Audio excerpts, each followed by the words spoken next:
Blood Warlock, Succubus Partner in the Apocalypse. Chapter 301 Injuries.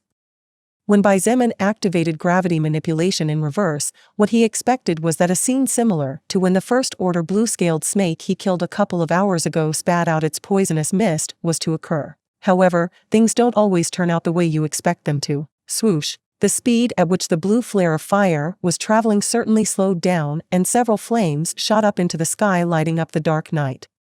The problem was that contrary to Xieitain's expectations, the torrent of fire continued to move in his direction. Taken by surprise, Xietain unconsciously raised both arms in front of his face hurriedly to cover himself. Bang! A bang that, while inferior to the bang caused when Xietain fell from the sky, was still undoubtedly loud, shook the forest again on the same night and within a short space of time of the previous one. The blue fire was bright enough to illuminate everything hundreds of meters around, and the temperature of the flames was so high that the entire 20 meters around the dragon-like beast began to melt while rocks began to form small pools of lava inside the crater.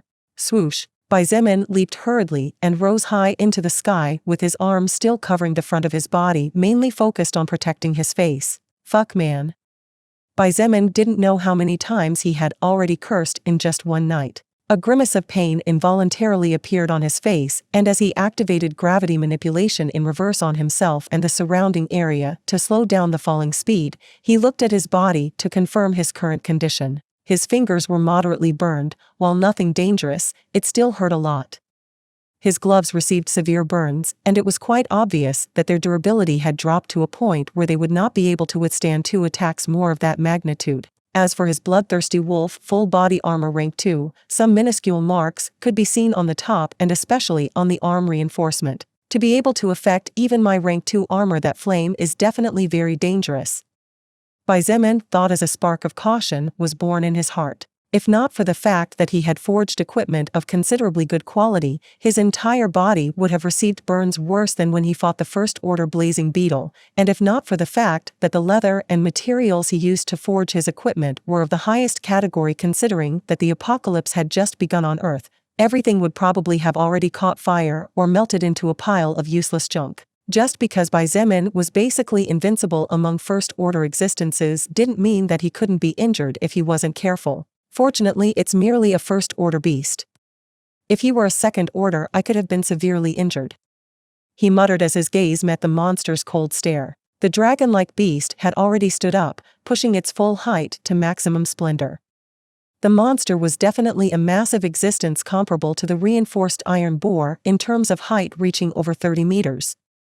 Its colossal height coupled with its terrifying length made the view of the monster no different from seeing a legendary dragon. While Xietain was in the mid-air, his brain was like a supercomputer analyzing every move and every second of the previous short confrontation. It only took him 2 or 3 seconds to understand the reason why his gravity manipulation didn't work as it was supposed to, which eventually led to him receiving minor burns. The beast didn't give him much time to think either anyhow. Immediately after standing up, with a large step, it crossed a distance of 50 meters in the blink of an eye and opened its maw wide for the second time. The fire breath shot out from inside the beast and in a short time reached Xietain, who because he was in midair could not move freely and thus had no ability to maneuver to dodge the incoming attack. Xietain snorted as he saw the tornado of blue fire flying in his direction and activated gravity manipulation X15, plummeting towards the ground and easily evading the attack of the monster. However, learning from his previous experience, just before hitting the ground he activated gravity manipulation again, but this time it was in reverse. The falling speed was drastically reduced immediately, and when his feet touched the ground they barely made any sound, unlike the huge explosion that would have taken place considering his weight multiplied by 15. Seeing that its attack failed to reach the hated human that injured it in such a way, and feeling the lingering pain in the back of its body, the dragon-like beast roared angrily before opening its mouth again, preparing to activate its fire skill once more. Xietain could easily have ended the monster's life if he wanted to. However, since his goal was to train the pros, cons, and limits of the gravity manipulation skill instead of casually killing the monster, he stood patiently waiting for the attack. Besides, he still needed to check whether his previous analysis was correct or not. If it proved to be correct, then he would only do a few more tests on this monster before killing it once and for all. The beast could not activate its skill for the third time right away and required charging for a full 2 seconds. This was also understandable since its attack skill was surprisingly powerful to the point of melting rocks into lava and changing terrain almost freely. It also explained the reason why its physical body seemed to be so robust and powerful, as well as the reason why its tail seemed to be a deadly weapon. With its tail as a weapon and its body as a shield, it would be incredibly difficult to defeat this creature even while it was charging its skill. After 2 seconds, a third breath of blue fire flew out towards Xietain at full speed. The smell of burning filled the air, and if not for the fact that the grass several hundred meters around had already been swept away by Xietain's initial attack, it would definitely have caused a wildfire. Xietain half closed his eyes and waited. Just when the fire attack was 10 meters in front of him, he didn't even think twice when he activated gravity manipulation to its peak. Rumble. The ground immediately sank and the earth rumbled slightly. However, the most surprising thing was that the fire breath that was advancing in a straight line like an unstoppable laser was directly dragged to the ground. Bang! Flames burst everywhere uncontrollably one after another. However, these flames that had left the main flare didn't have too much power, so when some of them came close to Xietain, he just casually hit them with the back of his hand. So that really was why. He said aloud with a satisfied expression on his face. Because this monster expels breath from inside its body and continues to bestow mana to the skill until it closes its mouth completely, when I activated gravity manipulation inverted, the only thing that happened was that the flames flying in front flew off into the sky, but the ones coming behind simply continued to charge while the new ones pushed harder, which overcame the reduced gravity effect. As expected of you, Xietain computer. Lilith's voice sounded from behind him, followed by a round of clapping in praise. Do you want me to spank your ass again, little succubus? He joked in good humor. Kia. So wild. So dominant. Lilith put both hands to her cheeks and shook her head with a big smile on her face. When the beast finally closed its mouth and the fire skill disappeared, smoke rose from the sides of its maw. The beast looked dazed as it saw that its skill did not work as it was supposed to work, and for a moment it seemed at a loss as to what to do next. But seeing its hated enemy standing silently and looking at it calmly, the beast remembered the injustices it suffered and charged again.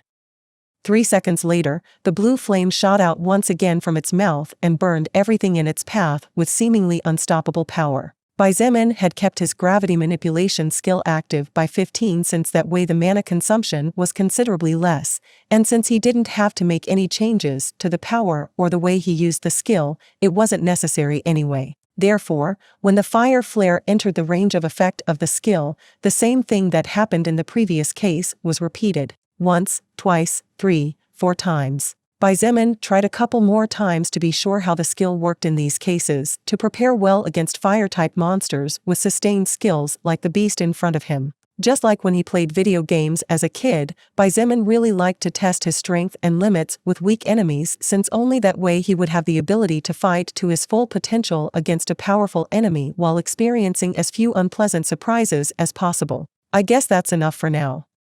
He thought with a slight smile, apparently feeling no pain from his slightly scorched fingers. Just as the beast closed its mouth again after activating its skill for the 10th time, a flash of exhaustion flashed through its orange-colored eyes. Because it was a hybrid monster with a powerful magical skill and a powerful body, its optimal combat style was supposed to use both while letting its mana slowly regenerate in the midst of combat. However, from the moment the battle started, the beast had only wanted to turn its enemy into a pile of ashes. Normally this should be the case, but unfortunately, the monster was facing a monster even more bestial than itself, which in the end resulted in it becoming fatigued. Swoosh! Xietain leaped into the air, soaring dozens of meters in the blink of an eye, and just before he started to fall, he activated gravity manipulation in reverse. Immediately after that, he activated blood manipulation. Swoosh. Swoosh. Swoosh. Swoosh. Swoosh. Swoosh. The dragon-like monster did not know when but suddenly found itself surrounded by a large number of chains formed from its own blood. Even before the beast could react, a dozen thick chains the size of a burly adult man locked around its 4 limbs, its neck, and its mouth was tightly sealed shut. Bang! The chains tightened and the beast's 4 limbs came together, so that the monster ended up falling heavily to the ground after losing its balance. The beast tried to roar in anger, but the blood chains that bound its mouth only crackled without breaking immediately. The rest of the blood chains that tied it also tightened, and the cracks began to spread one after another at surprising speeds. It wouldn't be strange if the next moment they broke. Swoosh! Just then, the wind suddenly trembled and the beast turned its eyes to look up. In the monster's pupils, just as happened when it was sleeping, was reflected a silhouette plummeting at speeds simply too fast from a height of over 100 meters. After all, the monster was still inside the huge crater. "You were a good punching bag," Xietain thanked with a slightly fierce smile on his face as he clenched his fist and punched forward without holding back in the slightest. A fist that, besides containing 371 strength points, also contained the falling speed of over 100 meters boosted by an increased X15 gravity. Blood Warlock, Succubus Partner in the Apocalypse. Chapter 302. Not as far out of reach as she seems. You have received the soul power of First Order Infernal Scaled Lizard, level 49. You have received Strength plus 15, Magic plus 10, Mana plus 6. Phew. Xietain relaxed and let out an exaggerated sigh as if he had just faced the most terrifying beast in the universe. You are exaggerated. You were clearly playing with that little monster. Lilith appeared at his side and joked. What part of this looks small to you? Xietain looked at her dumbfounded and pointed out, this monster is over 30 meters tall and its body length is practically comparable to that First Order snake I killed earlier if we add the tail I cut off before the fight started. Lilith looked at him with a teasing smile and said playfully, size is important, no doubt about it. But more important is knowing how to use it. Xietain looked at her in blank stare for several seconds before commenting dumbfoundedly, Lilith. Have I ever told you that you're a shameless pervert? Oh, you have many times, sweetie. Lilith smiled cutely and then said in a tender voice, but you don't need to praise me so much, just tell me what you want, and maybe you'll get it tonight. Cough. Cough. Several fierce coughs broke the slight silence that had been born in the surroundings after Xietain had killed the First Order Infernal Scaled Lizard. I really can't win against your shamelessness, woman. He sighed after calming down. When he heard the tender little voice Lilith spoke with, Xietain had felt his legs weaken as if the strength magically escaped out of his body. Hee. Lilith smiled again. She looked like a little girl who had just been praised by her parents, as she looked really happy with Xietan's praise towards her. Seeing her like this, Xietain shook his head and sat on the giant monster's back. Then, he looked at his hands for several seconds before calmly commenting, but this statistic health really is something.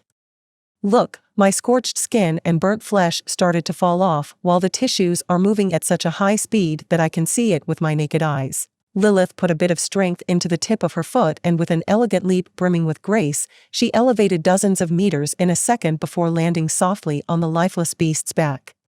She leaned forward slightly and observed the burn on Xietan's hands with a serious expression. With the dim moonlight shining behind her, Lilith truly looked like a goddess of benevolence. This was so even with the sky completely filled with dark clouds, so one could imagine how beautiful she would look with the moon and stars in the background. Xietain lost himself for a few seconds looking at her charming face.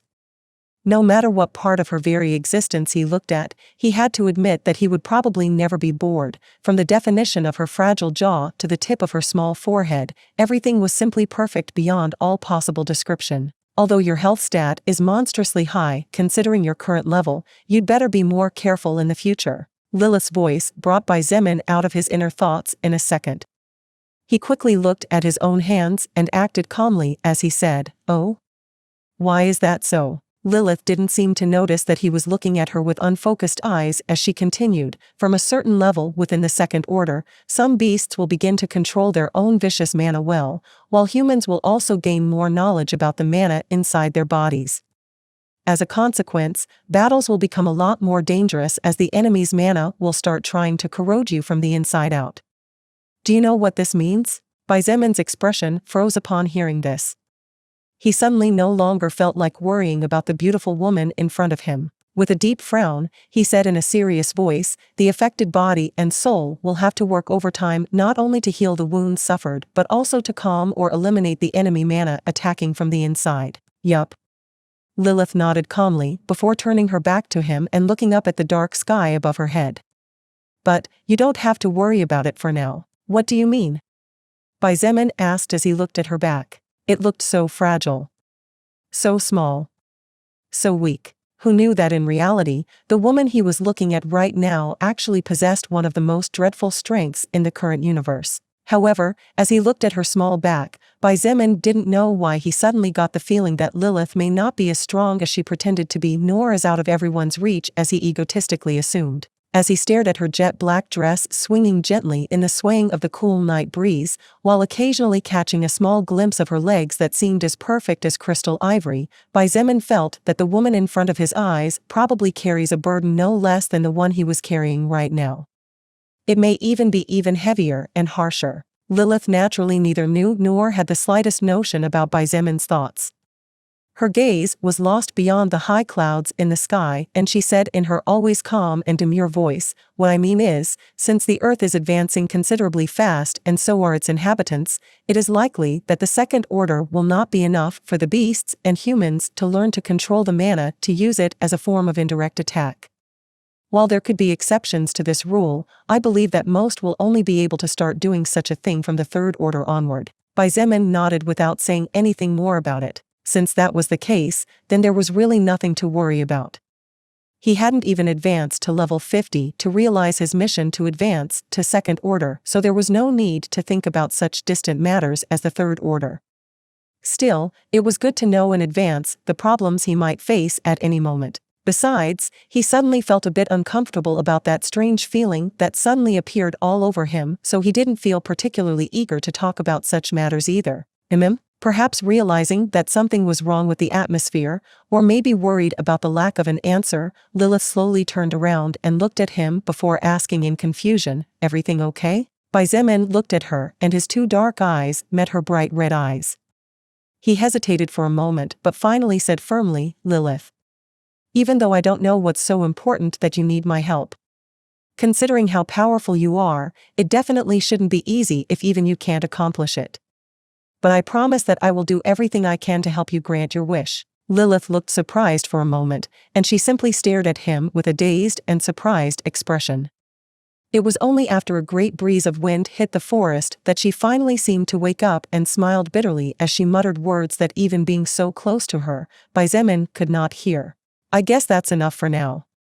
Xietain stood up and played with his hands for a moment as he checked the inner condition of his body. The slight internal injuries he had suffered after enduring a heavy amount of weight when he activated gravity manipulation X15 by falling from a great height had already healed almost completely after half an hour, while the wounds on his hands took a little less time to heal completely, only 20 minutes or so. After making sure that there would be no problem fighting a tough battle to the death in case he ran into trouble, Xietain jumped off the beast's body and searched for a soul stone nearby. The large monster's head had exploded into a bloody mess with flesh and bone fragments flying uncontrollably all over the place after being smashed by Xietan's heavy fist.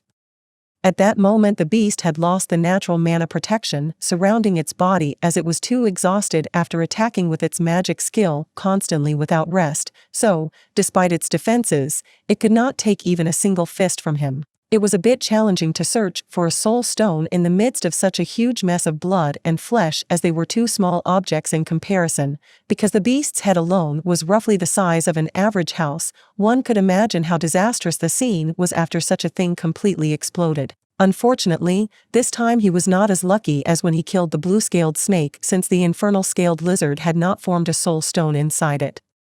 However, this did not mean that he was empty-handed as he received a red orb. Although Xietain was not interested in normal treasures, he decided to keep it and check the contents of the orb later.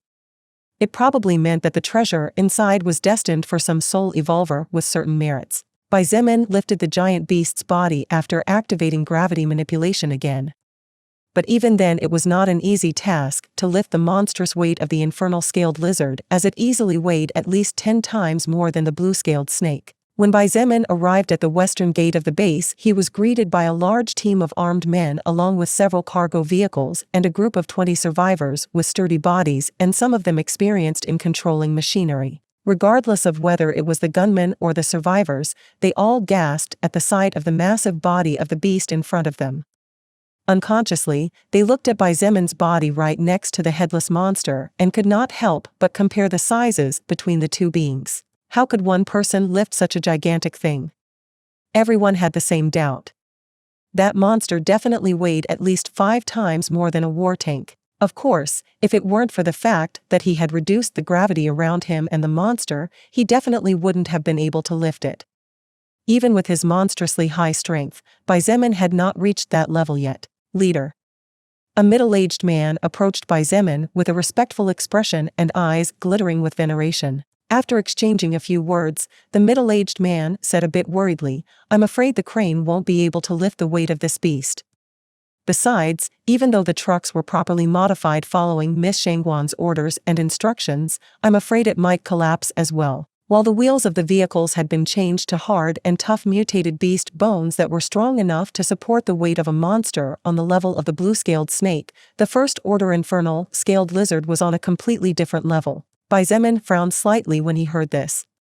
He definitely hadn't taken that problem into account before, as he believed that trucks and cargo tractors would be enough. Even worse, he hadn't expected that even the crane wouldn't have the strength to lift the weight. While several parts were replaced with mutated beast tendons, which strengthened the machine's grip and endurance, something still needed to be done about the tongs. Because there was a lot of work to be done, as Zeman wanted to move the entire camp to his real base as quickly as possible, many things had to be temporarily put aside to focus on what was most important. This was one of the clear consequences of rushing things too much, as while you may get what you wanted earlier, many things will get lost along the way that could end up giving you a severe headache in the long run. Just as Zeman was about to decide to leave the body there and then move it himself later when he returned from the forest for the last time, a silhouette appeared in his range of vision. This silhouette was thin and smaller than him in comparison.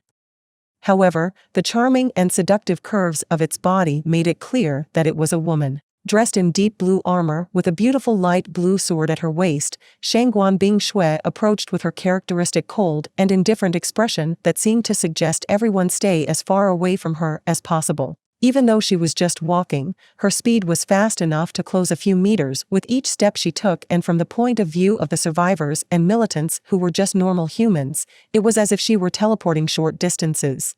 Blood Warlock, Succubus Partner in the Apocalypse. Chapter 303 Lilith and Shangguan Bingshui.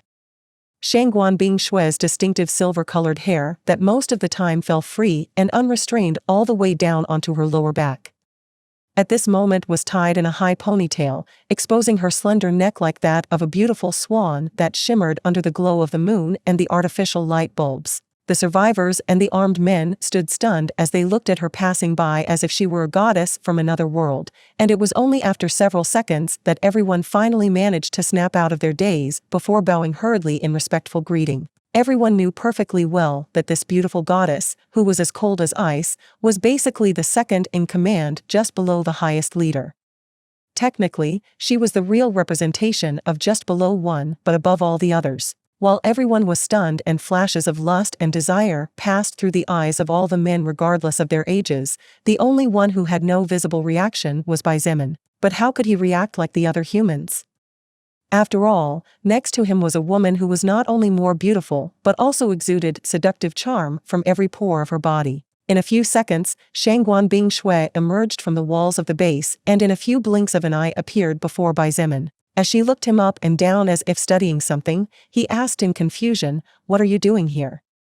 I thought I saw you walking into your room earlier." Before leaving to the dark forest, Zeman had witnessed with his own eyes as everyone, including Shangguan Bingshui, walked off to their rooms to sleep.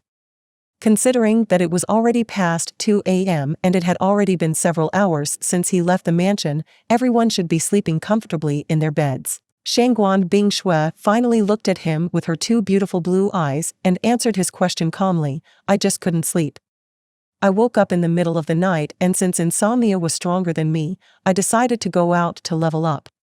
It's just that I didn't expect to meet a commotion on my way to the forest, and only now I know you were here too. Is that so?"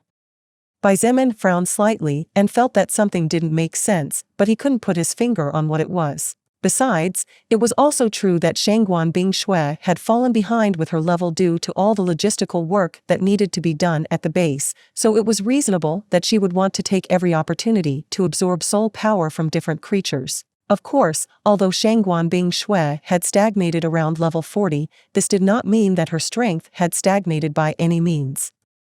Even putting aside the equipment Bai Zemin forged for her, Shangguan Bingshui herself had absorbed a lot of soul power from powerful soul evolvers during the suppression of Kong Rong's forces, gathering at least 50 stat points. I understand. Bai Zemin finally nodded after thinking things through carefully. Shangguan Bingshui nodded without saying anything else and simply looked him straight in the eyes. After a moment, he calmly said, "But anyway, you've come at a good time." "Oh?" She raised an eyebrow and looked at him as if hinting him to continue. Bai Zemin explained as he pointed to the corpse of the infernal scaled lizard. "As you can see, I've been hunting in the forest for a while now, and this is the second first-order beast I've hunted in the night. The second one was a huge snake that fortunately was already moved to the military area, but this beast is simply too big and its weight makes it simply impossible for our current vehicles to lift it, let alone move it." Shangguan Bingshui put an index finger to her lower lip and while gently tapping with her delicately manicured fingernail, she thought aloud, "Even if the vehicles could withstand the weight of the monster, I'm afraid the strength of the engines won't be enough." In fact, even though the vehicles were modified, the engines were exactly the same. In Bai Zemin's group, engineers of all kinds were being recruited, but modifying the current technology was by no means simple, and without clear plans or ideas it was just impossible to get any work done in the short term. Therefore, the power of the current engines was barely enough to move the modified vehicles, let alone modified vehicles weighing several tons. Such a thing was simply an unattainable fantasy dream. That's right. Bai Zemin nodded before calmly continuing, "Therefore, I thought that since you also wish to level up, we could both go hunting in the forest. That way we can freeze the corpses with your skill to prevent a beast from touching them and then, when we finish hunting to our heart's content, return to bring them back to base one by one. What do you think? Sounds good to me." Shangguan Bingshui practically nodded the next instant he asked the question, slightly surprising him. Perhaps realizing this, she calmly explained, "I can't think of a better idea than yours. If one of us had to move the bodies one by one, a lot of hunting time would be lost and the other's plans would be affected." "Decided then." He nodded with a slight smile before turning to look at the middle-aged man and ordering in a deep voice, "Gungshi, I want you all to start dismantling what can be dismantled from this beast's body while she and I go deeper into the forest. If you need more people, simply look for Lu Yan's daughter, she will take care of it." "Understood." Gungshi, the person in charge of the small group of 20 hard-working survivors, nodded. Lu Xiaoyao was basically the person delegated by Shangguan Bingshui to take charge of the logistics team, so regardless of the time or place, even if she was sleeping comfortably in her bed, she had to work when circumstances required it. Like any high-paying job, the responsibilities were also too great to worry about things like schedules. After giving a few more orders to the personnel, Bai Zemin and Shangguan Bingshui looked at each other for a moment, and as if by prior agreement, they both dashed straight into the dark depths of the forest. In just a second or two, they both completely disappeared from the sight of the workers and the armed men, leaving behind nothing but an explosive breeze of cold wind whipping across the ground on which they were previously standing. "Why do you want them to start working now?" Shangguan Bingshui asked as she followed Bai Zemin from a distance of fewer than 2 meters. Moving through the forest like a fish moving in the water, he casually replied, "I'll probably stay here until dawn since I still need to do some more experiments with the gravity manipulation skill I received after killing that soul evolver named Shanli. Considering that there are still around 5 hours until sunrise, those 5 hours can be well spent instead of wasted." A group of 1 or 2 dozen people working on the body of the infernal scaled lizard for 5 hours would be more than enough to, at the very least, remove a lot of the beast's scales. Even if they only managed to remove about 1/8 of the total, that was better than nothing. The survivors who had experienced starvation were afraid that one day the rations provided by the base government would again be of poor quality or unstable as in the past, so whenever a job opportunity appeared they were all willing to give their all even if it meant staying up all night without sleep. In addition, considering that the pay for working a day helping to dismantle the bodies of the beasts was not only a good piece of mutated beast meat but also being fed properly during that day, there was basically no one willing to decline such an offer. For the survivors of the North Camp, the appearance of Xietain and his group was literally like gods descending on Earth in times of crisis. Shangguan Bingshui naturally understood everything after hearing the explanation he gave, so she simply nodded with a neutral expression on her face and followed him closely. What Shangguan Bingshui did not know was that, on the opposite side of Xietain, a beautiful woman was also following him closely. As he moved and jumped between the trees with dexterity, Xietain could not help but look back a couple of times to observe the two great beauties following him closely and was secretly surprised as Lilith and Shangguan Bingshui were literally as if they were two completely opposite beings. Lilith possessed a deep black dress that covered almost every part of her beautiful skin but outlined her body perfectly. On the other hand, Shangguan Bingshui wore most of the time a white dress that came just below her knees and was slightly puffy but still could not hide her perfect body. Lilith's hair was as black as the blanket of the night without stars and moonlight. It seemed as if all the light would be swallowed up just by being close to its brightness. Meanwhile, Shangguan Bingshui's hair was a cold silver color similar to the rays of moonlight at night, shining like snow lotuses. Lilith's eyes were red like intense fire, and it was as if a flame was constantly burning inside them while mocking glints could be seen occasionally. On the contrary, Shangguan Bingshui's eyes were blue like the ice accumulated on the planet's poles that only exuded coldness and distance, while its sharpness seemed to be enough to keep all living things away. Lilith's personality was warm, playful, mischievous, even slightly naughty. On the other hand, Shangguan Bingshui's personality was cold, serious, indifferent, and it seemed as if she was a saint who never thought about worldly matters regarding a man and a woman. This was the first time Xietain had the opportunity to observe both women carefully. Although he had had them side by side in the past, this was the first real time he could take a moment to properly appreciate both beauties. Both women were strikingly beautiful, but the charm and beauty they exuded were complete opposites, just like south and north or heads and tails on a single coin. In a moment of careless slippage, he couldn't help but ask in a whisper as he looked at her, "Do you have a sister who is the complete opposite of you?" "Excuse me?" Shangguan Bingshui's eyes widened slightly due to the sudden question, and she unconsciously replied, "My mother only had me." Even she herself did not realize that she honestly answered Xietan's question until after the words left her lips. Xietain was already regretting it when he murmured that question.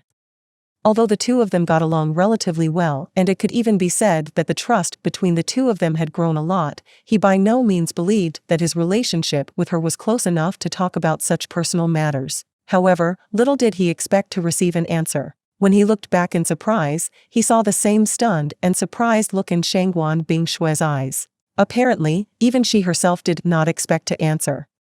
Xietain thought silently, but in fact, Shangguan Bingshui felt her heart flutter fiercely. If someone else were to talk to her about her family, her mood would probably melt to the point where that person would shiver with cold. However, she surprised herself by answering honestly and with no apparent problems. Blood Warlock, Succubus Partner in the Apocalypse. Chapter 304, First Heart-to-Heart Talk. As they moved through the forest, cutting through large patches of dense thick grass and dodging at lightning speed the trees that appeared in front of them, Xietain and Shangguan Bingshui kept silent. Both of them apparently had many things to think about regarding what had just happened. Lilith watched everything from the side without pointing out or commenting on it at all.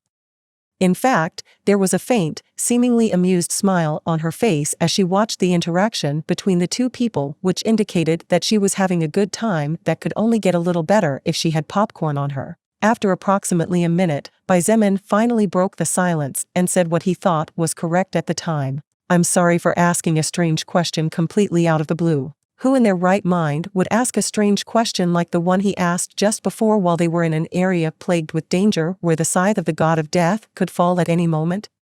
Probably no one." Shangguan Bingshui fell silent as she listened to his words of apology. This made Xietain think that she was upset, so he simply decided to stop chatting and focus more on his main goal by coming to this place. However, his assumption proved to be completely wrong soon after when she said in a natural and calm voice, "It's okay. Don't worry. Baizemin looked back for a moment before nodding his head without speaking and then looked forward again. His footsteps never stopped. More than 40 minutes flew by. Baizemin and Shangguan Bingshui searched for first-order beasts in a perimeter of over 300 square kilometers around the base but failed to find anything. During all this time, the two were in seemingly tactical silence, and the only sound they could hear apart from the occasional roar of some beasts or the cold night wind was the sound of their feet gently tapping the ground every time they pushed forward. Baizemin was calm on the outside as well as on the inside. He already knew that even hours could pass without meeting a first-order beast. He himself had experienced it before after all. However, apparently Shangguan Bingshui had not forgotten the previous topic because after almost an hour, she brought it up again. "Why did you ask that question earlier?" she asked with a slight frown. Her gaze was fixed on Baizemin's back, brimming with confusion and weariness. Baizemin did not look back and answered without thinking too much, "I know a person who is very beautiful, somewhat more beautiful than you, but she is basically your counterpart. Her hair is deep black, she wears black clothes, and in contrast to you, she is quite playful and mischievous." Right before I just had a flash of that person's image and couldn't help but compare her to you for a second, which led to me unconsciously asking that question. Shangguan Bingshui inadvertently raised an eyebrow and a glint of surprise flashed in her bright blue eyes when she heard Baizemin's words. Although she was not a fan of physical appearance and mainly focused more on a person's heart and purity, she was aware of how beautiful she was. Even when she was not overly concerned about her physical appearance and only paid attention to what was necessary, her beauty was still dazzling to the point where men old enough to be her grandfather often looked at her with red eyes like those of a beast. Shangguan Bingshui was clear that her beauty was undoubtedly at the top, and probably few women in the whole world could compare to her. Due to her family background, even if she did not want to, she was often forced to attend important events in the past, so she naturally met with many incredibly beautiful women. Although she stopped attending such events several years ago, Shangguan Bingshui had basically met with thousands or tens of thousands of women beautiful enough to make men's hearts flutter, but none of them managed to get close to her. Precisely for that reason, she was surprised to hear that Baizemin knew a woman who was more beautiful than her.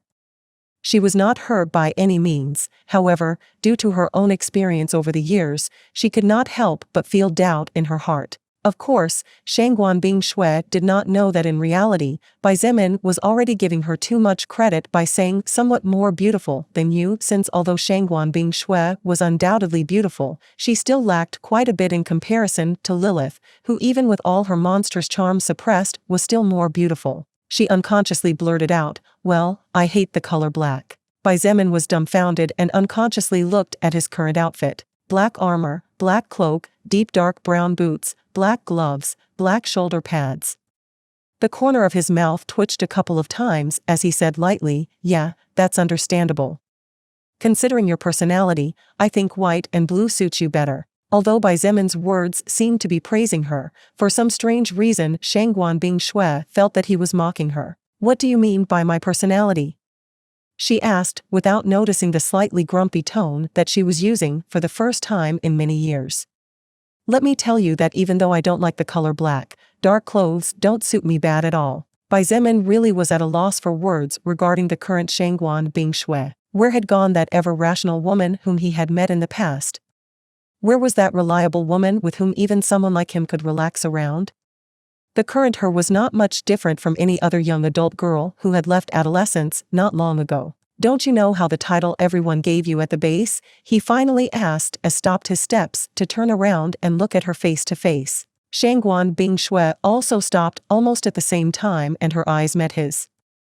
As for his question, she did not answer anything. How could she not know the title Ice Princess that normal citizens, militia, and even soul evolvers had secretly given her? Shangguan Bingshui was perfectly aware of her personality after all. Seeing that she did not reply, Baizemin shrugged his shoulders and continued, "Well, it's not like this is a bad thing.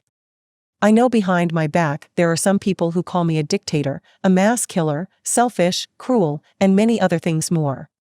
I think the title Ice Princess fits you well, not only based on your personality, even your favorite colors and your skill live up to such a nickname. As in any government regardless of the country, there were people dissatisfied with the decisions and the government ruled by Baizemin.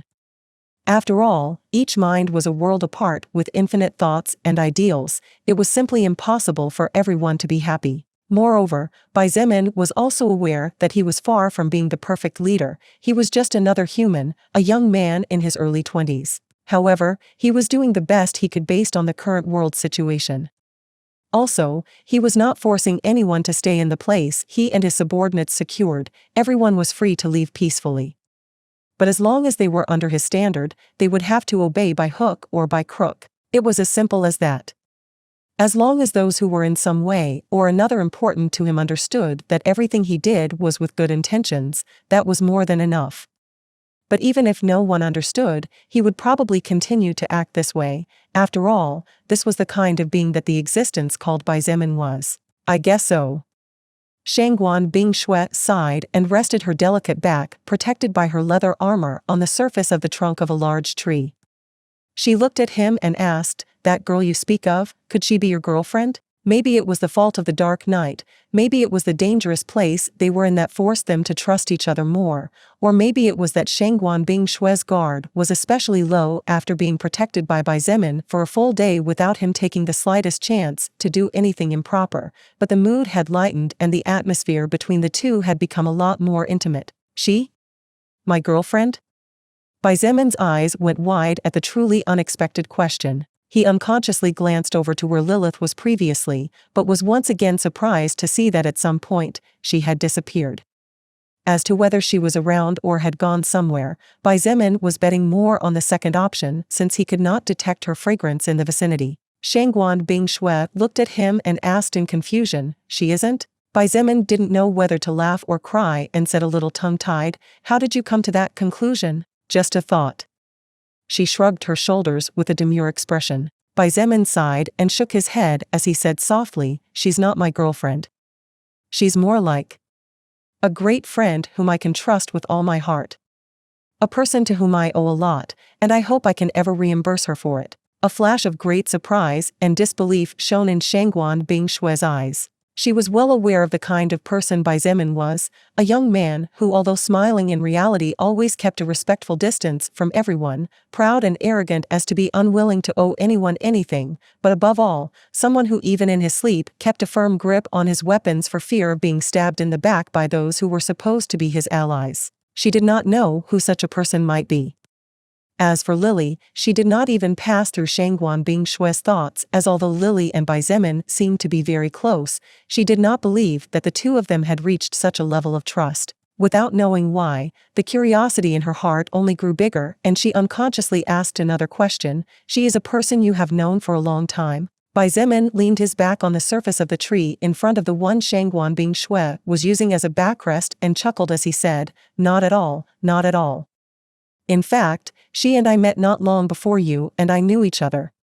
Well, perhaps it would be more correct to say it was before you knew me." While Shangguan Bingshui would probably assume that he and the mystery girl met a few months earlier, Xietain had no way of telling her that in reality he and Lilith only met a few hours before he and Shangguan Bingshui met near the gym. If he did that, then he would have to clarify a lot of things which he didn't want the others to know. Therefore, the little misunderstanding could only stay for now. If Shangguan Bingshui stayed fighting alongside him, leveling up quickly, becoming stronger, and neither of them died early, it would only be a matter of time before she and Lilith met. When that happened, naturally many things would become clear on their own. "Before I met you?" Shangguan Bingshui tilted her head and looked at him blankly. She hadn't realized how comfortably she was talking to Xietain, a young man whom she had met a little over a month ago. No. Perhaps she was aware. However, she felt comfortable enough to have a casual, heart-to-heart conversation with him without so many barriers. How long had it been since the last time such a thing had happened? Probably so long that it might be difficult for Shangguan Bingshui herself to remember. Blood Warlock, Succubus Partner in the Apocalypse. Chapter 305, What Makes Us Who We Are. Before I met you? Hearing Shangguan Bingshui's question, who was looking at him with incomprehension written all over her usually indifferent face, Xietain smiled slightly and calmly replied, "You met me that day when the soul record appeared in this planet and the world changed, didn't you?" "Yeah." Shangguan Bingshui nodded, and a moment later, her eyes widened slightly as she finally understood what he meant. Indeed, Bai Zemin pointed out, that's why I previously said what I said. Even though you only met me a little over a month ago, I knew you before that. As with Wu Yijuan's case, Shangguan Bing Shui and Bai Zemin were two people living in two completely different worlds. The situations of both of them and the lives they were attached to differed so much that had it not been for the intervention of a seemingly supreme existence like the soul record, the destiny of both of them would definitely never have crossed. They were like two perfectly parallel lines. While one walked on the right side, the other walked on the left. In between was a seemingly thin line, but so powerful that under normal and natural circumstances it could never be broken. Even if one of them was aware of the existence of the other side, in this case, Bai Zemin being aware of Shangguan Bing Shui's existence, the thought of trying to contact the other side would never be something they would think of, especially on Shangguan Bing Shui's side, and she was aware of the reason. After all, family background aside, she was basically the brightest star in all of Beijing University. Not only the #1 beauty but also the highest ranking in terms of grades, and in addition to being the president of the student association, she was basically the representative and voice of every student in the entire institution. Bai Zemin didn't mind the matter too much and continued, the thing is, this girl who caused me to unconsciously ask you if you had a sister opposite you, only met with me shortly before I met you. I see. She nodded. She seemed to hesitate for a moment before finally gritting her pearly teeth and saying, if you don't mind, may I ask if you like that girl? Maybe love? Bai Zemin was stunned for a second before bursting out laughing. His laughter was loud enough to attract the monster's attention, but the pressure of two existences that had absorbed the soul power of dozens of first-order beasts and even a second-order one was not something a casual monster would dare to challenge. Therefore, even if Bai Zemin laughed until his stomach hurt, it was unlikely that anyone within the area of the forest they were currently in would take the initiative to attack them. Bai Zemin laughed for several seconds until he finally saw a slight frown on Shangguan Bing Shui's face that slowly forced him to control himself. Sorry about that. He apologized with a big smile before saying indifferently, in fact, to be honest with you, I think that if at some point I were to decide that it is time to start a relationship with a girl, she would most likely be my #1 target. This is because she is the only one who has proven herself worthy of my trust. As for the rest, I honestly don't trust much in declarations of love and sweet words from any woman. There was no shame in Bai Zemin's words. He was also not worried about whether Lilith heard his previous statement. He simply spoke his thoughts, and feeling straight and honestly, it was definitely not something to be ashamed about. Besides, it wasn't like he was declaring his love for Lilith or anything similar. All he was doing was explaining that in case he ever had a target to love, that target was already practically written in stone. As to whether or not such a thing would happen, it was yet to wait and see. After all, the future was mysterious and unfathomable. Shangguan Bing Shui remained silent and looked him straight in the eyes. It was only after a long time that she finally said amidst a small sigh, I can feel the caution in your heart. Were you hurt in the past? Although she did not expect him to answer, since such matters usually carried a wound that no one wanted to talk about or let others know about, she simply could not help but ask. She felt that perhaps, in that way she would be able to understand many things with relative ease. Bai Zemin's face remained impassive without any change, and his eyes, which were said to be the gates of the soul, did not reflect the slightest emotional fluctuation when he said, indeed, a girl hurt me in the past. But all that is now all behind, there is no more hatred or pain in me. Actually, if I ever had the chance to meet her in this life, I would most probably thank her for what she did to me back then. I cannot understand your thoughts. Shangguan Bing Shui shook her head and her hair tied in a ponytail swished gently. Shouldn't you feel anger when someone hurts you or betrays your trust? How do I explain? Bai Zemin raised his head to look at the small glimmers of moonlight that occasionally filtered through the gaps in the dancing leaves, and after a moment he remarked, feeling anger for a while is normal. But I think there's no point in getting angry at something from the past. Come on, our past is what makes us who we are. Unless we ourselves are dissatisfied with our personality, then I don't think we should feel such great anger or hatred toward those who did us wrong. He finally lowered his head and looked her straight in the eye before saying with a slight smile filled with inner peace, I love myself. I am satisfied with the way I am and I don't see the need to change anything. It is thanks to this way of being that I was able to meet many good people, and it is thanks to the way I am today that I am where I am. To feel anger towards those who formed my current self would be like feeling dissatisfied with myself. Therefore, I don't hate that girl. Shangguan Bingshue's sky-blue eyes shivered violently and her breathing stagnated for a second as her mind processed what he had just said. Bai Zemin naturally noticed the huge change in the woman in front of him and naturally felt the emotional change in her heart through her eyes. However, after thinking about it for a moment he decided to pretend he didn't see anything and chuckled as he said, "Well, even though I don't hate her, it's not like I cherish her either. I'm not such a good person after all. Let's just say that her existence to me is like that of a person you meet on a normal day and cross paths with, glance at once or maybe twice, but then continue on your own way without looking back." Shangguan Bingshue lowered her head slightly and her gaze was lost as she looked at her normal-grade treasure boots. Bai Zemin knew that she was going through an important moment for her, so he simply stayed in silence as he calmly looked at her, waiting for her to be able to find the answer that perhaps she had been searching for a long time. The wound that Shangguan Bingshue hid in her heart turned out to be quite deep, as even after more than 30 minutes, she still seemed to be fighting against herself. But Bai Zemin waited. Although time was precious, if his words could help a person who was probably to become his most important general for the rest of his life, then he was more than willing to invest several tens of minutes. He was well aware that many times it was those invisible ties that lived inside our hearts that in the end became our worst nightmares, nightmares that without us realizing it, little by little bound us more and more tightly until it reached a point where it became completely impossible to take a step forward.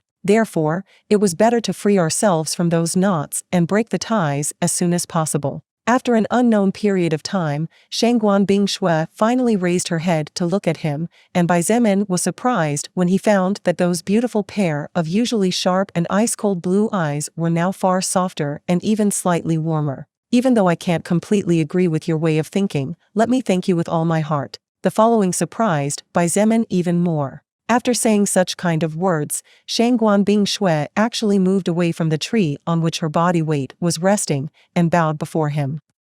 Although it was not a 90-degree bow, that slight bow alone had a value of which probably very few were aware, but Bai Zemin was aware of the value of that slight bow.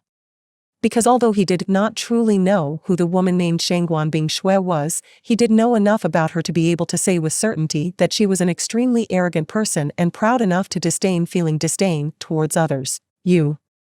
Bai Zemin unconsciously wanted to take a step back, forgetting that there was nowhere to retreat to as behind him was the giant tree. Shangguan Bingshue only remained slightly bowed for a second or two before straightening up. But when her back finally straightened completely, she looked into his eyes with a faint smile. Her smile was quite different from any other smile Bai Zemin had so far seen on her face.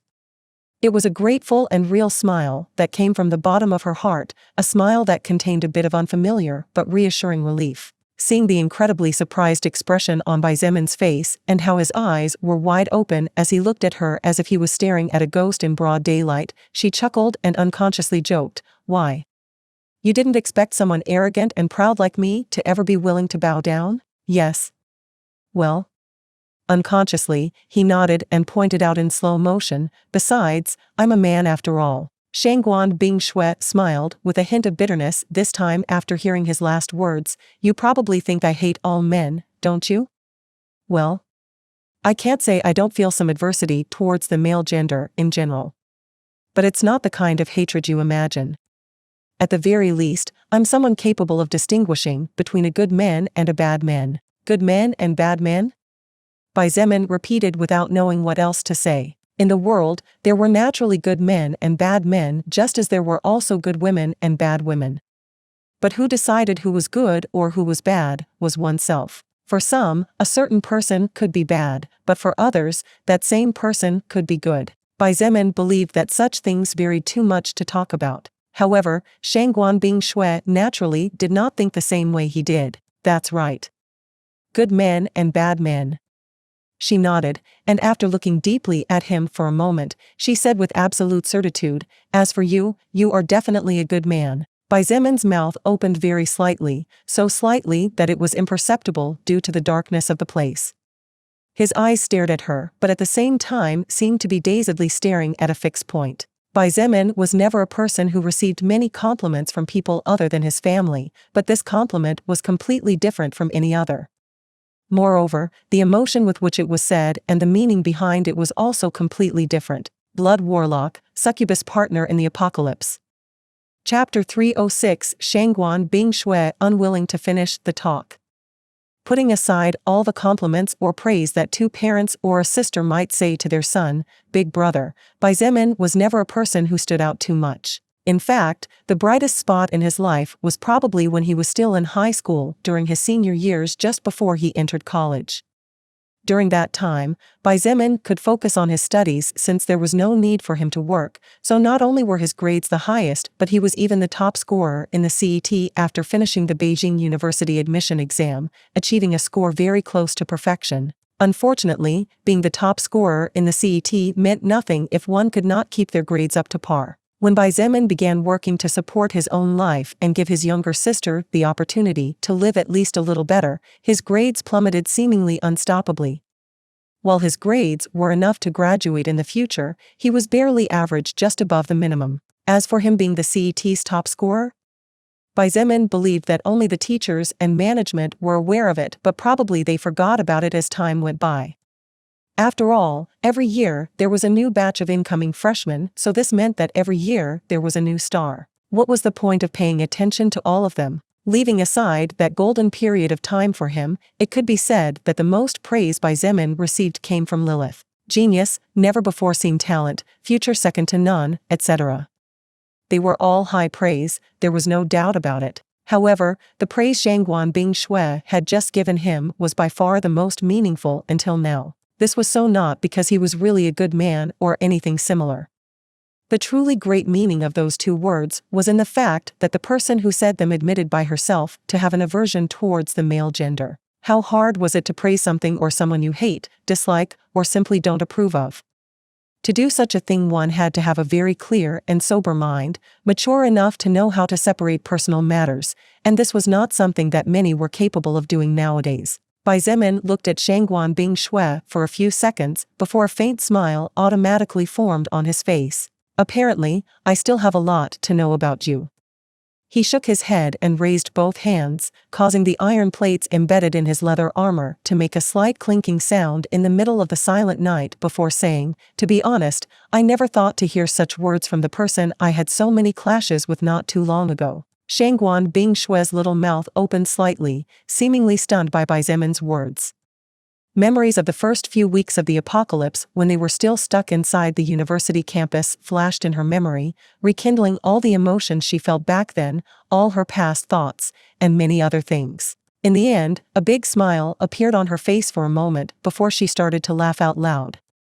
She laughed and laughed to the point where small crystalline teardrops appeared at the edge of her sky-colored eyes, threatening to fall on her beautiful face at any moment, barely contained by her long, perfectly lined eyelashes. Her laughter was not uncomfortable to hear, unlike many loud laughs that practically felt like two sandpaper rubbing together and sending shivers down the spine.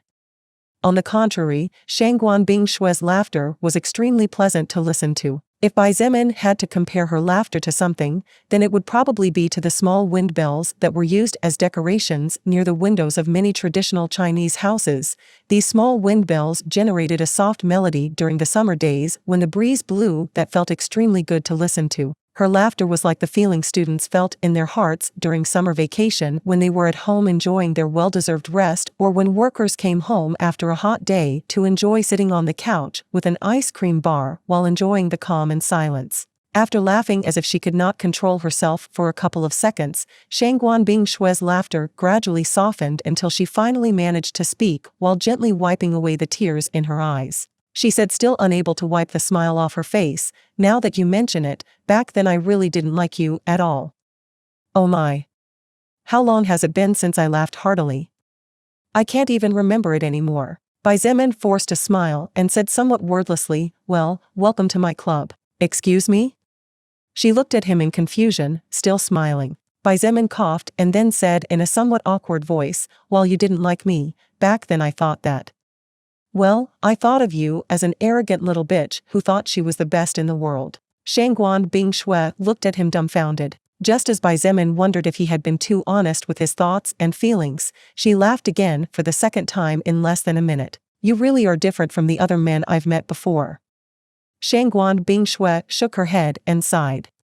She leaned down once more to rest the weight of her body on the surface of the large tree behind her and said in a calm manner, "When I was little, I was praised in every way you can imagine and probably even more. When my beauty began to blossom at the age of 10, boys up to 5 years older than me began to look me over with eyes that usually someone wouldn't use to look at a small girl. By the age of 14, my body was almost fully formed, and at school or at parties I was being called words that no one in their right mind would say to someone of that age." After a slight pause, she sighed again and continued, "When I reached 18, the number of marriage proposals I received were so many that, to be honest with you, I can't even remember. But I do know that there were definitely enough to fill a small room with pieces of paper and the candidate's name written on them. Even Chen He, one of my best friends and only male friend, started looking at me with love eyes when I was 9, which made our relationship a little awkward." Shangguan Bingshui looked at Bai Zemin and said, without knowing whether to laugh or cry, "I can confidently say that you are the first one in my whole life who, instead of thinking of me as beautiful, charming, lovely, gorgeous, pretty, etc., you thought of me as a person disagreeable to look at. You can be proud of that." Proud. Bai Zemin looked at her weirdly and noted, "I don't think you should say that to the person who looked down on you without even knowing you well and without even knowing anything about your life. Didn't I do the same thing?" Shangguan Bingshui smiled slightly and pointed out, "I also judged you without knowing anything about you or your life, therefore, we are square. Besides, the reason why I think you should be proud is because you, unlike all the men I met so far, don't look at me in a daze or in love, and also don't pretend to appreciate me to get something from me.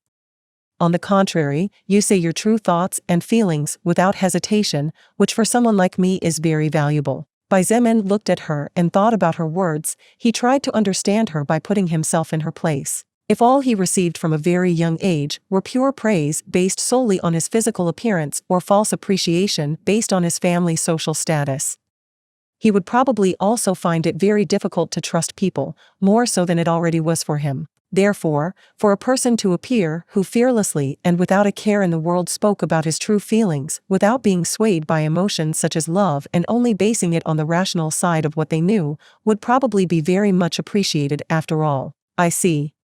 He sighed and then pointed out, "But I think you also have people who care a lot about you. Don't you think that's a good thing too?" Shangguan Bingshui chuckled and nodded, "Indeed. I've also managed to make some friendships. But I'd say the friendship I cherish most is Xietain's.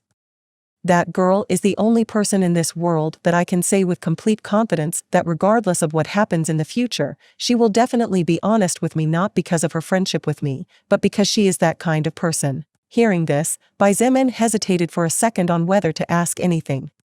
However, in the end, he decided not to ask anything as it might not be polite to ask such a question, and it was also not his business to meddle in such matters. But Shangguan Bingshui was a person with very sharp eyes, and since she had been looking him in the face at all times, she did not miss that slight hesitation. She seemed to have some kind of unique special ability as she calmly remarked, "You want to ask about Chen He, don't you?" Bai Zemin looked at her with a hint of surprise, and seeing his eyes that seemed to ask how she knew, Shangguan Bingshui smiled bitterly and pointed, "When you meet so many people of all kinds, and after living for so many years watching your back from those with false smiles, you naturally learn to read the expressions of others. That sounds pretty harsh."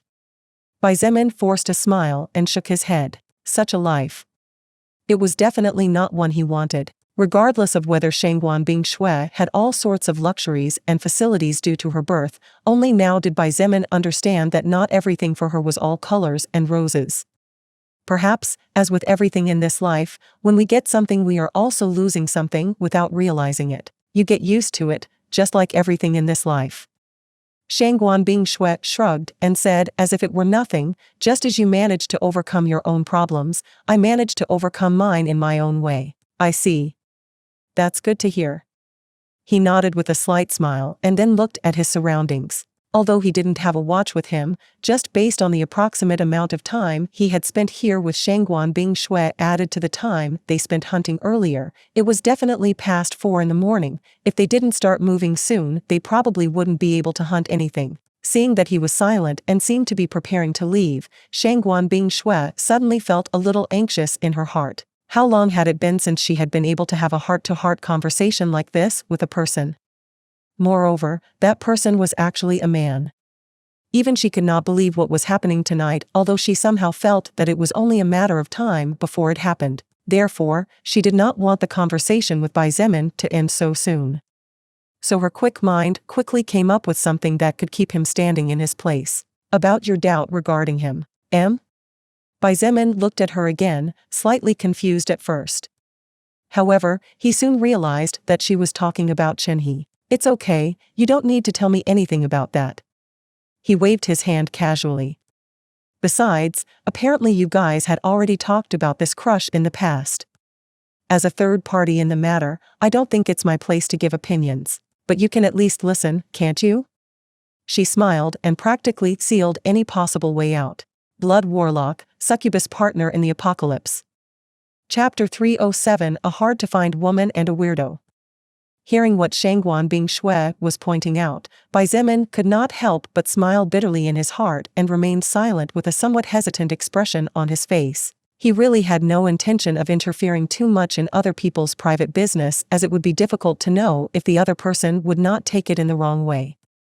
Besides, somehow he felt that the further away from the strange friendly relationship between Chen He and Shangguan Bing Shui, the better. However, Bai Zemin could not just cut off the conversation just like that. Not unless he wanted the good relationship that was beginning to form between him and Shangguan Bing Shui to go back to being somewhat stiff like in the past. This was something Bai Zemin did not want. The reason why he did not want such a thing to happen was very simple and without too sage motives, and it was that since Shangguan Bing Shui would most probably be one of his most powerful and trusted generals, then it was better to have a more amicable relationship than a rigid one where emotions were inclined to change for the worse depending on personal benefits. Seeing that he remained silent and noticing the hesitation in his heart, Shangguan Bing Shui said somewhat awkwardly, "If it bothers you too much, then just forget it." She was really enjoying the moment they were currently having. Shangguan Bing Shui knew that she didn't have to worry about Bai Zemin having ulterior motives towards her, and she also knew that he didn't see her as someone special in his heart by any stretch of the imagination. If such things were taken out of the equation, all that was left was pure friendship, and this was what she was looking for. Although she already had Wu Yijun, with whom she could talk about anything without worries, it never hurt to have someone more there. After all, Wu Yijun was not currently here, and there would also be many more cases where the two women would be separated due to their different missions and tasks as a result of the great power gap between the two. But if Bai Zemin did not want to continue chatting with her, then so be it. Shangguan Bing Shui was a proud person after all. Something like begging was something that wouldn't even cross her mind in a million years. It's not that it bothers me. Bai Zemin forced a smile and calmly explained, "Look. That guy, Chen He. I think you know what's going on in his head too. The man is in love with you to the point where he sees things where there are none. That's why I don't want to interfere in these things. You know, to avoid unnecessary complications." Shangguan Bing Shui furrowed her eyebrows slightly when she heard this. In fact, she was also well aware that Chen He saw Bai Zemin as a kind of rival in love. She sighed and gently rubbed both sides of her head as she said softly, "I really don't know what to do about this matter. I have already rejected him quite firmly 5 years ago, but Chen He still insists on not giving up even though I clearly told him that I had no intentions of having a romantic relationship with anyone. As if that wasn't enough, he basically sees any man as his enemy. Not to mention you, with whom I recently started to talk more than the usual." Bai Zemin smiled bitterly at her words and unconsciously blurted out, "My condolences." Shangguan Bing Shui's situation was quite complicated if one thought about it carefully. Chen He was a person she had known since a very young age, a guy with whom she shared too many years of her life and with whom she probably experienced many things. He was someone she could trust and with whom she could vent her emotions always repressed behind a cold personality and indifferent expression. However, that same person suddenly began to look at her with different eyes and then openly expressed his apparent love for her. This left Shangguan Bingshui in a very difficult position because no matter what she did, that friendship they had in the past would never be the same again. If she accepted, then the friendship itself would disappear to become something far beyond. After all, while a couple could be companions with each other, that companionship was different from the relationship between two friends, which was what Shangguan Bingshui wanted. As for if she rejected him, there was a possibility that the friendly relationship would disappear as well. Except that this time it would be forever. However, Shangguan Bingshui could not simply agree to date a man when her heart felt nothing more than the appreciation a person feels for a friend. Therefore, she had been clear with Chen He, risking that the friendship they had formed over many years of their childhood would be broken, but who was to know that Chen He would actually be stubborn? Not only did the friendship not break, but he stayed by her side whenever possible to prove to her that he was worthy of her. Unfortunately, although the friendship was not broken and did not reach the worst-case scenario, things could no longer go back to the way they were in the past. After all, it was impossible for Shangguan Bingshui and Chen He to act 100% as if nothing had happened when in reality they were both aware of each other's feelings and thoughts. Shangguan Bingshui looked at him and said with a hint of pleading, "Can't you think up something? You know, just now you helped me lighten my troubles a little. Woman, are you all right in the head?" Bai Zemin didn't know whether to laugh or cry. He pointed to himself and said between tears and laughter, "It's not something to be proud of or anything, but just to let you know, I've never in my life had a real romantic relationship with a girl. Do you think someone like that can give you advice in this situation?" Shangguan Bingshui looked at him in a daze for several seconds before smiling bitterly and shaking her head. "But," Bai Zemin added after some thought, "if you and he have been getting along for many years, why don't you give it a try? I mean, I know many people who started out as friends, trying to start a relationship, and at the end of the day they end up falling in love with each other. Who knows, it might be the case for you too as well." Shangguan Bingshui sighed and shook her head as she said, "What you just said is not something that never crossed my mind. However, it was only a thought for a couple of seconds before I automatically had my mind dismiss it forever." "Why?" he asked in surprise. "I just don't feel it." Shangguan Bingshui calmly explained, I really tried to imagine myself holding hands with him, but instead of feeling my heart beat stronger or feeling good, all I felt was discomfort all over. The feeling was close to bordering on the disgust I feel when I see the lustful eyes of other men looking at me." Bai Zemin muttered under his breath unconsciously. "What's that?" Shangguan Bingshui looked at him in confusion. Bai Zemin coughed a couple of times and quickly explained, "No, well. A greeting for the fallen man." "The fallen man?"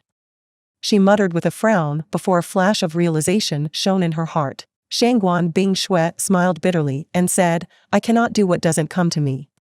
Unlike many women who may try to casually engage in a relationship with someone, if I don't feel it then I just don't feel it. I won't do something my heart doesn't agree with." Bai Zemin's black eyes glittered with a hint of appreciation and praise as he looked at the woman in front of him. In this new era, in the midst of the 21st century, it was extremely difficult to find a demure woman with Shangguan Bingshui's thoughts. Much more difficult still was to find such a beautiful woman who thought like this. "Why don't you try to be frank with him?" he proposed, and seeing that she was paying attention to him, he continued, "I mean, it's been a while since you rejected him. Chen He is probably waiting for an answer now that he got better himself." Shangguan Bingshui thought about it for a moment with a serious expression before slowly nodding and saying, "Maybe you're right. Chen He has worked hard to not only learn martial arts and how to handle different kinds of weapons for self-defense, but also worked overtime to close the gap in our grades when we were still students. So maybe he's waiting for an answer." Bai Zemin sighed in his heart and secretly shook his head. Even though he said that, he knew very well that Chen He was not going to give up. The reason was very simple. This was that in the current world, the gap Chen He believed there was between him and Shangguan Bingshui, that distance between their hearts that he felt could be closed, was born out of the difference in strength between the two of them. Past Chen He could not compare to Shangguan Bingshui in anything. Whether it was qualifications, family backing, personal ability, etc., in everything he was below her. In the present, Chen He was below Shangguan Bingshui as well. While she had already broken level 40, he had only just stepped into the First Order less than half a month ago. Bai Zemin was sure that Chen He believed that the reason Shangguan Bingshui did not accept him was because she could not accept a man who was inferior to her. If you really don't want to have anything with him, be sure to make clear the reason why. Bai Zemin added at the end. Okay. Shangguan Bingshui nodded. She secretly thought that she should discuss the matter first with Wu Yijuan and then would see what to do. Just as Bai Zemin was preparing to say something else, she interrupted. Don't you want to ask me about my family? I know you've been curious about it for a long time. Shangguan Bingshui smiled slightly and said with a slightly mischievous tone, for me to be childhood friends with people like Chen He and Yijuan, my status definitely must not be small. Something like that must be what you think in your head, isn't it? Bai Zemin shrugged his shoulders and said calmly, you don't need to say anything. Oh? She looked at him with a raised eyebrow, really surprised this time. He looked at her with a you understand smile as he said slowly, actually, I'm 90% sure about who you are.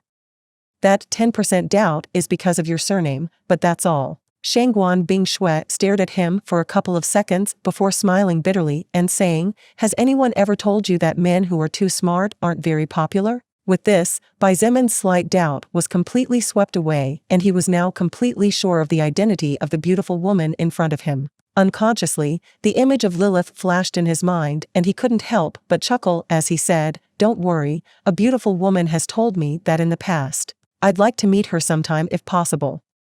She also chuckled and joked, I'm sure the opportunity will present itself.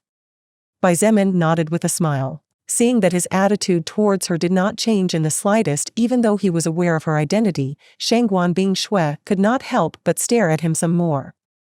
The more she looked at the clearly more handsome face than in the past of the young man in front of her, the more her impression of him improved. He was not treating her with greater respect, nor was he giving her an obsequious attitude, and she could not see the slightest fear in his eyes. Bai Zemin was simply treating her as he had treated her in the past, as he was treating her a minute ago. You really are a weirdo. Shangguan Bingshui smiled slightly and shook her head, even though you are aware of my identity, you didn't even have the slightest reaction except for a slight surprise that disappeared as quickly as it came. Bai Zemin chuckled as he heard what she said. He looked at her with an amused look and said composedly, did you forget what my goal is and the reason why I am slowly forming my own army? Shangguan Bingshui looked at him speechlessly and remarked, that makes you even weirder. Aren't you afraid? With everything I know about you and the faction you're setting up, it can definitely be a big hit to you if I decide to betray you in the end. Blood Warlock, Succubus Partner in the Apocalypse. Chapter 308 Xianyuan Bingshui. Betrayal. This was an unpleasant word that probably no one in the entire history of the universe ever liked. However, the word betrayal existed precisely because living beings were backstabbers, especially those beings with the ability to think and reason like human beings. Had Bai Zemin ever thought that he might be betrayed? Of course, he considered it many times and he was also sure that at some point, whether he liked it or not, it was highly probable that at least one person he trusted would definitely betray him. Of course, such a thing might never happen and be nothing more than a bad thought on his part. However, Bai Zemin believed that sometimes it was better to expect bad news rather than good news since that way he could withstand the blow a little better thanks to the fact that in a way he already expected something bad to happen, as opposed to what would happen if the blow caught him completely off guard. But although Bai Zemin expected to some extent to be betrayed for personal benefits or ideals, he had no way of knowing who would do such a thing. Therefore, he could only wait passively and prepare secretly. After all, as the leader of a growing faction, it was not good to look doubtful and distrustful of everyone as it would only make things more difficult for him and for everyone in general. However, if there was one person in his faction who would definitely not betray him, it was Shangguan Bingshui. Bai Zemin reasoned that way not because he had any special thoughts about her or romantic feelings that blinded him, far from it. The reason was extremely simple, and that was that Shangguan Bingshui was a woman whose pride was deeply engraved in her bones and soul. Therefore, after hearing her ask him if he did not fear that she would betray him in the future, Bai Zemin smiled faintly and said with certainty, "You will definitely not betray me." Shangguan Bingshui raised an eyebrow and looked at him with amusement as she said, "Are you sure about that?" Do you know that relying too much on someone you've known for less than 2 months could be the cause of your downfall? If I fall for something as stupid as a betrayal, then I would never reach the top in the first place. Xietain pointed and then looked at her with a faint smile, but as I said, you will not betray me. Shangguan Bingshui finally couldn't help but look at him with a serious expression and frowned slightly as she said, puzzled, how can you be so sure that I won't, considering my identity? I don't know, I just know you won't. He shrugged and said nonchalantly, besides, since you're not using your father's surname, I assume you and he don't get along particularly well, so I doubt you'll go looking for him considering your prideful personality. Shangguan Bingshui stared at him for a long time before finally sighing and raising both hands in surrender as she said, forget it, forget it. I really don't know what goes through your head to think of all those things. Even without me saying anything, you just come pretty close to the reality of things. Seeing that Xietain just smiled slightly without replying, Shangguan Bingshui suddenly felt curious and couldn't help but ask, with your analytical skills and intelligence, how come your grades never stood out in college? I really don't understand. While the evolution was making the brain very slowly progress toward what appeared to be a perfect state, it was all based on the individual's brain. Since each brain and mind was an infinite world apart from another, the possibilities were innumerable and the speed at which each mind evolved also varied greatly. This also meant that since Xietain could come to such logical and accurate conclusions only based on so little information, his intelligence and mental capacity were already high in themselves. In the past, Shangguan Bingshui had also pointed this out. But back then, Xietain and she were not particularly close, so he simply responded indifferently and without much interest. Hearing her question, Xietain sighed and with an extremely complicated expression on his face, he began to narrate part of his past. After several minutes where she only listened while he was the only one to speak, Shangguan Bingshui's sky-blue eyes struggled to penetrate beyond the darkness of the night into the forest crowded with wild beasts to look at the expression of the young man who was even younger than herself. I see. She sighed and looked at him in a new light. For the sake of letting your little sister have an easier life, you practically sacrificed yourself. That's truly remarkable. Xietain waved his hand and said calmly, I don't think it's surprising. My younger sister Mengqi is 17 this year, and she suffered enough when she lost her real family in a car accident.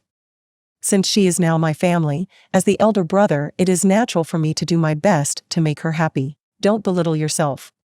Shangguan Bingshui shook her head and looked at him seriously. Do you really think any young man would be willing to practically give up the happiness of the college years, spending hours working just in order to let someone else live happily? If you believe that, then you're naive. Before he could say anything, she smiled coldly and said indifferently, believe me when I say that even your own blood can casually abandon you as if you were nothing, let alone abandon an adopted person as it is in your case and that of your younger sister. Xietain looked at her with narrowed eyes, and many things suddenly began to come together. Countless ideas flashed in his mind, theorizing countless reasons why she would say such words in that tone of voice as cold and indifferent as the frost that had not been melted in millennia. In the end, only one theory proved to be the most feasible. He pointed out, you're talking about your father, aren't you? Shangguan Bingshui looked deeply at him for a full minute before moving close enough to him to see his face clearly even in the midst of the darkness. Xietain also looked at her and waited patiently. He knew that she would soon open up for him. He didn't have to wait too long as the next moment she extended her delicate hand forward and said with a faint smile, nice to meet you. My former name was Xianyuan Bingshui, but because of a certain scum called Xianyuan Wendian, my not-so-loving father, abandoned my mother and me, I changed my paternal surname to my mother's surname, Xianyuan Wendian. Xietain sighed in his heart upon hearing that name. Even though he had technically confirmed it before and Shangguan Bingshui had confirmed it at the beginning of this conversation, it was impossible not to feel surprised when everything was said in clarity. In China, there were two positions that conferred great power to those who held them, practically turning those two individuals into kings who could basically do whatever they pleased in the entire Asian country and even granted them great power worldwide. These two positions were 1. The position of Captain General, which gave the man in this position the power to directly command over 1 million soldiers. Whoever occupied this position could not only mobilize infantry on foot but also had control over several armored infantry battalions composed of battle tanks, assault helicopters, fighter jets, etc. 2. The position of Prime Minister, which gave the man in this position the power to decide laws, rules, control the power of China's armed police forces, and basically control the lives of each and every citizen of the country. Unlike the position of Captain General, the Prime Minister possessed great speaking power in the political world. His words could even provoke wars between nations or cause China and another great power to join together to form a powerful alliance never seen before. Xietain did not know who the person in the position of Captain General was, because unlike the political world, the army was not so much in the news, and considering that he was just a normal college student before the apocalypse, it was natural that he did not know such things. However, he knew perfectly well who the Premier of China was. Wu Jianhong, grandfather of one of the people who was currently part of his faction, Wu Yijun. It should be recalled that Wu Yijun even agreed to support Xietain in his ideal of setting up an absolute dynasty in China and replacing the previous government. However, above Premier Wu Jianhong and the one who occupied the position of Captain General, there was an existence that controlled everything. This person was naturally the president of the country. The president of China not only had control over the army but also led the politics of the country. He was basically the representation of China itself.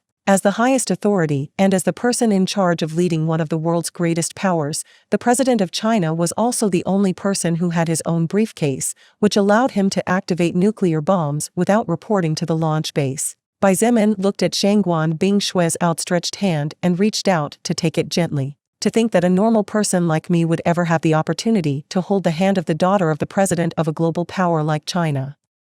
He joked as he unconsciously felt her silky skin. Shangguan Bingshue chuckled and recalled, "You also hugged the president's daughter and took her into a room with the door closed." Cough. Xietain coughed and pulled his hand back tactfully. It would take him some time to get used to this teasing Shangguan Bingshue. He was used to her cold and indifferent self that almost never smiled, so such a turn was too big to take casually. Seeing him behaving in such a manner, her pink lips pursed softly in a faint smile.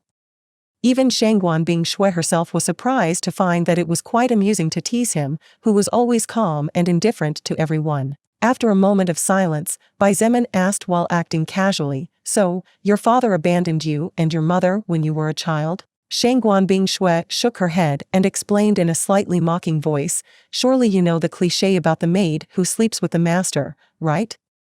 Well, congratulations, now you can say that you know someone who was born from that cliché." Xietan's expression did not change, focusing solely on her words and trying to understand the kind of life she lived. "My mother was just a maid who worked part-time at Xianyuan Wentian's summer mansion.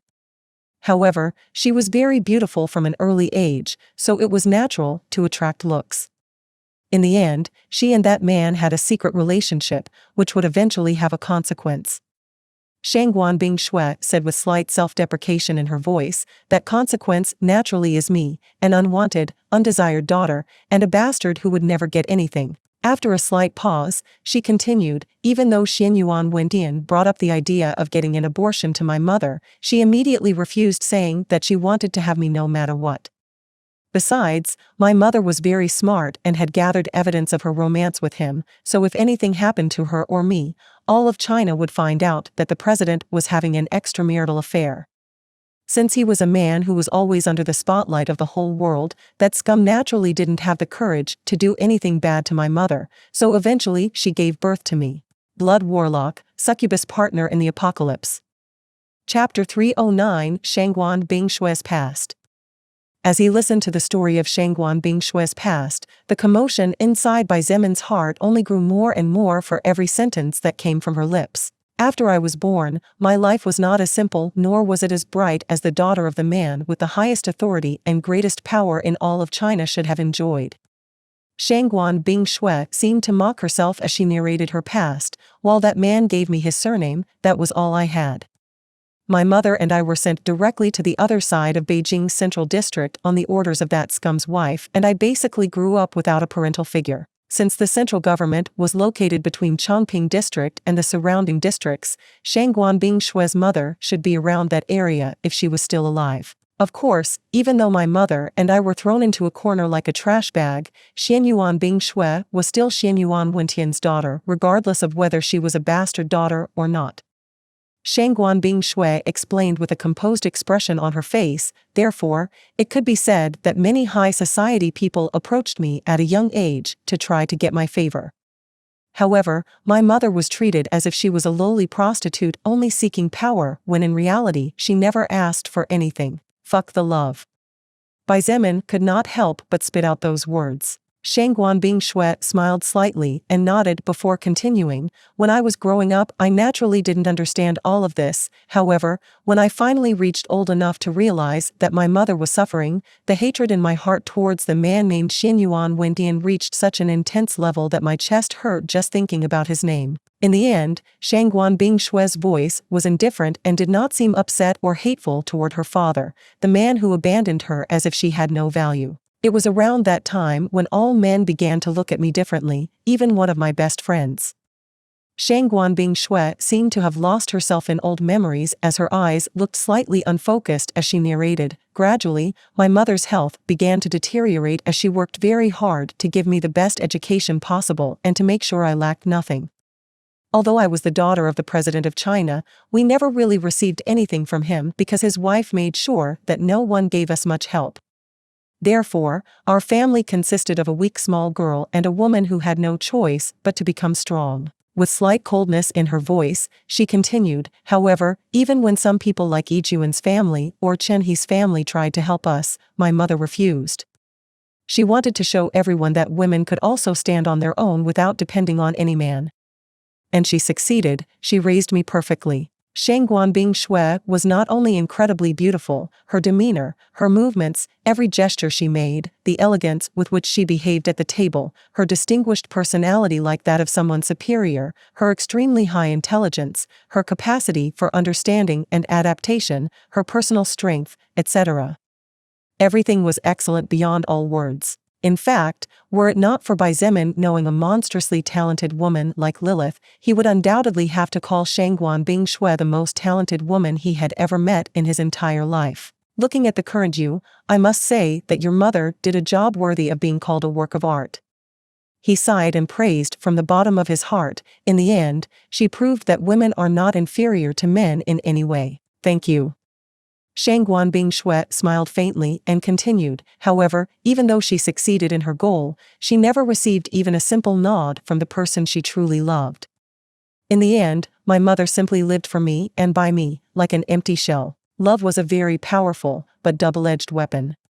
It was an emotion that could strengthen a person to the point that in the course of just a few hours he or she could become someone completely different. At the same time, love was an emotion that could sink someone to the bottom of the ocean, never to rise again. In the case of Shangguan Bingshui's mother, she was a pitiful woman who, if it were not for her beloved child, would probably have decided long ago not to continue to exist. When I turned 12, I decided to change my last name to remove any trace of that man from me. In fact, if it were not because it is not possible, I would even like to tear out every last fiber of genetic code from me that represents him. Shangguan Bingshui said coldly. As I observed my mother's suffering, as I remembered my scum of a father, and as I gradually realized that all men always looked at me in a similar manner, I began to feel disgust for the male gender. My aberration for men reached its peak when I even disdained to disdain them. Bai Zemin forced a bitter smile into his heart.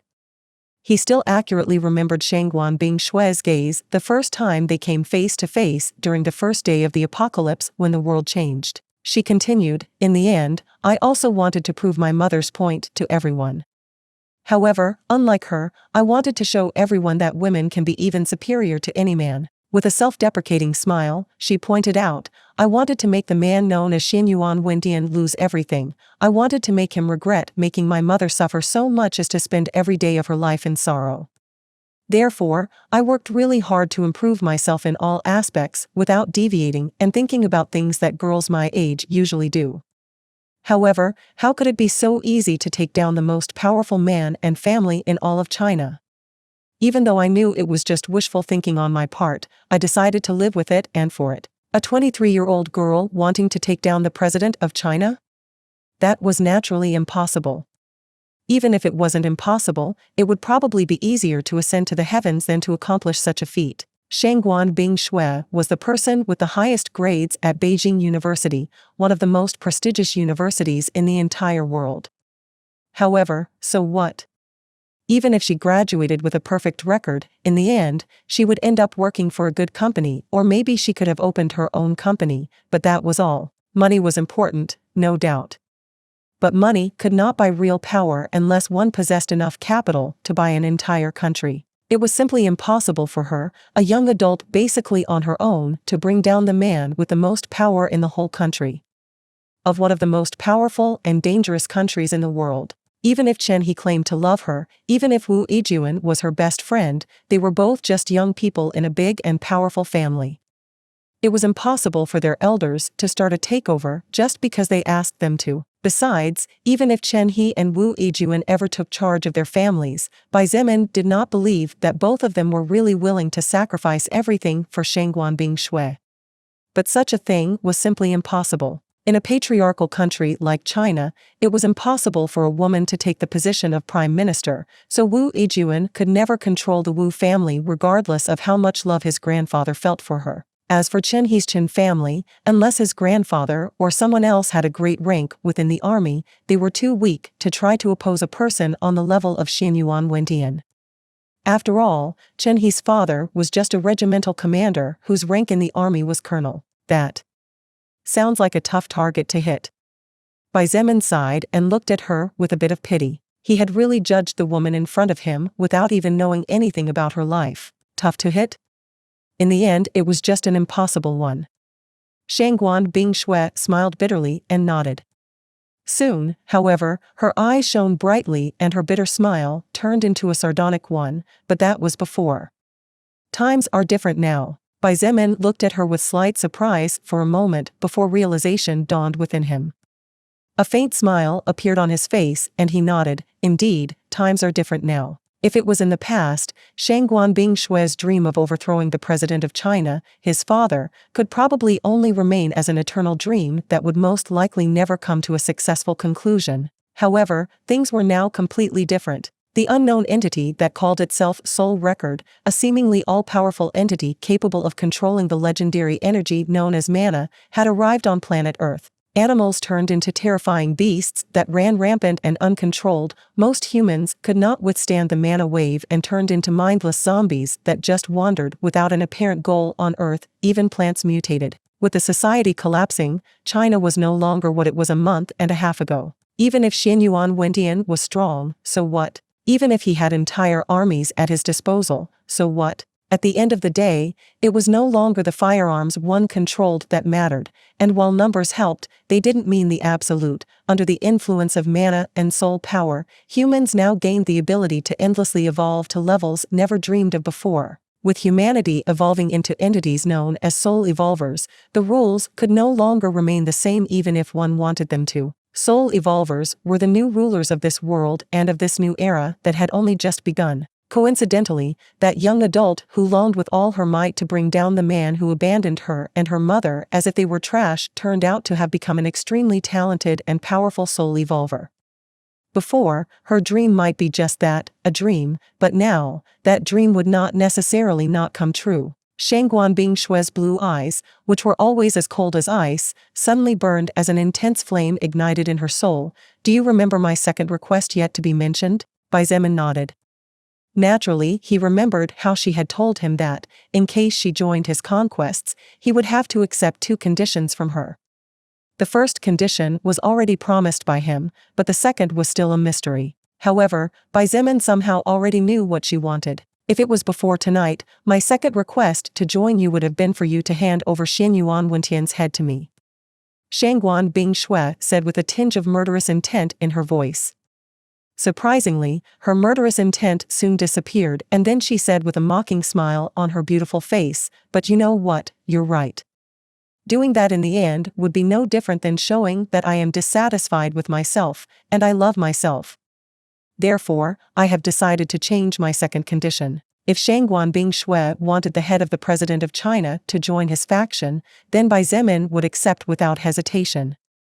After all, his faction and the former government of China were destined to be enemies, so killing the highest authority was something he would probably have to do at some point. However, now that he knew that the man was her father, things were a bit awkward for him, since regardless of how much she hated her father, since they now had the possibility of living forever, it was hard to know if that hatred would persist for all eternity. If Shangguan Bing Shui, as the years went by, realized that her hatred for Xianyuan Wendian would disappear, then she would regret it for all eternity, and such a thing was not something Bai Zemin wanted. Putting aside the fact whether he cared for her as a friend or not, she was basically his right hand at the moment, and until he had the strength to fight alongside Lilith, Shangguan Bing Shui would continue to occupy that position for a long time. Besides, there was also the matter of her mother. Shangguan Bing Shui's mother might be resentful, but Bai Zemin did not know that, if she were still alive, her love for the man she had met in her youth still persisted. Fortunately, Shangguan Bing Shui changed her mind.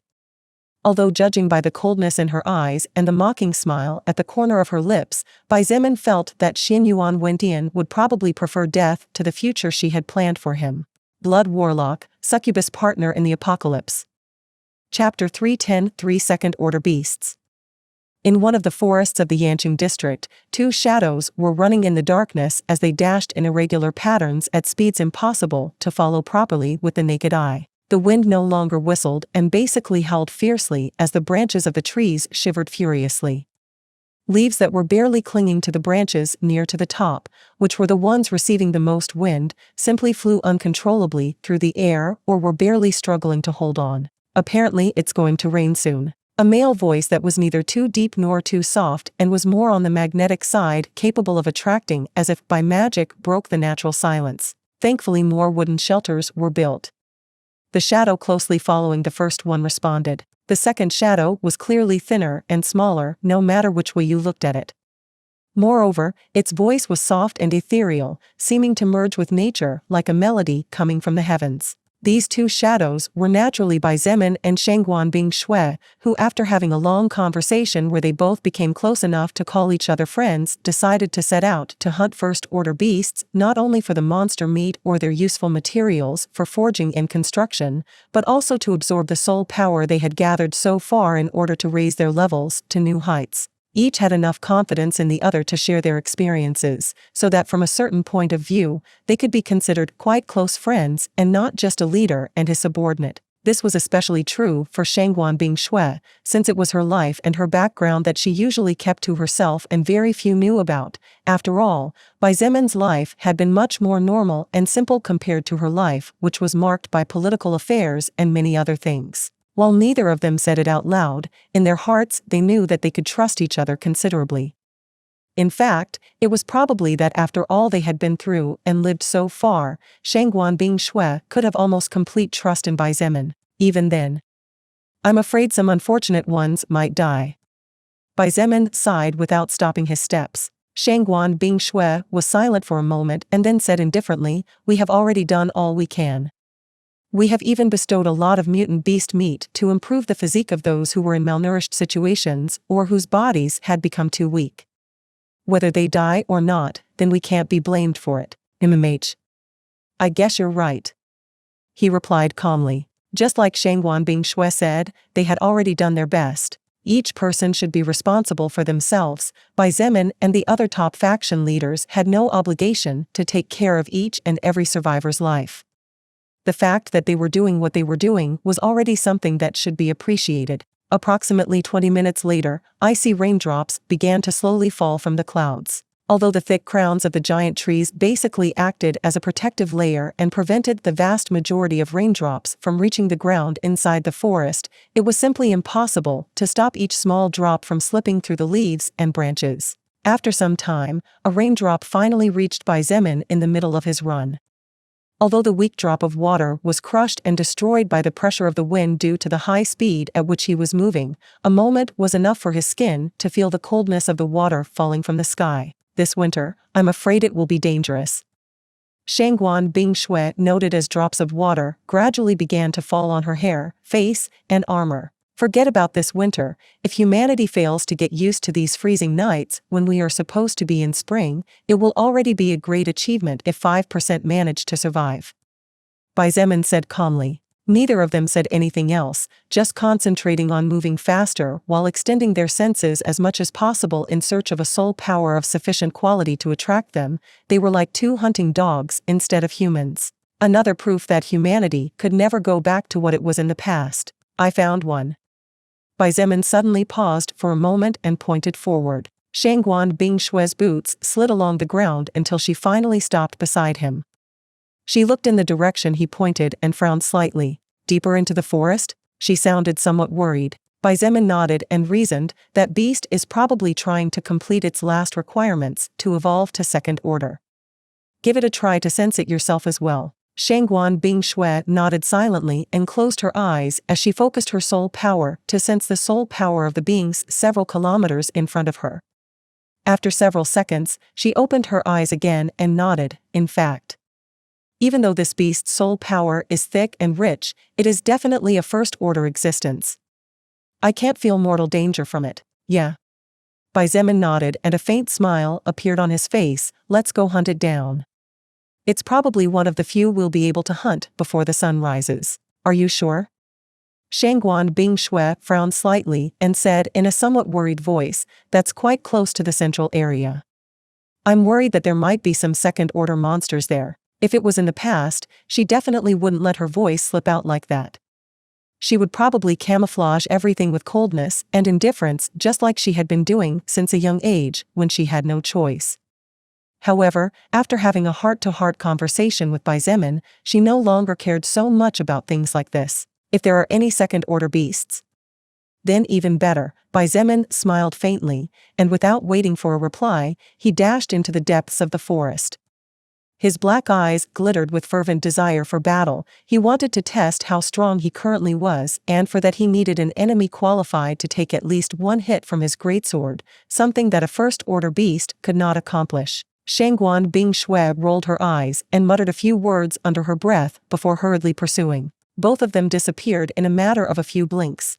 The central area of the forest was completely different from the outer perimeter and the inner perimeter. The weeds in this place grew wildly, reaching up to 2 meters in height at worst, and the toughness of those fine grasses that in the past could be cut casually had reached a point where even a kitchen knife would probably break before it could chop them in two. The number of trees was much smaller in comparison, however, their heights were at least 50% higher and their trunks were so wide that even if 20 adults joined hands to try to go all the way around them, they would not necessarily be able to succeed in the feat. Along the way, the duo of Bai Zemin and Shangguan Bingshue was attacked by some mutant plants that could only survive by camouflaging themselves with the environment.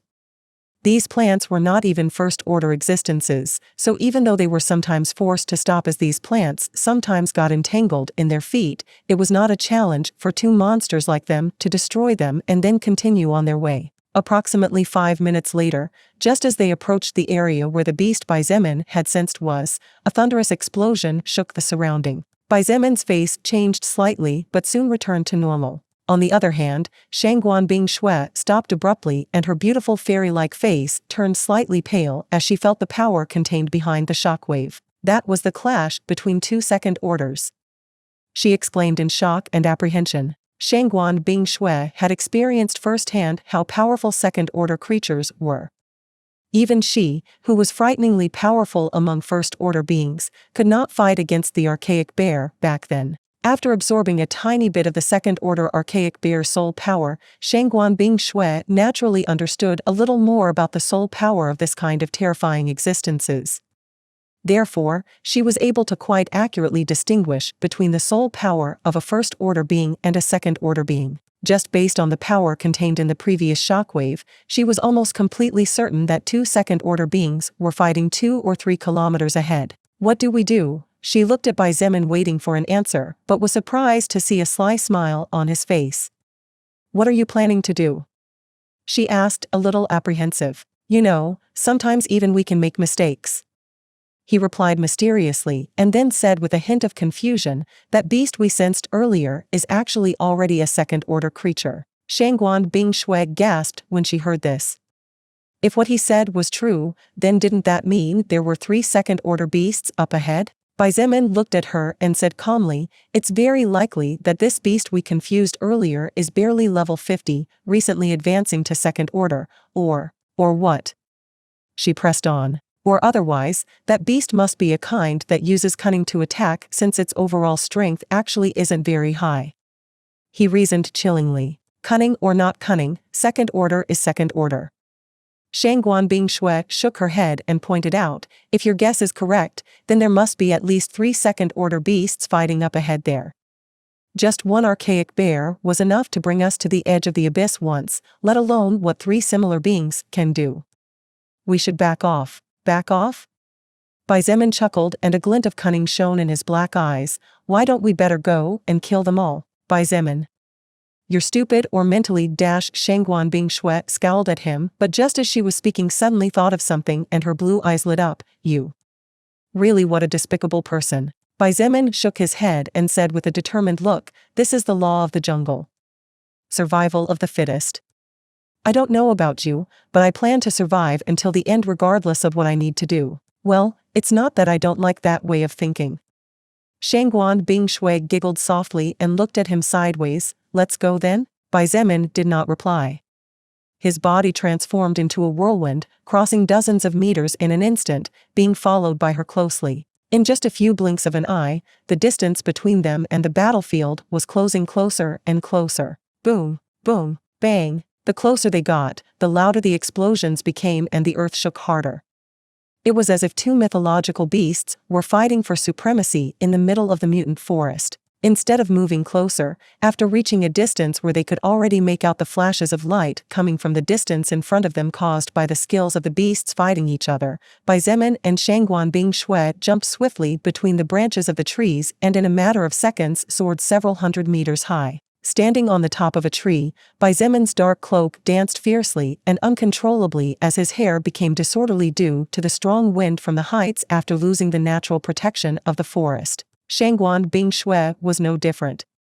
Her silver hair danced uncontrollably, giving her always neat appearance a wilder and more seductive look than usual. However, neither she nor he seemed to care about any of this.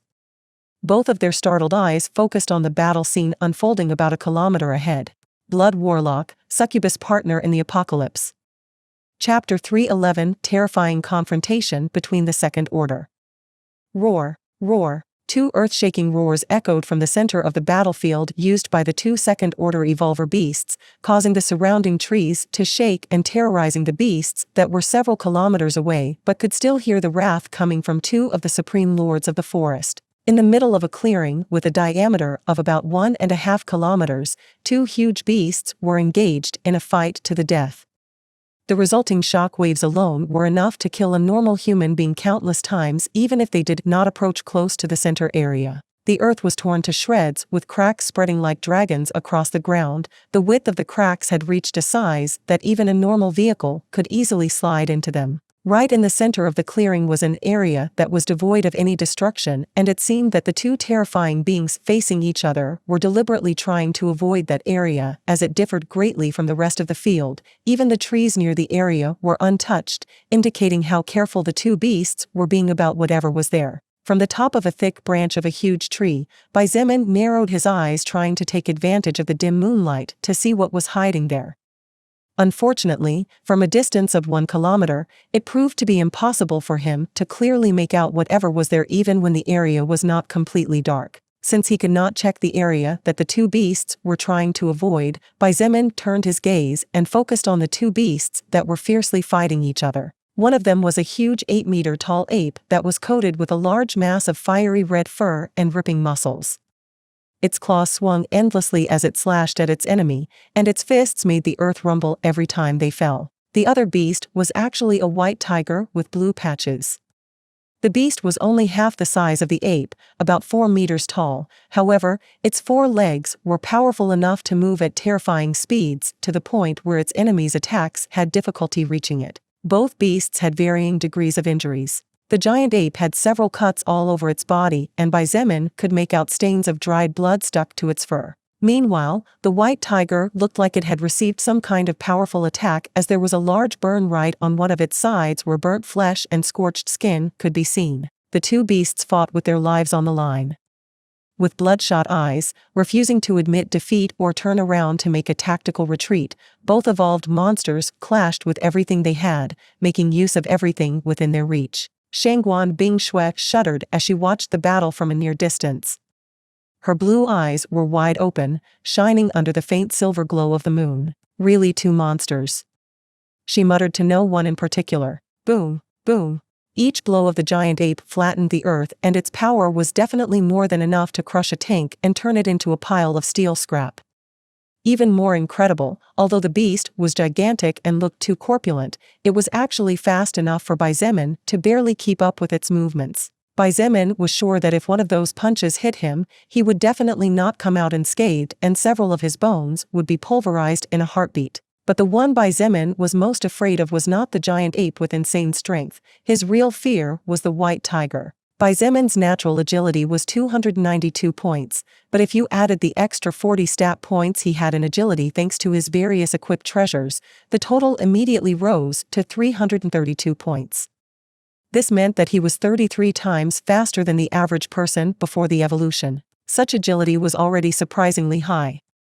However, even he could only see a flash every time the white tiger burst out with its phantom speed. Boom! Boom! As the giant ape's fists destroyed everything in its path, the white tiger stomped the ground beneath it and turned into a white shadow, gracefully dodging each of the opponent's attacks. Bang! Bang! The surrounding air exploded every time the feline beast made use of its speed. As if that wasn't enough, the white tiger even managed to leave several bloody wounds all over the giant ape's body before backing away and then attacking again. Bai Zemin's face turned completely serious as he tried to follow the white tiger's movements. He knew that if it was him instead of that robust and powerful-looking ape facing this tiger, then his head and neck could be separated in a matter of seconds. Regardless of how strong he was, if he couldn't even react to the incoming attack, then it would only be a matter of time before the enemy found an opening in his defense. We have to take out the white tiger first, he stated in a low voice. Even though they were about a kilometer away, the second-order beasts had definitely perceived them. The only reason they could still relax was because two of the beasts were in a state where they could not afford to be distracted, while the third beast was waiting for the opportunity to hunt two prey that looked much more appetizing than two apparently weak humans. Shangguan Bingshui nodded earnestly. She gave him a sidelong glance and asked, "How confident are you?" Bai Zemin thought about it for a moment, and after analyzing pros and cons, calmly said, "If it comes to killing one of them, then I am 100% confident that I can finish off that tiger as long as my attack reaches it." "What about the ape?" Shangguan Bingshui asked hurriedly. "The ape?" Bai Zemin narrowed his eyebrows and frowned. "Difficult. I don't know if I can kill it with a single hit." Shangguan Bingshui looked towards the battlefield and sighed. What a terrifying regeneration. The white tiger flashed at lightning speed. Its speed was such that Shangguan Bingshui could only see something blurry moving all around. Slash. Slash. Slash. The white tiger slashed with its claws again and again, leaving numerous blood wounds on its enemy's body. However, the giant ape was undeterred and continued to punch tirelessly. The beast seemed to know that if one of its attacks hit its hated enemy, it would be enough to tip the scales of victory to its side immensely. As new bloody wounds appeared revealing red flesh, the wounds caused by the white tiger's claws earlier began to close at a speed visible to the naked eye.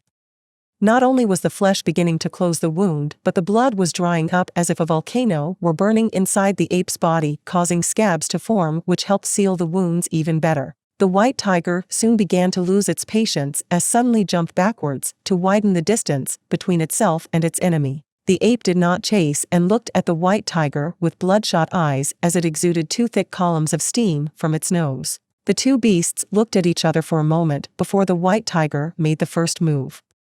The beast opened its jaws wide, revealing two rows of white teeth accompanied by two upper fangs that shone coldly against the moon's reflection. "It's activating its special skill," Shangguan Bingshui pointed out as she subconsciously tensed and prepared to erect a barrier of ice in front of the two of them. "The time is probably approaching," Bai Zemin whispered as his gaze went between the white tiger and the giant ape. Flash! A flash of white light suddenly appeared in the center of the white tiger's wide-open mouth.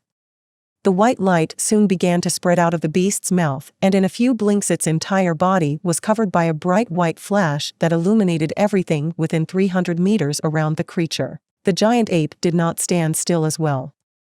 The nearly 10-meter-tall beast roared with its head pointed skyward, and its deep red hair suddenly began to glow brighter and brighter.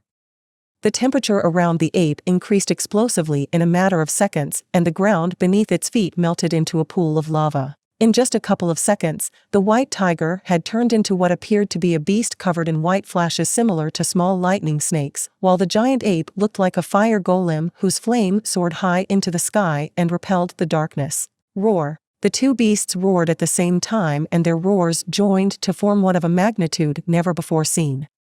As if by prior agreement, both second-order existences became two lines as they charged forward, with the intention of crushing the other and emerging as the winner. The white tiger in the form of a white flash and the giant ape in the form of a fiery fireball approached and closed the distance in just an instant. Boom! A thunderous explosion reverberated for miles with the shock center at its core. The shockwave caused all the surrounding trees up to 300 meters near the central site to be directly ripped up by the roots and sent flying all over the place. The earth shook and sank under the pressure as the first-order beasts and those unclassified shuddered in their areas despite the distance. Xietain narrowed his eyes as he stared at the center of the explosion. The two beasts that were surrounded by the chaotic energy generated by the clash between two powerful skills were barely visible as two black dots amidst the flashing light. Shangguan Bingshui had no choice but to place both arms in front of her as cover, and as her hair danced uncontrollably she could barely keep one of her eyes open, not daring to be completely in the dark in the middle of such a dangerous place. What a shocking power! Xietain muttered as his defensive cloak flapped behind his armor. However, despite him saying those words, the emotion in his black eyes was as vivid as the big smile on his face. No matter how you looked at him, he definitely looked like someone excited to try rather than someone frightened by something dreadful. Soon, the shockwave slowly subsided and the dust slowly settled. As the sound resulting from the destruction still lingered in the surroundings, the white light covering the white tiger's body dimmed and the yellow flame burning on the giant ape's body began to lose its power. The two beasts came into view once again. However, this time none of the two were in as good a condition as before, but had taken a large enough amount of damage where a third party with sufficient power could benefit. The white tiger's violet eyes flashed with a tinge of fatigue as it looked at the giant ape. At the same time, the giant ape's wild and seemingly savage gaze also calmed down, and the pain became obvious as its bestial face contorted horribly. Amidst the darkness in the distance, a large number of glowing green eyes suddenly appeared looking in the direction of the battlefield.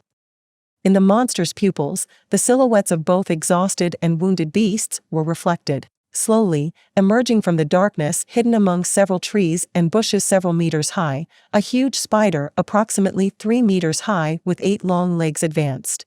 Blood Warlock, Succubus Partner in the Apocalypse. Chapter 312 Irregular, Part 1. As the giant ape and the second-order white tiger looked at each other with eyes brimming with fatigue but with no intention of backing down, waiting for the opportunity for the other to let its guard down a bit to launch a fatal attack, the two beasts sensed someone whose soul power was considerably weaker than both of them. The problem was that while both beasts were stronger, that was under normal conditions. The second-order white tiger had half of its body scorched and almost all of its beautiful white fur had been turned to ashes, while burns of a terrifying degree plagued its body. On the other hand, the second-order giant ape was not much better off than the white tiger.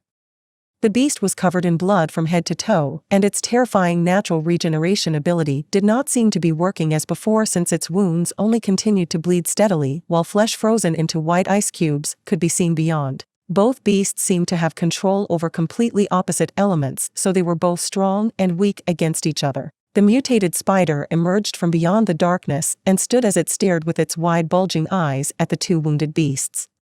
Its horrifying mouth was slightly open so that sticky saliva was constantly dripping onto the ground. The giant ape and the white tiger immediately became alert and jumped back. Together with the spider, the three beasts formed a triangle as they looked at each other with murderous intent. Behind, a few hundred meters away, that small patch of land was still perfectly protected. Whatever was there, it was obvious that it was responsible for the appearance of these three second-order beasts. Spider. Seeing the giant body with countless fine hairs standing upright, looking at those glowing eyes that seemed to reflect countless times the same image, and seeing those long sharp fangs with dripping green drool, Shangguan Bingshui immediately turned pale as a sheet. Bai Zemin's face changed noticeably, and only now did he remember what happened some time ago in the mutated forest when the army of mutant spiders appeared. The problem was that unlike back then where he could have paved a bloody path by himself, the current situation was completely different. Bai Zemin might have the ability to take on 100,000 unclassified enemies, but he definitely did not arrogantly believe that he had the ability to take on 3 second-order beasts by himself. "You can't faint." He hurriedly grabbed onto her shoulders and shook her to look him in the face. Shangguan Bingshui jumped in fright at the sudden swing and unconsciously tried to break free. However, her strength was much lower than Bai Zemin's, so her initial efforts were to no avail. After realizing who the person who was grabbing her was and seeing the serious face of the young man a short distance away from hers, she finally stood still even though her face was deathly pale. "Wu Yijun told me what happened to you when you were younger. Besides, I hate spiders too." Bai Zemin looked deeply at her and said with a serious expression, "However, you can't faint here. Do you hear me?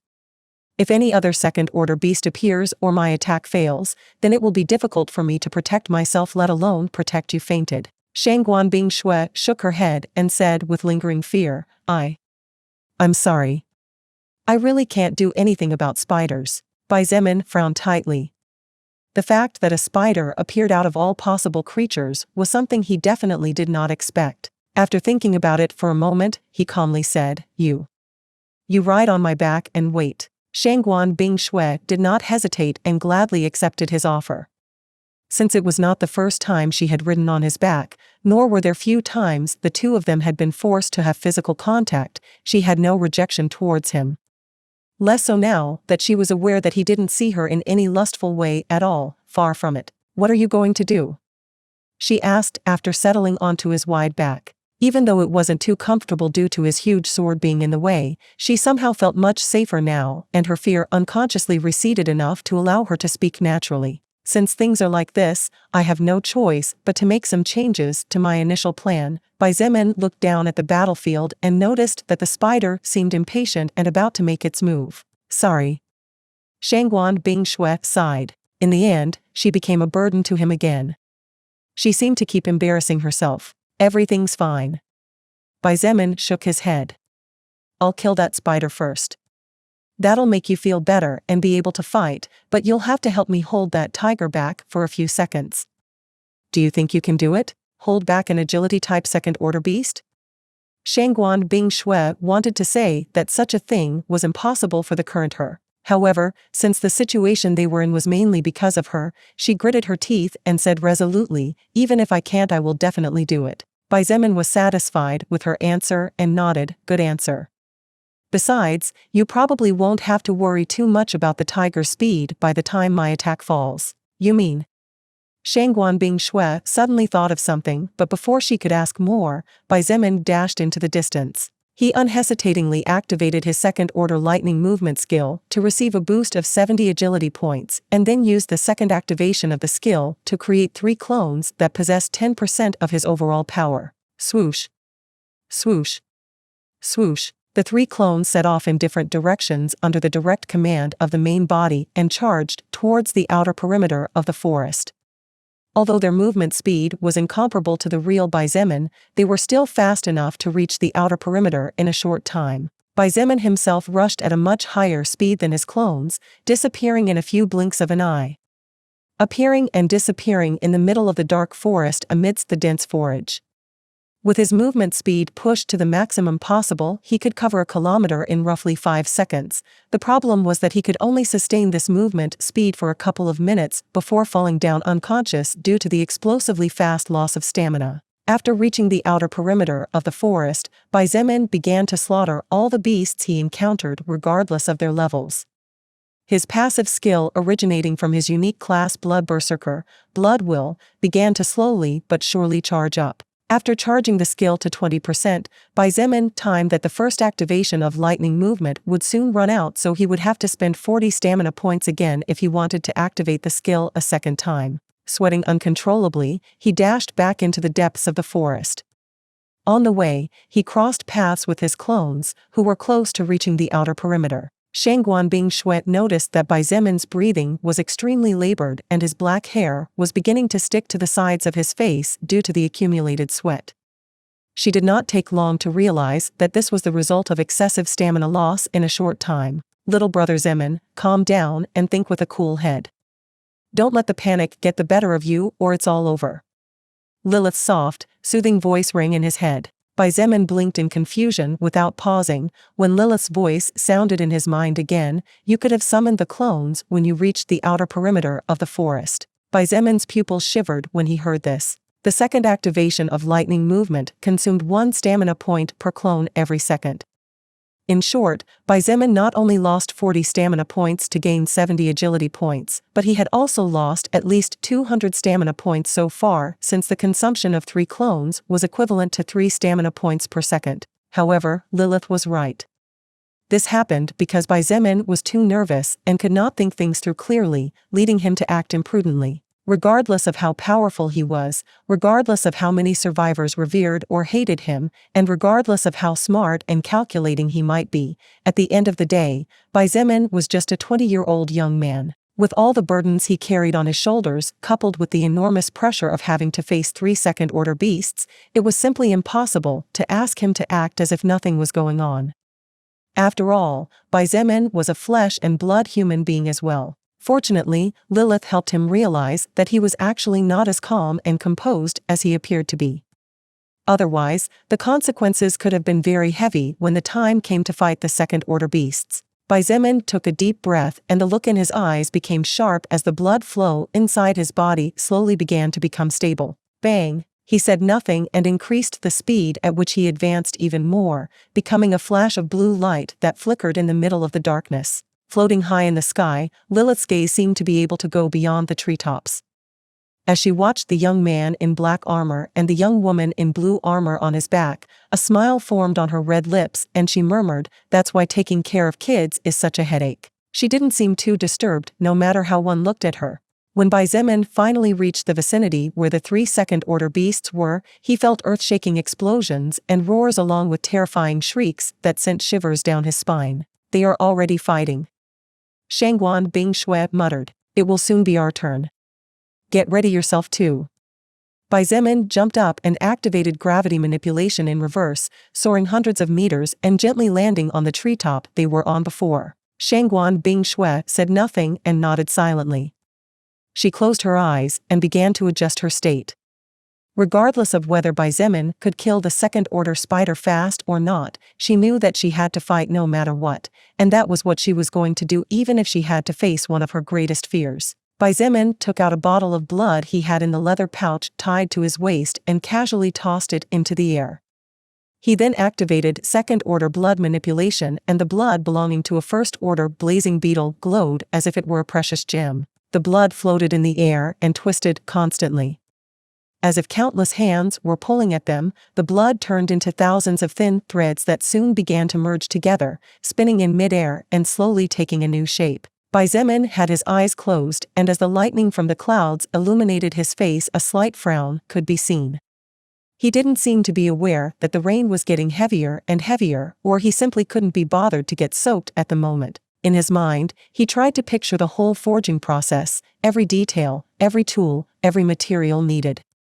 Little by little, he as a blacksmith, his skill, blood manipulation as a hammer, and blood as a material, merged to slowly give shape to what appeared to be a huge 3-meter-long trident. Meanwhile, blood will, 28%/50%. Blood will, 30%/50%. Blood will, 35%/50%. His 3 clones finally began to do their job. Blood Warlock, Succubus Partner in the Apocalypse. Chapter 313 Irregular, Part 2. Although Bai Zemin's clones only contained a basic 10% of his total power, that 10% could by no means be underestimated. Considering how monstrous Bai Zemin's stats were, that 10% was more than enough to practically overwhelm any enemy below the First Order. Since the clones were using the outer perimeter of the forest as a hunting ground, there wasn't much chance of a First Order beast appearing in it. If it was unclassified beasts, Xietain believed that his clones could take care of it without any problems as long as they did not appear in large groups. After all, his clones could only use pure physical strength without any active or passive skills. One had to remember that Xietan's skills were deeply engraved in his soul with runes. His clones did not contain part of his soul, they were just an extension of one of his skills. In just a few seconds, blood will reach the maximum possible, and Xietain hastily cancelled the second activation of lightning movement, resulting in the 3 clones disintegrating into a bunch of small flashes of flickering light. In just a few minutes, Xietain had lost a terrifying 325 stamina points out of his total 443. Mental exhaustion was completely overwhelming him, and were it not for his willpower, he would definitely not be able to continue performing such an arduous task as the one he was doing now. On the other hand, while Xietain was carefully shaping his attack weapon, Shangguan Bingshui finally finished adjusting her mental state as best as possible and opened her eyes again. Seeing Xietain working hard with a frown, Shangguan Bingshui's stare became complicated. Ignoring the fact that the rain had soaked her entire body and armor, she looked at the battlefield and took a deep breath as she watched the giant spider in the midst of a deadly battle. It took all her courage and willpower not to turn around and run away from the place right then and there. At this point, the battlefield had completely changed due to the sudden appearance of a third second-order beast. The ferocious giant ape had been trapped by the mutated spider silk and was currently roaring furiously as it pounded with its fists and used its claws to try to break out of its cocoon.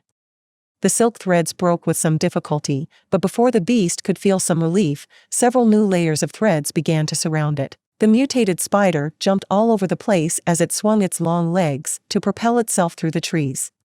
Circling around the giant ape, the spider spat silken threads again and again from its mouth, seemingly calmly and unhurriedly. For each new layer of thread the mutated spider spat out, the giant ape's misery only became even greater than it already was. The white tiger, as a second-order beast, was naturally a bit more intelligent than the other mindless beasts. Therefore, after seeing the mutated spider attack the ape, the tiger took the opportunity to rest and recover as much energy as possible. Unfortunately, the tiger did not get much rest, as after a miserable roar, the giant ape fell heavily to the ground after being suffocated by the toxin contained in the spider's poisonous threads. Just as the mutated spider was about to lunge forward and deal the final strike, the white tiger burst forth at a frighteningly high speed and slashed with its claws with the intention of dismembering the giant insect's body. However, just as the white tiger leaped into the air and was about to reach the mutated spider, its body hung in mid-flight and swayed slightly before coming to a stop. Thin and practically invisible threads of spider silk surrounded the white tiger's body. Obviously, the mutated spider was no fool, nor had it forgotten its other opponent. The creature had been cunning enough to leave a trap around the entire battlefield as it ran around and tried to suppress the giant ape. Under Shangguan Bingshui's frightened and surprised gaze, the mutated spider swung on one of its silks with ease and opened its maw wide before taking a ferocious bite out of one of the white tiger's legs. Roar! The white tiger roared in pain and swung with all its might as it unconsciously activated its skill. Bang! The silken threads broke out and the mutated spider was forced to scurry back as a thin layer of white ice formed on one of its front legs. The spider squeaked ominously as it looked at the tiger as if it were looking at a delicious prey, but did not dare to casually charge as it knew that its actual strength was in reality far lower. What the hell? Shangguan Bingshui muttered with wide eyes staring at the spot where the mutated spider had bitten. The left foreleg of the white tiger that had been bitten by the mutated spider immediately took on a greenish hue, but even more surprisingly, a kind of vine began to grow from the beast's flesh. The vine began to fiercely twine itself around the white tiger's leg as if it had a will of its own, and even though the white tiger was constantly freezing the vines, its skill was no longer as powerful as before because the beast was exhausted after such an exhausting fight for so long, so the vine growing from its flesh seemed to be able to resist for quite a while longer. The mutated spider seized the opportunity and launched itself full speed ahead, easily reaching 200 kilometers per hour. With a powerful leap, the spider appeared right in front of the white tiger, preparing to take another bite, this time being more daring and aiming for the neck. Seeing that it was in trouble, the white tiger hastily jumped and narrowly dodged the attack. However, with one of its legs being held back by the vine coming out of the wound caused by the mutated spider, the white tiger did not manage to escape unscathed as the spider managed to inflict several bloody wounds using the sharp hairs on its legs. Just as the mutated spider seemed to have everything under control and was about to chase, a thunderous roar echoed throughout the forest. All the beasts within a relatively close distance stopped dead in their tracks and shuddered as they looked with a tinge of fear in their eyes into the depths. The mutated spider quickly turned its body, just in time to see that at some point the giant ape had managed to break out of the silken cocoon that imprisoned it. A flame burned furiously on the giant ape's body as the beast stared at the mutated spider with bloodshot red eyes. After a mighty roar and a boom, the giant ape made perfect use of its powerful limbs to charge towards the mutated spider at a speed of over 300 kilometers per hour. The eyes of the mutated spider flashed with a hint of fear, and it hastily retreated while spitting out silken threads with the intention of stopping the giant ape. However, as the extremely tough threads approached the flames burning at high temperatures on the beast's body, they were incinerated to nothing. Swoosh! Just when it seemed that the mutated spider was in trouble, the white tiger seemed to see an opportunity for revenge as it swooped down on the insect and slashed ferociously with its right claw. The white tiger's giant claw severed one of the mutated spider's middle legs with total ease, causing it a great deal of damage in the process. Green liquid splashed everywhere as the severed half of the leg flew through the air. The mutated spider let out a terrifying shriek as it used its silk to swing into the distance in an attempt to escape. After seeing that things seemed to have turned out worse than it expected, the mutated spider that knew it was naturally weaker than the two beasts before it decided to flee immediately without even a second thought. Even as it retreated, the spider did not forget to expel several threads of silk behind it to buy some time for its retreat. After all, its speed was a lot slower than that of the white tiger and a raging giant ape. However, apparently the mutated spider's worries didn't seem to be too necessary because after chasing for a couple of seconds, the white tiger and the giant ape stopped and looked back. When they saw that patch of land still intact and with no signs of destruction, hesitation shone in the eyes of both beasts and they stopped in their tracks almost as if by prior agreement. On the other hand, Xietain was finally finishing the process of forming a weapon using his second-order blood manipulation skill. Normally, forming a sword, spear, or any other weapon with blood would only take him a few seconds since he was much more agile and dexterous after he evolved his blood manipulation. However, this case was different. After all, what Xietain was about to launch was by no means a normal attack. On the contrary, it was his most powerful and terrifying attack. Since the weapon he was about to use as a catalyst needed to have a constitution tough enough to withstand the power of a third-order skill, Xietain needed time to shape it into a weapon that would not be destroyed in mid-flight. About a minute or two later, Shangguan Bingshui noticed that the mutated spider was about to break away. Although she felt a little relieved, she also felt that it was a pity that Xietain did not finish in time. Just then, she felt a big fluctuation of mana beside her and hurriedly turned her head. "Done?" she asked with expectation in her voice as she looked with a sparkle of surprise at the weapon in Xietan's hands. "Phew." Xietain sighed as a flash of exhaustion flashed in his dark eyes. Not only had he spent over 300 stamina points in total, but he had just now consumed the 220 mana points that were obligatory for the blood weapon. The drain was immense in a matter of 5 minutes. However, as he looked at the blood trident whose length exceeded 3 meters, a satisfied look appeared on his face as he nodded. "Done." Shangguan Bingshui looked at the blood trident with surprise as instead of being a weapon created by blood it appeared to be a real weapon forged by real steel. Every visible detail showed the care and dedication Xietain put into creating this weapon. Xietain looked down at the battlefield just in time to see the mutated spider running into the distance. His eyes flashed coldly, and before Shangguan Bingshui could react, he hurriedly wrapped his arms around her waist and stomped on the tree branch on which he was standing. Bang! The branch broke into pieces as Xietain with the beauty in his arms soared into the sky amidst the flashing lightning of the imminent storm. Shangguan Bingshui was about to say something when Xietan's voice interrupted her. "Sorry, but bear with it for now." Even though he said just that, she didn't say too much either and simply nodded as she allowed herself to be pulled into the clouds by the firm hold of the young man beside her. Xietain activated gravity manipulation in reverse as Earth's gravity threatened to drag him back to the ground, and his ascent speed that was beginning to slow seemed to gain a little extra momentum. With his right arm stretched out to the side to the maximum, Xietain half closed his eyes as he looked at the mutated spider running under the glare of the lightning that illuminated the night. With a smooth backward motion, he then threw the blood trident with all his might while activating his most powerful attack skill to date, Crimson Blood Judgment.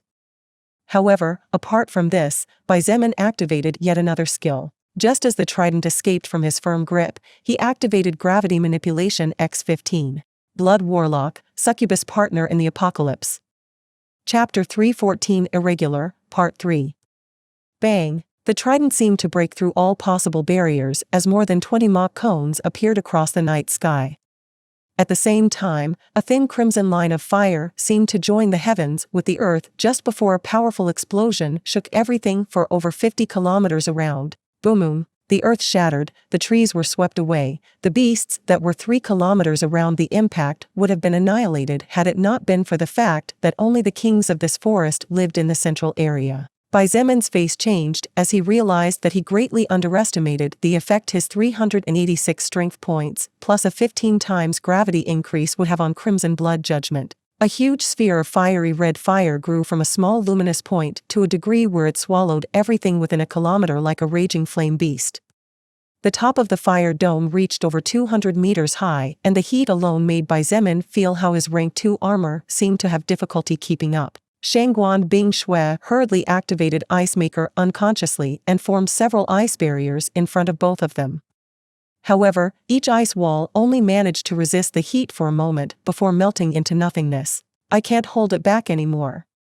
She had no choice but to shout for her voice to be heard amidst the explosion. My ice skill can't contain this flame. Xietain didn't need her to tell him that. What a joke. Shangguan Bing Shui's skill was probably still first order, but he not only cast a third order skill, but the power with which the Blood Trident charged skill was powered by a gravity multiplied by 15 times. If a first order skill could stop a third order skill powered by another powerful peak first order skill, then it would be the biggest joke of the year. Not to mention the fact that Xieain's strength stat had also been added into the equation. Just as the last ice barrier erected by Shangguan Bing Shui was about to be destroyed and the flames to consume them, Xietain turned his body with difficulty and kicked with all his might. Bang! The powerful kick that contained every point of his total strength caused the ice barrier, already weakened by the oncoming flames, to burst into a million tiny fragments that a second later were engulfed by the rising flame. The body of Xietain and Shangguan Bing Shui shot out in the opposite direction of the huge fire dome that was growing with seemingly no sign of stopping. In just a few seconds, the fire dome reached 500 meters high and everything within 5 kilometers was burned to ashes. Just a moment before their bodies were engulfed by the flames, the broken bronze bell flew out from inside Xieain's armor and released a magical barrier that covered both him and Shangguan Bing Shui in his embrace. The magical barrier shuddered but endured long enough for Xietain to have time to activate gravity manipulation in reverse to fall like a parabola in the opposite direction of the rising fire hell. From the distance, alarms rang inside the base and the armed troops began to become busy. Trucks and all vehicles modified to survive the apocalypse were mobilized towards the west end, and every soul evolver was ordered to move towards the northwest walls in preparation for possible combat. Within 10 minutes, the west side was crawling with over 600 men armed with machine guns, vintage rifles, snipers, pistols, and other firearms. In addition, more than 400 soul evolvers whose levels ranged from 2 to the highest level being first-order existences were also on the scene wielding all kinds of weapons. Xianyuan swords, crocodile tooth sword, magic wands, light rapier. There were even some who used sharp and powerful bones or teeth of evolved beasts as weapons. Among the crowd, Lu Yan had a serious expression as he looked towards the center of the forest. Although the fire cupule slowly disappeared, the roars of the beasts inside the forest were so terrifying that every soul evolver and armed man present shuddered in fear. In that forest, there were definitely hundreds of thousands and even millions of beasts. If they were all charging now, there was only destruction awaiting for mankind in this base. Next to Lu Yan was his number 1 trusted man and one of the most powerful soul evolvers in the entire base, Yin Tu. Yen Tu's expression was also terribly serious, and the muscles of his body tensed to the max as he wore a suit of armor constructed from the materials of a first-order beast that he himself had killed in the past. In his right hand was a mace made of bone that weighed at least 450 or 500 kilograms. This was his main weapon at the moment. Next to them were also Evangeline, Nangong Lingxin, and Kong Lan. The three women had extremely grave and tense expressions on their faces. As for Nangong Yi and Fu Xiefeng, they were both in charge of suppressing the disturbances inside the base. With such a huge commotion, it was simply impossible to expect that all the survivors would obediently stay indoors waiting for possible death. Since the explosion went off in the distance, even though it was at least 100 kilometers deep in the forest, the earth shook slightly even inside the base, and the flare of fire that rose more than half a kilometer high was visible even from a distance in the middle of such a dark night. There were many survivors who went crazy and began to assault, beat, kill, and those more insane even began to sexually abuse others. Lu Yen knew that such a thing could happen at any time, and if they didn't deal with it quickly, then the base would fall from inside even if the forest beasts didn't attack. Therefore, he kindly asked Nangong Yi and Fu Xiefeng to take a team of 50 soul evolvers to wipe out the internal chaos. What do you think that is? Nangong Lingxin asked apprehensively. Her honey-colored eyes looked up at the flames dancing in the sky that even after 20 minutes had not been extinguished despite the storm, and the lingering fear in her heart seemed about to drive her mad. This is the first time I've seen something like this. Yang Tu replied in a hoarse voice. Evangeline remained silent and seemingly indifferent. However, from the way she was holding onto her magic-grade treasure dagger, it was obvious to anyone that her heart was not as calm as her expression on the surface. According to what the guards who were on duty said, the leader and Miss Shangguan went into the forest several hours ago. Lu Yen frowned and said in a deep voice, apparently, the leader had managed to hunt two powerful huge beasts before going deep with Miss Shangguan, and so far they have not come out again. Although no one said anything, as they recalled the explosive power of the fire dome, everyone felt their hearts sink into an abyss of frozen ice. The fact that Bai Zemin and Shangguan Bing Shui had disappeared into the forest just the same night that such a devastating attack happened definitely did not look like a good omen. I'm afraid that both of them might have met a beast that is too powerful. Lu Yen sighed and did not continue. However, even though he did not continue, everyone knew what he meant by his words. Nangong Lingxin and Kong Lan's faces turned pale, especially Kong Lan's face. Both women had entrusted everything and bet their lives on Bai Zemin becoming the new hegemon of this lands. However, none of them believed in their hearts that Bai Zemin would be able to survive such a terrifying attack. As for him being the cause, neither of the two women thought so. Although Kong Lan had seen Bai Zemin incinerate a small forest just before leaving the university back then, the magnitude and difference in power between that attack and this one was like wanting to compare the brightness of a light bulb against the natural brightness of the sun. There was simply no place to compare. What a pity. Evangeline sighed and shook her head. Even though she wasn't particularly close to Bai Zemin or anything, she liked the way he was. Not only he was not evil, nor did he use his power to casually abuse whomever he pleased, but he also retained a great deal of his humanity, unmoved by the power that evolution bestowed upon him. He had even gone so far as to think about the future of the children, who at this moment were no more than a burden to most of the leaders since they could not work and only consumed valuable food. Besides, Evangeline herself had attached great hopes on the young man with black hair and eyes. However, she was not naive enough to think that a human being could launch such a powerful attack and cause such far-reaching destruction. Unconsciously or not, practically everyone felt that Bai Zemin and Shangguan Bing Shui should have died after facing off against a powerful beast. Lu Yen felt complicated inside. Although he felt that it was a pity that a talented, powerful, brave, and intelligent young man like Bai Zemin died just like that, since even Lu Yen himself had high hopes on him, he actually also felt a little joyful, since this way he could at least have a chance to regain his power as a leader and perhaps obtain that subclass he lost a few days ago. Just then, however, someone exclaimed loudly, "No! He definitely did not die." Everyone looked toward the source and saw Kong Lan shaking her head again and again. The young woman's face was as pale as a sheet, but her dark eyes held a glint of certitude that left many not understanding where her confidence came from. "Even though I don't want any of them to die either." If he and Shangguan Bing Shui were inside that forest, it is unlikely that they would survive unless they were in the opposite direction of the explosion. Nan Gonglingxin reasoned and sighed with a complicated glint in her seductive eyes, but being honest, it's too much to be a coincidence. Such an attack happens just as he and she sneak into the forest. I'm afraid, if I said he didn't die, then he didn't die. Kong Lan said firmly and looked at everyone as she said in a clear voice, Bai Zemin bestowed to me and Kai Jingyi a subclass called Loyal Follower, which makes us his dependents. This subclass allows me and her to use 5% of his total power at times when our lives are in danger. Since that subclass is still latent in my status window, I refuse to believe he's dead. Subclass? Everyone looked at Kong Lan with wide eyes filled with surprise. This was the first time many of them had heard about subclasses.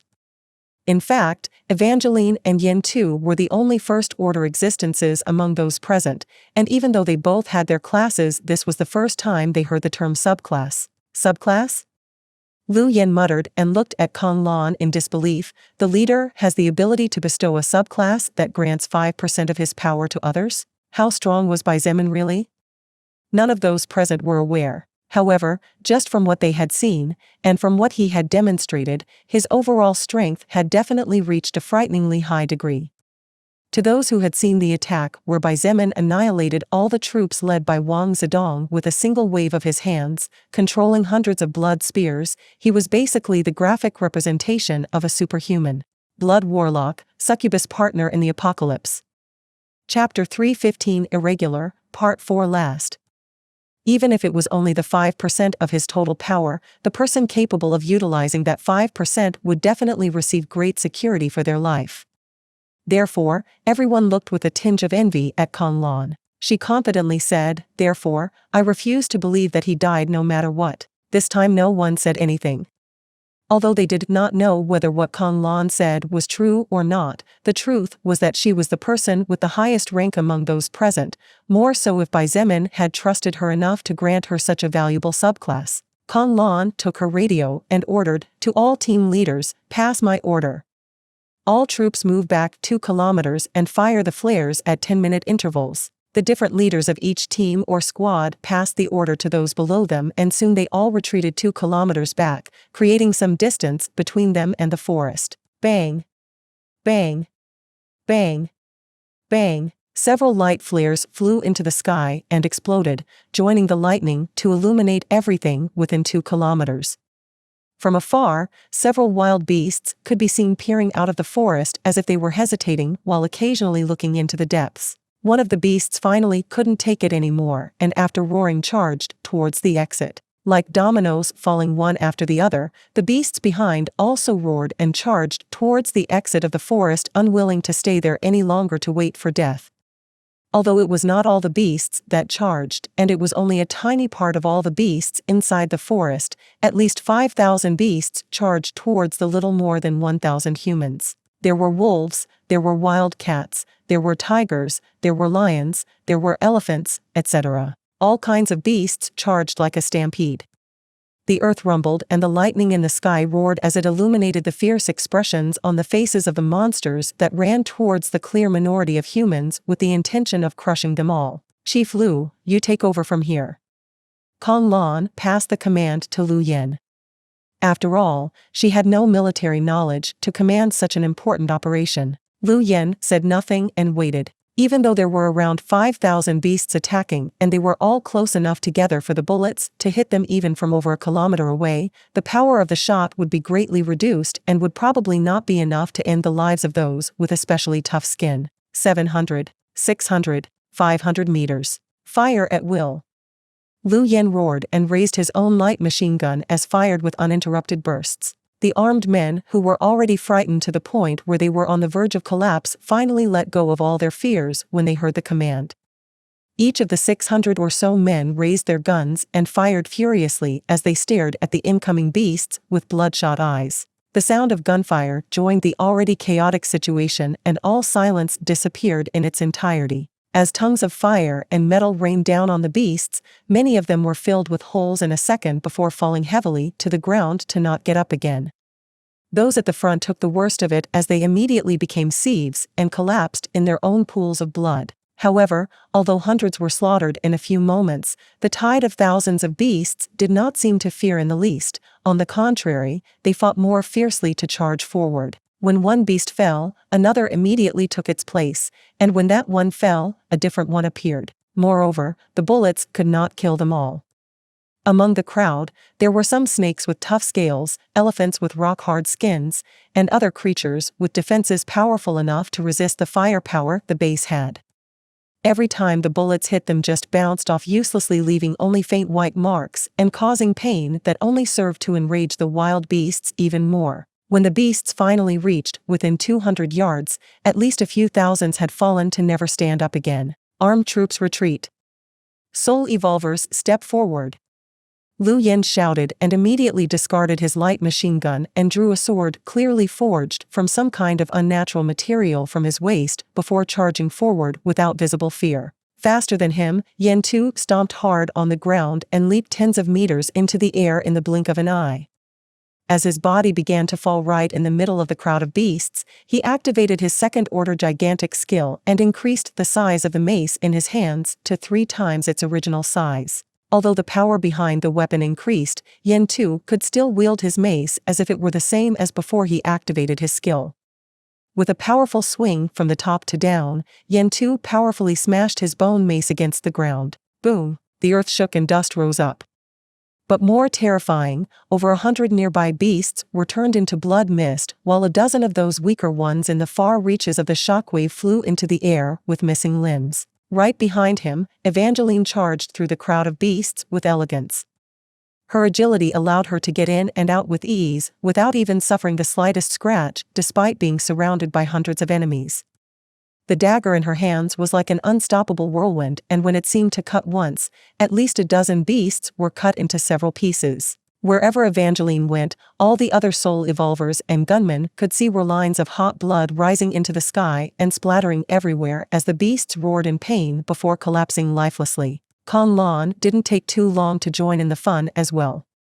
She was much more direct than the other two and simply charged forward while swung her magic staff. Several magic circles flashed around her body and the staff soul stone lit up. Next, a thick purple mist surrounded her, and wherever she walked by the beasts immediately collapsed without even having time to roar. Although the range of the purple mist was only 3 meters with her as the center, it was definitely terrifying to see dozens of beasts falling lifelessly one after another with no apparent injuries. Nangong Lingxin was probably the least elegant of them all, but still extremely brave. She activated her skill magic barrier in front of her body and rushed forward. A 2-meter-tall wolf howled and charged towards her while swinging its giant claw. However, Nangong Lingxin remained indifferent and continued to press forward. Bang! The claw of the wolf, which was a level 23 beast and one of the most powerful among the current beasts, powerfully slammed into the magic barrier. The magic barrier did not even flinch and Nangong Lingxin continued to press forward, pushing the wolf several meters. Just as the wolf was about to stand up once again, Nangong Lingxin created a second magic barrier right on top of the beast's body and slammed towards the ground mercilessly. Boom! The ground rumbled and Nangong Lingxin deactivated the second barrier as she dashed into the distance. When the rainbow barrier disappeared, the wolf was nowhere to be seen. All that was there were a pile of blood, broken bones turned to dust, and torn skin completely smashed against the ground. Back in the forest, a few minutes before the beasts started attacking the humans, Xietain landed carelessly on the ground several kilometers away, rolling on the dirt uncontrollably. Shangguan Bing Shui was not much different from him as she also rolled beside him. However, she was at least being protected by his embrace, so it could be said that she was a little better off at least. As both of their ears still dipped horribly from the thunderous sound of the explosion, they slowly stood up and looked at the blaze of crimson fire that seemed to want to devour everything. Shangguan Bing Shui's little mouth opened slightly and she looked forward in a daze.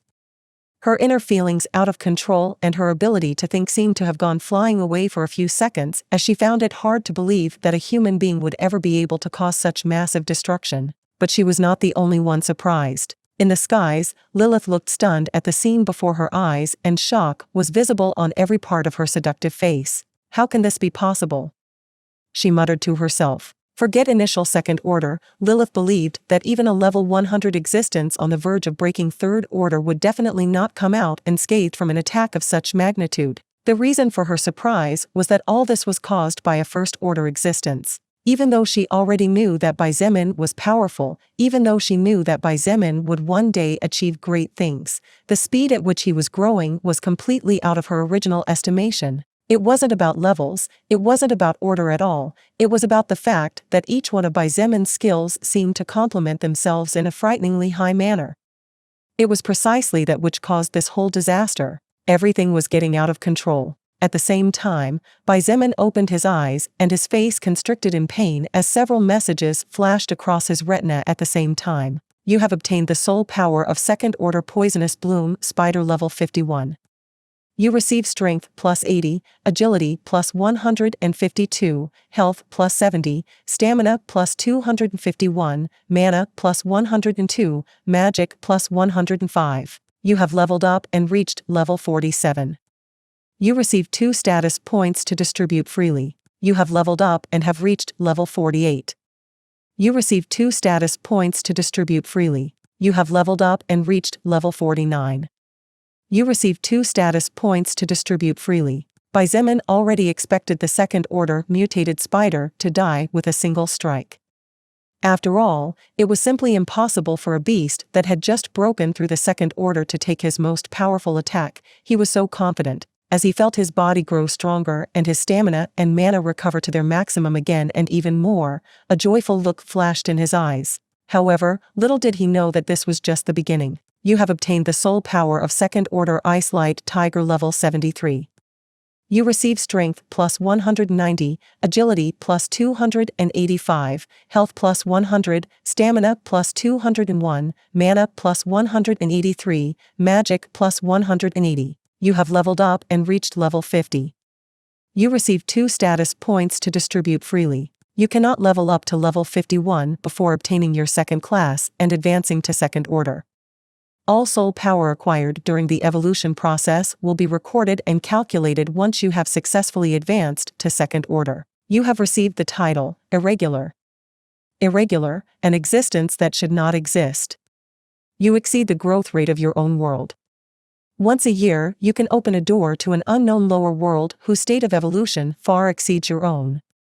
The rate at which your world evolves increases explosively for fear of being destroyed by you. Possible evolution paths are being calculated taking into consideration all soul records absorbed up to. Xietain could no longer pay attention to any message as his mind had currently gone blank while he looked at the title he had just received without even looking for it. Blood Warlock, Succubus Partner in the Apocalypse. Chapter 316, Level 50. The title Irregular was literally as if the whole world was crying and begging Xietain to get out of here. For what other reason would it give him the possibility of opening a gate to an unknown world once a year so that he could leave? However, after thinking it more carefully, Xietain realized that it was not so simple. His thoughts were too naive. Okay, he was an anomaly. This was a fact that he had gradually come to accept. Considering that usually every intelligent existence in the universe only gets 2 stat points to distribute among stats for each level up, one could imagine how difficult it was to obtain a large power boost unless one wished for death and sought to face higher level beings. Higher level equals more stat points. This would consequently lead to the existence with less stats dying. At least that was the general pattern and trend. However, there were also some rare existences that could fight by skipping levels and some even more special ones that could fight against beings that were in a higher order than them. As for Xietain himself, he could probably have his own scale of power at this point. When he was an unclassified existence, he killed with a single attack a first-order existence, and now that he was a first-order existence, he managed to kill with a single attack a second-order existence that was above level 70. No, he didn't just kill a second-order existence, he killed 2 second-order existences with a single attack and destroyed several kilometers along the length and breadth of a mana-mutated forest. If all this was taken into consideration, it was nothing unusual for him to receive such a rare title. However, the world definitely did not want to throw Xietain out of there.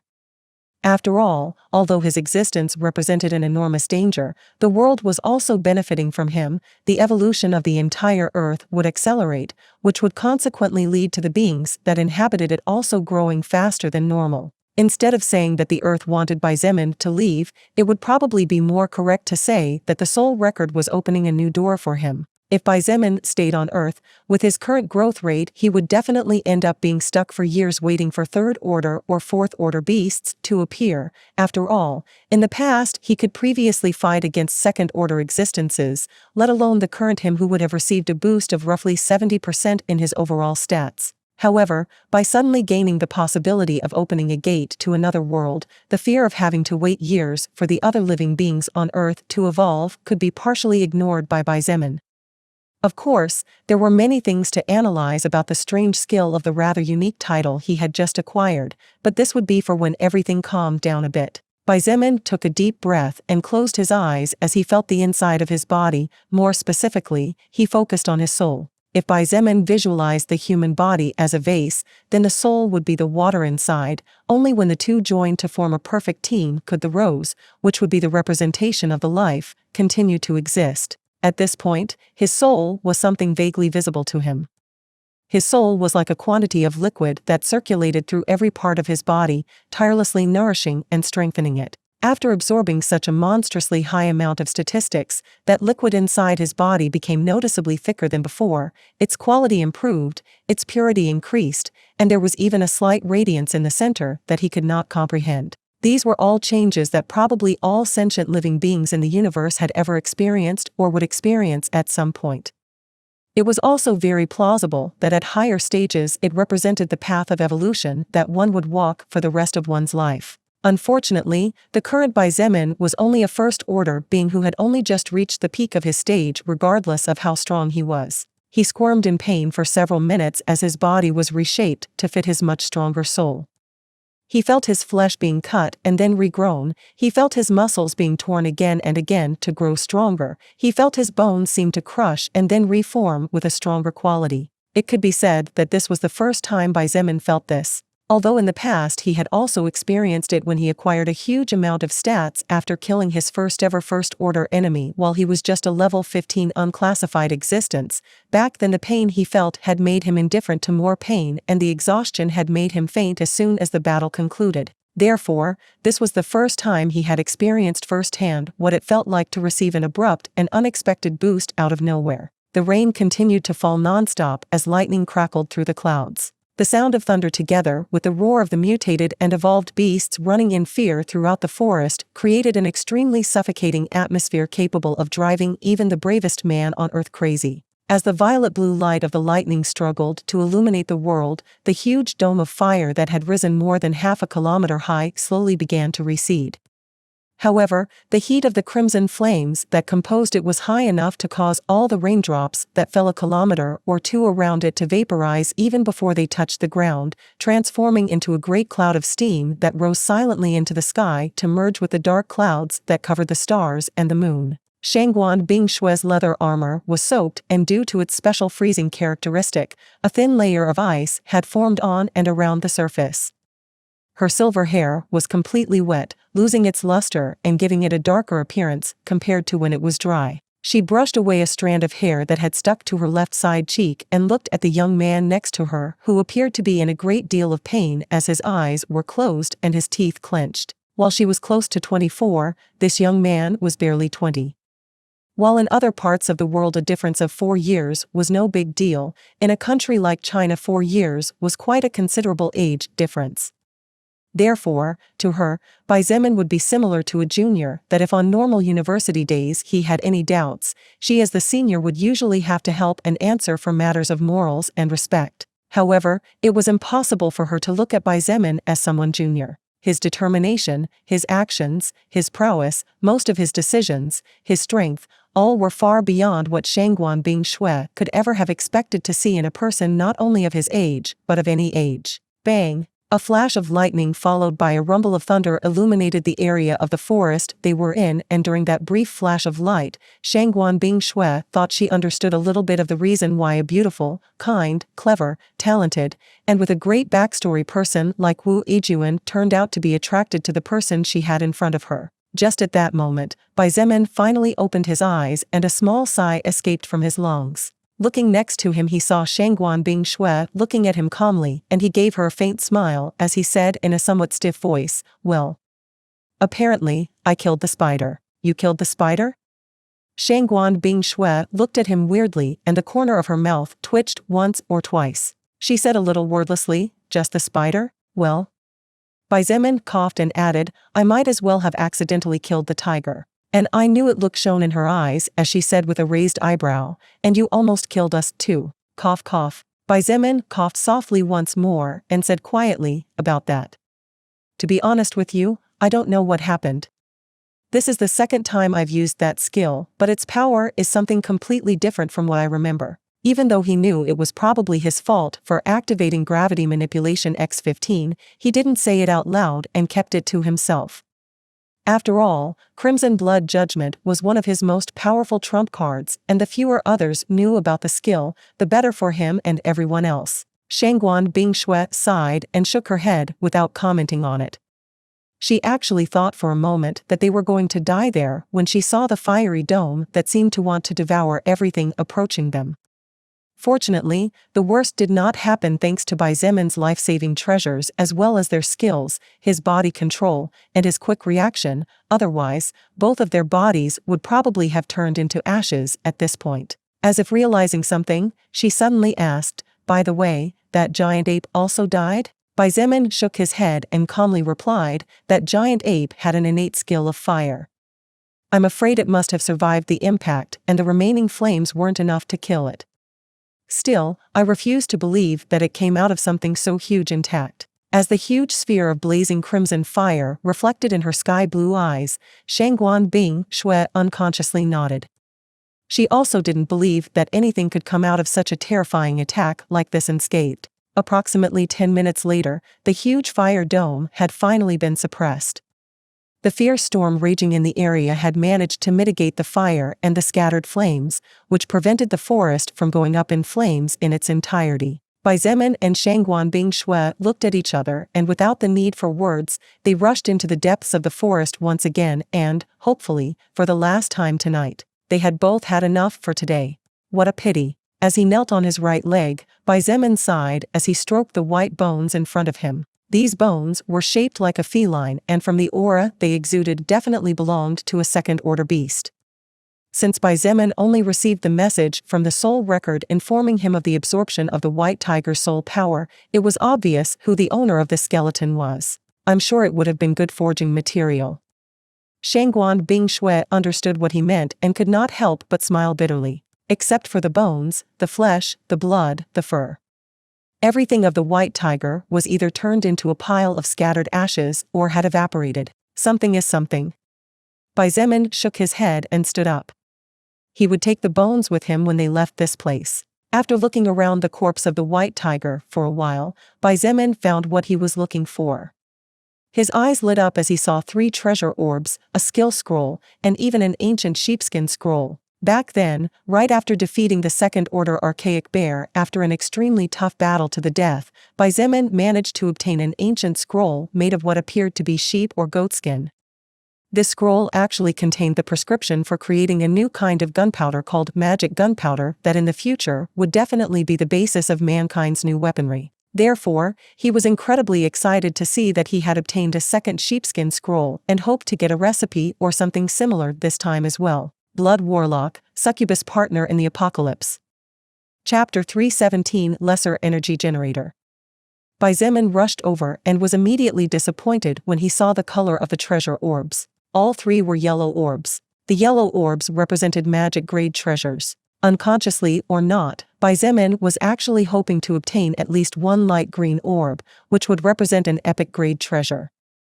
However, after careful thought, he realized that it was quite normal not to obtain an epic orb this time. After all, unlike his battle against the archaic bear, whereby Xietain had basically done most of the work, this was especially not the case against the Ice Light Tiger. While they were both second-order beasts and, in fact, the Ice Light Tiger was several levels higher than the archaic bear, the tiger had actually been severely injured after its fight against the giant ape and the second-order mutated spider. What Xietain had done was simply to strike the fatal blow. In fact, it was already surprisingly good that he obtained so much soul power, and that was probably because the mutated spider had died first, so he ended up absorbing its deserved portion as well. Regardless of the reason, Xietain felt a lot better after thinking about this. How about we keep these and look at them later?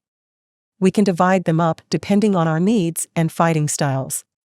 He pointed out as he looked at Shangguan Bingshui. However, she shook her head gently and said calmly, "No need.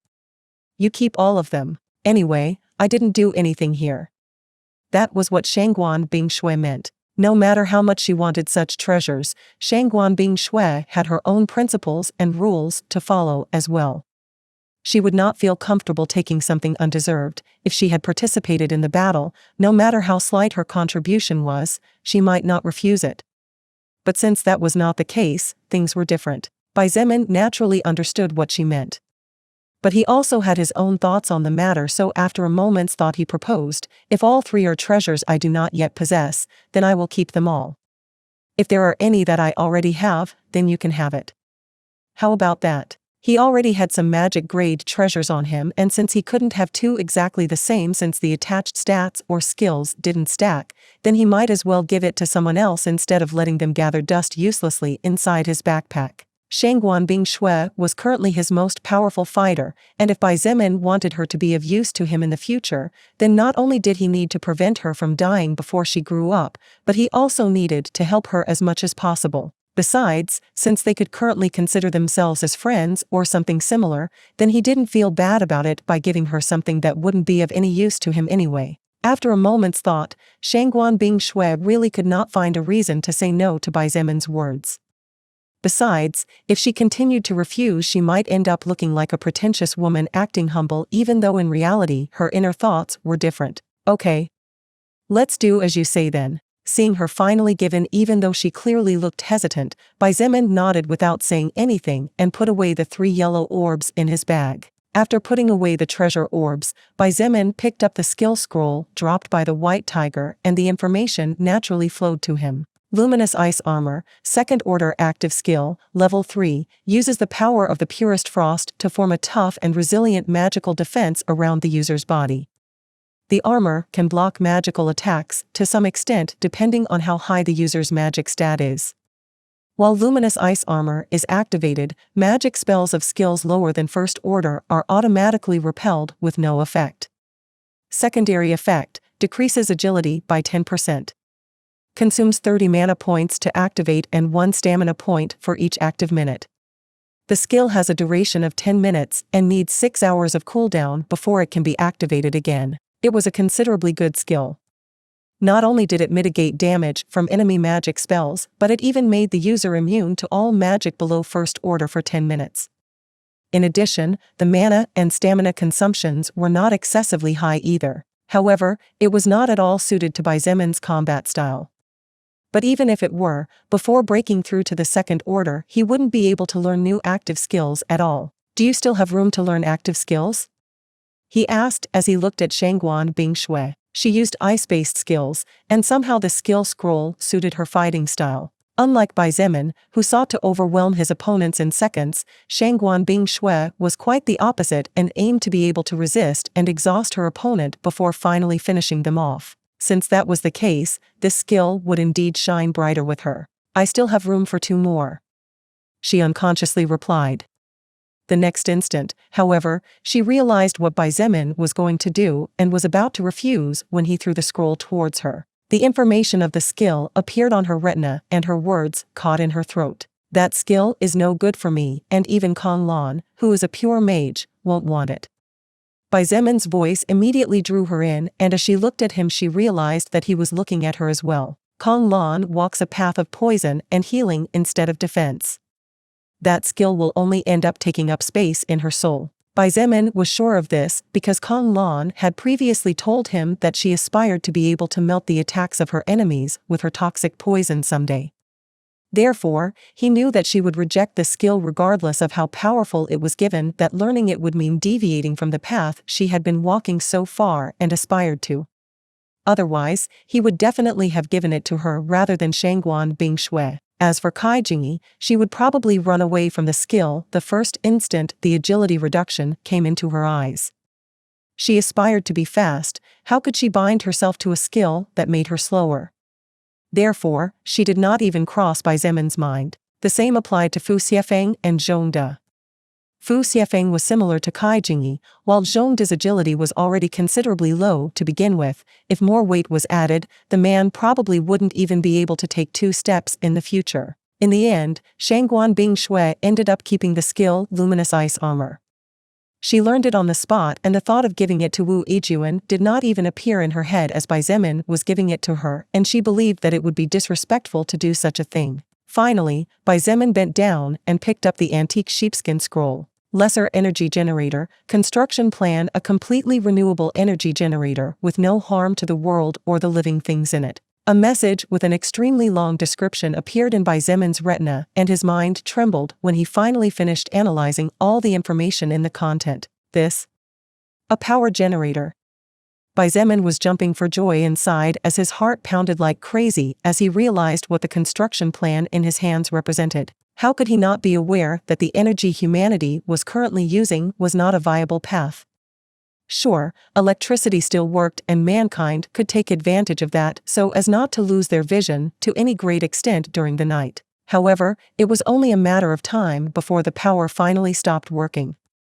The Soul Record had arrived on Earth almost a month and a half ago. After the outbreak of the apocalypse, most of humanity ended up becoming mindless zombies, and the factories and reservoirs that need human support to function naturally came to a halt. How long would the accumulated energy to produce electricity last?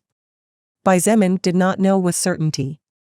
However, he, like everyone else, was fully aware that it would definitely not be long. But with the construction plan in his hands, all that could be solved. Of course, things were not that easy. After calming down from his initial great excitement, Bai Zemin frowned as he saw that it would take 1/3 order soul stone as a core, or 1,000 second order soul stones, to fill up some of the energy needed for the generator to work. 3rd order soul stone?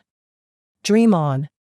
Bai Zemin hoped he wouldn't meet a 3rd order existence anytime soon, but even if he did, who could guarantee that he would obtain a soul stone in the hypothetical case that he emerged victorious? As for 1,000 second class soul stones, Bai Zemin had only one of those. As for the remaining 999, only fate knew when he could have such a huge wealth like that when he didn't even have that many first order ones. But the matter of the soul stones was not the only problem. To build the generator also required some special materials that Bai Zemin had never heard of, let alone seen. It even needed the bones of a 3rd order beast. Apparently, as with the formula for the magic powder, the matter of the power generator could only be put aside temporarily. When she saw him snap back to his senses, Shangguan Bingshui asked curiously, "What's wrong?" Your expression went from happy to bitter in such a short time. She had been watching him silently, so she noticed clearly how he seemed to travel from heaven to hell with a single step. Therefore, she felt curious about the scroll in his hands. Look for yourself. Bai Zemin passed the construction plan to her with a bitter look. After reading and analyzing the information, Shangguan Bingshui went through exactly the same emotions that Bai Zemin experienced a few moments ago. She forced a bitter smile and shook her head. It's a good thing, but we won't be able to use it for a while. We can only gather carbon and the like to use as energy during that time. I doubt the electricity will last more than a month or 2 from now on. Bai Zemin nodded, and just as he was about to say something, an idea occurred to him and his eyes lit up. He looked at Shangguan Bingshui and asked in a stiff voice, "Hey, don't you think that thing can also be used to move cars?" Shangguan Bingshui's expression froze when she heard this, and for a moment she stood there, stunned and staring at him. After a moment, she smiled bitterly again and shook her head as she muttered, "Really? Now I understand what it's like to have a great treasure in your hands, but not be able to use it. It feels like those movies where the main character possesses an incredibly powerful weapon, but for some particular reason can't unleash its full power. Oil was a non-renewable energy, and it has been known for many years that it would one day run out. However, now that the distilleries had stopped working, the amount of fuel available was even more limited.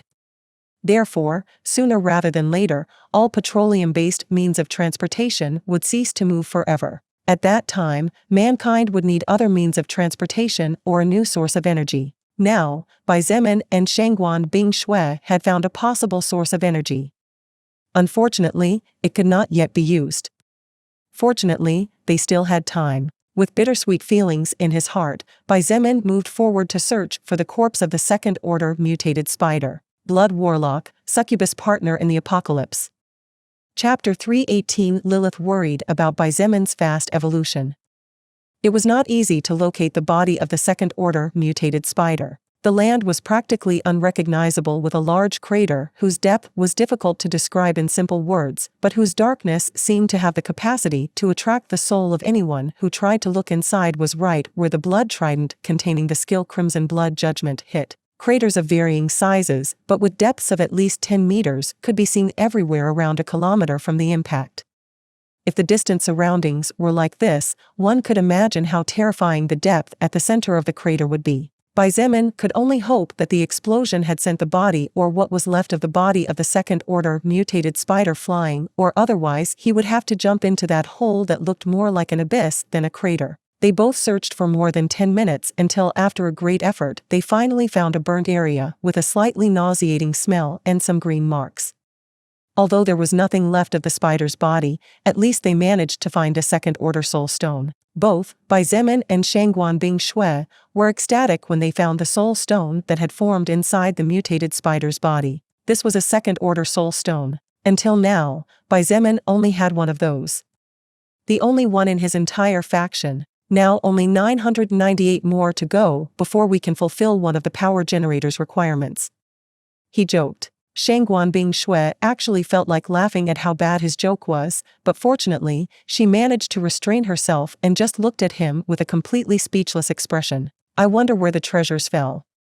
He finally sighed as he looked around the surroundings. No matter where he looked, all he could see was destruction. Giant trees crushed beyond all recognition, thick branches shattered, large rocks flattened, small pools of lava that still burned under the constant harassment of the storm, scorched earth, and so on. Regardless of where he looked, he couldn't see any treasure orbs, skill scrolls, or old sheepskin scrolls. I'm sure there will definitely be a treasure.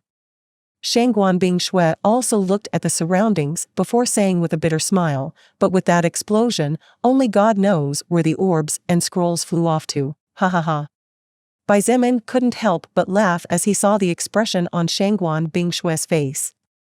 Seeing how she looked at him puzzled, he noted, I must say, you really do look much more human now. Hey, what's that supposed to mean? She said as she folded her arms and looked at him seemingly offended. Bai Zemin quickly added, no, well. What I mean is that you look more accessible? Something like that. Although he thought her smiles were incredibly beautiful to appreciate, he didn't say it out loud. He didn't think there was any need for such a thing, and probably a beautiful woman like Shangguan Bingshui had already received countless compliments like that in the past. Besides, Bai Zemin didn't want her to think he was flirting or anything similar, as that might put the good friendly relationship they had formed after more than a month of countless battles, hardships, and trust built after countless trials into a complicated situation. I was only joking. I understood what you meant. Shangguan Bingshui relaxed and smiled bitterly. As you can understand now that you know about my past, it's not easy for a young woman like me to casually relax in front of others. Bai Zemin sighed in his heart and looked at her with a little pity. Her father threw her on the side of the road like a trash bag. Many people with political power somehow tried to use her. Men started to look at her with desire from a young age. One of her best friends suddenly fell in love with her and didn't understand when she told him that she was only looking for his friendship, etc. Having only her mother in her life, Shangguan Bingshui's past had forced her to become who she was today. Not wishing to dwell on past issues that could only bring pain, Bai Zemin quickly thought of something and calmly said, by the way, I don't know about you, but I don't plan to leave behind valuable treasures. Shangguan Bingshui looked at him gratefully as she naturally understood what he wanted to do. She pointed out, well, I don't have any intention of leaving anything here as well. Since that's so, how about you search on the right rise and I'll go on the left? Bai Zemin proposed after deep contemplation. Hearing this, Shangguan Bing Shui stared at him with deep eyes and said nothing for a long time. What's wrong? He asked, dumbfounded. Had he said something wrong? Why was she looking at him like that? Bai Zemin was really at a loss about this. She finally sighed and said in a soft voice, "How about you look left and I'll go right?" After saying that, she stared at him to see his reaction and, just as she expected, Bai Zemin's expression changed slightly. In the end, Shangguan Bing Shui did not give him time to say anything and silently walked to the left. Bai Zemin stared at her slender back until she disappeared further into the darkness. For a moment he thought he saw a faint smile on her face, but then shook his head as he rushed to the left. Countless raindrops fell on his face and on his body covered by his rank 2 armor, drenching him completely wet. "I bet I look like a wet rat right now," he muttered to himself as he imagined what he would look like with his hair stuck to his head and completely flattened.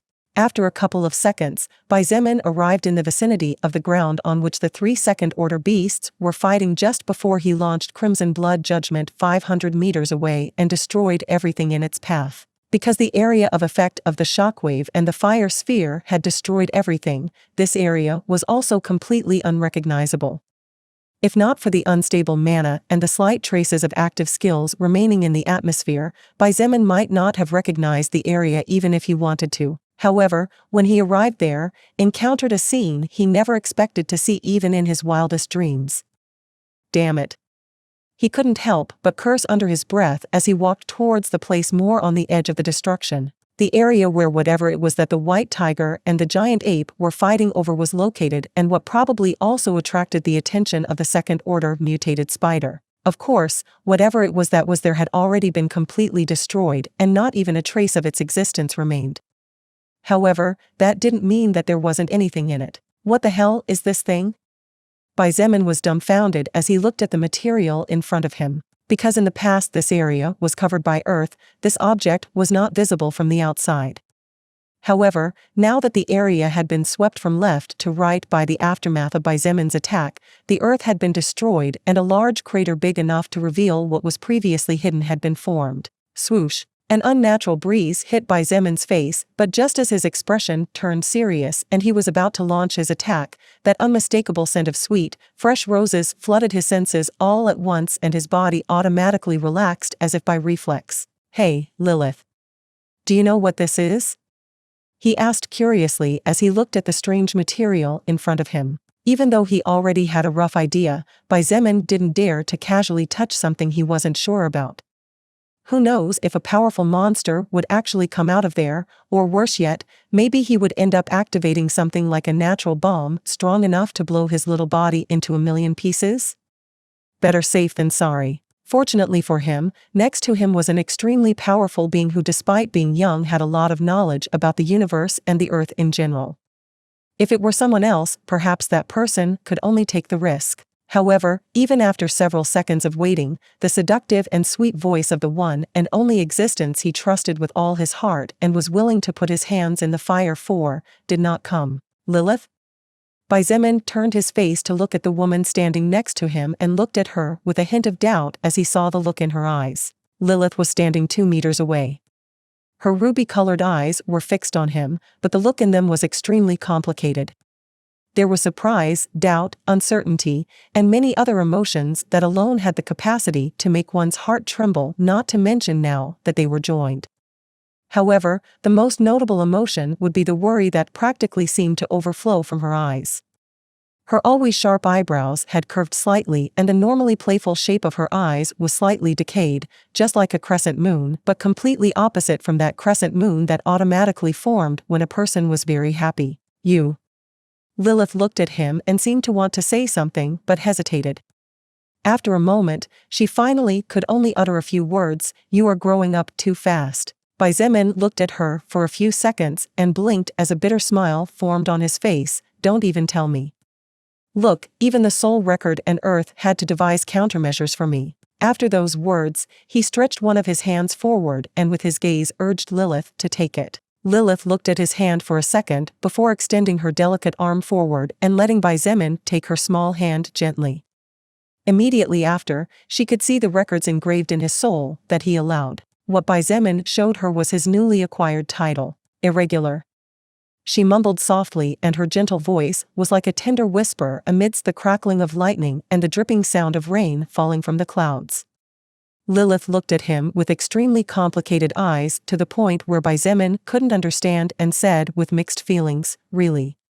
You are an irregularity." Xietain did not understand why she was acting like this. Although his title was indeed shocking, wasn't it a good thing to some extent? After all, the more irregular he was, then the more the odds of him being able to help Lilith in whatever it was she needed from him. "Lilith. Is something wrong?" he asked, this time genuinely disturbed. Even though there were no existences on the current earth capable of threatening the safety of the woman in front of him, the complicated look in that beautiful pair of ruby eyes exposed just how heavy her heart felt. With her being the only one who was there for him at all times, and her being someone he owed so much to, how could Xietain not care? Even if his heart were made of stone, such a thing would not be possible unless he was truly emotionless. Lilith smiled bitterly, and while looking him in the eyes, replied in a low voice, "You are growing so fast, that slowly all my knowledge will start to become useless to you. Everything is getting out of hand faster than it originally should." Blood Warlock, Succubus Partner in the Apocalypse. Chapter 319. Lilith from the future? That's not true. Xietain shook his head and said firmly, "Look, just now didn't I need your help in identifying whether this thing in front of us is benign or malignant? This is just one of the countless future cases in which I will need your guidance.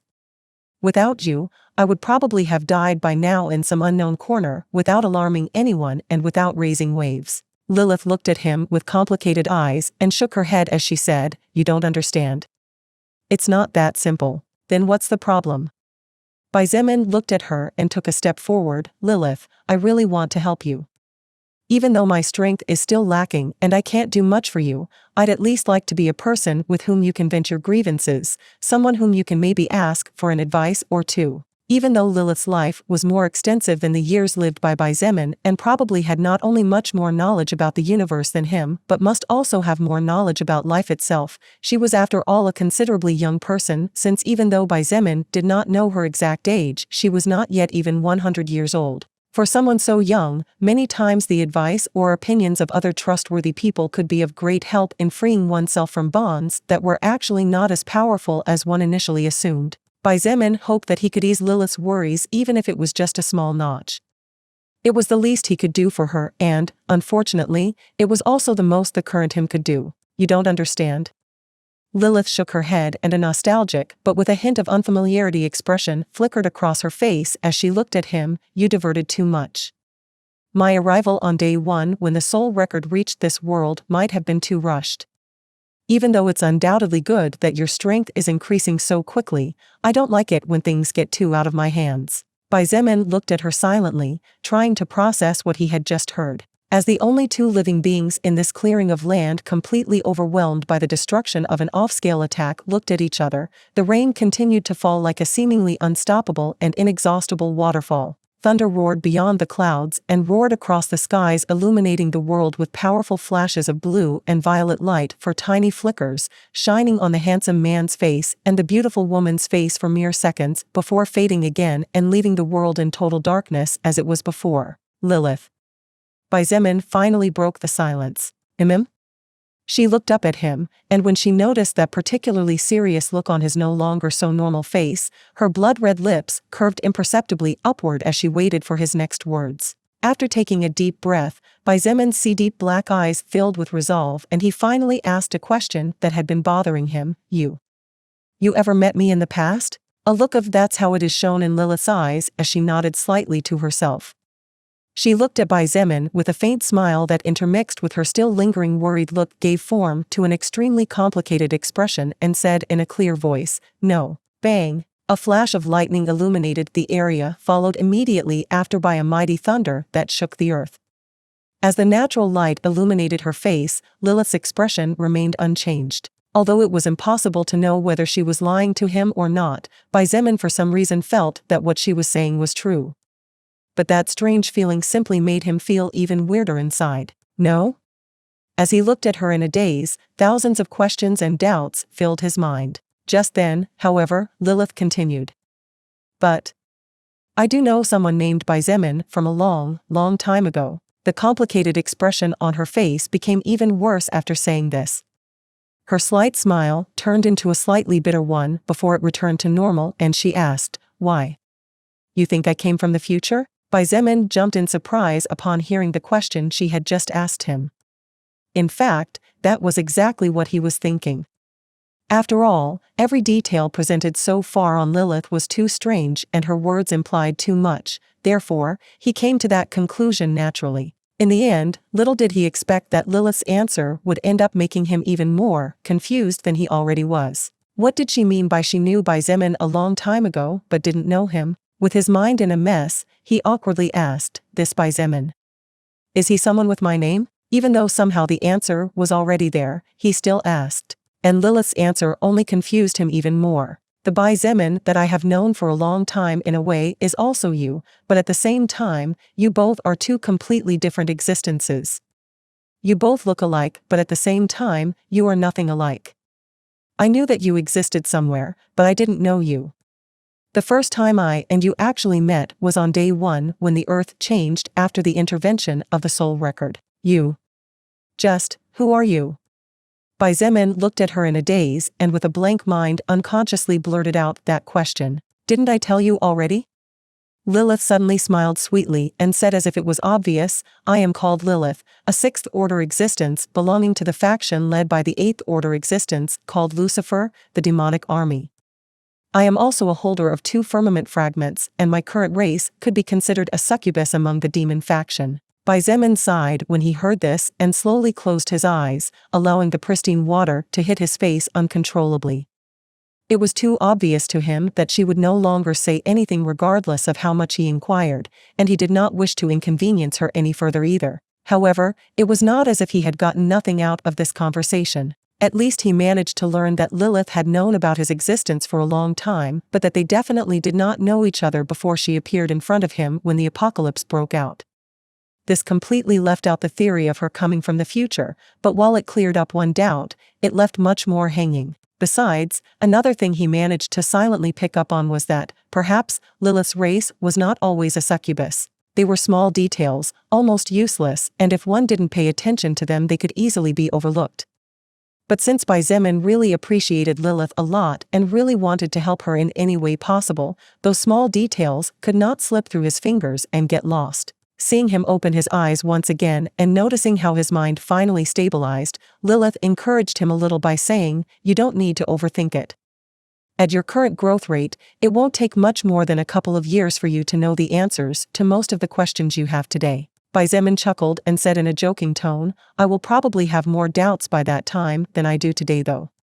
As for whether I get answers to those questions by then, only destiny will tell." Lilith shrugged with a smile. Although the conversation she had with Xietain was not relaxing and the topic they discussed was extremely serious and important, most of her worries were also swept away. While Lilith did not know what was going to happen tomorrow, in the past she at least had a rough idea of the course things might take. However, the young man in front of her was an anomaly beyond what she originally estimated, and every possible scenario was being destroyed one after another. But even if that was so, even if she didn't particularly like nor was she a fan of not having some control over what was or was about to happen around her, at least she knew she didn't have to worry so much about the young man in front of her. The faster Xietain grew up, the faster she could finish her reason for coming to this place. Besides, to begin with, the faster he grew up, the less chance there would be of disasters that no one wanted to see. Therefore, her only latent concern was one: just remember not to underestimate your enemies. She advised gently. In the future, you will definitely meet countless existences that pretend to be weak but in reality hide terrific power. Not only humans, but there are also many races in the universe that are extremely treacherous. Xietain gave a thumbs up and assured her, "You don't need to tell it to me. I've already been bitten once. I definitely won't easily trust others, let alone underestimate someone." No one capable of advancing through the ranks of evolution was simple. Even the weakest were monsters who had slaughtered countless lives and forged their own paths with the bones of their enemies while bathing in the blood of the slain. Someone who had managed to survive for an unknown amount of time until he encountered them definitely could not be someone simple. Because to get there, that existence would definitely have to undergo countless tribulations, just like Xietain himself. Only an extremely arrogant idiot would ignore such beings and underestimate them. Xietain had read dozens of stories in which powerful characters were stupidly killed for overconfidence in themselves. As long as you're firmly clear on that, then it's fine. Lilith sighed and shook her head before changing the conversation. By the way, what were you going to ask me earlier? Was it about this mental one? Ah. Right. Xietain quickly recalled the matter in question and turned his gaze to the ground in front of him. Buried in the center of a crater, there was a pile of an amethyst-colored object that under the glare of lightning glowed with a faint metallic light. The pile was enough to forge several pieces of equipment, and each metal fragment was the size of a grown man's fist. However, the problem was that this object that seemed to be an unknown metal never seen on Earth before also had small blue flashes flickering on the surface occasionally. This was the main reason why Xietain did not dare to carelessly touch it earlier. Lilith stretched a hand forward and with exquisite control over her own mana made a fragment float towards her. Xietain looked at her with glittering eyes and anticipation awaiting her verdict. If that metal was good and Lilith gave him the green light, then he could forge better equipment when he had free time. This is a slightly rare rank 2 metal. Lilith analyzed as she casually touched the metal. She looked at him with a playful smile and joked, "Don't worry, it won't explode or anything." Xietain took the metal fragment from her hand and snorted, "Just to show you how cautious I am. I don't even underestimate metals, he he he he." As Lilith's beautiful giggle rang around him like delicate silver bells, the information and details about the metal fragment flashed in Xietan's retina. However, even before reading the information about the object, he couldn't help but be amazed by the weight. Lapidite, an extremely strong and heavy rank 2 metal. It needs a flame with a power comparable to a second-order skill to melt it. The weight of this metal depends on the gravity of the world in which it is born and multiplies at x2 each piece used. It possesses electrical properties and is especially good for forging magical gear. Blood Warlock, Succubus Partner in the Apocalypse. Chapter 320. Some things cannot be avoided. This was the first time Xietain had encountered a mineral that was not naturally native to Earth. Well, at least it was not naturally native before mana changed everything. After all, it was undeniable that this forging material had appeared in his world. As Xietain rotated the metal fragment that looked like an oversized tennis ball and observed it carefully, he could feel the flashes of electric energy that constantly flickered on the surface of the metal travel through his hand. He could feel even how the electrical property of the metal in his hands came into mild conflict with the electricity naturally generated by his own body. "It feels like someone is trying to tickle me," Xietain pointed out as he casually threw the metal ball into the crater where it had been before. Bang! A small cloud of dust rose up, and seeing this, Xietain sighed. Because the leather bag he had tied around his waist was a leather bag made from the hide of a normal pre-apocalypse animal that he casually took from a store, it was naturally impossible for something of such quality to hold not only the weight of all the metal called lapidite, but it also had to be tough and good enough to withstand the endless amount of electric energy that constantly flickered on the metal. But I wonder why this thing was here. Xietain put a hand to his chin and rubbed gently as he thought aloud. Was this what attracted those second-order beasts? No, it wasn't the metal itself. Lilith next to him shook her head and replied, "These types of ores that grow underground have a high probability of causing a normal plant to mutate thanks to the electric energy it contains, turning the plant into an electric-type plant that when consumed grants the consumer some resistance to lightning-type elemental attacks." Xietain looked at her and was speechless. His heart began to bleed when he realized that he himself ended up completely crushing such a good natural treasure. "Just give up, what's done is done and can't be undone." Lilith shrugged and then pointed out, "As long as you come across an elemental mutated plant that grants some resistance against some element, remember that it is very possible that underneath or nearby there is a metal or some other valuable gem. There's no point in lamenting over spilled milk." He exhaled the heavy air in his lungs and lightened his mood. While he did end up losing a valuable natural treasure, at least he ended up learning something valuable in return. Besides, it wasn't as if he didn't get anything either, since he at least obtained quite a few lapidite fragments. This alone was good enough. Aside from this, Xietain knew that it was not good to be greedy, since that greed could be one of the reasons for his downfall someday. If he hadn't launched Crimson Blood Judgment, he definitely wouldn't have been able to fight against those second-order beasts. Xietain was not arrogant enough to think that at his previous level he would have the strength to fight 3 second-order beings face to face. It could be said that the lightning elemental plant was sacrificed in exchange for some second-order materials, a poison-type second-order soul stone, various treasures, a huge amount of soul power, and more. No matter how one looked at it, the gains outweighed the loss countless times. Since he did not have the strength to obtain everything without losing anything along the way, then he naturally had to be willing to suffer certain losses. It was just a matter of trying to lose as little as possible, and the less important what was left behind, the better. After clearing his mood, Xietain began to search the surroundings carefully. He basically left no hole unexplored and no healthy rock unturned. He searched through the broken branches and shattered tree fragments carefully in search of some treasure left behind by the second-order mutated spider, and after about 10 minutes he finally managed to find something. It was a skill scroll. Suffocating Toxin, First Order Active Skill, Level 3, needs to consume 20 mana points to activate. The user must have a magic stat higher than 60 points to use. When activating this skill, the user releases a toxin that is colorless and odorless to most humans. After being affected by the toxin, those involved will fall unconscious and lose the ability to move for 2 hours. The power of the effect depends on the difference in the magic stat of the user and the enemy. It has a cooldown of 8 hours. This skill is good to capture enemies alive. Xietain silently reasoned and without saying a single word put the greenish scroll away in his bag. He didn't even need to think about it a second time. The owner of this skill was sealed in stone from the moment it appeared. Boom! Just as Xietain finished storing the skill scroll in his bag, a distant explosion broke out amidst the loud noise of the storm that was lashing probably the entire district, and maybe even all of Beijing reached his ears. His face changed immediately, and without hesitation, he dashed towards the source of the sound. Straight to the left of the forest, his body turned into a shadow, and taking advantage of the light of a momentary flash of lightning, Xietain activated Shadow Blink and blinked right into the shadow of a huge shattered tree 50 meters ahead. Then, he continued running at full speed. Swoosh! Lilith's body swooshed gently, and in the next instant, she seemed to have melted into thin air, as there was no trace of her anywhere.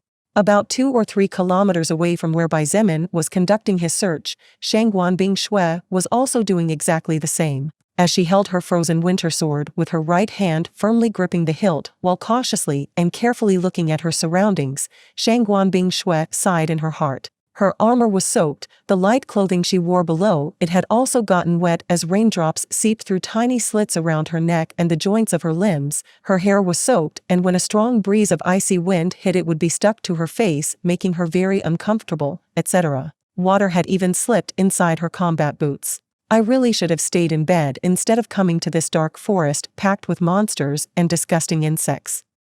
She mumbled to herself as she used her blue eyes to scan the surroundings for any treasure orbs, skill scrolls, or antique sheepskin scrolls. However, even though she knew that right now she might as well be enjoying a queen-sized bed with silk sheets and luxurious comfort inside a safe and warm mansion instead of being in this situation, she was actually aware deep in her heart that if time were to turn back and she was given the option to choose an option knowing where her decision would lead, Shangguan Bingshui would undoubtedly choose to come back here. Because regardless of how cold her body was, regardless of how cold the frozen drops of water that fell relentlessly on her head felt, and regardless of how dangerous the area she found herself in amidst seemingly endless darkness, this night was one that she valued now and would probably value greatly for the rest of her life. Her pink lips slightly pale from the cold curved upward slightly as her mind drifted to everything that had happened in her life in the short span of 3 or 4 hours. Friends, she muttered as if satisfied with something. To many, a friend might not be a big deal. For many it was just a matter of going out to the corner, striking up a friendly conversation with a stranger, and maybe that very day they could have a new friendship. However, for Shangguan Bingshui, friendship was a very difficult concept to obtain. Over the years, the word friendship had gradually lost its value and friends were no longer as valuable as they once were. How many of those who claimed to be our friends were really our friends? How many of them would really be willing to risk their lives for us? And what about you? Would you be willing to risk your own safety for those you assume are your friends? These were questions Shangguan Bingshui always asked herself when it came to making a friendship, because she was willing to risk her life for those who managed to find a place in her frozen heart in the coldness of the world in which she grew up. Today, in the middle of a cold and stormy night, she made a friend, her third real friend. Number 3 in almost 24 years of life. For many this might be an extremely small number, but for her, it was an extremely important number. Shangguan Bingshui had a few other people who were somehow close to her, such as Gao Min, Li Na, etc. However, considering someone an acquaintance was completely different from considering them a friend. And she was completely sure that those 3 friends of hers would definitely be willing to risk their lives for her safety. She might have only 3 friends, but those 3 were priceless and countless times more valuable than those who had dozens of friends, but in reality were all fake. At least, this was the way Shangguan Bingshui liked to think. A month ago, we were like a pair of dogs and cats who barely got along for the sake of coexistence. Who would have thought? Shangguan Bingshui chuckled at such thoughts. However, after a deeper thought, she felt that it was actually not so weird for her and him to get close so quickly and strike up a very good friendly relationship in such a short time. Remembering the cold and indifferent look Bai Zemin gave her the first time the 2 of them exchanged glances, only now she realized that somehow the 2 of them were so much alike that it was natural to end up getting closer automatically. That cold and indifferent look that seemed to contain no emotions, in reality, hid a deep hurt and distrust that had been born as a consequence of being betrayed by the one they least expected and when they least expected it. Moreover, Bai Zemin never looked at her with lust, desire, affection, love, or any similar emotion. In fact, the only thing he had focused on from the beginning was to become more powerful as quickly as possible while carrying the lives of thousands on his shoulders as he slowly but surely forged a safe path south to search for his family. The number of zombies and beasts that had been slaughtered in order to open that path easily reached over 10 million at present. This was a number that even the current Bai Zemin could not face on his own, as he would sooner or later die of exhaustion. And this was just the number in a straight line to the south. One could imagine how large was the actual number of zombies they had killed so far. But it was precisely this dedication to his cherished ones and those he loved that also gradually attracted the attention of a cold woman like Shangguan Bingshui. Because at the end of the day, she too was more than willing to do everything possible to find her mother, dead or alive. In the end, Shangguan Bingshui watched Bai Zemin in silence for a long time until a day ago she finally decided to put a test on him to see if he was really the man she believed him to be or just a fake like many she had met in her life. Luckily and to her delight, Bai Zemin turned out to be the kind of man she really expected him to be, and he did not disappoint her. On the contrary, he turned out to be even more excellent than she estimated. While Shangguan Bingshui was thinking that Wu Yijuan really found a good man, she suddenly felt a chillingly powerful aura hovering over her. Her delicate body froze for a moment and her grip on her frozen winter sword tightened unconsciously only to relax in the next second. Bai Zemin, apparently, fate wishes for this to be my battle after all. Shangguan Bingshui whispered amidst a loud thunder as she thought about the reason why Bai Zemin sent her away from the right side of the forest's depths. She narrowed her eyes and her expression turned completely cold as her 2 eyes glittered like 2 precious sapphires in the midst of the darkness. Just a couple of 100 meters ahead, where some trees were still standing, a giant figure slowly approached with heavy steps. Blood Warlock, Succubus Partner in the Apocalypse. Chapter 321 Shangguan Bingshui vs. Second Order Giant Ape. Standing 8 meters tall, every step the beast took forward the ground quaked slightly and a clear imprint of its huge feet was firmly stamped on the muddy earth. Its formerly lustrous reddish fur was completely scorched and most of it had been turned into ashes, exposing red-hot flesh with countless burns of varying degrees. With an extremely ferocious expression capable of making anyone shudder in fear and freeze on the spot, the giant ape looked at Shangguan Bingshui as if she were the culprit behind the extermination of its entire race. Shangguan Bingshui looked at the giant ape with an ice-cold expression on her beautiful face, completely ignoring the disturbance of the wind and rain that blocked her vision considerably. Not only had the beast suffered terrifying burns that had rendered it practically unrecognizable, but it had also lost a limb. The second-order giant ape's left arm had disappeared from the elbow down, and judging by how the burnt flesh sealed the wound, it was very plausible that either the ape had done it to itself to stop the bleeding or that the Crimson Blood Judgment attack had somehow ended up helping the beast. Furthermore, Shangguan Bingshui also noticed that the steps the giant ape was taking were not as steady as when it was fervently fighting against the white tiger and the mutated spider. As a level 40 soul evolver who in the past already was very intelligent in her own right, Shangguan Bingshui quickly analyzed the situation she was in and the situation the beast in front of her might be in. Because the current her was aware that defeating the second-order beast that was probably as strong or even stronger than the white tiger would not be a simple task. After all, regardless of how talented and monstrous Shangguan Bingshui was, she was still a first-order existence. Unfortunately, she was not by Xietain in this case. With lightning speed, Shangguan Bingshui's mind drew the conclusions with the most sense and then began to devise a battle plan. Roar! The giant second-order ape roared as it used its two red-veined swollen eyes to stare at the prey before it. Bang! With a stomp, the beast made use of the momentum generated by its powerful legs to launch itself forward at a terrifyingly fast speed. In just an instant, the distance between the monster and Shangguan Bingshui was closed. The 2-meter fist was reflected in Shangguan Bingshui's pupils as it zoomed forward. The difference between the 8 meters tall giant ape and Shangguan Bingshui's 1.67 meters created such a grotesque contrast that anyone watching the scene would probably scream before fainting in fear while imagining how the beautiful woman's blood would stain the ground in the next instant. However, such a scene naturally did not happen. Bang! The giant fist of the second-order ape struck the head of Shangguan Bingshui and then continued downwards before finally hitting the ground. A crater 10 meters in diameter appeared in the place where there was scorched but firm earth before. The body of Shangguan Bingshui exploded into a pile of tiny flickering lightning snakes that illuminated the vicinity for a few moments before disappearing into midair as if nothing. The beast's eyes that were red not only from anger but also from the high temperatures of the flames that burned its body and from which it barely escaped widened slightly. The creature seemed surprised by what was happening, but its intelligence was not developed enough to allow it to understand the situation. Swoosh! The giant ape quickly turned its body when it felt the fluctuation of mana behind it but was already too late. In the next instant, an arrow of ice shot out from the top of its shoulder.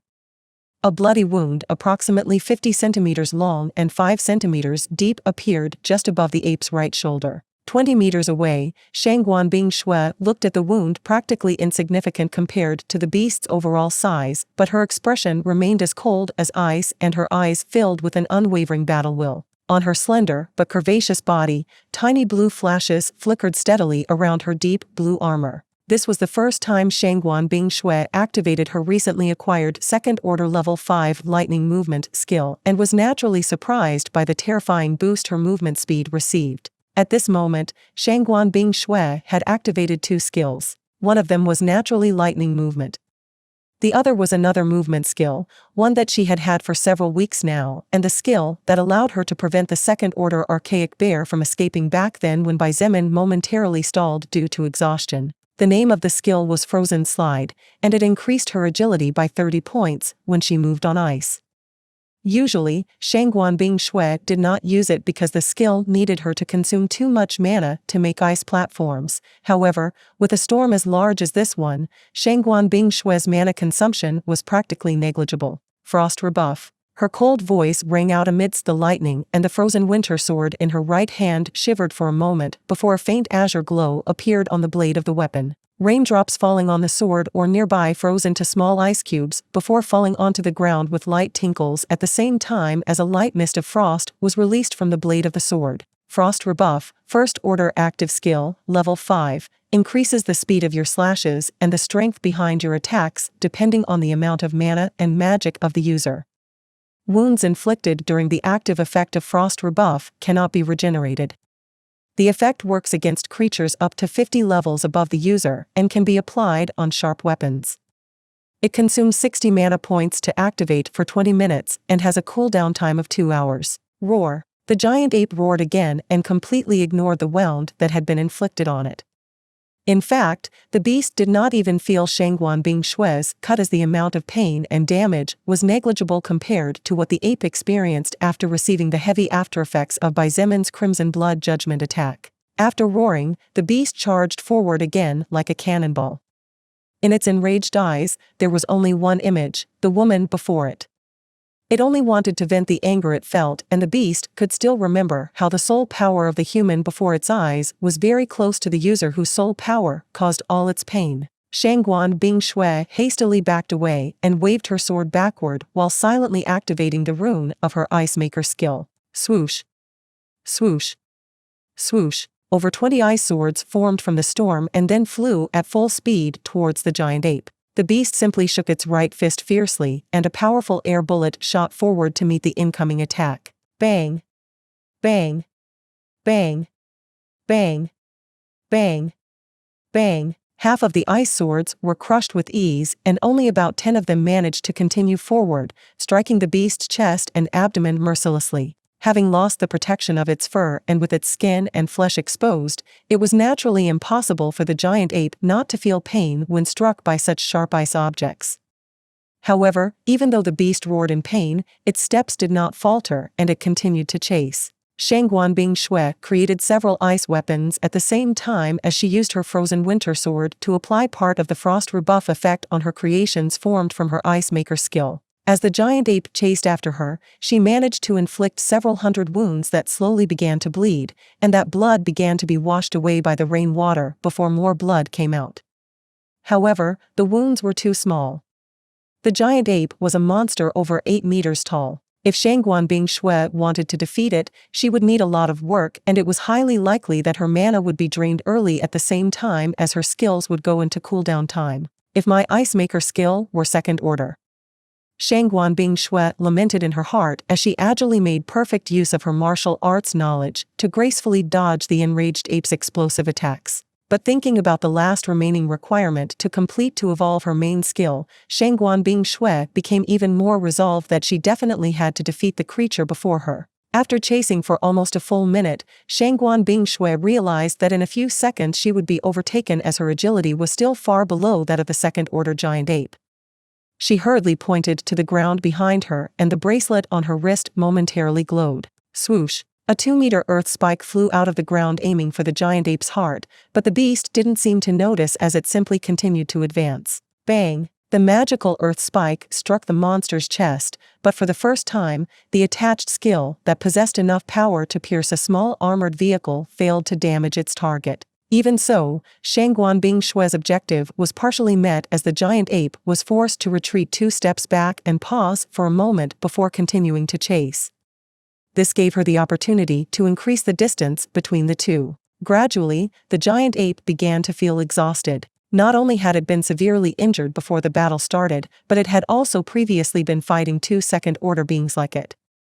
In addition, Shangguan Bingshui had been using her Ice Maker skill to attack from afar with ice spears, ice swords, ice blades, ice pikes, and so on. With her Ice Maker skill and frost rebuff in perfect sync under Shangguan Bingshui's exquisite control, the giant ape's body was now riddled with wounds that could not be regenerated while the frost rebuff skill was in effect. After the constant loss of blood, the giant ape finally felt its footsteps waver and almost fell to the ground as the fierce look in its eyes stagnated for a second. Shangguan Bingshui's eyes lit up with a fearful flash of bone-chilling light as she noted that the opportunity she had been waiting for had finally arrived. Swoosh! Shangguan Bingshui turned her body with surprising agility, and the flashes of lightning that flickered on her body traveled towards her legs, automatically boosting her movement speed to the maximum possible as small sparkles of ice glittered under her combat boots. The partially exhausted ape hurriedly looked up, but even though its brain and beast instincts urged it to move, it still needed a moment more before it could take a step. However, the beast did not resign itself and raised its fist high before punching forward with all its might. The air split under the immense atmospheric pressure, and a small cut appeared on Shangguan Bingshui's beautiful face. Although the attack had not yet reached her, the resulting wind alone was enough to break through her natural defenses. She didn't even want to imagine what would happen if that giant fist descended on her small body. If it were anyone else, regardless of gender, they would very probably be terrified at the sight of the imminent death just a few meters ahead of them. However, Shangguan Bing Shui was not only ruthless against her enemies, she was also a woman who was ruthless to herself. That was the reason why she managed to reach the position she was currently in despite all the setbacks she suffered throughout her life. Just as her head was about to explode into a bloody mess, her sky-colored eyes shone brightly like two beautiful lights in the middle of the darkness of the night. Blood Warlock, Succubus Partner in the Apocalypse. Chapter 322 End of the Battle. As Shangguan Bing Shui's eyes gleamed unnaturally with a light that obviously did not belong to a human, a strange aura was released from her body and focused mainly on her gaze. When the second-order giant ape's exhausted but enraged gaze met her blue eyes, its eyes momentarily lost their shine and its movements stalled in mid-motion. Shangguan Bing Shui sighed in relief in her heart, but her movements did not even falter for a thousandth of a second because when she noted that the ape's fist stopped just over half a meter away from her head, she jumped high into the sky and turned her body swiftly. Her feet gently touched the top of the ape's fist and with explosive speed, she launched herself upward using the length of the beast's arm to reach the summit in just 1 second. It was just after that second that the eyes of the giant second-order ape regained their light and it emerged from the enchanted effect of Shangguan Bing Shui's second-order charming eye skill. However, by then it was already too late. Shangguan Bing Shui raised her frozen winter sword high and focused the full power of her frozen rebuff skill on the blade. Then, she slashed downward at lightning speed. Slash. The ape's red eyes flinched slightly and Shangguan Bing Shui's blue eyes flashed coldly as she leapt backward in a hurry, stopping just over 20 meters away from the giant ape as she looked into its eyes with an icy expression. A thin red line appeared on the top of the giant ape's right arm, just above the shoulder. Slowly, the thin red line grew larger and larger until it finally reached the lower part of the shoulder, just below the beast's armpit, and that's when the unthinkable happened. Splash. A huge spurt of blood spurted everywhere and the giant ape's right arm fell heavily to the ground causing a considerably large explosion. Roar. The beast roared skyward with its eyes wide open as it swung its upper body to the left and to the right, trying to use its left arm to cover the fatal wound that had just been inflicted on it. Unfortunately, its left arm had long since been sent flying by Zemin's earlier attack. As hot red blood flew everywhere from inside the giant ape's body, Shangguan Bing Shui pointed forward with her sword and leaned slightly to the front, preparing for a new attack. If it were in normal times, she would undoubtedly not have enough strength to inflict a wound of such magnitude on a high-level second-order monster like the one before her. However, all the conditions she needed to accomplish such a thing had come together in the same place with perfection. A strong storm, strong winds that caused the temperature to drop.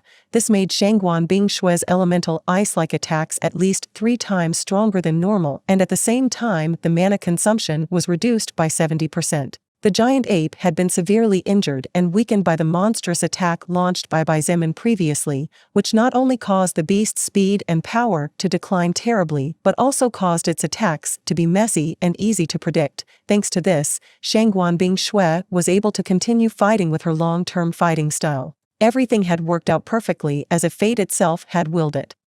As if the universe had placed all the necessary conditions in front of her waiting for her to reap the benefits. Just at that moment, a lazy voice reached Shangguan Bing Shui's eardrums. And here I was, thinking that you might be in trouble. She was not surprised at all and a faint smile automatically formed on her face as she calmly replied without looking back, as you can see, I am still quite strong.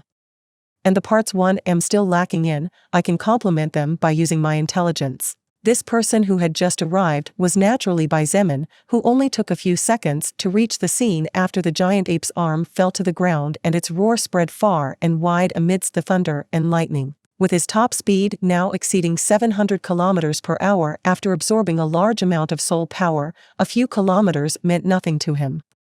Of course, as his movement speed increased, so did his stamina consumption, which meant that the time he could run at such a speed was only about 18 minutes at most. Seeing that Zemin said nothing, Shangguan Bing Shui began to slowly approach toward the giant ape as she said calmly, "You tried to get me away from the place where this beast might be, didn't you?" "Yeah."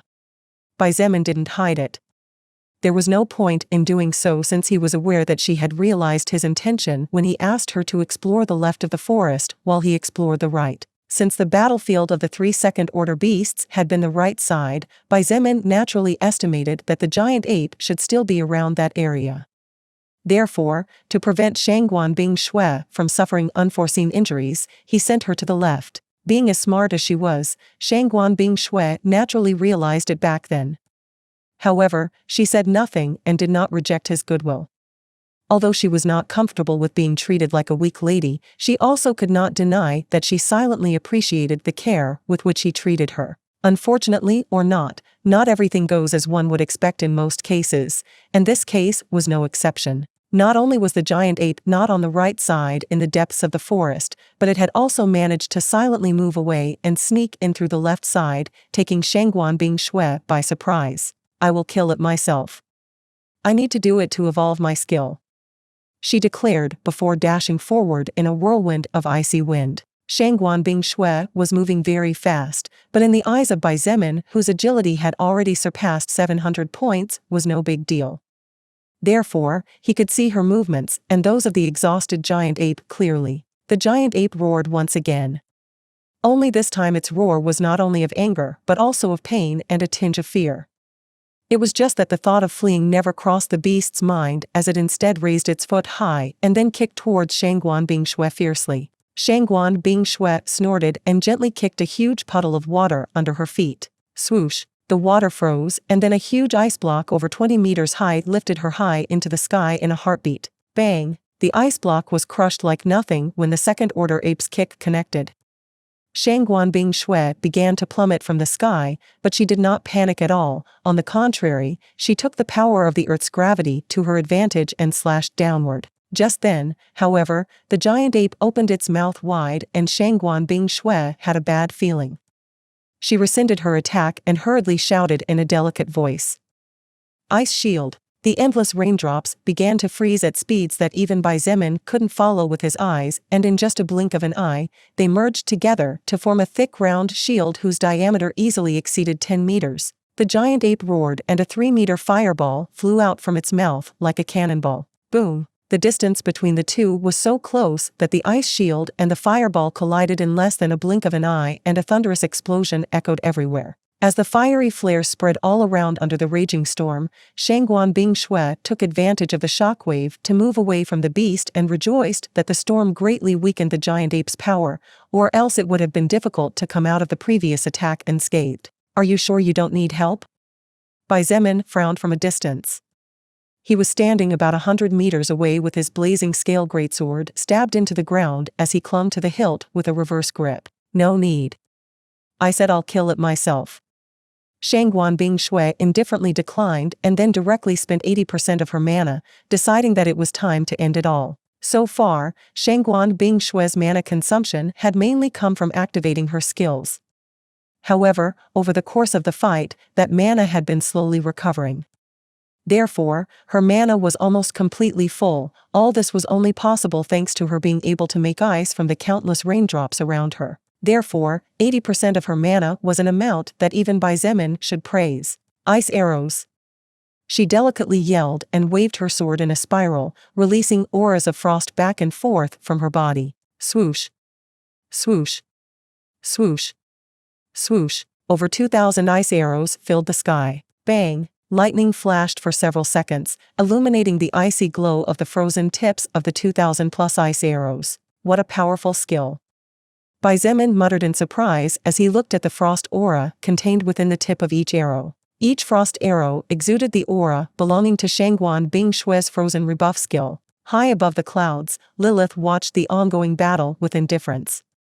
Seeing Shangguan Bing Shui's attack, she couldn't help but nod. "It's over." Then, she faded away amidst the thunder and lightning. Die! With a gesture from Shangguan Bing Shui, the thousands of arrows flew all at once towards the giant ape that had now knelt on its left leg. Swoosh! Swoosh! Swoosh! Swoosh! Although the beast could feel the fatal attack about to hit it, its body was drained and its mind was exhausted after the constant loss of blood. Due to Shangguan Bing Shui's frozen rebuff skill, the wound where its right arm had been cut clean off was still bleeding nonstop. The giant ape made a last-ditch effort, and at the same time as its red eyes flashed viciously, it opened its mouth wide, shooting out a huge fireball in a straight line. A second later, its body was relentlessly struck by hundreds of ice arrows at the same time. The first 900 ice arrows barely managed to pierce the skin of the beast. The next 900 ice arrows managed to cut through all the weakened skin and tear the giant ape's flesh. The remaining more than 200 pierced the holes that plagued the beast's body, impaling it completely before it froze into a huge ice statue. However, judging by the fact that Xietain had yet to receive any notification from the soul record, the second-order giant ape was still alive. But that was not all. Shangguan Bingshue's eyes shivered slightly as her pupils reflected the huge fireball approaching. This was something she had not expected. She definitely did not believe that the giant ape would be able to launch an ultimate attack considering the condition it was in. Even then, her eyes flashed coldly and she snorted.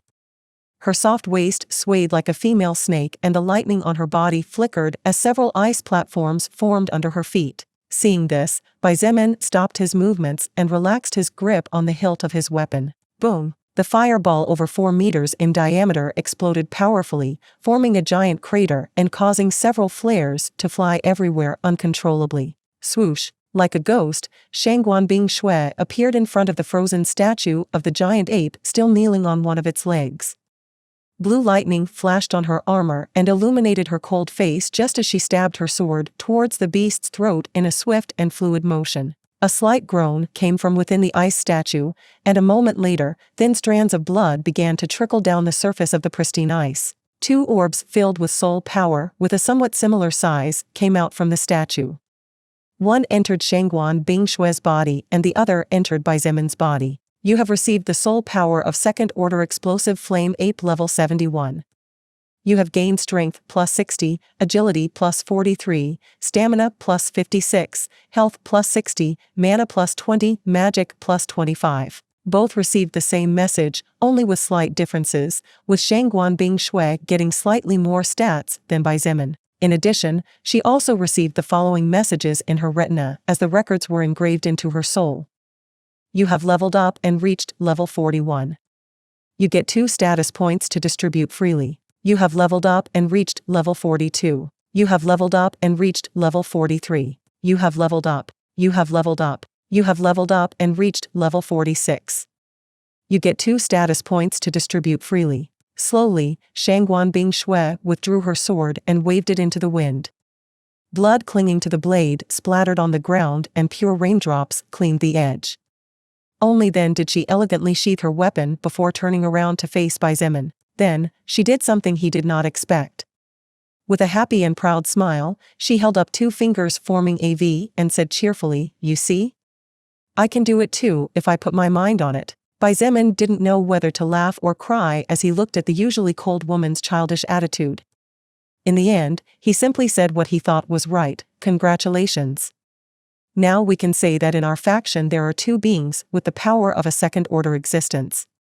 Let's work together to avoid annihilation of our race." Although Shangguan Bingshue had only won because the stars had basically aligned in perfection for her and her safety, it was actually not a lie to say that the current her could take on a second-order beast.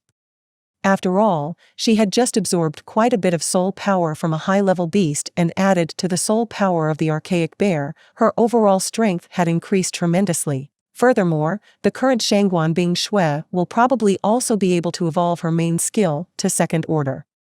This will make her strength increase explosively without a doubt. Blood Warlock, Succubus Partner in the Apocalypse.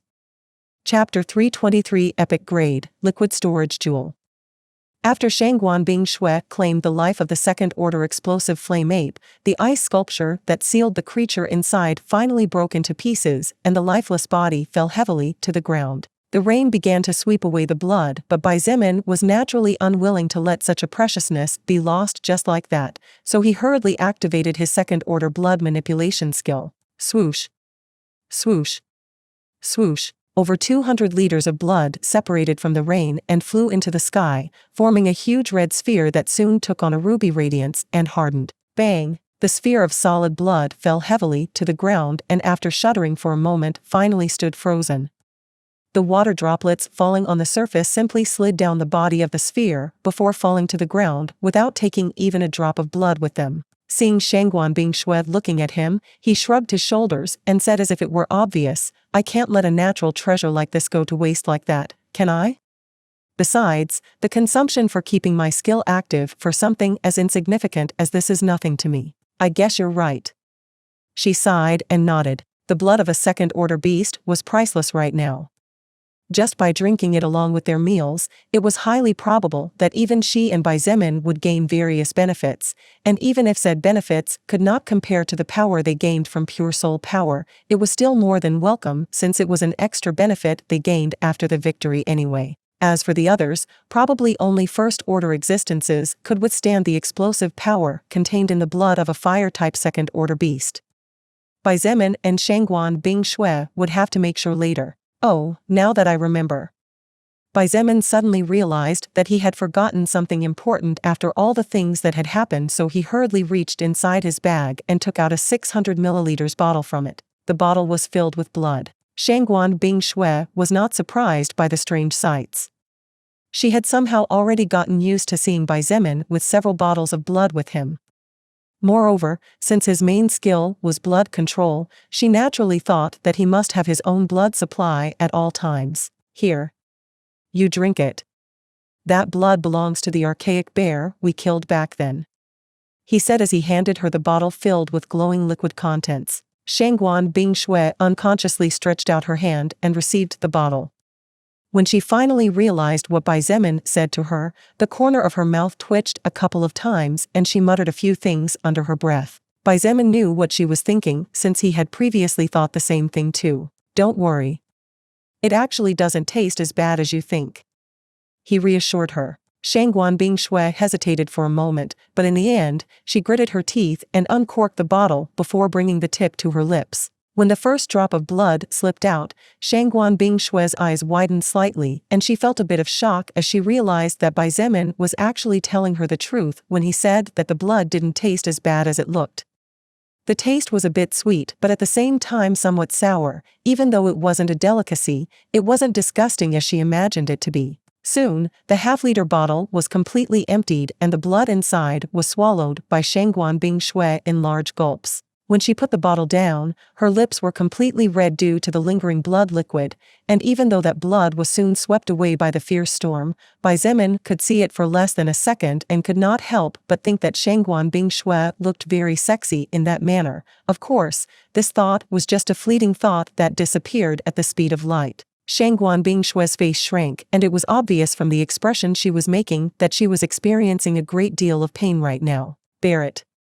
Baizemin's serious voice reached her. If it was you in the past, you might not have been able to withstand so much pressure. But I'm sure the current you is capable. If it was before absorbing the soul power of 2 second-order beings and increasing her stats hugely, Baizemin would never have let Shangguan Bing Shui take so much unrefined blood. After all, he had experienced firsthand how fierce that blood was when it entered one's body. However, he believed that the current her had the ability to do it.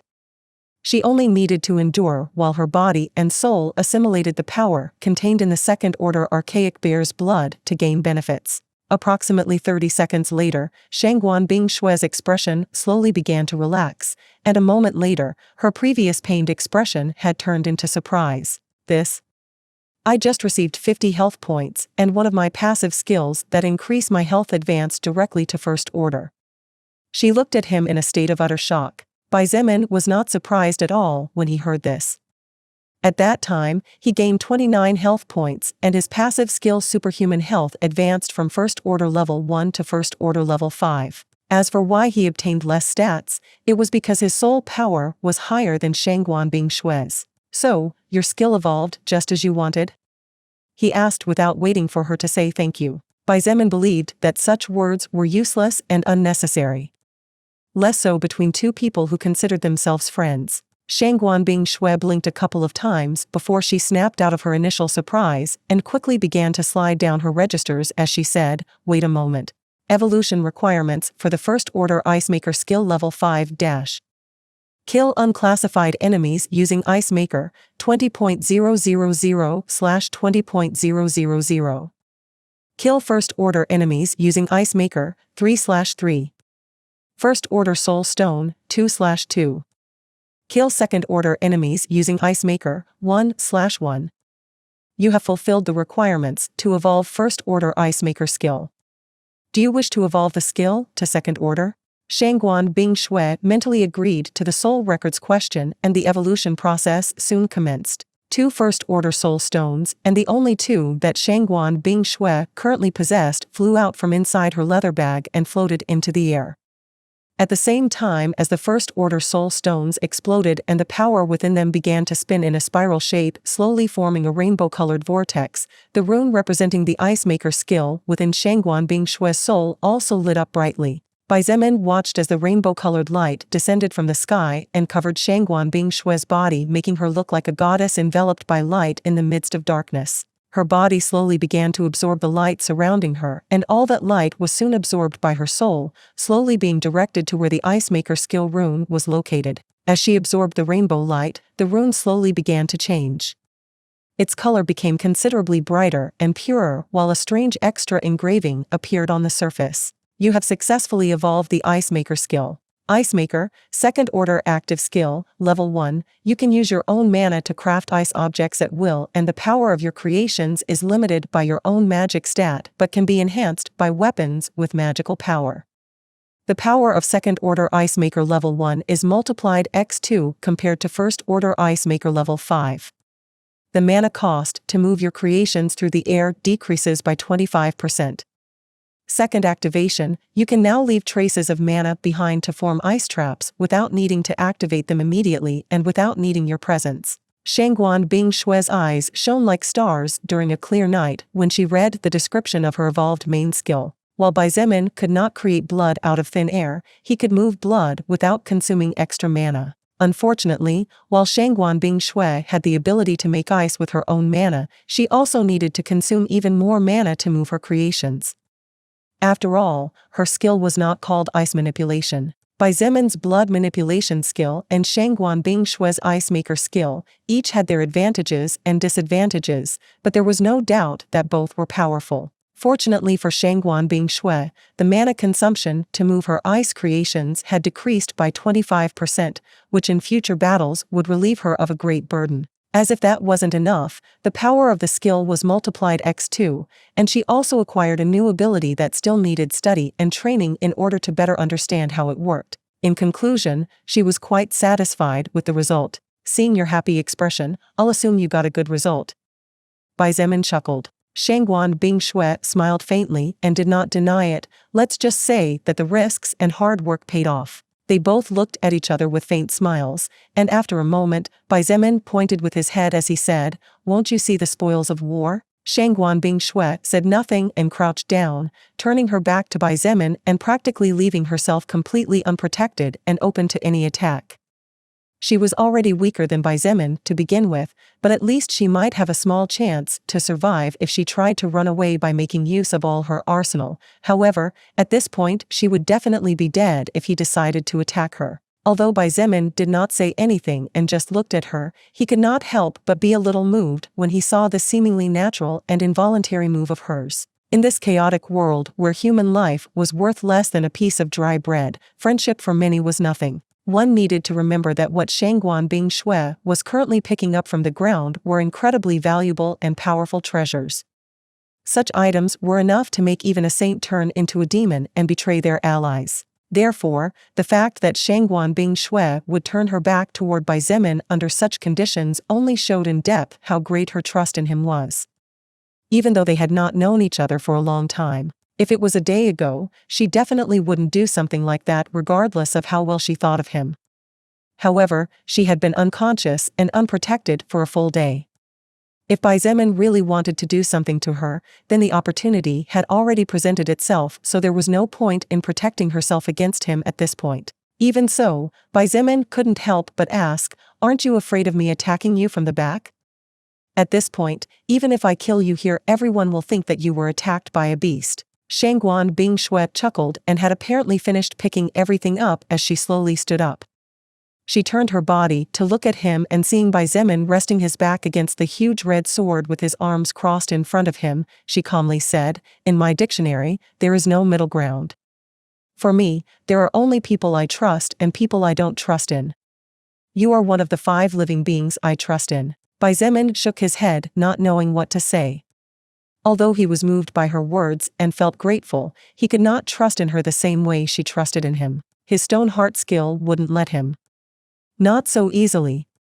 Not for nothing was this a peak third-order skill. It could already be considered a miracle that Lilith managed to sneak into his heart enclosed by thick stone armor in such a short time.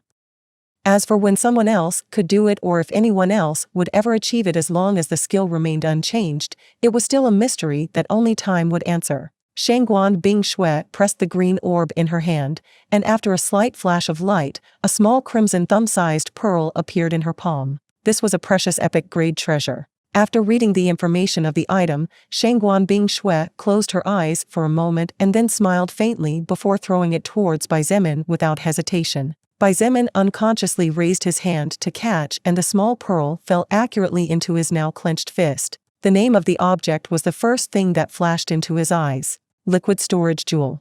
Blood Warlock, Succubus Partner in the Apocalypse. Chapter 324 Electromagnetic Railgun.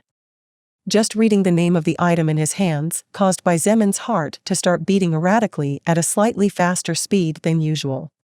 However, after he read the entire description of the item, his heart began to beat so fast that for a moment Bai Zemin himself was frightened. Liquid Storage Jewel, Epic Grade Treasure, all stats, plus 20. Storage equipment focused on preserving the purity of liquids. Can store up to 500,000 liters of any liquid substance and keep that substance in good condition. Inside the jewel, there are different separate storages, which makes it possible to keep different liquids at the same time without having to worry about mixing them. The weight of the jewel does not increase regardless of the volume of liquid. Current status: there is no liquid presently stored inside the jewel. An involuntary gasp escaped from Bai Zemin's mouth when he finally finished processing all the information from the pearl in his hands. What was the thing he had been longing for most as far as treasures were concerned? A storage ring. This had been so from the first moment he saw Lilith's storage ring during the early days of the apocalypse when she brought out the treasure she was guarding for him when he fell unconscious back then. How could Bai Zemin not desire such a treasure? A storage ring was the same as making his life infinitely easier in every aspect. Even now he had to carry a leather bag attached to his waist or a huge mountaineering backpack on his back for 2 long trips. Such a thing was too inconvenient and in a fatal death combat would cause all the meticulously stored items to be destroyed. However, with a space storage ring such things were not a concern. Now, while the jewel in Bai Zemin's hands was not as valuable or as amazing as Lilith's spatial storage ring, such a thing was completely natural. After all, Lilith's spatial storage ring was a legend-grade treasure while the liquid storage jewel was an epic-grade treasure. Even if the difference was only 1 grade away, the actual difference between those 2 grades was as great as wanting to compare mud to white clouds. Even so, Bai Zemin was incredibly happy when he learned what the treasure in his hands could do. Leaving aside the fact that the treasure itself granted a total of 120 stat points overall, the mere fact that it was able to contain liquid substances and separate them at the same time to avoid mixing problems was already incredibly valuable from Bai Zemin's point of view. As if that wasn't enough, the small jewel in his hand could hold a terrifying 500,000 liters. However, Bai Zemin's excitement soon dimmed a bit after he thought of something. I can't just accept this like this.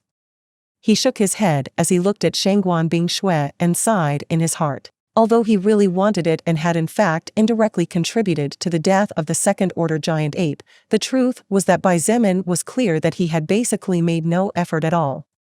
After all he really did was cast a skill and that was it.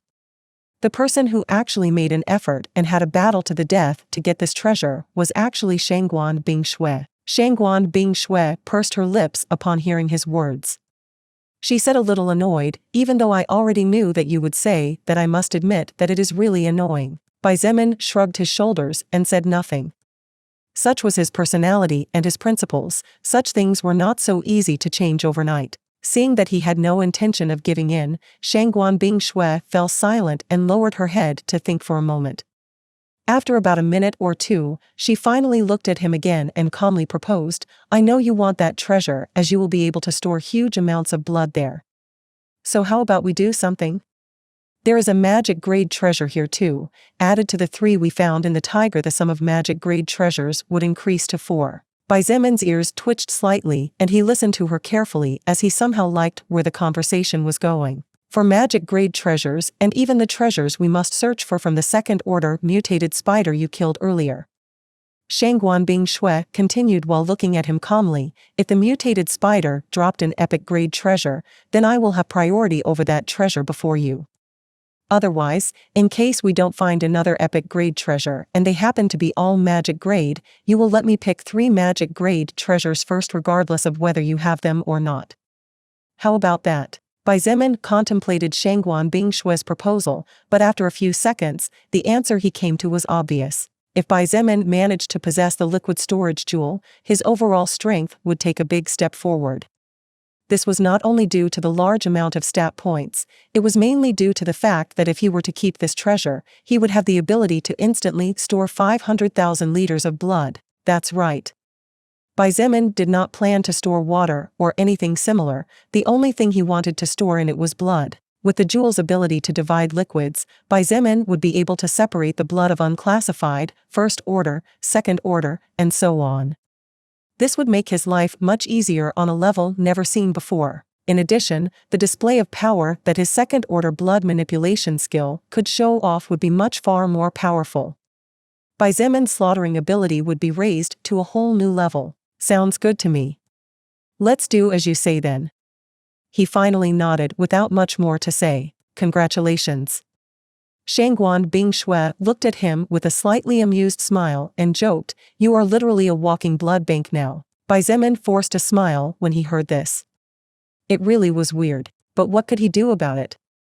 His main skill demanded it after all. Suddenly, Shangguan Bingshui began to approach Bai Zemin slowly, which momentarily confused him. Soon, however, a glimmer of understanding shone in his heart and he walked towards her. Look. This is the skill the ape dropped. If you want it, then just keep it, that skill does not suit the path I walk and wish to walk.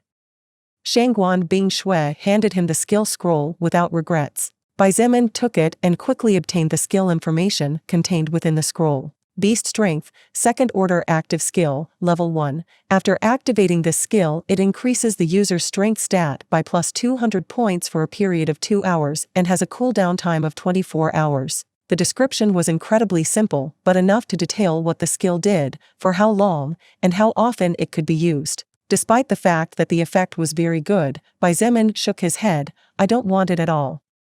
Leaving aside the fact that I currently can't learn any more active skills before reaching second order, this skill really doesn't suit me. The increase in strength was undoubtedly noticeable. However, this skill would probably be good for someone who walked the path of a barbarian, and this was not the path Bai Zemin aspired to. Then how about giving it to Zhongde? Shangguan Bingshui proposed and pointed out, although Nangongyi is more powerful than Zhongde, he is still relatively new within the faction, so I don't think it would be good to give him more than what he has already received for a while. Bai Zemin agreed with what she had just said. If Nangongyi received too many benefits in the short term, his arrogance might rise too high and the other generals of Bai Zemin's faction would naturally not be too happy. Besides, Zhongde was one of the first men to follow Bai Zemin and probably one of the few people who would not betray him, considering how much trust he placed in him. In the end, the skill Second Order Beast Strength would be given to Zhongde when they met again. Bai Zemin also had to hand over a lightning fruit to him, so Zhongde's power was going to receive a huge boost after learning 2 active Second Order skills practically in one go. Now look at this.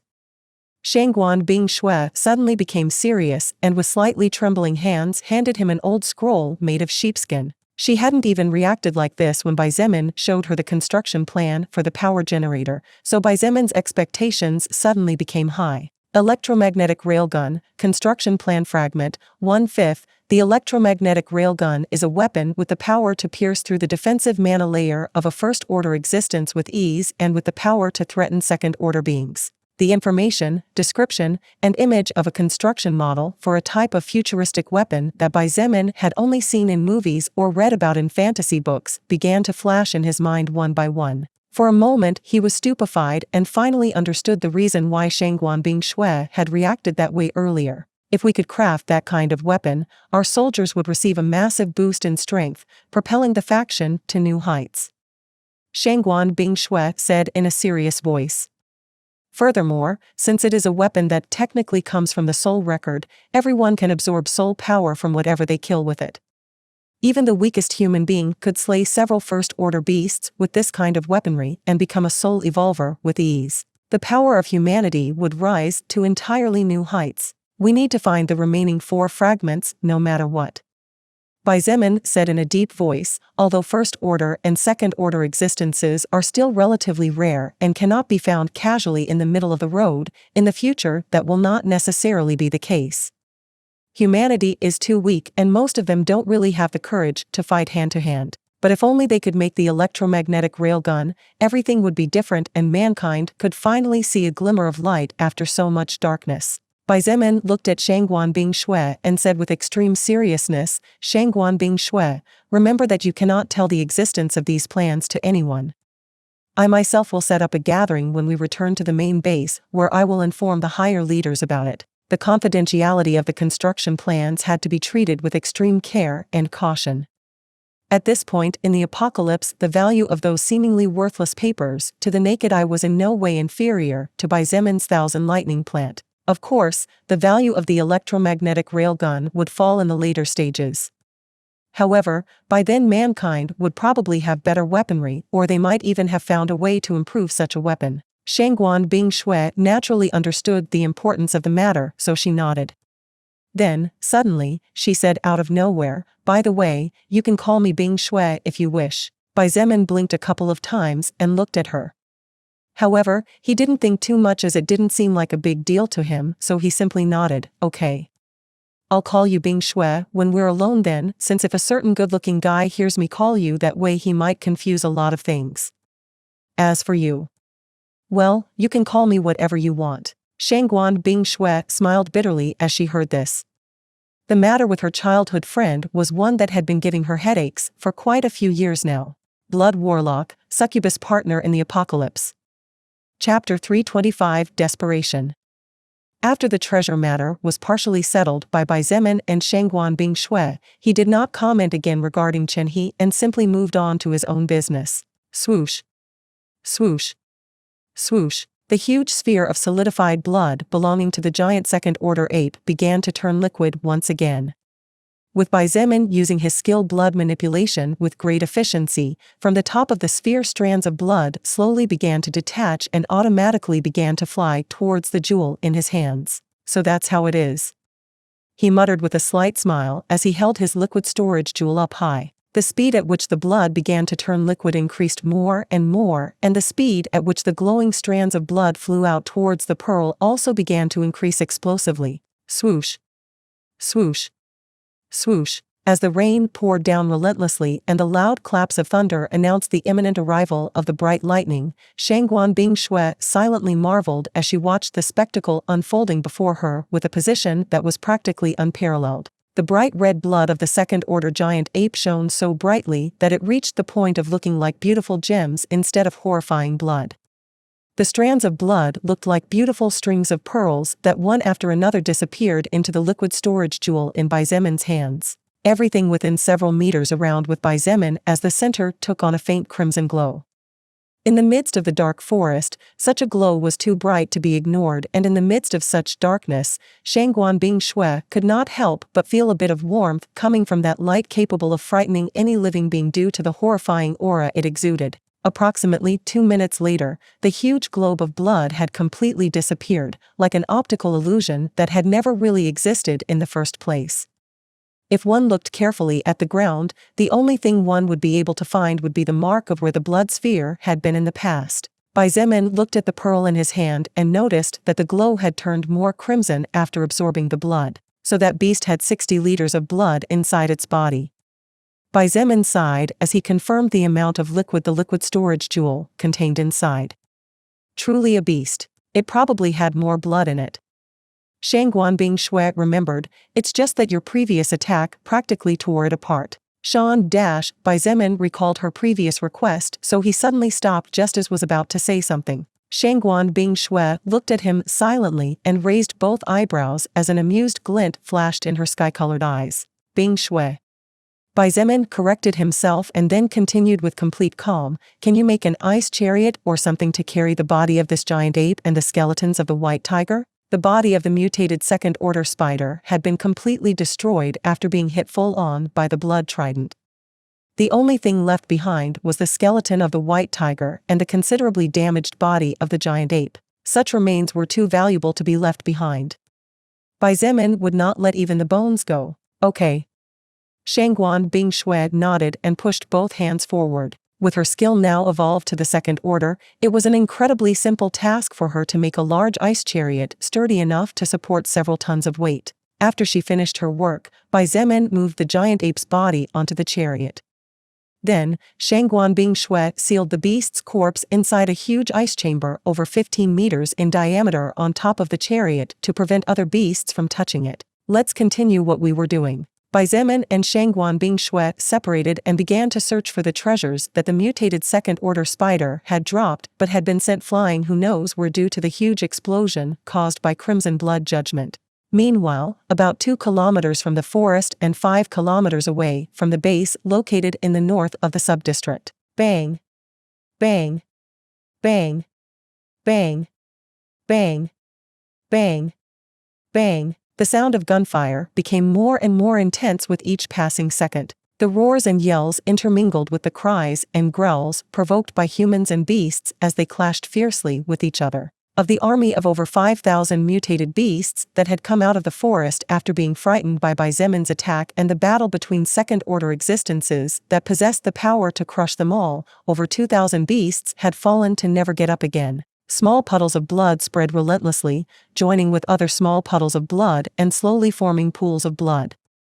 Those pools of blood also joined other pools of blood and slowly formed what seemed to be a great red river with iron smell that grew rapidly due to the fierce storm that kept falling from the black clouds high in the sky. The corpses of the slaughtered beasts piled up on each other, forming tall mountains up to more than 30 meters high across the abandoned city on the outskirts of the base. While some corpses were small and tiny, there were also others that were monstrously gigantic. Such beasts possessed vast quantities of thick blood within them, which only served to further feed the ferocious river that roared back and forth amidst the now collapsed houses. Under the seemingly endless burst of fire, most of the mutated beasts could only fall helplessly after being hit again and again or after receiving a powerful bullet hit in the middle of the head. However, even though more than 2,000 beasts had been slaughtered, the humans did not take their lives for free and with smiles on their faces either. A burly man held a Type 79 machine gun with a fierce expression on his face.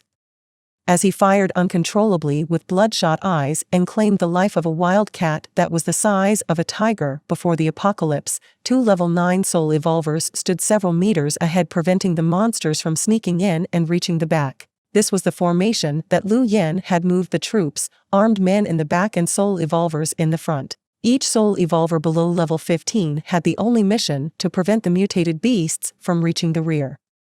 Otherwise, if a single beast slipped in there, only disaster would descend. While the gunmen were from a certain point of view the greatest power the base had to deal with large crowds of weak enemies, they were also the most fragile since they themselves were just normal humans who had not even reached level 1 or who had barely reached such pitifully low levels that in such a battle they would serve as nothing more than fodder if they did not get a firearm. If a fast beast reached that area, then the base's defensive troop would begin to face annihilation. A soul evolver using a sharp bone belonging to a mutated beast as her weapon fiercely slashed and decapitated a huge squirrel that stood a meter tall, absorbing the creature's soul power immediately. Just as she was about to continue her massacre after reaching level 10, she saw a black shadow flicker next to her out of the corner of her eye. At first, she didn't pay too much attention to it. However, a moment later she noticed how the world around her was spinning, and the next moment she saw her decapitated body still standing before the lights went out for her. A panther, watch out. A group of 15 armed men noticed the death of the soul evolver, and soon after the second soul evolver was also decapitated by a panther-like animal. It was only because the creature stopped for a moment to kill the 2 soul evolvers that the soldiers standing more than 50 meters back managed to spot its silhouette. The burly man who was killing mercilessly raised his Type 79 machine gun and was about to shout fire when the same thing that happened to the 2 previous soul evolvers happened to him. Seeing the burly man's head flying through the air and steaming blood flying everywhere, a woman holding an assault rifle 10 meters away panicked and turned to flee. However, a shadow flashed at lightning speed and the woman felt a sharp pain from her waist. Before the woman even managed to scream, her lower and upper body separated, and after she fell to the ground and realized what was happening, the woman finally let out a piercing scream as she writhed in pain. A moment later, the huge bloody mouth of a tiger over 2 meters tall was reflected in the woman's eyes. Before she could think much or say anything, her head was crushed in a bloody mess by the beast's jaws. The beast was actually a vicious first-order shadow tiger. Xietain had faced this type of creature in the past, so he knew firsthand how terrifying the speed of these felines was. Worse yet, in the middle of the night, if not for the flares that lit up the skies, this kind of monster, whose fur was as black as a wolf's mouth, would definitely become mankind's worst nightmare with its terrifying agility. Lu Yen suddenly felt that something was wrong, and when he looked behind him after slicing the monster he was fighting in two, he finally realized that a first-order monster had sneaked in. Shit, he cursed before grabbing the radio and yelling anxiously, "Evangeline! Some agility monster is slaughtering the backlines." Among the soul evolvers present, probably only Evangeline had the ability to defeat the shadow tiger without suffering losses. Even Lu Yan's right-hand man, Yen Tu, would have some drawbacks, as while he was incredibly strong his slow movement speed was his greatest weakness. Therefore, Lu Yan's only hope was for Evangeline to move. Although he did not have the authority to give her orders in normal situations, under the condition that the officer in charge granted him sufficient power, Lu Yen could order anyone regardless of their strength. The highest-ranking officer present was Kang Lan, but she had given full control to Lu Yen because of her inexperience in directing such operations. Therefore, Evangeline had to obey Lu Yen even though she was stronger. Such were the military rules, and thanks to these rules there was some order. "I am busy right now. Yen Tu and I are fighting 6 first-order beasts. We don't have the time, nor are we in a position to look somewhere else." Evangeline's cold but slightly exhausted voice came from the other end of the intercom before the communication cut off. 6 first-order beasts. Lu Yan's face lost all color as he muttered such words, and for a moment he stood there distractedly. Although he was far from reaching such a level, he did know how terrifying those beings were. Of his men, only a couple of them had the ability to face them, but fortunately they were also few in number, and so far they had only encountered 3 or 4 before. However, 6 of them appeared at the same time just now. "It's the end." Lu Yen sighed with a pale face and his heart filled with regret. Not only regret for what was happening now or for what had happened before, mostly his regret and pain came from knowing that his daughter, who was inside the base probably waiting anxiously for news, would end up being eaten by one of these monsters due to his own incompetence. Lu Yen not only suddenly felt that he failed as a human or as a father, but he also felt like a failure as a man. In the end, unconsciously he could not help but think of that young man whom he had not met for a long period of time but had seen accomplish great things in a few days. Blood Warlock, Succubus Partner in the Apocalypse. Chapter 326 A Hard Battle. The duo of Shangguan Bing Shui and Xietain covered several kilometers across the forest in search of the areas where the treasures formed from the remaining soul power of the mutated second-order spider could have been sent flying after the blood trident, a physical representation of the third-order crimson blood judgment magic skill, mercilessly slammed into the beast's body and caused an explosion of colossal magnitude. The two did not limit themselves to searching only in the central area of the forest, as the range of the explosion had reached tens of kilometers and the shockwave had easily spread out beyond. Therefore, the treasures could easily have fallen in the outer areas of the forest. The only thing that calmed the anxious hearts of Xietain and Shangguan Bing Shui a bit was the fact that at least they were sure that there were no humans near this area able to steal the treasures. As for the beasts, they were not yet smart enough to learn how valuable such things were, so they would definitely not stop for more than a few seconds at the sight of a small glowing orb. After wandering for about 100 kilometers with the center of the explosion as the main direction, Xietain and Shangguan Bing Shui were finally able to find 2 yellow-colored magic-grade treasure orbs, a skill scroll, and a second-order poison-type soul stone. Gathering at the outer perimeter of the central area of the forest after about 20 minutes of searching, Xietain and Shangguan Bing Shui looked at the items resting on the surface of the trunk of a large tree that had been neatly cut down. "So this is it. Bai Zemin felt a little bitter. Well, there might be more things, but it will be hard to find them unless we spend days inside this forest. Shangguan Bingshui pointed out. Although this particular forest was slightly smaller than the forest where the military camp was located and where the army of hundreds of thousands of spiders appeared, it was still a very large forest. This was especially the case after mutating. Therefore, it was not a simple task to find such small objects in the midst of such darkness. I don't think that's good either. Even though your strength increased a lot after absorbing a portion of the second-order giant ape soul power, there are probably a few more second-order beasts that still remain in the central area. The only reason they haven't moved yet is probably because they sensed the death of 3 beings that were similar to them, which somehow warned them of the imminent danger. Bai Zemin reasoned the situation with his head as calm as possible. In a forest as large as this one, Bai Zemin refused to believe that only 3 second-order beings existed.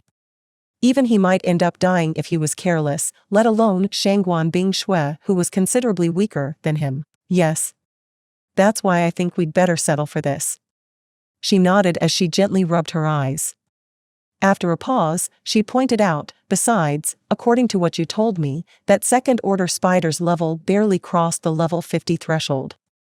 Considering that your strength and that spider's strength weren't that far apart compared to the ape and the tiger, I think the spider didn't necessarily have enough soul power to form a treasure of epic magnitude. Bai Zemin thought about it for a moment, and after considering it better, he realized that Shangguan Bingshui's words actually made a lot of sense. Although it's a pity that there isn't another epic-grade treasure, nor is there a new construction plan, our harvest tonight could be considered quite great. He finally relaxed a bit. 5 magic-grade treasures, 2 construction plans, 1 epic-grade treasure, 2 second-order soul stones, and many valuable second-order materials, among which is the exquisite and valuable meat of such evolved beings. Shangguan Bingshui muttered under her breath before she giggled softly and said, I also gained a friend as well. Tonight could be considered fruitful no matter how you look at it.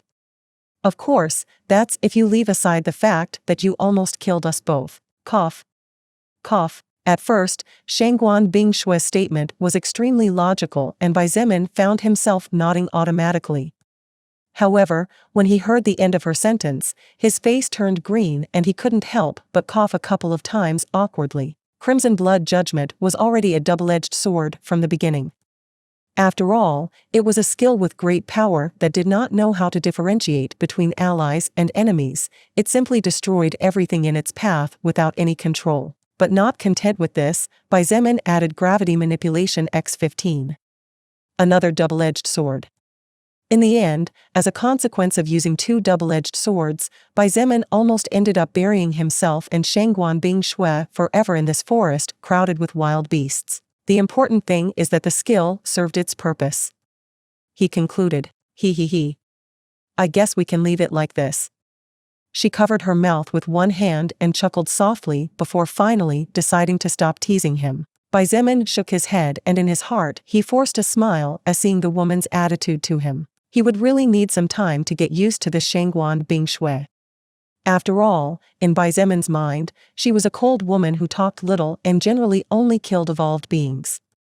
Therefore, the drastic change now that she had opened up to him and trusted him was something he still needed to properly adapt to. After picking up all the spoils of war obtained and storing them inside their bags, Bai Zemin and Shangguan Bingshui turned into 2 shadows that soon disappeared amidst the fierce storm. The 2 continued to chat in whispers as they charged toward the outside area. I need a hot shower. She complained in a low voice. Believe me, I understand you. He sighed as he felt his body completely soaked. Then I need to sleep. She continued. Believe me, I understand you. He repeated, again sighing. I could eat something first though. Believe me, I understand you. Hey. Are you listening to me? Believe me, Nah, I'm kidding. The 2 chatted calmly with each other, occasionally joking lightly to lighten the still somewhat heavy mood a bit.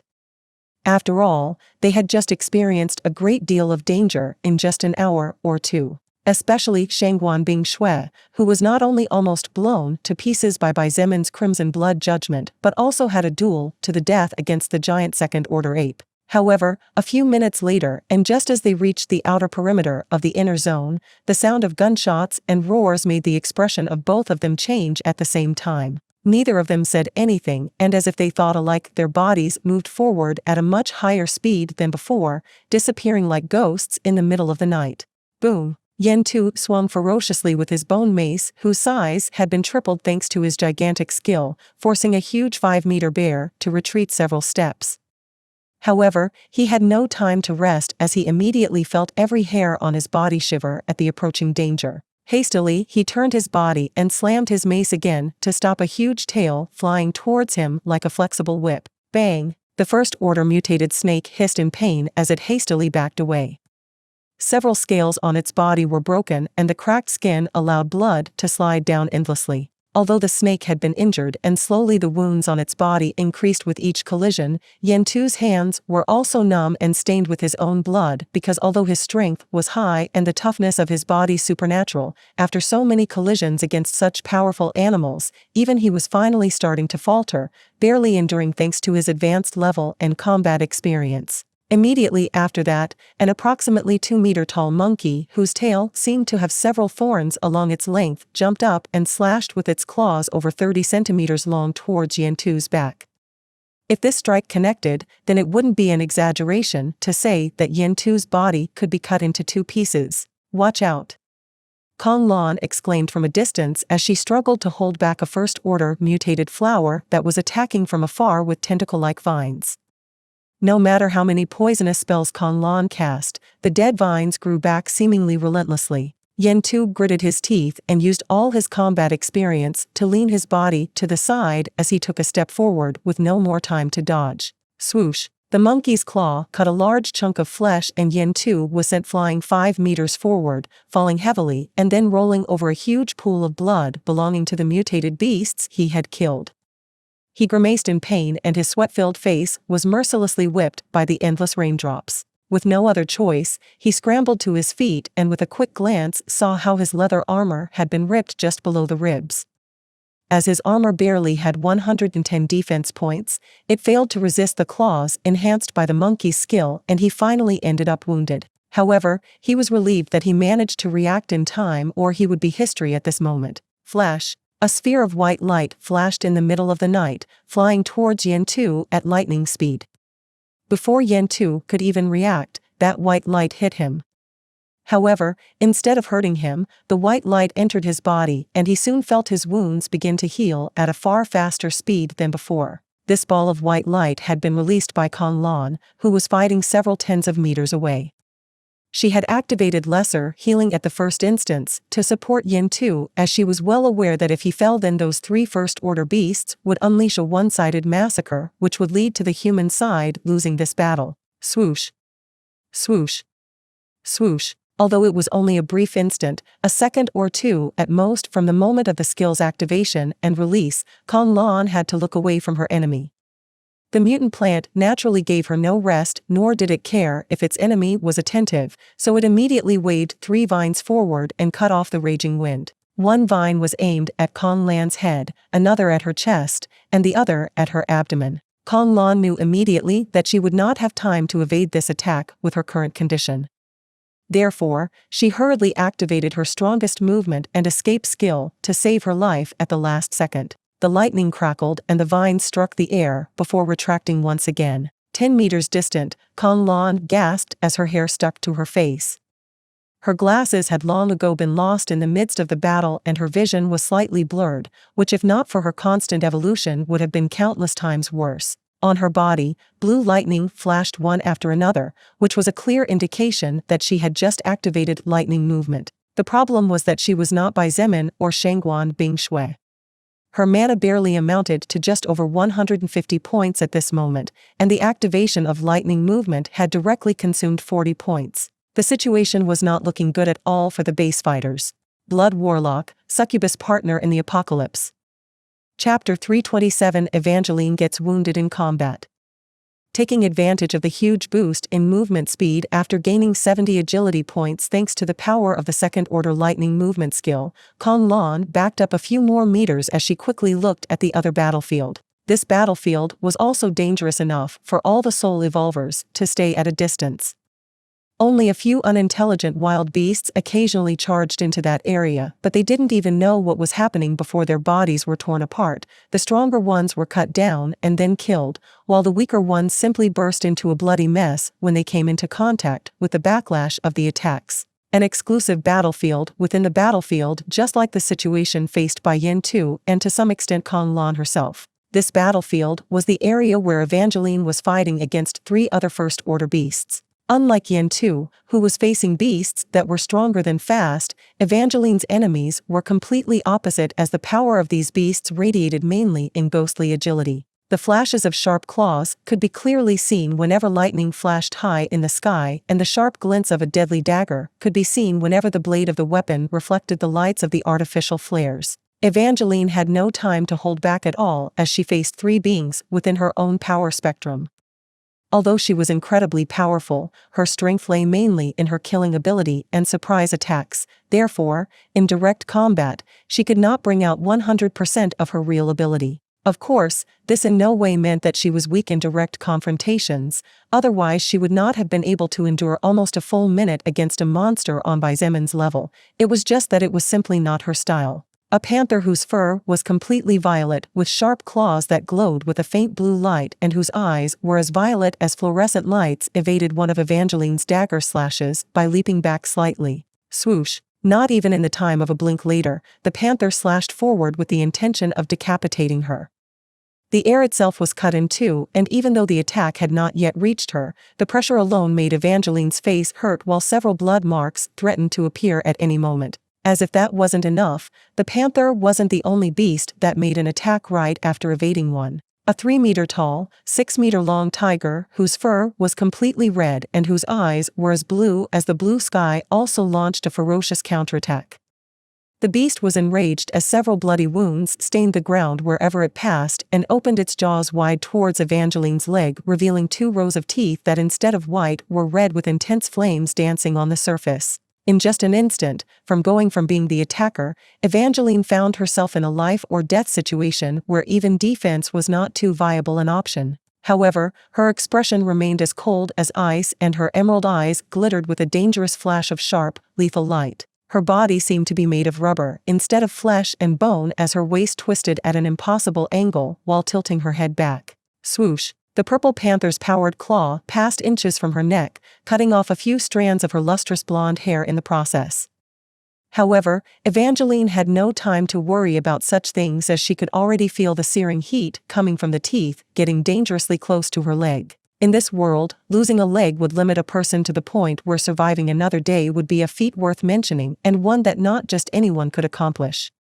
Not to mention losing a leg in the middle of a deadly battle where the enemies were overwhelmingly outnumbered, and as if that wasn't enough, their overall strength was infinitely close to yours. However, Evangeline was not a normal first-order soul evolver. If it were anyone else, they might have had trouble completely dodging the pincer-like attacks of the purple panther and the fire-toothed tiger. However, Evangeline had already found herself in this kind of deadly situation many times in the past and many times during her fight against monsters. Taking advantage of the momentum and the weight of her leaning body, Evangeline turned her left foot slightly, and as it kicked upwards, she used the momentum to jump a couple of meters as her body whirled like a spinning topspin amidst the flashing flashes of lightning. Bang! The tiger's big mouth missed its target by 1,000th of a second, and because the beast was charging with all its might, it didn't have time to stop. The ground on which Evangeline was standing less than a second ago exploded, and cracks of varying magnitude spread more than 10 meters in length and breadth from the point of impact. But that was not all. Evangeline was not the type of person who liked to be attacked without at least trying to strike back. Her eyes narrowed dangerously, and while still in midair, she made perfect use of one of her passive skills called Increased Perception of First Order Level 3. With her head pointed towards the ground and her feet towards the black clouds, the world before Evangeline seemed to have slowed down considerably, and for a moment she managed to appreciate the face of the fire-toothed tiger slowly emerging from the cloud of dust and debris. Of course, the world had not slowed down. It was just that Evangeline's senses were boosted at least twice as much as usual after she focused completely on her passive skill, which led to her feeling such an effect. This skill was very dangerous since if one got the wrong idea thinking that everything had slowed down, then that person would end up meeting a disastrous death since the speed was the same. The only thing that changed was the user's perception of what their eyes saw and their body felt. Fortunately, this skill fell into the hands of Evangeline, who already had experience in death combats even before the apocalypse. Thanks to her years as an assassin and the training she had received since she was just a child, she was able to take advantage of every opportunity that came her way. As everything seemed to move slower and the details of her surroundings became clearer, Evangeline's emerald green eyes met the red eyes of the fire-toothed tiger. She moved her hand at lightning speed, and after a flash of cold light, everything seemed to return to normal. Evangeline landed on the ground and hurriedly slid to the side to make some distance between her and the purple panther. Roar! A thunderous roar shook the earth as the fire-toothed tiger raised its head and then began to dash wildly out of control as it slammed its body into other beasts. Red blood spurted uncontrollably from one of the sockets where its eyes used to be, staining the entire left side of its face and dripping uncontrollably to the sodden ground. After killing a dozen other beasts that crossed its path, the tiger finally stopped and roared a second time as it used its one eye to glare at Evangeline in blinding anger. Of course, she didn't have time to worry about the anger or the pain the fire-toothed tiger was feeling, as immediately after her feet touched the ground she encountered a problem. This problem was the third and final first-order enemy Evangeline was facing but had so far barely moved. Just after she put some distance between her and the purple panther, and just after she used her death-kiss dagger to make a clean, deep cut to one of the beast's eyes, thus taking away the vision on its left side, Evangeline felt the ground beneath her feet tremble, but for a split second, she thought it was normal. After all, the ground had been shaking constantly since there had been massive-sized beasts running rampant everywhere. However, by the time she realized that this slight trembling was a little different than usual, it was a bit too late to regret it. The ground cracked, and less than a meter away from where Evangeline was standing appeared what looked to be the head of a giant earthworm that was covered in a strange earth-colored armor. Evangeline couldn't help but curse in her mind and hurriedly tried to retreat in a rush. However, from a distance of less than a meter, things did not go the way she expected them to go. Swoosh! The earthworm-like creature swooshed like lightning amidst the earth, and even before Evangeline could retreat more than 2 steps, the beast had already opened its jaws, revealing 2 sharp rows of white teeth with a strange greenish liquid glowing inside. Sliding its body on the ground but still not completely off the floor, the creature reached the agile assassin's right foot and bit down mercilessly, sinking its sharp teeth fiercely into the flesh of the shiny thigh. Evangeline's face contorted slightly from the pain, but her inflexible gaze did not change at all. It was at that moment that it was shown how resolute and cruel Evangeline was, not only to her enemies but also to herself. To be bitten so hard and to feel 2 powerful rows of teeth digging into the flesh, a person would normally think of standing there without daring to increase the distance. After all, trying to move away would only cause the teeth to drag from the inside out and the flesh would be torn away. However, it was either that or get caught there. This was something Evangeline was clear she could not afford, as the purple panther and the fire-toothed tiger were already charging towards her as they looked at her with intent to devour her in order to evolve and then escape from whatever was inside that forest and the reason they fled in the first place. Therefore, she clenched her delicate teeth tightly and cinched towards the opposite side of where the earthworm was trying to drag her. The result was obvious. A large chunk of flesh from her formerly delicate thigh was ripped clean off, along with pieces of her leather armor, demonstrating the power behind the earth-type beast's bite. Red blood began to slide down her milk-white leg, forming a great contrast. Evangeline's face turned slightly pale, not only because of the pain but also because she realized that the earthworm's bite seemed to have some kind of paralyzing poison, as she immediately discovered how her natural agile movements slowly began to gain more and more rigidity. With an extremely pitiful appearance that would evoke a man's desire for protection, she gritted her teeth again and put strength into her legs to dodge the deadly attack of the First Order's purple panther. Swoosh! A ball of white light that looked natural but at the same time was not shown amidst the red light of the flares that were slowly beginning to lose their glow in the sky. Although she could have dodged it, Evangeline allowed the ball of white light to hit her body, as she could not detect any malicious intent, nor could she sense any attack-type magical power within the light. The blood gushing from Evangeline's thigh immediately stopped and slowly began to strangely twist into thick threads that slowly began to team up with the flesh to form new tissue over the wound. Evangeline noticed in a flash how her regenerative ability seemed to improve drastically. No, instead of saying that what was improving was her regenerative capacity, perhaps it would be more accurate to say that what was happening was that the ball of white light was increasing the speed at which her wound was regenerating. Blood Warlock, Succubus Partner in the Apocalypse. Chapter 328 Determination to Die. Amidst the flash of purple lightning that illuminated the surroundings even more, Evangeline noticed how Kong Lan pointed her magic staff at her, and the lingering trail of mana unmistakably similar to the one she felt coming from the ball of white light informed her who the person healing her was. "Watch out!" the young assassin girl yelled when she noticed something from the distance. Her high-pitched call that exuded urgency naturally reached Kong Lan's ears, but the young healer this time did not have time to move in time, even though she herself finally managed to notice the incoming danger. A vine of the first-order mutant flower had silently slipped into the back of her body, and when it entered the half-meter range it stiffened to the point of not missing with a steel sword before stabbing towards her brain mercilessly. Kong Lan's face went terribly pale as she discovered to her horror that even with her lightning movement powering her agility, she would not be enough to get out of this. The distance between the vine and her was too close. In a flash of inspiration, and just before her short life met its end on this tormenting and cruel bloody battlefield, Kong Lan swung her magic staff backward at the last moment. Bang! Kong Lan's magic staff had been forged by Xietain using bones of a first-order beast. It was not a magic staff forged from normal materials by any means.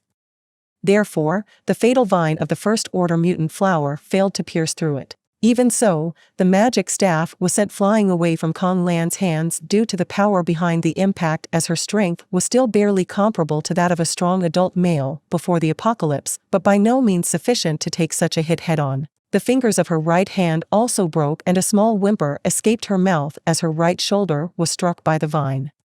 Although thanks to the powerful rank 1 armor forged by Xietain she managed to prevent her shoulder from being pierced, the blow was enough to send her flying 2 or 3 meters. Swoosh. Swoosh. Swoosh. The first-order mutant flower did not have the slightest apparent trace of intelligence, so after its previous attack failed it simply continued to attack relentlessly. Several vines were slashed forward, cutting through the air, with ease aiming to claim the human's life at close range. With outstanding instincts, Kong Lan hastily stood up and backed away just in time to avoid being hit or worse yet killed. Great. I lost my weapon and my right hand is useless. Kong Lan muttered in pain as she continued to use her left hand to continue launching defensive attacks and restraining the vine. Her lesser healing skill was already at the First Order's peak, but because it had not yet evolved, Kong Lan could only use 2 orbs of light before her skill went into cooldown. This also meant that after healing Yin Tu and Evangeline, she herself could not heal despite her injuries. Try to hold on as long as you can. A female voice reached her. Kong Lan raised her head and her tired eyes met Evangeline's, who in the midst of fierce combat was encouraging her. "I'll help you as soon as I'm finished here." Hearing this, Kong Lan's heart felt extremely bitter. Help her? How could Evangeline do that? Kong Lan was no fool, and since she had managed to help Evangeline out of a tight spot, she naturally realized that the young assassin who she had recently met would definitely not be able to help her. Although Evangeline was strong, Kong Lan did not believe that she had the strength to free herself from those 3 first-order beasts. Therefore, instead of wasting her already scarce energy, she did not reply and continued to run in circles around the vine to prevent the monster from charging towards the soul evolvers and normal humans, thus avoiding a disaster at the cost of her own safety. Evangeline gritted her teeth and dodged the Purple Panther's double claw attack before counterattacking with her dagger, performing several slashes in sync for a perfect combo that made the beast howl in pain before retreating with several deep wounds on its back. Just then, a powerful and anxiety-filled voice came from the radio at her waist. "Evangeline. Some agility monster is slaughtering the backlines." Although it was only a flash, the image of Lu Yen automatically appeared in the young assassin's mind when she heard that voice. Although she had never had any direct interaction with this particular former leader, one of the jobs of an assassin was to know those in power, so Evangeline was naturally aware of Lu Yan's existence. She nimbly pressed the button and replied in a slightly exhausted voice. "I am busy right now." Yen 2 and I are fighting 6 first-order beasts. We don't have the time, nor are we in a position to look somewhere else. She did not name Kong Lan nor the first-order mutant flower she was facing, since that battlefield was in the center of everyone so that it could be seen from practically anywhere. Evangeline believed that sooner or later Lu Yen would see for himself. The fire-toothed tiger lunged forward and bit towards her waist right after she answered in the negative to the request for urgent help, and Evangeline had no choice but to retreat. However, her movements had slowed to a great extent, and she could feel her body becoming more and more rigid with each passing second as a consequence of the paralyzing effect of the earthworm's bite. With a second's delay, Evangeline managed to avoid being injured by the bite of the fire-toothed tiger. However, the intercom at her waist was completely shattered, leaving her now cut off from the situation unfolding in the back line. Although she was bothered by the matter of the agility-type beast that had sneaked in, Evangeline did not have the time, nor could she afford to look away, as her own life was not guaranteed. Swoosh! The purple panther came back for more, lunging with both claws raised and slamming down with the intention of crushing everything using the overwhelming weight of its 6-foot-tall body. Disturbed and slightly upset by the emotions, Evangeline decided not to evade this time. With a glint brimming with murderous intent flashing in her eyes, she silently activated the skill attached to her magic-grade treasure dagger. The skill Death's Kiss went into immediate effect, and the rose that adorned her dagger released a mysterious purple mist that completely enveloped the weapon, which gave it an extremely ominous appearance to the naked eye, but still did not lose its former elegance and beauty. Deciding to end this battle sooner rather than later, Evangeline activated her special movement skill called First Order Shadow Steps. This was a skill that increased her agility by 40 points and had the characteristic that it had no time limit. However, all good things usually had bad things as well, and this also applied to Evangeline's Shadow Step skill. While the skill could be maintained seemingly indefinitely, it actually consumed a large amount of stamina, as the stamina consumption in combat immediately multiplied by 2 times just by activating the skill. Moreover, for every 5 minutes that passed, the stamina consumption gradually increased more and more. Evangeline really wanted to finish the fight as quickly as possible. Either with her emerging victorious and surviving, or with her losing not only the fight but also her life in the process. Ever since she became an assassin, she was already mentally prepared for her death. She knew that, at the end of the day, this profession would be the cause of her downfall, and she accepted it. Therefore, she did not feel too much regret about it. Still, it would be a lie to say that her heart did not feel a little bit bittersweet at the thought of the lives of those innocent little children who might soon be devoured if the beast horde managed to break through the defense completely and reach the base of the humankind. Moreover, Evangeline had also had a small glimmer of hope to fulfill her greatest wish in life at the appearance of Baizemin when she met him several days ago. Unfortunately, he might as well have died inside the forest while facing some unknown being of great power. A bitter smile formed on her lips for a second before indifference reigned supreme again. Taking advantage of the fact that the purple panther had given up its agility to gain power, Evangeline slipped expertly to the beast's lower body and with some difficulty ignored the pain in her still healing leg to avoid the 2 fierce claws, gaining a shallow but bleeding cut on her right arm. However, every sacrifice will surely have its reward. Splash! The dagger plunged deep into the purple panther's chest, and hot blood stained Evangeline's tight clothing. She ignored the blood that hit her face unexpectedly, and a vicious glint shone in her gaze as, using the beast's own weight, she slashed from below upwards. Critical hit. The purple panther's movement stalled when the paralyzing effect of the Death's Kiss skill affected the beast for a second. But even though it was only for a second, in a battle at supernatural speeds, a single second was enough for anyone to die at the slightest carelessness, let alone freeze for an entire second. Evangeline immediately jumped out from under the falling panther's body and dodged the earthworm's sneak attack with an extremely agile leap as she struggled internally with the pain in her leg. Bang! The purple panther fell heavily on the ground, and a large orb of warm light flew out towards Evangeline's body, boosting her stats, replenishing her stamina and mana to the max, and pushing both stats even higher. Even though her right leg was bleeding and hurting horribly after losing a part of its flesh, even though several cuts filled her beautiful slender arms, Evangeline's gaze was as steady and lethal as the dagger in her hand as she glared at the fire-toothed tiger and guarded against the vanishing earthworm. However, she knew that even if she managed to win, she would unfortunately not have time to return to the back lines and support the weaker ones. But even then, her life was not guaranteed despite having killed one first-order beast while facing two others in the process, as her most lethal attack had been used. After receiving a negative response from Evangeline, Lu Yen did not bother to report the dark situation to Yen Tu, as Lu Yen now knew that the burly man was also facing beings that left him no choice but to fight to the death or fight to the death. After the First Order Shadow Tiger slaughtered the two soul evolvers, the beast tore off a few mouthfuls of flesh, which gave the gunman time to fire several bursts of fire. Machine gun muzzles roared relentlessly and rifles thundered one after another as more than 30 armed men focused on trying to kill the most dangerous monster. However, the bullets barely left white marks on the beast's white fur without even being able to penetrate its defenses at all. Although the bullets did not succeed in wounding it, the Shadow Tiger felt a great deal of pain after being hit by metal over and over again. Furious, its golden eyes glanced at the nearest group and it lunged towards them. In the blink of an eye, the beast had already traveled over 100 meters, and with a swing of its claws, the head of a militant was sent flying through the air. Blood Warlock, Succubus Partner in the Apocalypse. Chapter 329. Old Ji and Gu Tao.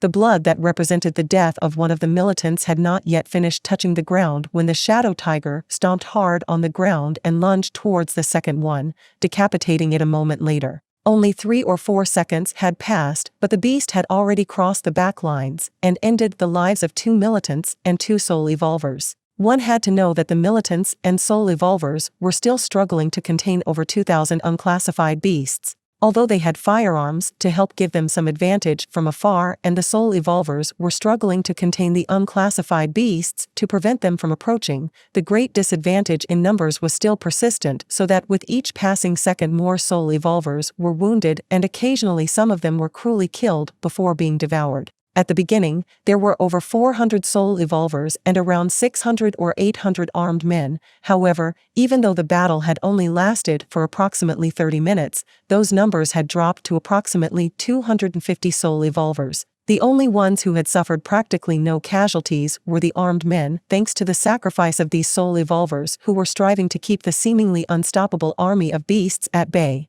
Of course, while roughly half of the soul evolvers had died, those who still persisted and were still fighting fiercely had become tremendously more powerful compared to what they were 30 minutes ago, just before the battle broke out.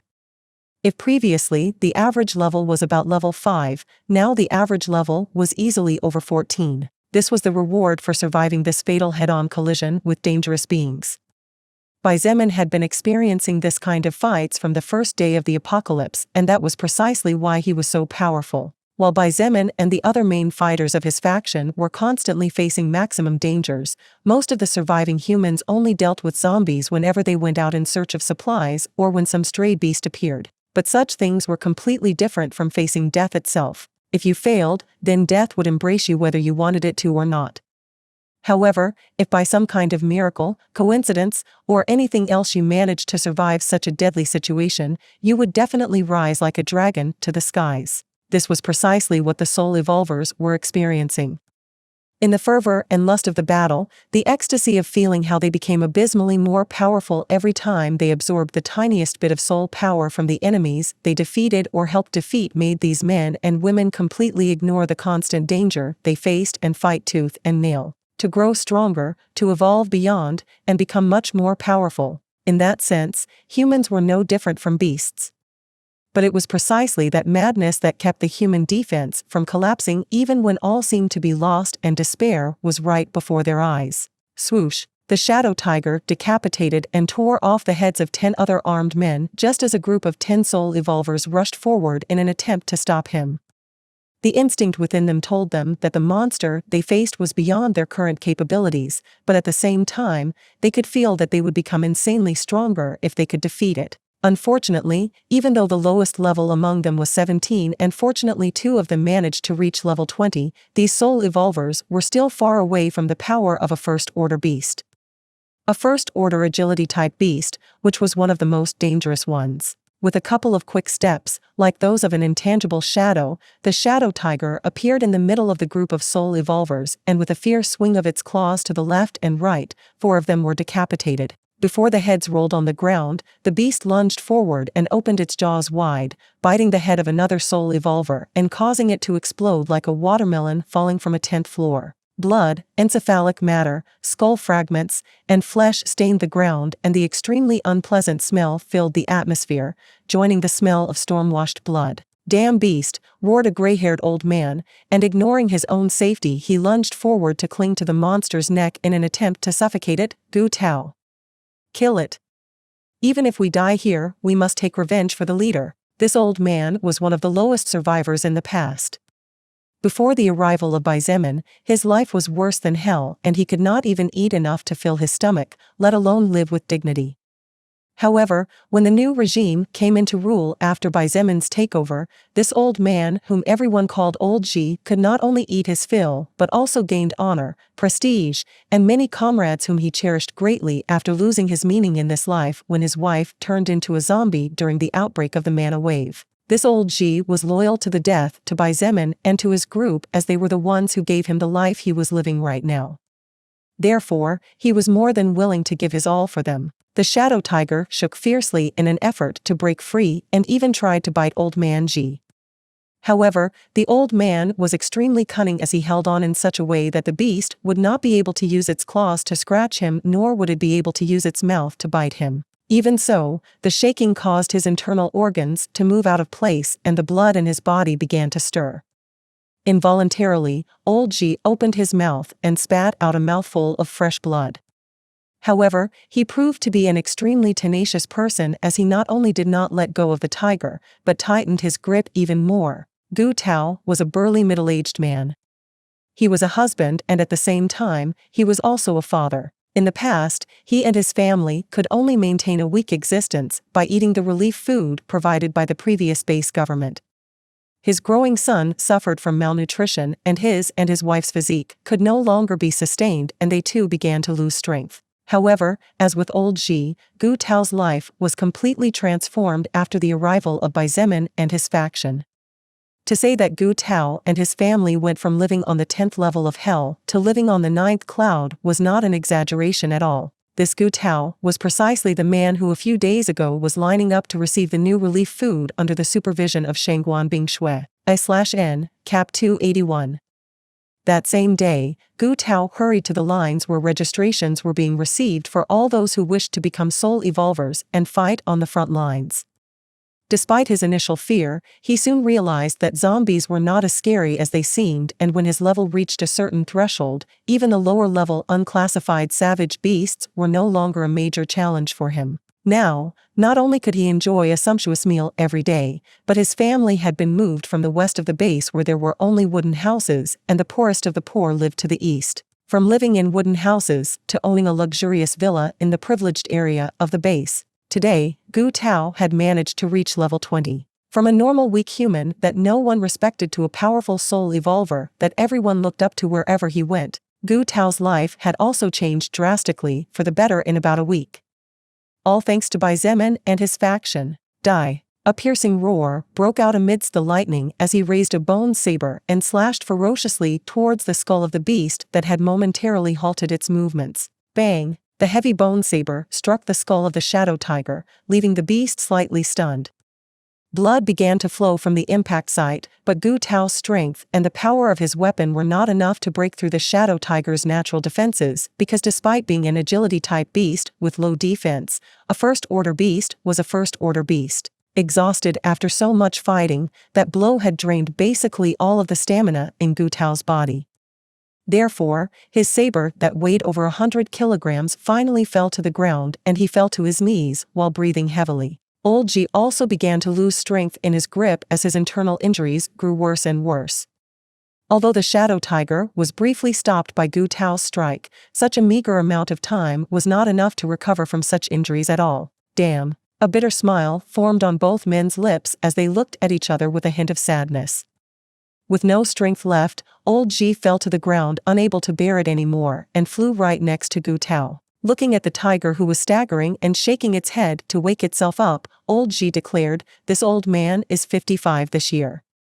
Tonight I killed over 300 beasts by myself and saved the lives of several brothers. What is there to be afraid of then?" Gu Tao nodded. Although he was sad that he would never see his family again after dying, he firmly believed that people who followed Bai Zemin and the Ice Princess Shangguan Bing Shui would not let his son and wife suffer injustice if mankind managed to overcome the seemingly bottomless abyss. The shadow tiger finally recovered from the dizziness it felt and glared with furious eyes at the two men in front of it. The beast roared, exuding from its mouth the smell of flesh and blood from the lives it had taken earlier, and then lunged forward. Just as Gu Tao and old Xi's head were about to be sent flying by the sharp claws of the first-order monster, a flash of lightning different from those in the sky crackled in the distance, and before the two men knew it, a tall figure appeared before them. Although Gu Tao was taller, inwardly he felt that this silhouette that had appeared before him at the last instant was actually as tall as a tower. This person's back seemed to be as wide as to block the wind itself, and its shoulders capable of supporting the weight of the heavens themselves. Even without having seen this person's face, the black armor that he had once managed to see from afar made Gu Tao and old Xi's heart pound like never before. However, although the two humans seemed to recognize the newcomer, the beast did not. In fact, the beast did not care who it was and continued to charge furiously forward as it opened its jaws wide and aimed for the newcomer's neck. Unfortunately for the shadow tiger, who specialized in agility and whose power had been enough to become everyone's despair, the person before it was now so fast that those swift movements seemed to have become slow as those of a snail. The person stretched its right hand forward with what appeared to be a slow-motion camera movement, but before the two men knew it, they saw a flash, and then the head of the beast that had become their despair was seen flying through the air in a beautiful curve before falling heavily to the ground. Blood Warlock, Succubus Partner in the Apocalypse. Chapter 330, changing everything just by his presence. Bang! When the head fell heavily on the ground, a moment later the still-moving body of the shadow tiger also fell forward. However, because the beast was moving too fast, the body that was almost 2 meters tall threatened to crush the body of the person who had just saved the lives of Gu Tao and old Xi. The two men heard a snort filled with coldness, and while they were still inwardly shocked and amazed by the scene before their eyes, that person punched forward a seemingly simple swing. Bang! The body of the shadow tiger was as if it had been hit by a huge cargo truck, since after receiving the impact of that person's fist, it was sent flying straight up hundreds of meters as if it were a cannonball propelled by gunpowder. Several pieces of flesh came off from the impact site, and the blood left a large stain on the ground before finally being washed away by the endless raindrops. But this was not all. The explosion had been loud enough to attract the attention of those at the front, and since those on the back lines were already trying to stop the shadow tiger from the start, now almost all those in the vicinity noticed the presence of the newcomer. The shadow tiger's body flew away without any apparent control, but under everyone's dumbfounded gaze, the extremely tough and sturdy body of the beast struck the bodies of dozens of beasts that were on the way. Bang! Bang! Bang! Bang! Bang! Bang! Even though the shadow tiger was already dead, the power contained in its evolved body was nothing to scoff at. Dozens of unclassified beasts blew up into a bloody mess, and amidst the lightning and storm, a dense mist of crimson blood slowly floated down as red drops began to fall to the ground in the form of rain. For a moment it looked as if the battlefield had fallen silent. The roar of the beasts seemed to have died down as if suddenly mute. The gunmen unconsciously stopped pulling the trigger or froze as they tried to change the magazine, and the soul evolvers who fought without concern for their lives seemed to regain some of the sanity that identified them as intelligent beings. How much power was needed to send flying the body of a beast whose might alone was enough to terrify everyone and cause the back lines that supported the front lines to nearly collapse? The armed men and soul evolvers still remembered clearly how even medium-caliber bullets failed to penetrate the skin of that monster. However, a single hit from this person not only sent the tiger's decapitated body flying, but was also enough to wipe out dozens of unclassified beasts as an extra bonus. Gu Tao and old Xi were looking at the head of the shadow tiger at close range with their eyes wide open, and after a more careful look, the two men realized that the head had not been cut off, it had been ripped off with raw brute strength. The two men looked at each other and both saw the shock in their eyes before looking back at the wide back of the person who saved their lives. "You Gu Tao could barely speak. In a hoarse voice, he finally managed to say, "Who are you?" Although both he and old Ji beside him already had the answer in their hearts, for some reason they did not dare to believe it. From both men's points of view, the power this person had just demonstrated was not something a human being should possess. It was far beyond what they could comprehend. The most powerful human beings that old Ji and Gu Tao had ever seen in their lives were people like Xietain and Evangeline. The power of those two was already insane. Both of them were so powerful that it was astonishing. However, they were still at a level of acceptability. But to take down a beast of such magnitude in one blow? With such ease as if playing a game of house? Such power was definitely the first time both men had witnessed it, and even though they had both reached level 20, they could not even comprehend what level the existence before them was at. That person did not respond immediately and instead muttered in a low voice, "No more of these stats? I wouldn't be surprised if from now on the First Order stops giving me anything good. Although, well, I will not know before I evolve to the next stage anyway." It was only after muttering somewhat intangible words that this person slowly turned around to face the two men, revealing a handsome face that was adorned with a pair of eyes as dark as night and as sharp as a legendary sword. His hair as dark as the ink was soaked from the rain, but it did not detract from his demeanor brimming with greatness in conjunction with a matching armor set. "I am Xietain," he replied. His gaze was cold and indifferent, releasing unconscious pressure that made the two men feel that instead of looking at a person they were looking at a mythological beast. Soon, however, a faint smile appeared in their savior's eyes and his voice rang out again, "You've done a good job. Both of you can rest and leave the rest to me." Hearing the name of the person who had just saved their lives in their most desperate moment, realizing that the person many thought had died was actually alive and wielding seemingly paragonless power, the two extremely exhausted men finally could no longer fight against stamina's total exhaustion and passed out on the spot. However, even though both Gu Tao and old Ji had fainted, they both fell down knowing in their hearts that now everything would be alright. From now on, everything would be alright. While looking at the two fainted men, Xietain sighed in his heart. Were it not because they felt the explosion caused by Evangeline and Xietan's clash against the 6 First Order beasts, were it not because both he and Shangguan Bing Shui had coincidentally achieved their purpose at that very moment, were it not for the fact that Xietain had absorbed terrifying amounts of soul power that had boosted his agility to almost double what it was and boosted his movement speed to catastrophic levels, the lives of these two brave men would have been lost forever. A single second later would have been enough for Xietain to lose two soul evolvers who were loyal to him from the bottom of their hearts and revered him. At the same time, mankind would have lost two potentially great warriors who were courageous enough to fight a beast colossally more powerful than them, even though they were aware that their chances of surviving the confrontation were slim to none. In the span of 5 seconds since he killed the Shadow Tiger until now, many thoughts went through Xietan's head. It was then that chaos erupted again. It was just that this time, the chaos was completely different from before. "It's the leader. The leader is back. Miss Kong really said the truth.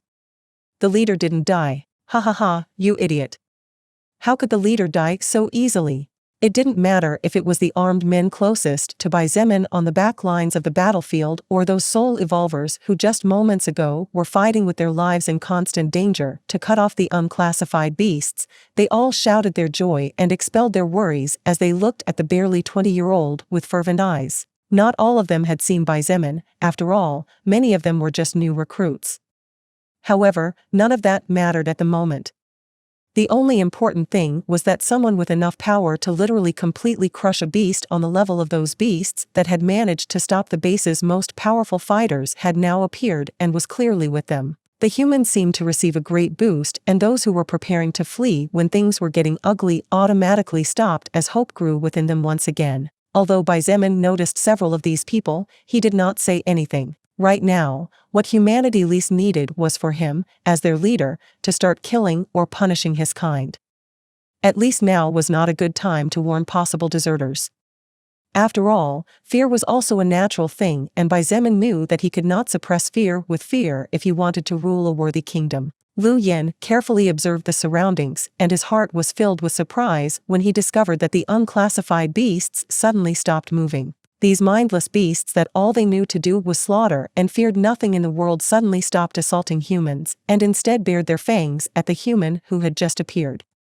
However, even though the 2,500+ unclassified beasts that were still alive looked extremely threatening, none of them took the initiative to charge forward. Lu Yen, although not a military man, was a man who spent most of his life as a police officer, so he knew how to seize an opportunity when it came his way. To all team leaders, listen to my order. He picked up his radio and ordered loudly, the leader has just returned. I repeat, the leader has just returned. All troops slowly retreat to the back lines heading southwest. While many had realized that something was going on, the battlefield stretched for over a kilometer. This made it simply impossible for each and every man on the battlefield to know exactly what was going on, even though they could indistinctly hear the shouts of their comrades in the distance. Therefore, Lu Yen quickly organized them, and these men immediately took advantage of the fact that the beasts seemed to be in a trance to get into their vehicles and return before joining together to form a large semicircle. Just behind them was the base where those they somehow or other wanted to protect were located. A few seconds after Bai Zemin arrived, Shangguan Bing Shui appeared at his side along with a breeze of fresh air. Even in the midst of the storm, the jasmine scent of her skin could not escape his senses. Lu Yen slowly approached and upon seeing Shangguan Bing Shui nodded respectfully before looking at Bai Zemin with complicated eyes. However, in the end, he said the emotions that filled him the most at that moment, "It's good that you came back." Bai Zemin nodded towards him with a faint smile, but said nothing. Soon enough, an injured Evangeline and Kong Lan approached and stood beside him. "Are you two okay?" Bai Zemin asked with a slight frown as he saw the condition of the two women. Kong Lan smiled bitterly and said exhaustedly, "Leader, I'm afraid I can't heal until tomorrow. Were it not for your arrival and the strange behavior of those first-order creatures that suddenly froze, a couple of broken fingers and a fractured shoulder might not be my only problem." Evangeline said nothing, but it was obvious that she was also glad that Bai Zemin hadn't died in the middle of that terrifying explosion deep in the heart of the forest. Even though she was clearly exhausted, the steady look in her eyes remained unchanged, and Bai Zemin couldn't help but praise her in his heart. "Both of you have done a great job surviving." He looked at both of them and praised them sincerely, not for fighting, but for surviving. Bai Zemin's words did not surprise Kong Lan very much, since she had been following him from the beginning of the apocalypse when the world changed and became the hell it was today. However, the same could not be said for Evangeline. Blood Warlock, Succubus Partner in the Apocalypse.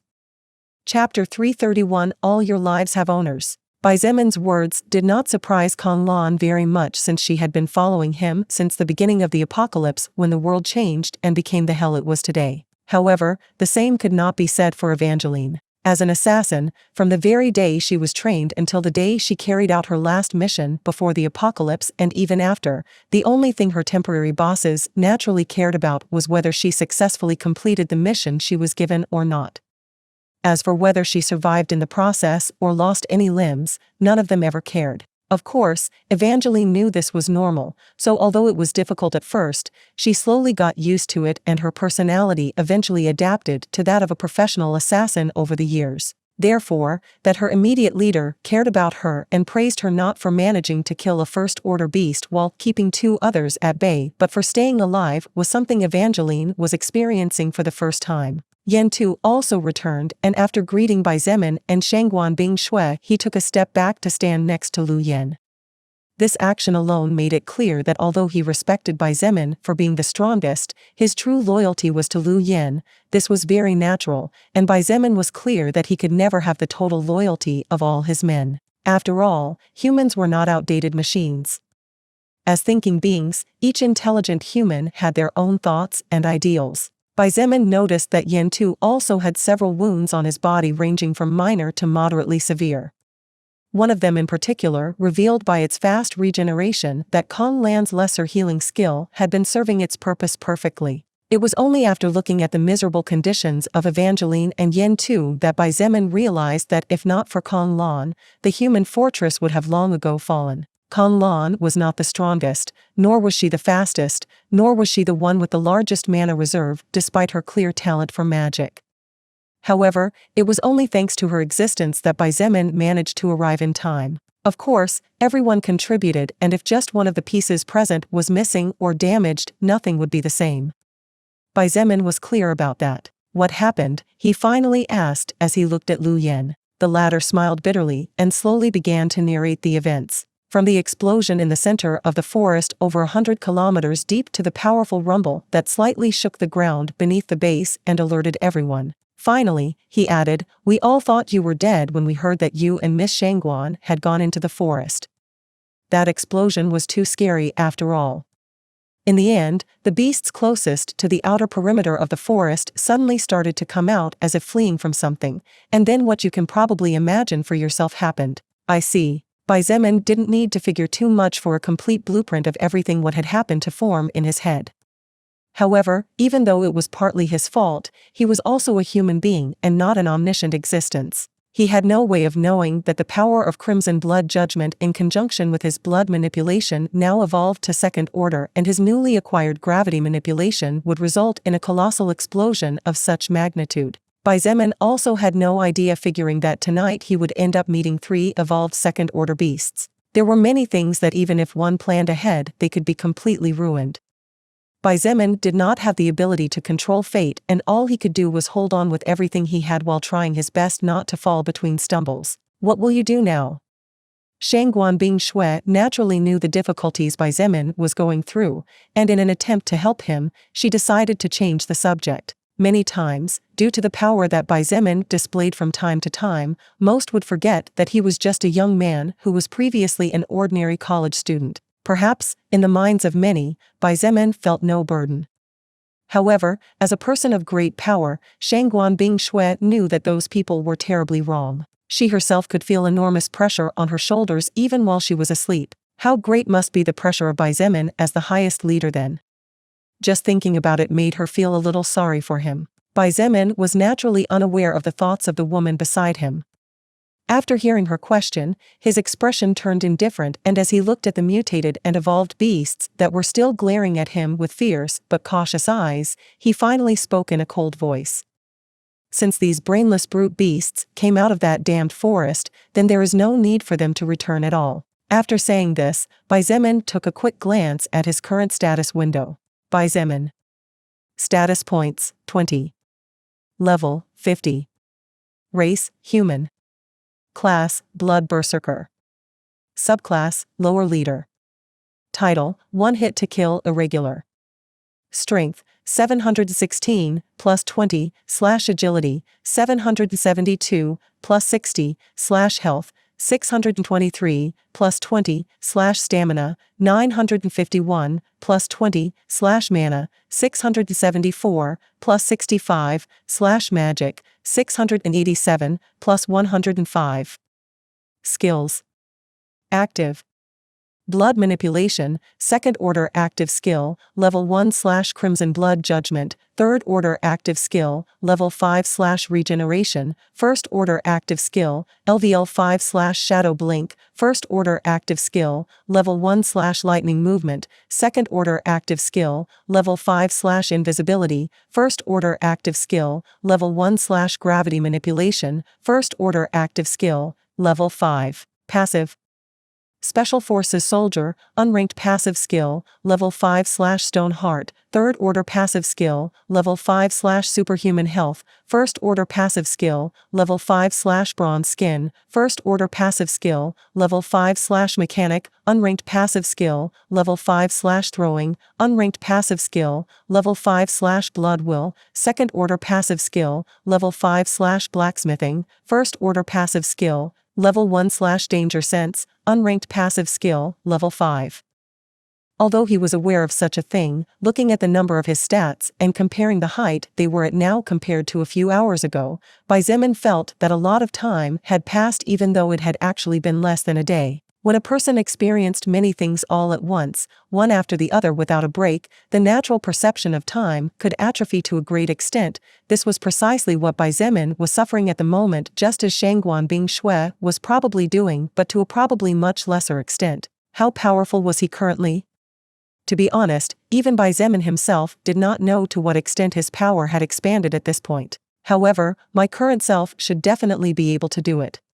He thought in a murmur, attracting everyone's confused gaze.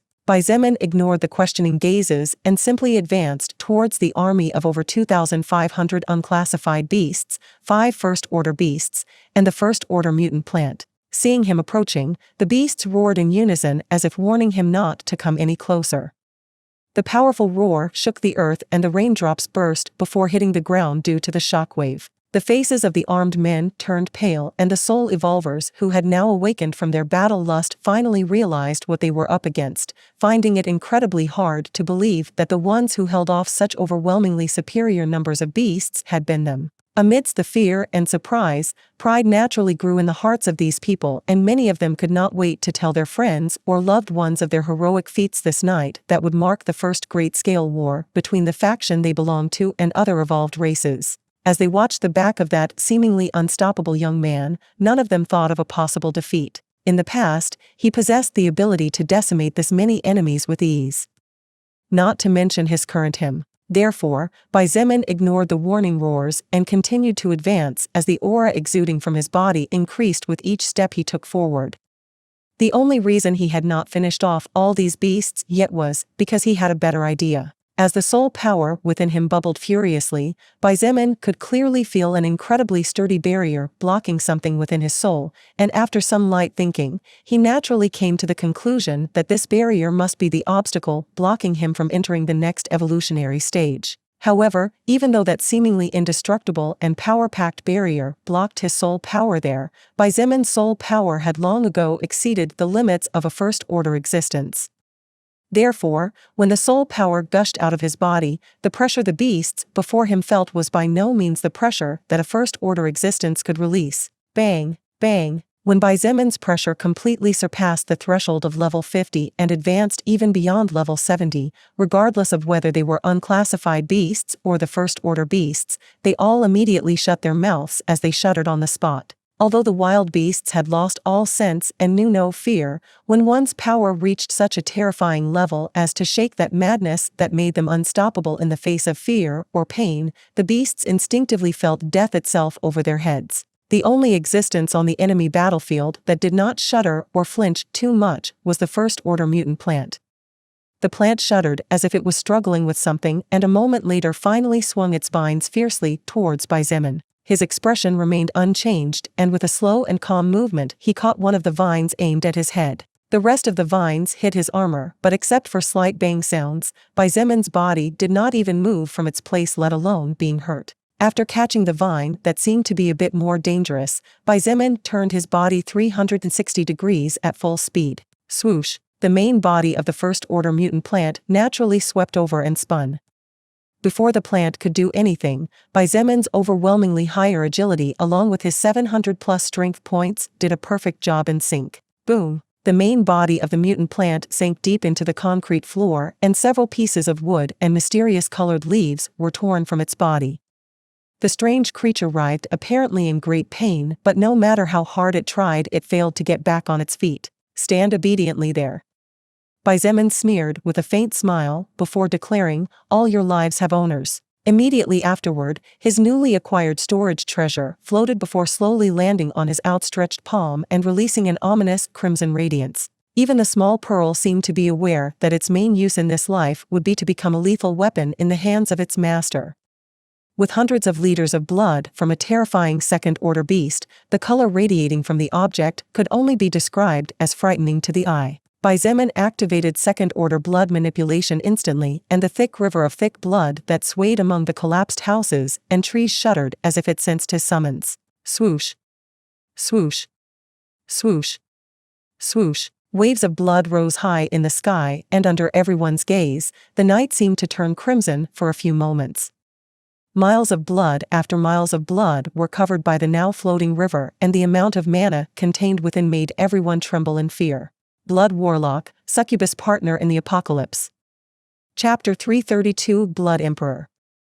Among the more than 2,000 mutated beasts that had fallen today in combat against the endless hail of bullets fired incessantly by the armed men on the back lines and the ferocity demonstrated by the soul evolvers who greed for the soul power of the beasts as if they were the real beasts, a large part of them were colossal monsters the size of a huge house. How much blood did these beasts have inside their bodies?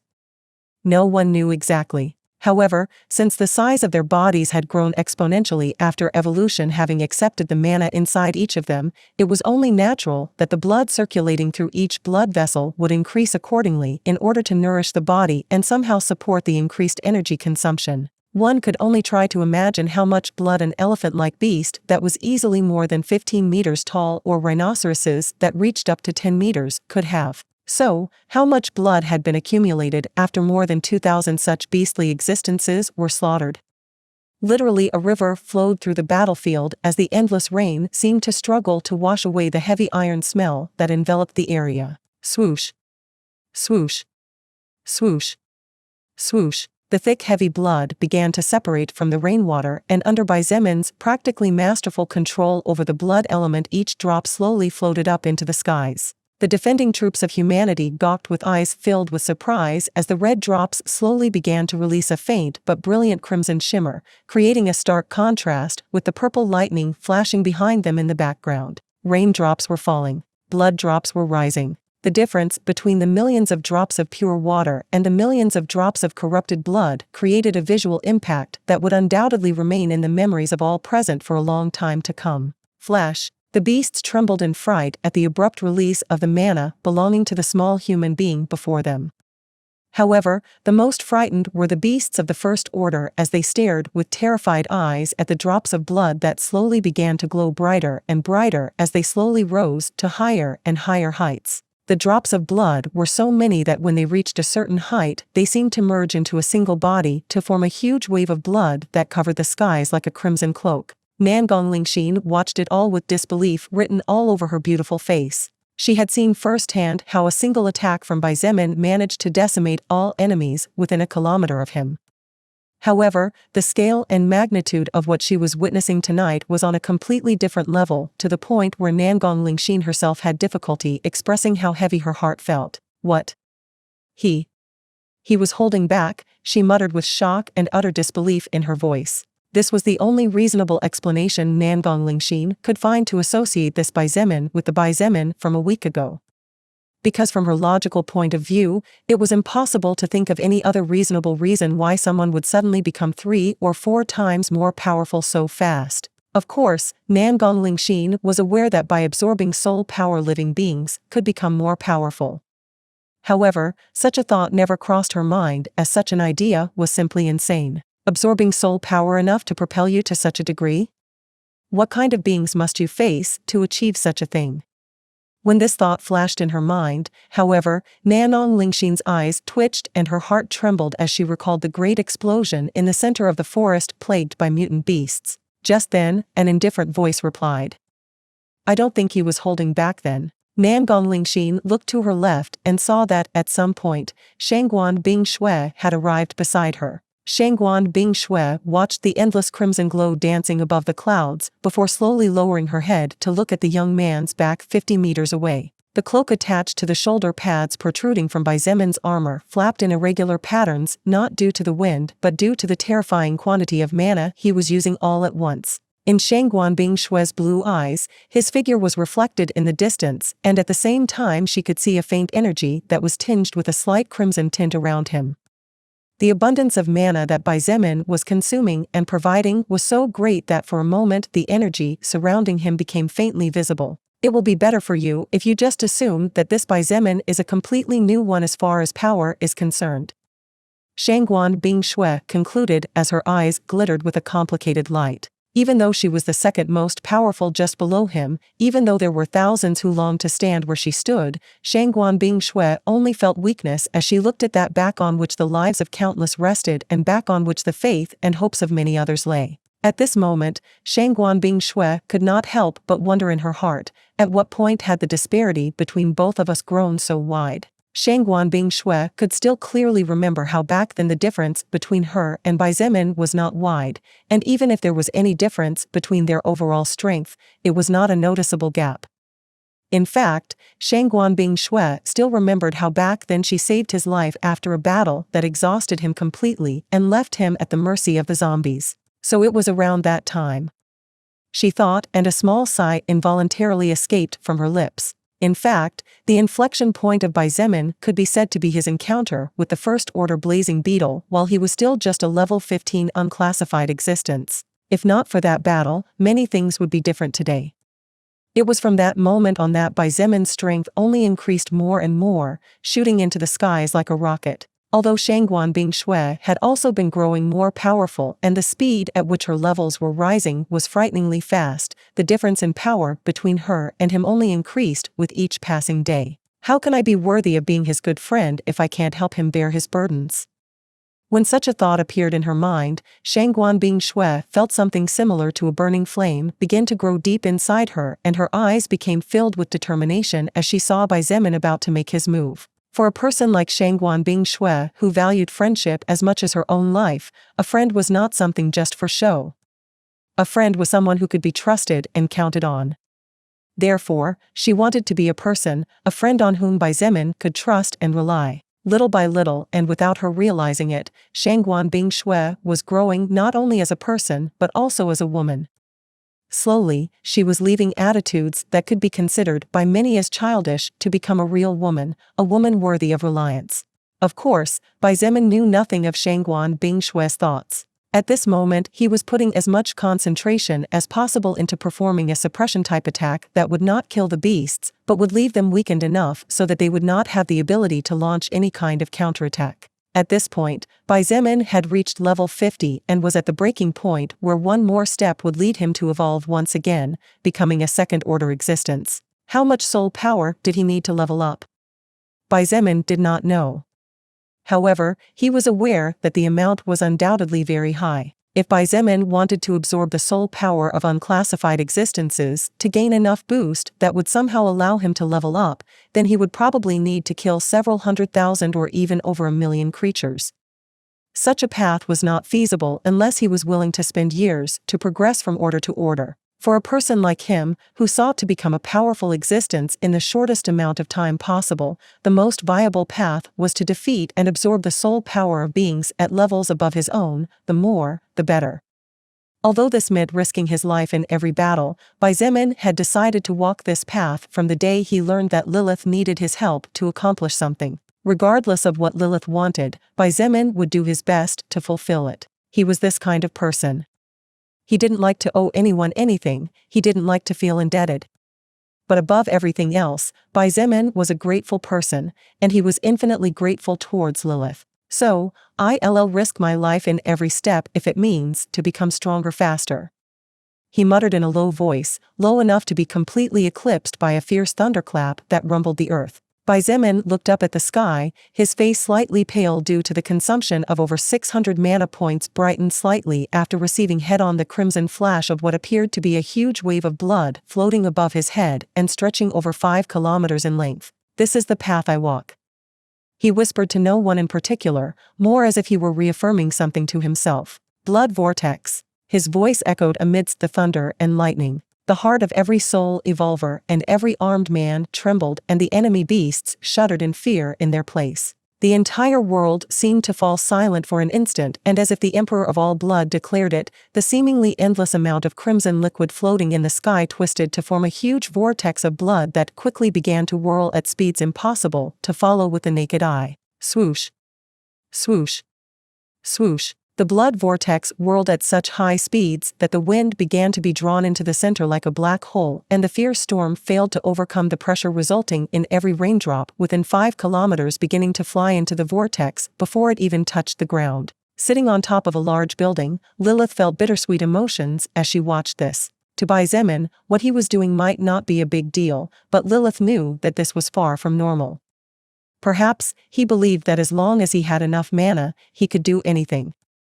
However, this could not be more distant from reality, and existence could not simply perform a magical attack just because they possessed enough mana. Xietan's magic spell had reached such a vast magnitude that it even managed to slightly influence how the weather behaved within a certain limit. Before Lilith or anyone else could think any more, Xietan's deep voice thundered into the night again. Chains. And as if a portal to another world opened from the sky, hundreds of thousands of blood chains shot out from the dark center of the blood vortex. Swoosh.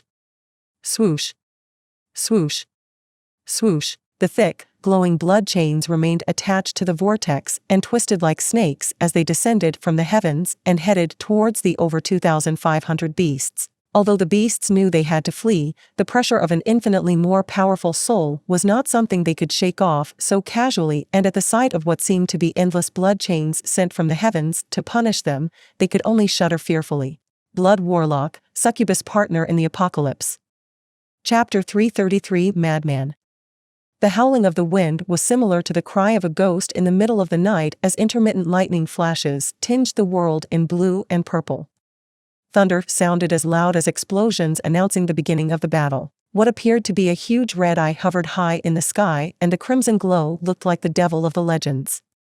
However, if one looked carefully, one would easily notice that the center of the eye was actually black, dark as the clouds that covered the skies at that moment. From the dark center of the strange phenomenon, hundreds of thousands of long tentacles releasing a faint deep red glow extended from high in the sky all the way to the ground to form what appeared to be a mythological monster. This eye was actually the blood vortex that Xietain had formed with his second-order blood manipulation skill after making use of the immeasurable liters of blood from around 2,000 enemy wild beasts that escaped from the mutant forest after the clash between the second-order existences and Xietain's crimson blood judgment. With a diameter of approximately 300 meters, its brightness and size made it possible that even from the ground each of the North Camp's defensive troops would be able to witness it in all its splendor. No matter if it was an ordinary human without even having taken a single step on the path of evolution, and no matter if it was a soul evolver, each of the people presents marveled between fear and shock as their pupils reflected that distant but terrifying bright crimson light high in the skies.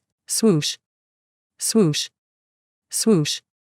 Swoosh. Under Xietain's control, tens of thousands and hundreds of thousands of blood chains whose thickness was enough to compare to the entire body of a corpulent adult man spun in a spiral shape like snakes and began to cling tightly onto the bodies of the mutant beasts. Blood chains twisted and coiled fiercely around the bodies of each enemy beast. Amidst enraged and frightened roars, many of the beasts whose levels were higher and whose bodies were more powerful began to fight furiously in an attempt to break free from the bindings that constrained them. Futile effort. Xietain coldly snorted. His voice sounded like that of the demon itself, and with a wave of his hand coupled with an investment of another 50 points of mana, the blood vortex began to spin at much higher speeds as the blood supplement the chains received increased tremendously. The chains became at least 3 times more powerful and slammed hard into the skin of those who struggled in an attempt to break free. But the most terrifying and surprising thing was that the blood did not drop to the ground but began to be absorbed quickly by the blood chains, which slowly but surely increased their power. Giant elephants, sturdy rhinos, ferocious tigers, thickly armored boars, etc., all the unclassified beasts fell to the ground one after another. The earth shook at the mass collapse and the blood chains twisted again. The tips of the chains transformed into long, thick stakes that with a gesture from Xietain stuck deep into the ground. 3 of the 5 first-order mutant creatures were suppressed by the blood chains, however, 2 of them managed to give Xietain some difficulty. One of these creatures was the fire-toothed tiger against which Evangeline fought. The creature possessed a truly ferocious bite, so it slowly but surely began to destroy the chains surrounding its body. Even as Xietain tried to seal its mouth, the blood sizzled as a faint cloud of steam rose into the sky. Since the blood Xietain was using was the blood of unclassified beasts, it was only natural that the skill of a first-order beast that happened to be the perfect counter would give some trouble. Fortunately, Xietain's blood manipulation skill had evolved to second order, and the blood affected by the skill also became stronger while the effect was active. Otherwise, the fire-toothed tiger might have already broken free. Swoosh. Xietain's body swayed and an instant later appeared right in front of the fire-toothed tiger's eyes.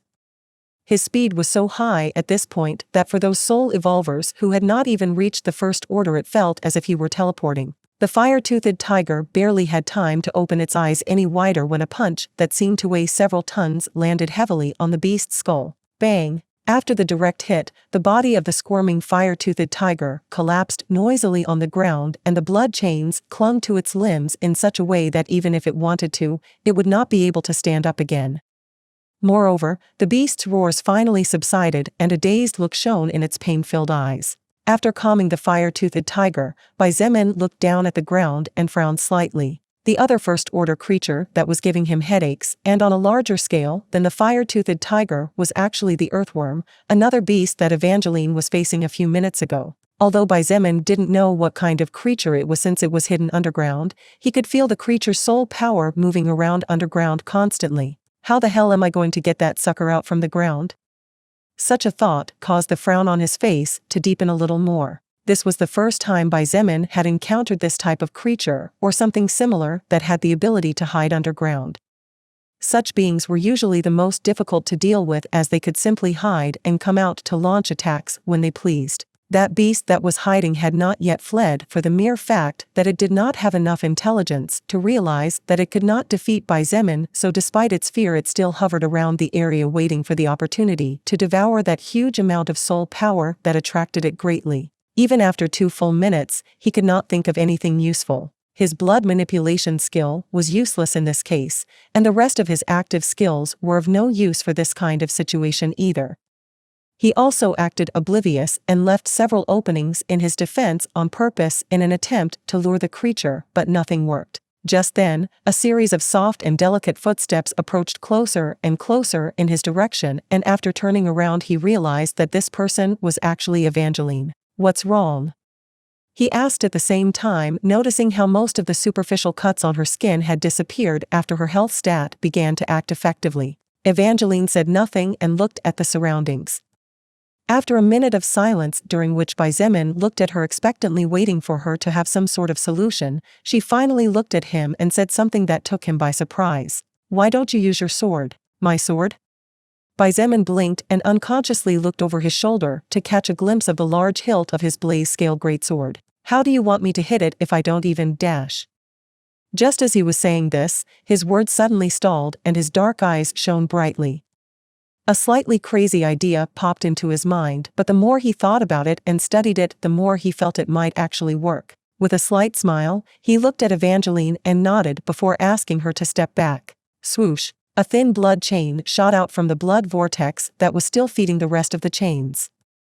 However, this thin blood chain was not used to limit the movements of any enemy, and instead, Xietain controlled it to draw his sword. The blood chain wrapped around the hilt and slowly floated forward.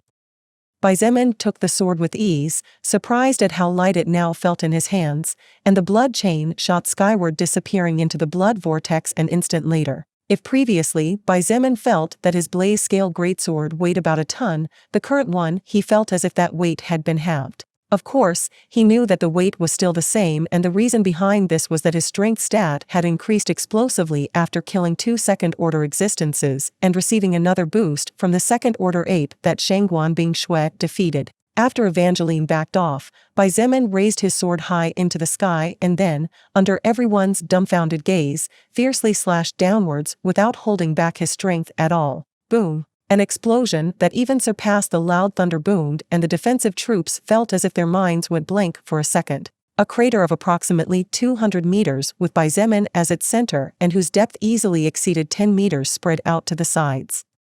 As the earth broke into millions of pieces and mud flew everywhere, he managed to hear a slight groan from underground. A smile automatically formed on his face as he saw that this fierce and barbaric method was indeed effective.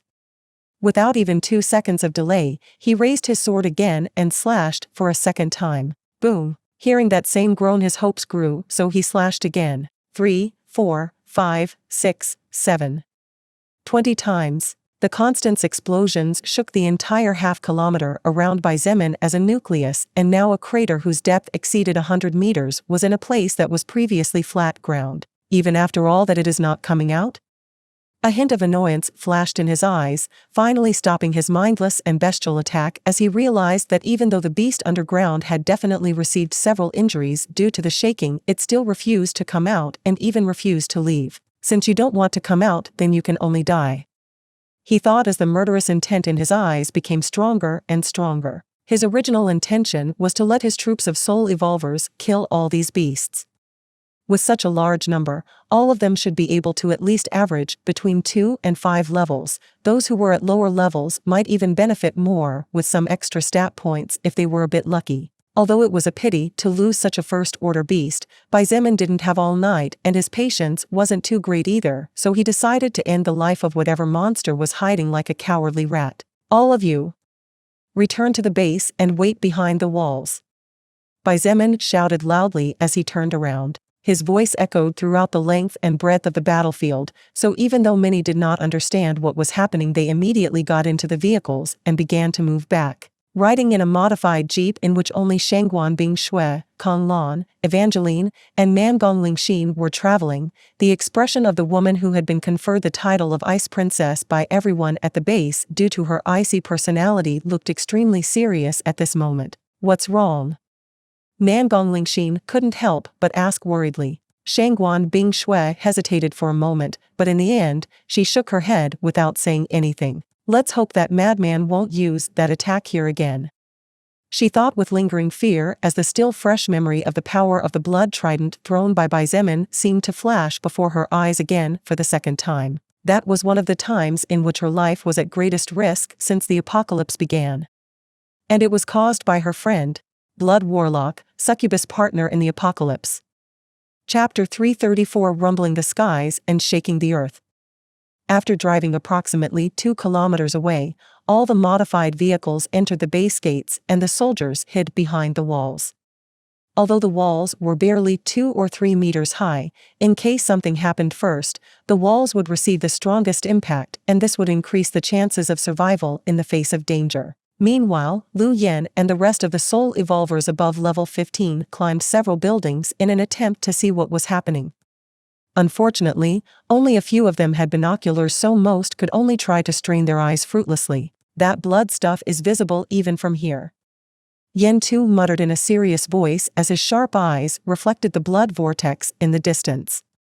With his level, it was not necessary to use binoculars to see far away. Even though it barely looked like a sphere little bigger than a dot from over 2,000 meters distance, the fact that such a phenomenon still was visible even from such a distance already was a thing of madness. Lu Yan said nothing at all, and after several seconds finally said in a serious voice, Yen Tu, if you still have any thoughts of taking over again, just discard it. Yen Tu remained silent before finally saying a single word, understood. Yen Tu was completely loyal to Lu Yan's family and was willing to do anything for them to thank them for what they had done for him in the past. From his point of view, Lu Yan was a man worthy of following and whose intelligence qualified him to rule. However, being loyal and being foolish were two completely different things. Yen Tu had already realized that the current him had no hope of defeating someone of Xietan's caliber. It was just that tonight he even came to feel that defeating the silver-haired moonshine woman named Shangguan Bingshui suddenly seemed to have become much more difficult than it already was. As for Xietain, Yen Tu barely dared to look him defiantly in the eyes for an instant before his whole soul trembled as if threatening to collapse, just like a building whose foundation was useless in the face of the power of a maximum earthquake. As the two men chatted, a cold voice sounded from behind them. From what I know of him, which is arguably no small thing, Xietain is quite tolerant. But there is one thing he definitely does not tolerate. Do you know what it is? Lu Yan's face changed and Yen Tu's muscles automatically tensed as both men turned at the same time, only to see that at some unknown moment to them, Shangguan Bingshui was standing 20 meters away on the other side of the building. Her blue eyes flashed with a tinge of coldness and she continued indifferently, the betrayal. If any person ever dares to make a false step, kindly remind them that the result of being defeated means not only the death of those directly involved, but also the eternal enslavement of all their family members. Lu Yan looked at her and calmly replied, "None of us thought of such a thing." Her eyes glittered uncharacteristically, and she remarked coldly, "Nor did I say that any of you ever did." After saying these words, Shangguan Bingshui used her fingertips to leap and swoop gracefully toward another building, floating through the air like a butterfly and disappearing from the two men's line of sight soon after. Seeing this, Lu Yan sighed and shook his head. Any strange thoughts he had ever had finally disappeared completely. Although he was someone with ambition and naturally wanted to reign supreme, the thought of his precious daughter becoming a slave made his mind almost completely collapse, wishing he had never even thought of such a thing. What terrifying young women. He chuckled before turning back to using the military binoculars to look off into the distance.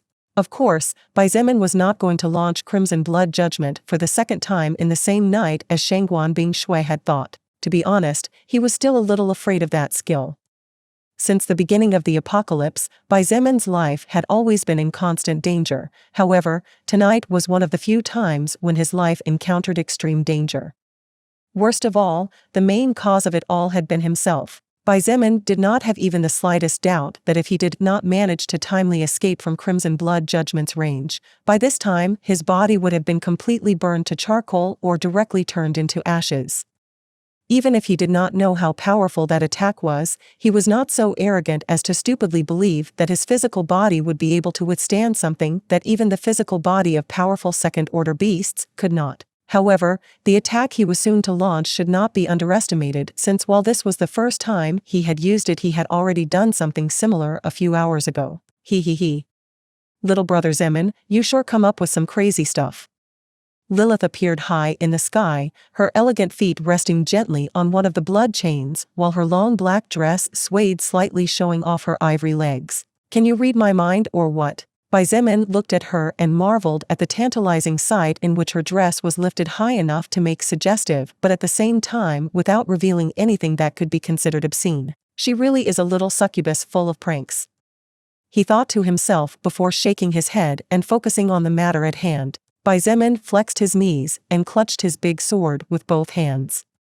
The muscles in his legs tightened as much as possible, and the shattered ground beneath his feet began to crack slightly. Bang! With a leap powered by over 730 strength points, Baizemin's body flew into the skies like a cannonball at a speed considerably close to the speed of sound before the world began to evolve. The strong winds cut his face and the storm blocked his vision.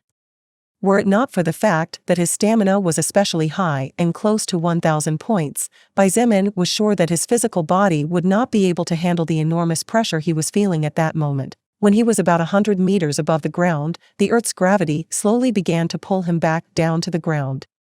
However, before he had even descended 2 meters, a blood chain shot out from the blood vortex and settled right below his feet. Bang! Baizemin used the blood chain to jump back up, and in the blink of an eye, his body was over 200 meters above the ground. Bang! Bang! Bang! With 3 additional full-power jumps, Baizemin finally reached 500 meters high, and it was only then that he decided that it was enough. Even though it was only half a kilometer away from the ground, the winds were hitting a lot harder in this area, and Baizemin could feel how the electric energy from the lightning seemed to want to hit his body constantly. From a certain point of view, it was as if nature were rejecting his existence. Held by a pair of blood chains, Baizemin inwardly sneered. Regardless of whether nature rejected him or the world feared him, none of this mattered to him. The only thing that went into his eyes were his goals, and for them, he was willing to do anything. This was something Baizemin had already demonstrated since day 1 of the apocalypse. Let me see how you're going to continue hiding now. He muttered under his breath and raised his greatsword high up, beyond his head and pointing towards the clouds as if challenging the heavens. His dark eyes opened abruptly, and without reservation, he swung the greatsword downward. However, this was no normal slash, as just as the tip of the weapon was pointing towards the ground, Baizemin released his grip on the hilt. A split second before the crimson-colored greatsword completely escaped from his hands, Baizemin used the small amount of mana he had left to activate gravity manipulation X15. Bang! The blade of the greatsword, constructed by hundreds of scales from a first-order snake, slammed down, and like a meteorite breaking through the atmosphere lit up for a second as a huge flame enveloped it and caused a faint flash to be seen from afar that disappeared as soon as it appeared. In just an instant, Baizemin's blaze-scale greatsword had closed the distance of 500 meters. When the giant sword came into contact with the ground, the world seemed to freeze for an instant, and Baizemin seemed to hear his own inner voice shouting, "Please hang on." Immediately after, the whole world seemed to tremble. Boom! As if several hundred grenades joined together to cause a major explosion, the earth shuddered horribly, and a shockwave large enough to send Baizemin flying spread everywhere in the form of a sword.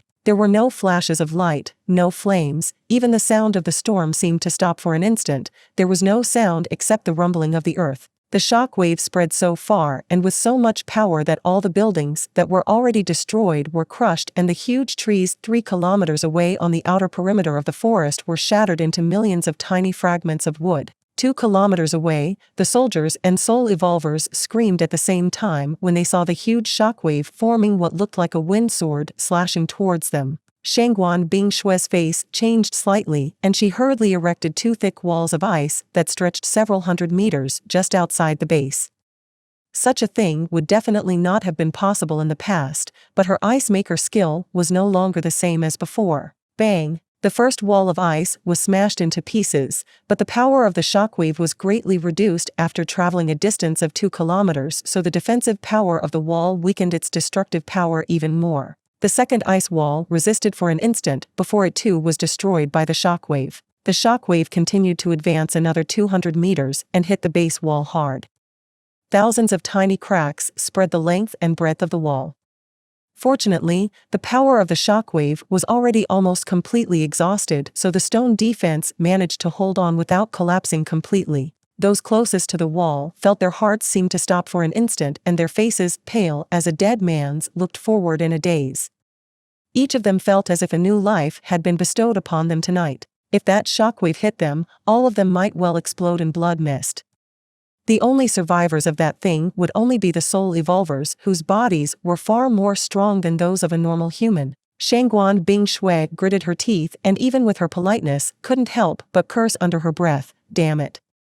This person is really crazy." In the distance, Baizemin quickly controlled several blood chains to catch him as his body plummeted towards the ground. When he finally managed to steady himself, a bead of sweat trickled down his face as he looked down. Even though he had absorbed the soul power of a creature called First Order Earth Armor Worm, a close call, and he almost ends up killing the rest of the beasts as well. This skill. I really should use it with caution from now on. Blood Warlock, Succubus Partner in the Apocalypse. Chapter 335 Real Goal.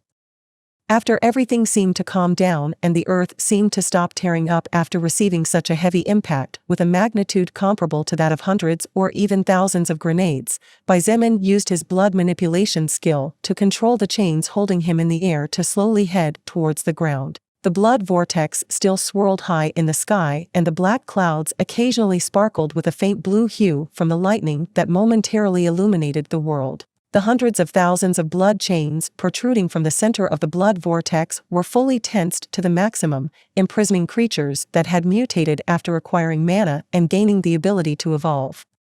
Some of these creatures were large enough to compare to small moving fortresses. However, no matter how hard they tried, none of these beasts managed to break free from the thick magical chains. Baizemin's feet gently touched the ground and the sound of his combat boots rang softly amidst the sepulchral silence. The raindrops were attracted by the blood vortex, the thunder had subsided, and the lightning was no longer so frequent. Standing in the outer area of what appeared to be a crater caused by a meteorite, Baizemin looked up into the sky and watched as slowly but surely the thick black clouds began to disperse one after another. "The storm is going away," he thought aloud. His voice sounded extremely lonely, and standing, surrounded by thousands of vicious-appearing creatures looking at him in fear and anger, Baizemin's back somehow felt extremely small. Without waiting for anyone to approach him, Baizemin slowly moved forward. His feet moved slowly and carried him deeper and deeper into the crater that his own attack had caused. A few moments later, his head disappeared from the surface and his body was no longer visible. Baizemin did not hurry, he simply advanced steadily. The only sound in his 2 ears was the sound of his own footsteps and the occasional crumbling of small rocks. Approximately 10 minutes later, he finally reached the deepest area. There, the flesh fragments of an unrecognizable beast as well as tiny shards of what appeared to be some sort of brown metal entered his line of sight. They were obviously the remains of the First Order earthworm. The beast, despite being hidden several meters underground, failed to survive the impact of a weapon whose weight hovered around 1 ton powered by the combined strength of over 70 men in excellent condition before the apocalypse and propelled by a direct increase of 15 times the Earth's gravity. Baizemin raised his head and looked up at the sky. A sigh escaped from his mouth just in time as a gentle cool breeze entered the crater from the surface. "Baizemin, are you okay?" He blinked for a few seconds before realizing who that voice belonged to. Because of the echo, he didn't recognize it right away, but it didn't take him long to identify it. "Bingshui? I'm fine," he replied, still looking up. He took out a small flashlight and pointed upwards before flashing signals as due to the depth of the crater and the darkness of the night, even after evolving to this point he could not see ahead. This was because the depth of the crater actually exceeded 1,000 meters. Xieain's attack had destroyed the entire ground and created a giant hole that went down deep towards the center of the world and whose diameter easily exceeded 2,500 meters. I will go down. Shangguan Bingshue's voice rang out again and its echo resounded amidst the descending walls of the crater. All right. Xietain replied before focusing his attention on the crimson greatsword. The tip of the greatsword was deeply stuck in the ground along with about 1/3 of the total body. Lucky and it didn't break. He sighed in relief as he reached out for the hilt. With a sharp upward tug, the ground crunched and split slightly to allow the sharp object to slip out. However, when the 2-meter sword was finally completely out of the ground, Xietain realized that maybe he should not have celebrated so prematurely. At least not before seeing the sword body in its entirety. The tip of the greatsword had split virtually all the way through and cracks ran the entire length of the weapon's blade. Although the cracks were extremely hairline and small, it was clear that the rank 1 weapon did not have the ability to withstand an attack of such magnitude a second time, or it would definitely crash in the process. Xietain smiled bitterly in his heart as he realized that he might have to upgrade his weapon a bit if he wanted to fight with all his might in the future.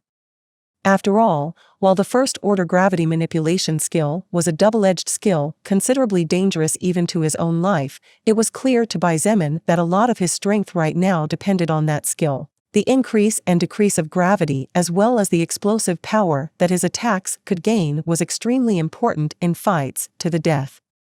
Xietain was certain that the attack he had just made a few minutes ago had enough power to decimate a second-order existence without any problems. As far as destructive power was concerned, the skill gravity manipulation was far more important than blood manipulation. Of course, this was only for destruction. In terms of quality and variety or importance when it came to fighting, Xietain firmly believed that the skill blood manipulation was at least 100 times more important than gravity manipulation. You should be thankful that you used hundreds of scales stacked on top of each other to forge the blade of that sword of yours. A cold, slightly irritated voice snapped him out of his thoughts. Looking to his side, Xietain could make out Shangguan Bingshue's beautiful features. She was looking at him with both hands on her waist and was clearly unhappy about something. "What's wrong?" he asked in confusion. "You still ask what's wrong?" Shangguan Bingshue was dumbfounded before stepping forward and getting close enough to be able to touch him if she extended her arm out in front of him.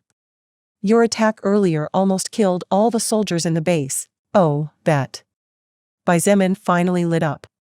However, his reaction was clearly not what Shangguan Bingshue expected. "That's your answer?" She looked at him with wide eyes, revealing her inner surprise. Since the two of them opened up considerably and talked to each other about their lives and families before the apocalypse, it could be said that Shangguan Bingshue no longer restrained her expressions in front of him. Instead of always keeping a shell of ice around her, she now showed what her heart felt through her facial expressions. Xietain scratched his head with his free hand, and after some time, he finally explained in a low voice, "You see, I am not such a good person. Many things I do may seem kind, but in reality everything I do always has a purpose. It may temporarily seem like I'm wasting my time, but I know better than anyone that sooner or later all that wasted time will be paid back in the future. However, those humans who do not dare to genuinely fight against evolved beings, I am afraid that they are dispensable to me." To tell the truth, lately Xietain had been questioning whether Lilith's advice was really good. Did he need a faction? Did he really need one? They were all terribly weak, and even a single first-order beast was enough to cause considerable chaos among humanity. Especially lately, Xietan's power had begun to grow at surprisingly fast speeds, and at even faster speeds he was beginning to distance himself from everyone else. First-order beings posed no challenge to him, and very probably only those existences infinitely close to the third order could pose any real danger to the present him. In a way, Xietain began to think that perhaps he could do everything by himself without too many complications. Shangguan Bingshue looked at him silently, and as she slowly processed what he had just said, she finally realized a few things. The first thing she somehow realized was that while she knew Bai Zemin quite well, in a way it was also true that what she knew about him was what he wanted to show. There was still much she had yet to discover about his personality and the background on which his actions were based. Another important thing was that, from these words, Shangguan Bingshui remembered that while Bai Zemin could be kind, he could also be extremely cold and cruel where the lives of others were concerned. Because it had been a while since the last time he had taken human lives simply to demonstrate his might over everyone, Shangguan Bingshui had forgotten that during the time the group was confined in the university, Bai Zemin had killed about 100 students regardless of their genders just to warn the rest of them. Bai Zemin continued, "At the moment, men who use firearms are still somewhat useful. However, sooner rather than later the firearms built by mankind in the past will slowly become ineffective. At that time, those people will become basically useless to me. Do you understand what I mean?" He looked straight into her eyes and waited. Shangguan Bingshui had a complex light in her eyes. She obviously understood that Bai Zemin didn't really care too much whether those soldiers lived or died because he was very clear that before long they would all become burdens. Soon, however, the complexity of her emotions calmed down. Those people had nothing to do with her, and the life or death of each of them should be their own responsibility. Her top priority was to survive, and right behind it was the search for her mother. In this respect, Bai Zemin and Shangguan Bingshui were exactly the same. But even then there was something she did not understand. Therefore, after several seconds in which they both simply looked at each other in silence, she asked somewhat hesitantly, "Bai Zemin, what is your real target?" Bai Zemin looked at her with a serious expression, and then a faint smile appeared at the corner of his mouth as he jokingly said, "You really want to know?" Little did he expect her to respond with such a serious expression, "I want to know." Bai Zemin narrowed his eyes slightly, and his mind raced with lightning speed. Without delay, he blurted out with a faint smile, "My target is total and absolute control." "Didn't I tell you that before?" However, Shangguan Bingshui shook her head and pushed, "Absolute control of what?" This time, he remained silent, and seeing this she continued. "Are you talking only about China? About the whole world? Or maybe of something bigger?" Bai Zemin lowered his head in silence and seemed to fall into deep thought. Outside the giant crater, the blood vortex was still whirling tirelessly, and the blood chains still clung tightly to the mutated beasts. Slowly, the sound of approaching vehicles reached the bottom of the crater, and Bai Zemin raised his head as he realized that the soldiers and soul evolvers were returning to the area after the danger disappeared. Shangguan Bingshui remained silent during all this time, waiting for him to tell her his goal. His real goal, and not what she now firmly believed was only a minor goal that he was actually not considering seriously at all. Finally, Bai Zemin looked her in the eyes again and responded. Blood Warlock, Succubus Partner in the Apocalypse. Chapter 336, Bai Zemin's second long-term contract, Red White Black. If I told you that my goal is to control the entire galaxy, what would you think? At such a question, Shangguan Bingshui was momentarily taken aback and for a split second came to think that perhaps her new friend was having some kind of mental problem that was not letting him reason things out clearly. However, that thought soon disappeared after remembering that the world in which they were currently living, despite being physically the same, could also be considered a completely new world. If it were in the past, something like dominating the entire Milky Way was something that could only happen in science fiction movies where mankind's technology had evolved enormously after thousands of years of studies and projects as well as countless more years of exploration. After all, 21st century mankind didn't even know the entire solar system, let alone the entire galaxy. But with things as they were, Shangguan Bingshui realized that such a thought was actually not as far-fetched as before. With humans evolving and acquiring supernatural powers, with the support of mana, and with the possibility of acquiring new plans to build objects whose technology was centuries and even millennia ahead of current human technology, colonization of other planets was no longer an impossibility. It was just that she had never thought that far ahead, and the only thing she was aiming for was to survive until the next day. However, Bai Zemin looked at her and did not wait for her to respond before continuing. "And if I told you that my real goal is to conquer the universe?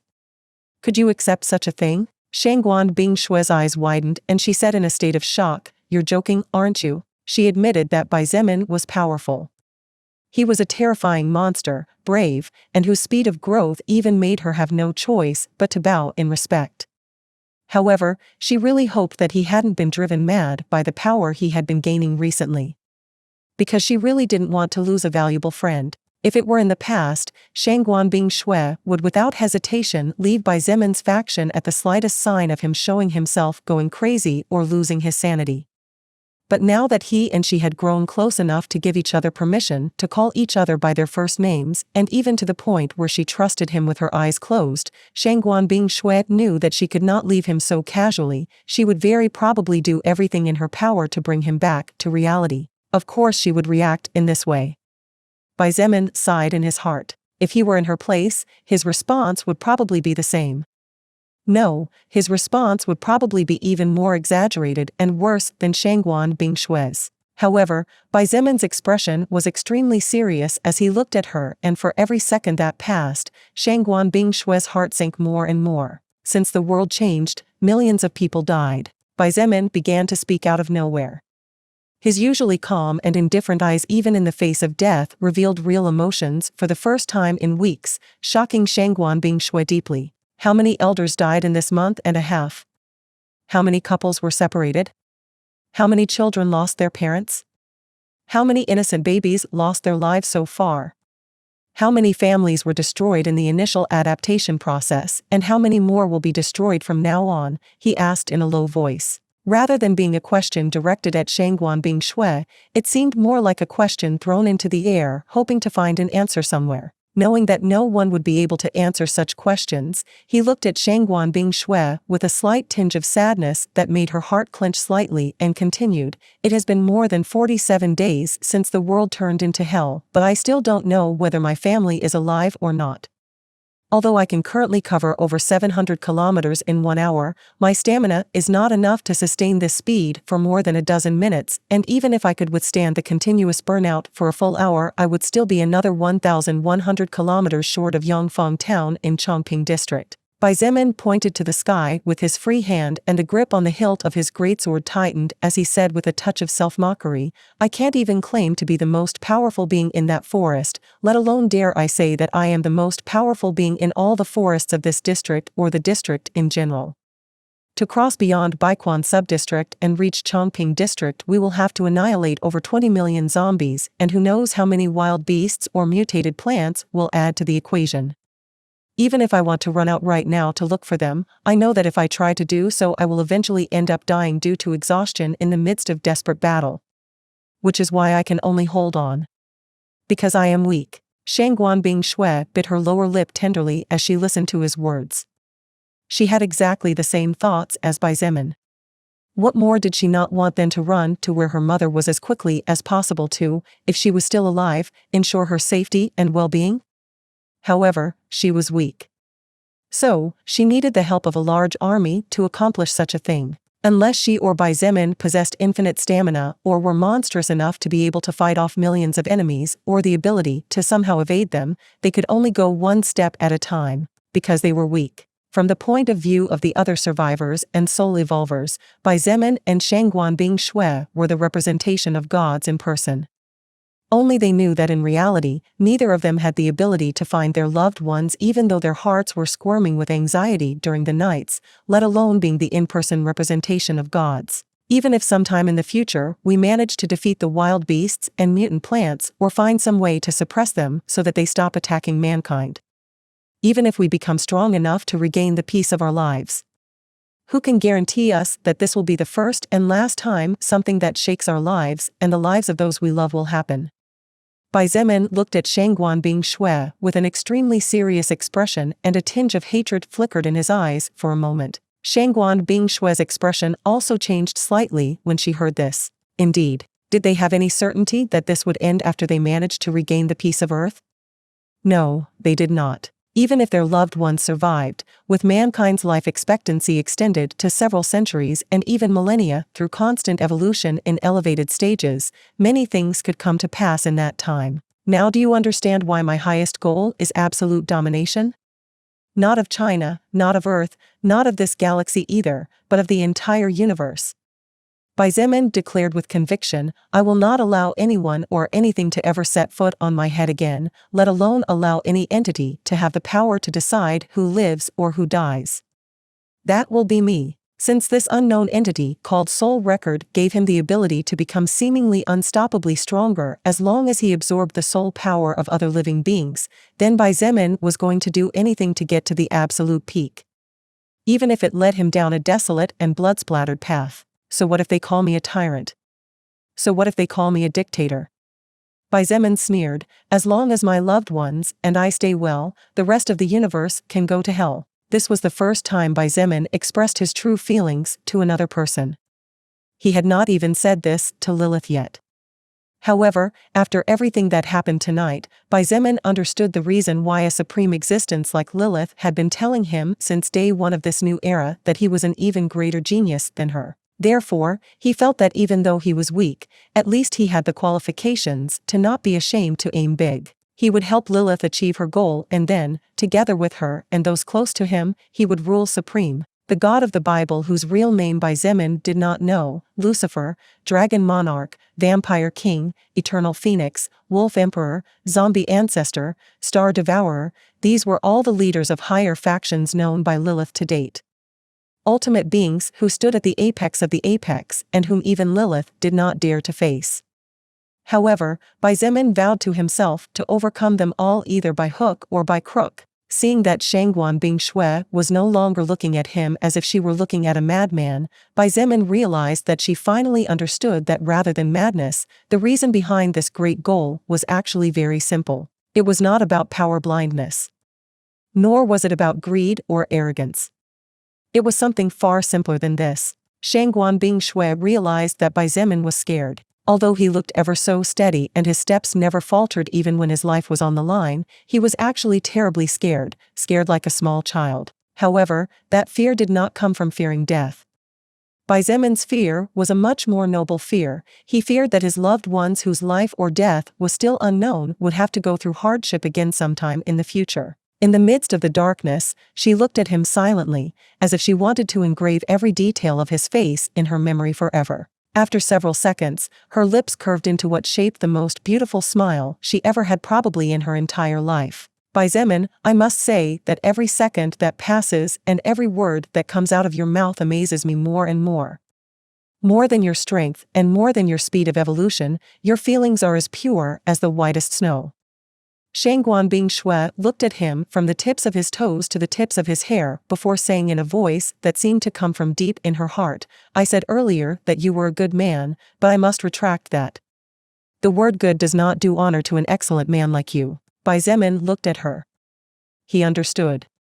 He understood that this praise from her was different from the previous one. I must say that the woman who ever manages to slip into your heart and win your care and affection will undoubtedly be the luckiest of all. She nodded with a faint smile. Then, she extended her perfect hand forward and offered, even though I am weak, let me help you achieve your goal. For the sake of our families, for the sake of our loved ones. Over all life, we will dominate. He looked at her hand that even in the midst of the darkness seemed to shine with purity and understood that taking her hand at this moment would have a meaning far, far deeper than any other promise he had ever made. Baizemin still did not know if in the future Lilith would remain by his side once he helped her achieve her wish. He hoped with all his heart that she would. However, what Shangguan Bing Shui was offering was to be battle peers for as long as one of them needed to finally become the total supreme existence, a paragonless being. A goal of such magnitude could take hundreds, thousands, even tens of thousands of years. Therefore, this could be considered another long-term contract. Baizemin chuckled as he recalled that meeting where he had told everyone that he had a long-term agreement with a woman. A/N, ch 139.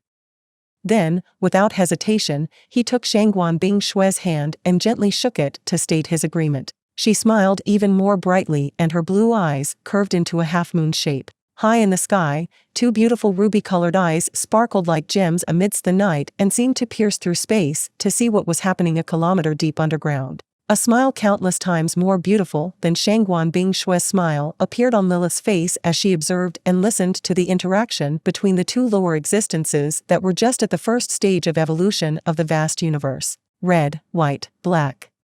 she muttered in a low voice and then faded away.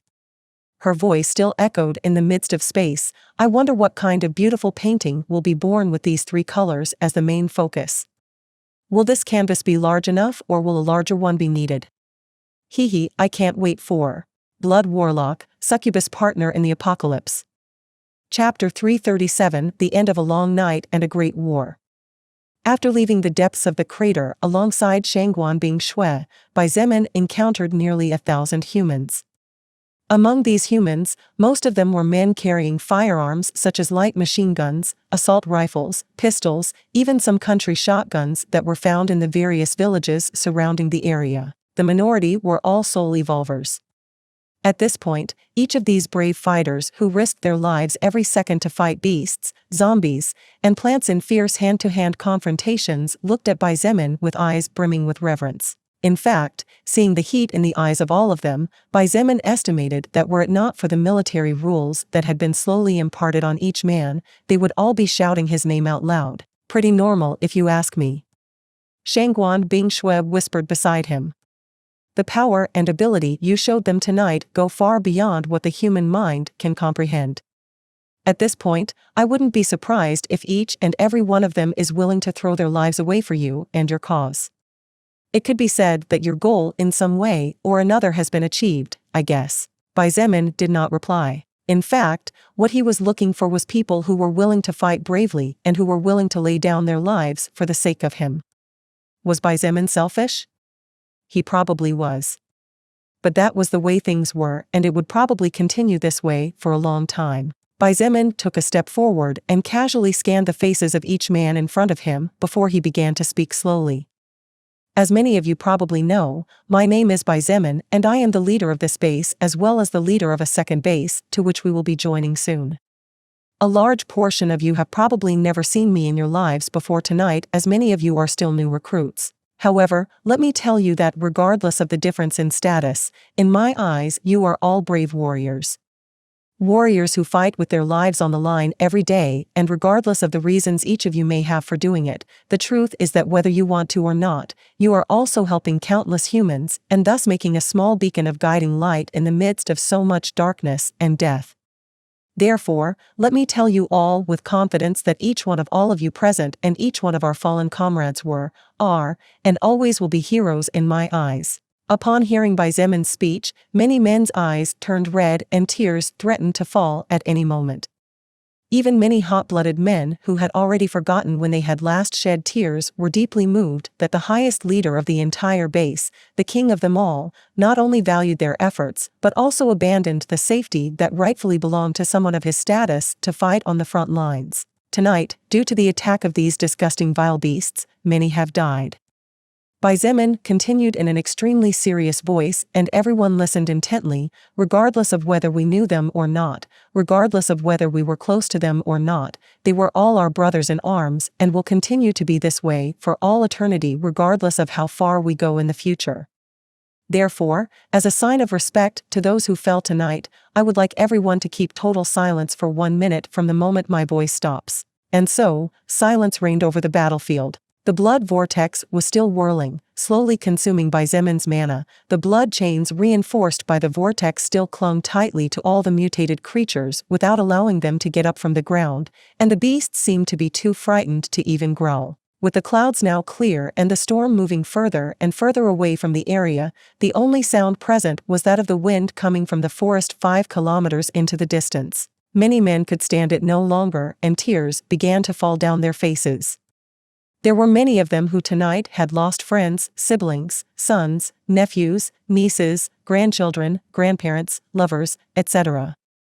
Regardless if Bai Zemin felt sad or not for the loss of these people and for the deaths of these soldiers, the truth was that he believed from the bottom of his heart that these people deserved at least a minimal token of respect like this. A minute later, the tears gradually stopped and Bai Zemin turned to look at the over 2,500 mutant beasts that were held prisoner by the blood of other beasts and of those who had fallen in combat to defend the position of mankind behind their backs. Tonight, let us use the blood of these vile beasts to take vengeance for the fallen ones.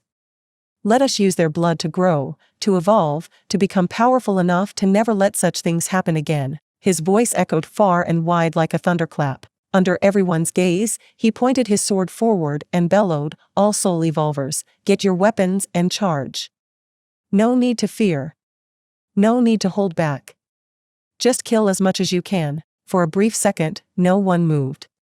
However, one of the soul evolvers at the front, who had lost his father in the mouth of a mutated beast, finally shouted out loud to the point where his voice rasped before dashing forward at the highest speed his agility stat allowed him. As if a dam had broken, dozens began to run. Those dozens added up to form 100, and that 100 grew to become over 250 soul evolvers, among whom 80% were men and 20% were brave women unwilling to decay behind the walls of the base or leave the 100% of their fates in the hands of others. The sharp flashes of swords, the explosions caused by heavy bones, the fierce stab of a spear made of bone, and so on.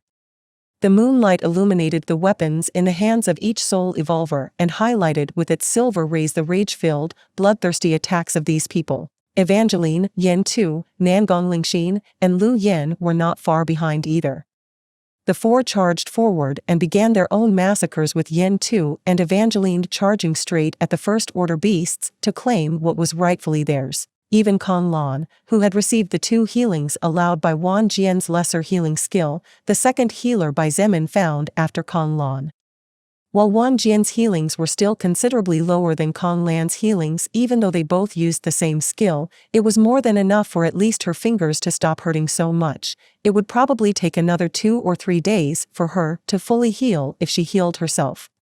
After all, Kong Lan's health stat was not monstrously high like Bai Zieman's health. That was a good speech. Shangguan Bingshui commented. She was the only one who hadn't dashed over to join the massacre.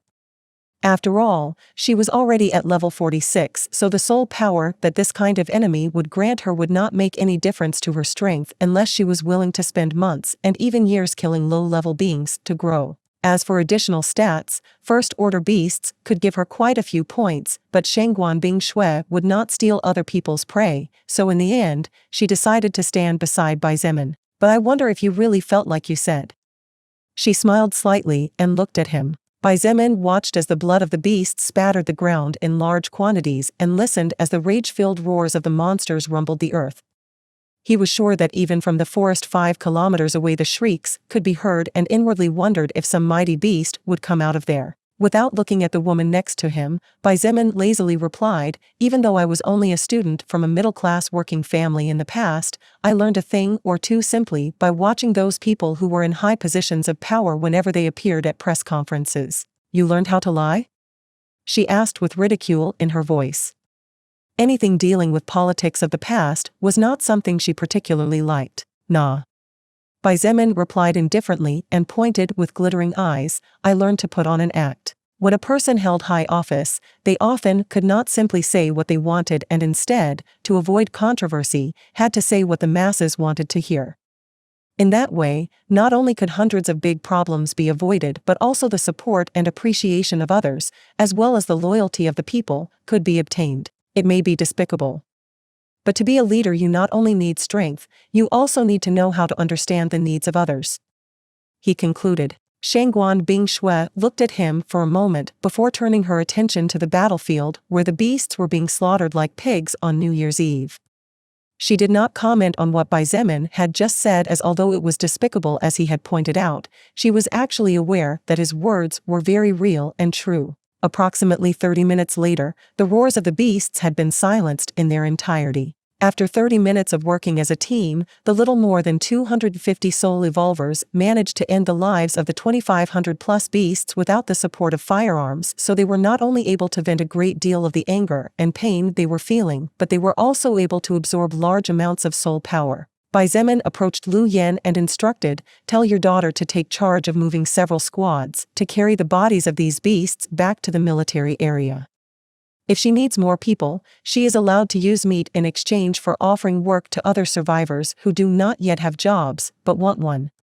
Also, take care to reinforce the defense of this area enough to handle an attack of 1,000 beasts in case any of them dare to come back for more." After giving a series of orders, Bai Zieman left the front lines and returned to his mansion in the privileged area along with Evangeline and the rest. While there was some minor possibility of some forest beast charging towards the base, with his current speed he could reach the front lines in a matter of seconds, so he wasn't too worried. Aside from Kong Lan and Evangeline, there were many other soul evolvers and soldiers who had been wounded in today's war. A small group of experienced medical personnel and a larger group of people hired to apply first aid began to treat the wounds of those who could be helped using the gauze, disinfectants, and many other valuable supplies available at the base. By being willing to use this kind of precious resource on them, Xietain unwittingly gained even more reliance and faith from his subordinates. Many of them were now willing to jump into a river of fiery lava for such a leader. In the end, after taking a hot shower, Xietain fell onto his bed and a minute later fell into a deep sleep like a trunk. Even when Lilith lay down beside him and looked at him with shining eyes, he did not wake up at all due to mental and physical exhaustion. Blood Warlock, Succubus Partner in the Apocalypse. Chapter 338 Xietan's Paths Toward the Second Order. Because he had not slept for a total of almost 48 hours, Xietain was especially tired.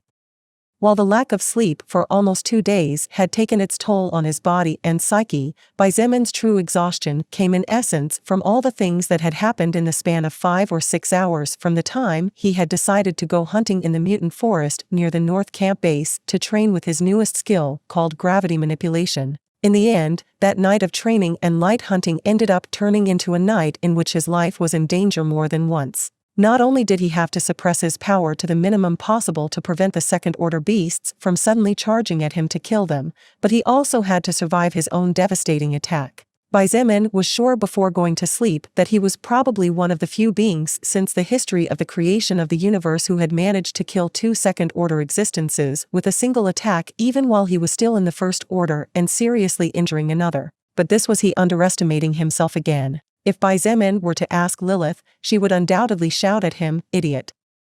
You think everyone can do something as crazy as increasing the power of a devastating attack by basically 15 times? In fact, he was the first one to manage to do something so crazy." It was precisely for this reason that, despite being aware of the fact that Xietain had not done all the work by himself, the soul record granted him a unique characteristic title under the name of Irregular. In the end, Xietain ended up sleeping peacefully as noon passed and evening came. When his dark eyes opened slowly, the first thing that came into his vision was the rays of sunlight struggling to penetrate the curtains of the large window. Xietain sat up on his bed, still somewhat dazed, and unconsciously glanced at the digital clock on the small bedside table. 14:23, he mumbled at the same time as he thought on his mother. She would definitely scold me if she knew I was sleeping until this late. A slightly grumpy voice sounded next to him. "I wonder what woman can make you reveal such a loving look like that? Are you not satisfied with me?" The corner of Xietan's mouth twitched several times at the sound of that seductive voice, and he slowly glanced at the spot beside his side of the bed. Not to his surprise, the gorgeous and seductive Lilith was lying on her back. She was wearing her classic dress, and her covered assets were pointing towards the skies like 2 intercontinental missiles about to kill people. As she looked at him with her 2 beautiful ruby eyes, she smiled sweetly and said in a shy voice, "Big brother Bai, you were so wild last night." "Sorry?" Xietain looked at her dumbfounded. Lilith blinked and her long eyelashes were like 2 beautiful fans covering her eyes. Then, seemingly pained, she whispered, "Could it be?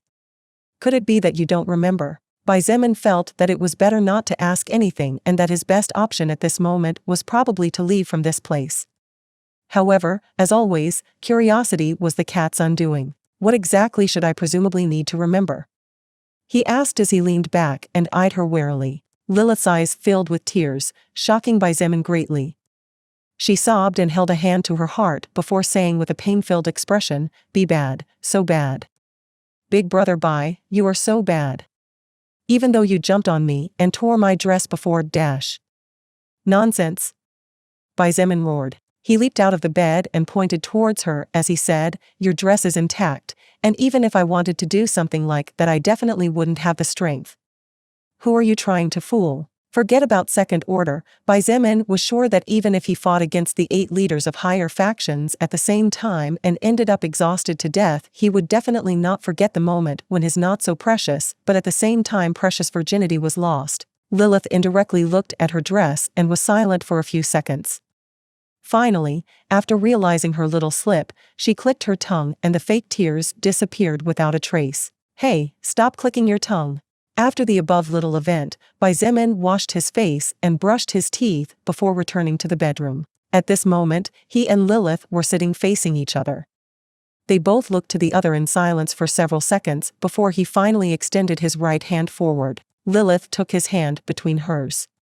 Right, she used both hands to wrap around his instead of using one as she had always used in the past. Although Xietain found it odd, he didn't think too much of the small gesture and simply closed his eyes as he began to scroll through his records. Last night, while taking a shower, he tried to see his possible paths of future evolution but was surprised when he found nothing.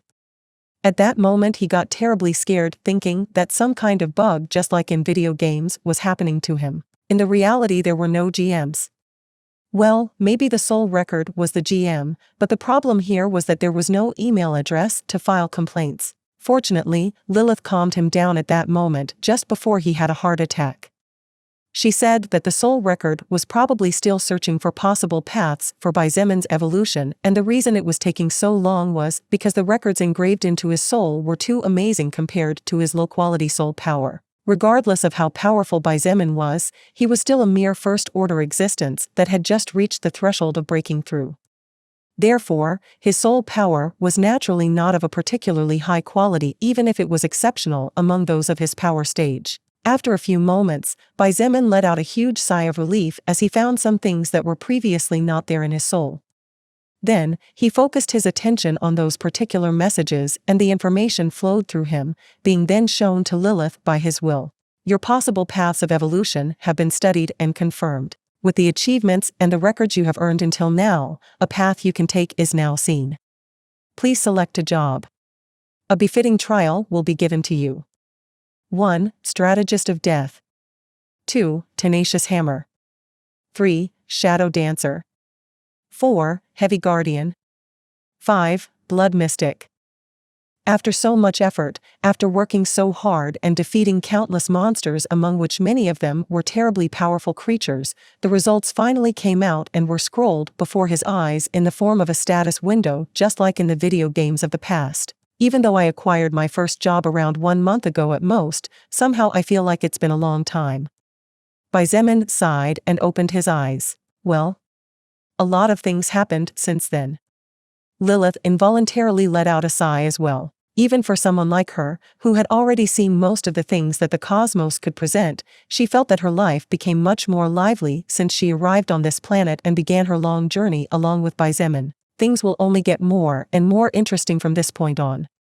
She chuckled and said words that somehow Xietain felt were an evil omen just like in the movies. Don't sing bad omens. He growled under his breath, I would prefer that everything be calmer and that the seas stop raising waves in my direction. If that happens, then I'm afraid that to achieve your goals your life could fall short. She pointed out with a smile. Xietain found himself unable to reply to her statement, so he could only snort like a small child who was beaten at his favorite game. Even so, I must say, I'm surprised that even on your second breakthrough mission you still have so many options to choose from. Lilith said in wonder as her eyes flicked back and forth, seemingly rereading the viable options on Xietan's shoulders again. Is that so surprising? He asked without much emotion in his voice. To him, this thing that was happening to him was just normal since he had no one to compare it with. Lilith looked at him and said a little speechless, Little brother Xietain, every time you advance one order and break through to the next stage, the soul record calculates each and every record you have experienced throughout your entire existence. Those records are studied by the soul record, and then you are given a path to continue walking.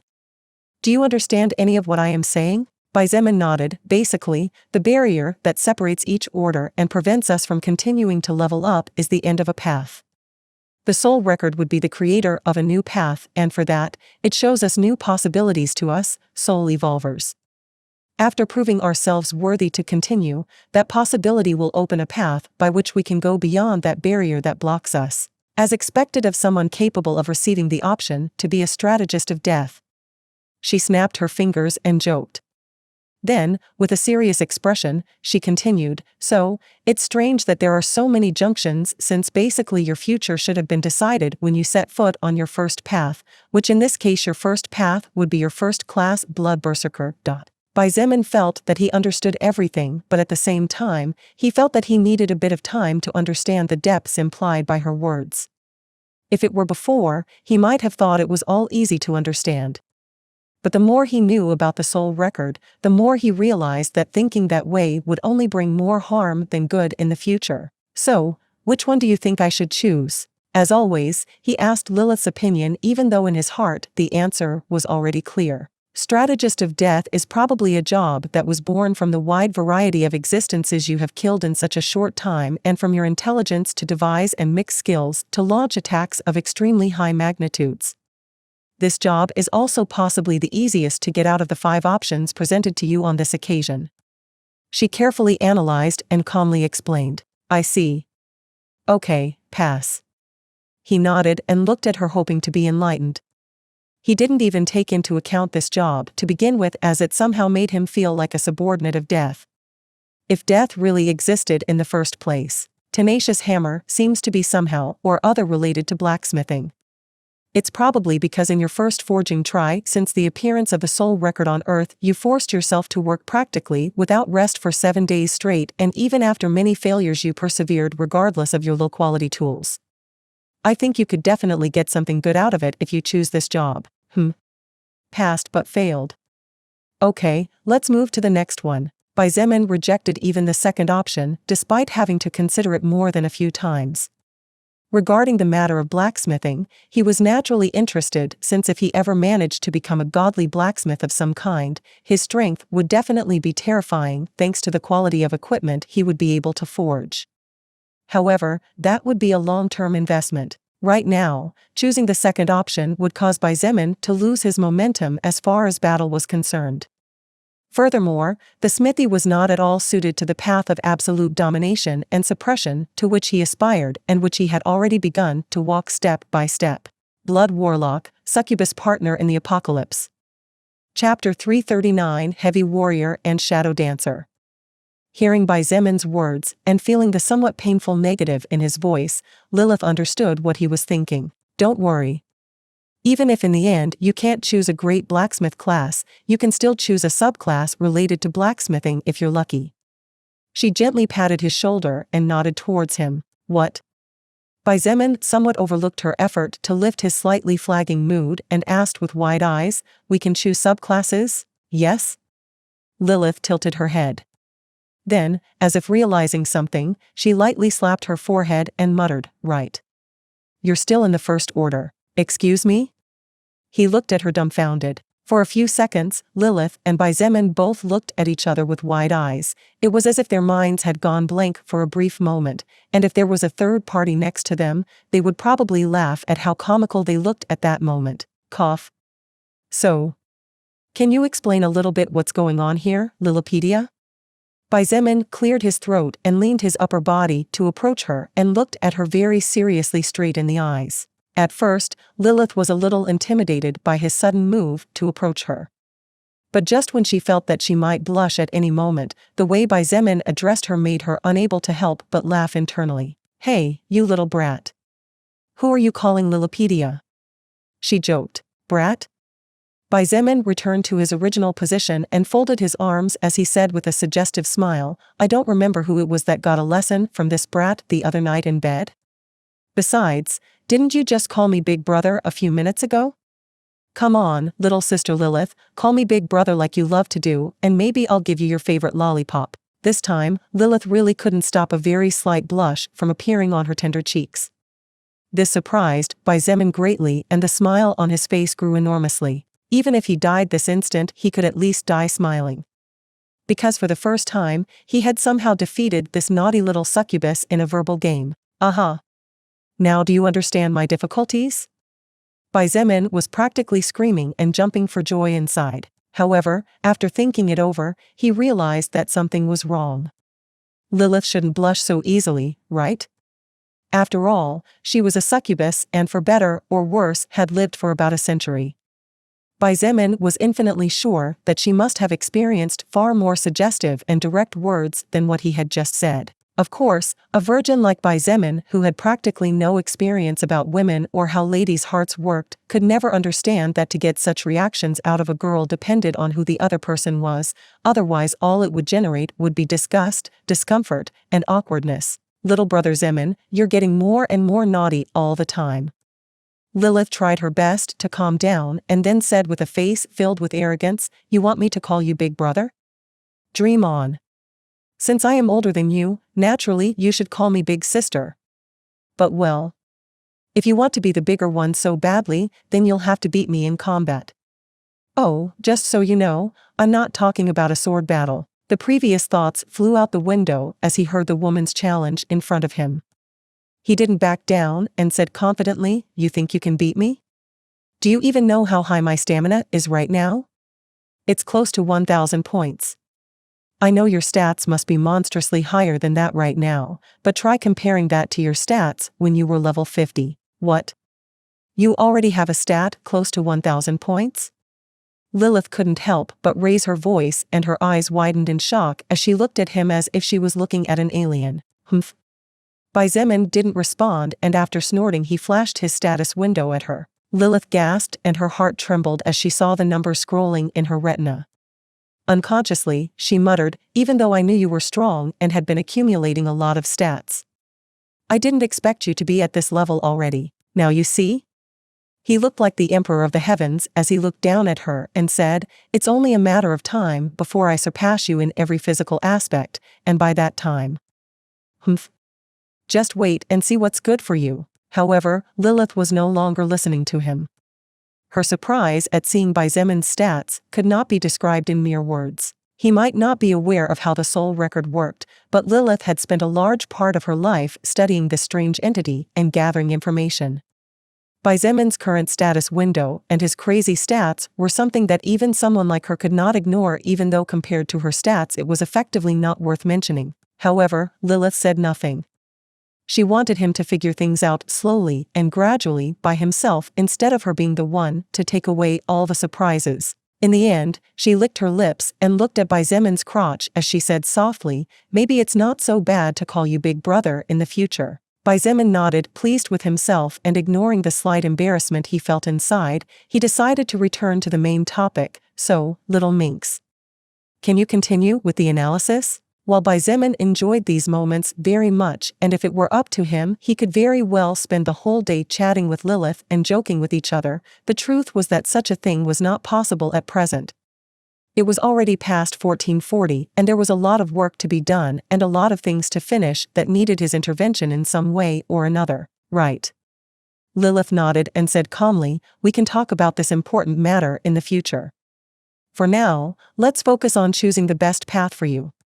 That way you can give me a good battle in the sheets when the time comes." The corner of Zemin's mouth twitched a little and he wanted to say something but in the end decided not to pursue the matter further. Sometimes it was hard for him to understand when Lilith was joking or when she was being serious. "So, let's continue. First, let me finish with your class and then we can talk about the whole subclass matter," she muttered before taking a second look at Zemin's third choice and commenting, "Shadow Dancer. This class could lead you down a really interesting path. Although I'm not 100% sure, I could swear that this class is a mix between your physical combat abilities, your invisibility skill, and your shadow blink skill. I think if you go this route you could become a rarely seen lethal killer. Even the higher existences should be wary of you when you reach your fourth order if you continue at this pace and choose to walk this path." Shadow Dancer. Zemin muttered, and a slight struggle could be seen in his eyes. In fact, somehow he could feel that if he chose this third option as his second job to advance to second order he would most likely not regret it in the future. Zemin believed that it would lead him to become a truly mighty existence with the power to speak throughout the universe in the future. However, he still felt that something was missing. Because even though Shadow Dancer sounded extremely tempting and seemed to be terrifyingly powerful, Zemin realized that he did not aspire to be one of the strongest and his ultimate goal was not as simple as having universe-wide speech power. "Let's move on to the next one." He shook his head and sighed. "Somehow I was already expecting this. Lilith chuckled and pointed out, at the end of the day, your ultimate goal isn't to be one of the strongest, it's to be the strongest. What you seek is not to have the power of speech, but for your speech to be the power. Isn't it? Xietain forced a smile into his heart upon hearing this and nodded, so you heard that too. Of course I did. Lilith smiled tenderly and said with slight shyness, I've always been watching you. Xietain felt his heart begin to beat faster and irregularly for a brief second, but long before he could comprehend anything or study that small movement, it all disappeared as if something had forcibly blocked it. Without waiting for any response from him or any question, Lilith looked at the fourth option and her eyes briefly twitched. After a moment of consideration, she looked at Xietain and remarked, I think this fourth option is pretty clear, but I'll say it anyway. I'm sure this job, called Heavy Warrior, is somehow related to your skill gravity manipulation and the combat style in which you use it. You will probably get tremendously devastating attacks in the future if you decide to walk across this path. But I don't recommend you choose it. I was also thinking something similar to what you just said. Xietain nodded with a frown. Choosing an option this time ended up being much more difficult than when he reached the limit of an unclassified existence and was aiming to become a first-order existence. Each of the options presented to him this time had many advantages, and there were some of them that Xietain could not overlook, which caused his previous decision to waver for a brief moment. I'm afraid my magic power will fall behind in the future if I choose this option. Indeed. Lilith nodded seriously. Except for magic warriors, every kind of warrior in existence sooner or later must give up magic for some reason or another.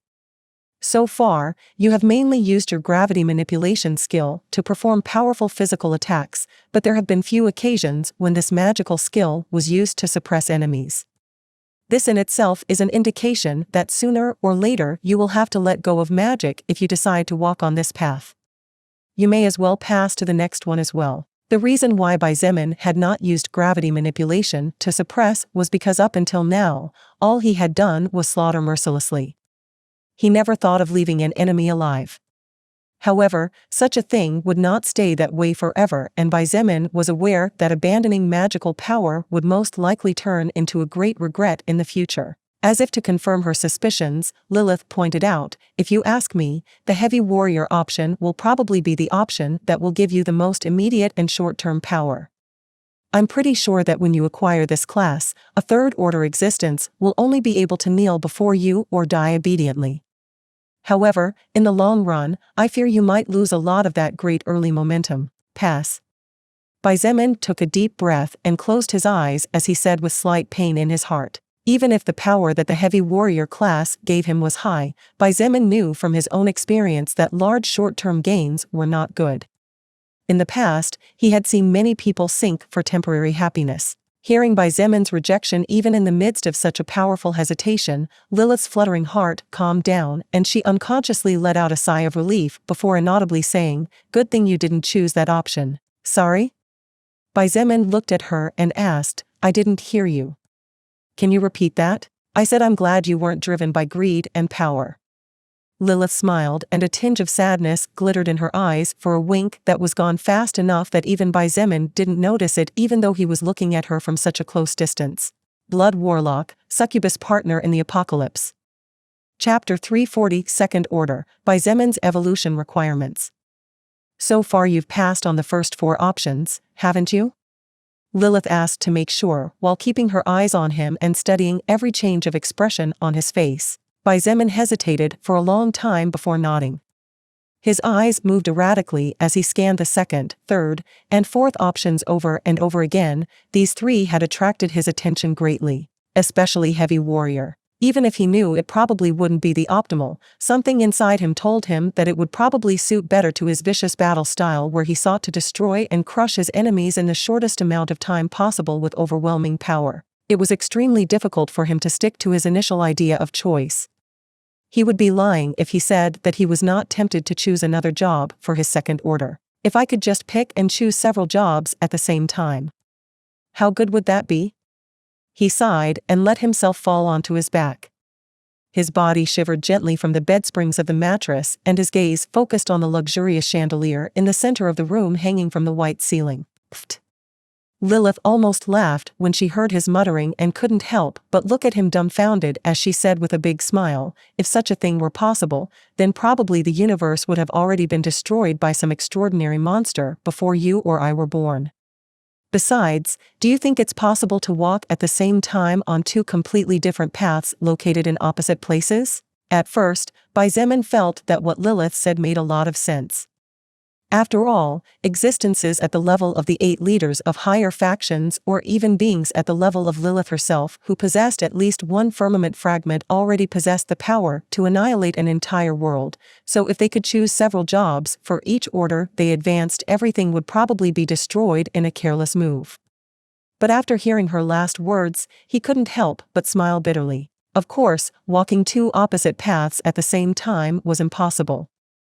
How was anyone supposed to do such a thing? In the end, he sat back down cross-legged and calmly said, "All right, let's continue. That's the spirit I like to see in you." Lilith nodded with a satisfied expression.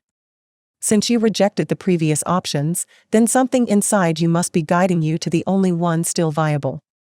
Isn't it?" He didn't respond with words and simply nodded. "Since your instinct is telling you to do something, then just do it without hesitation," Lilith advised with a smile that an older sister gives her little brother as she guides him through life.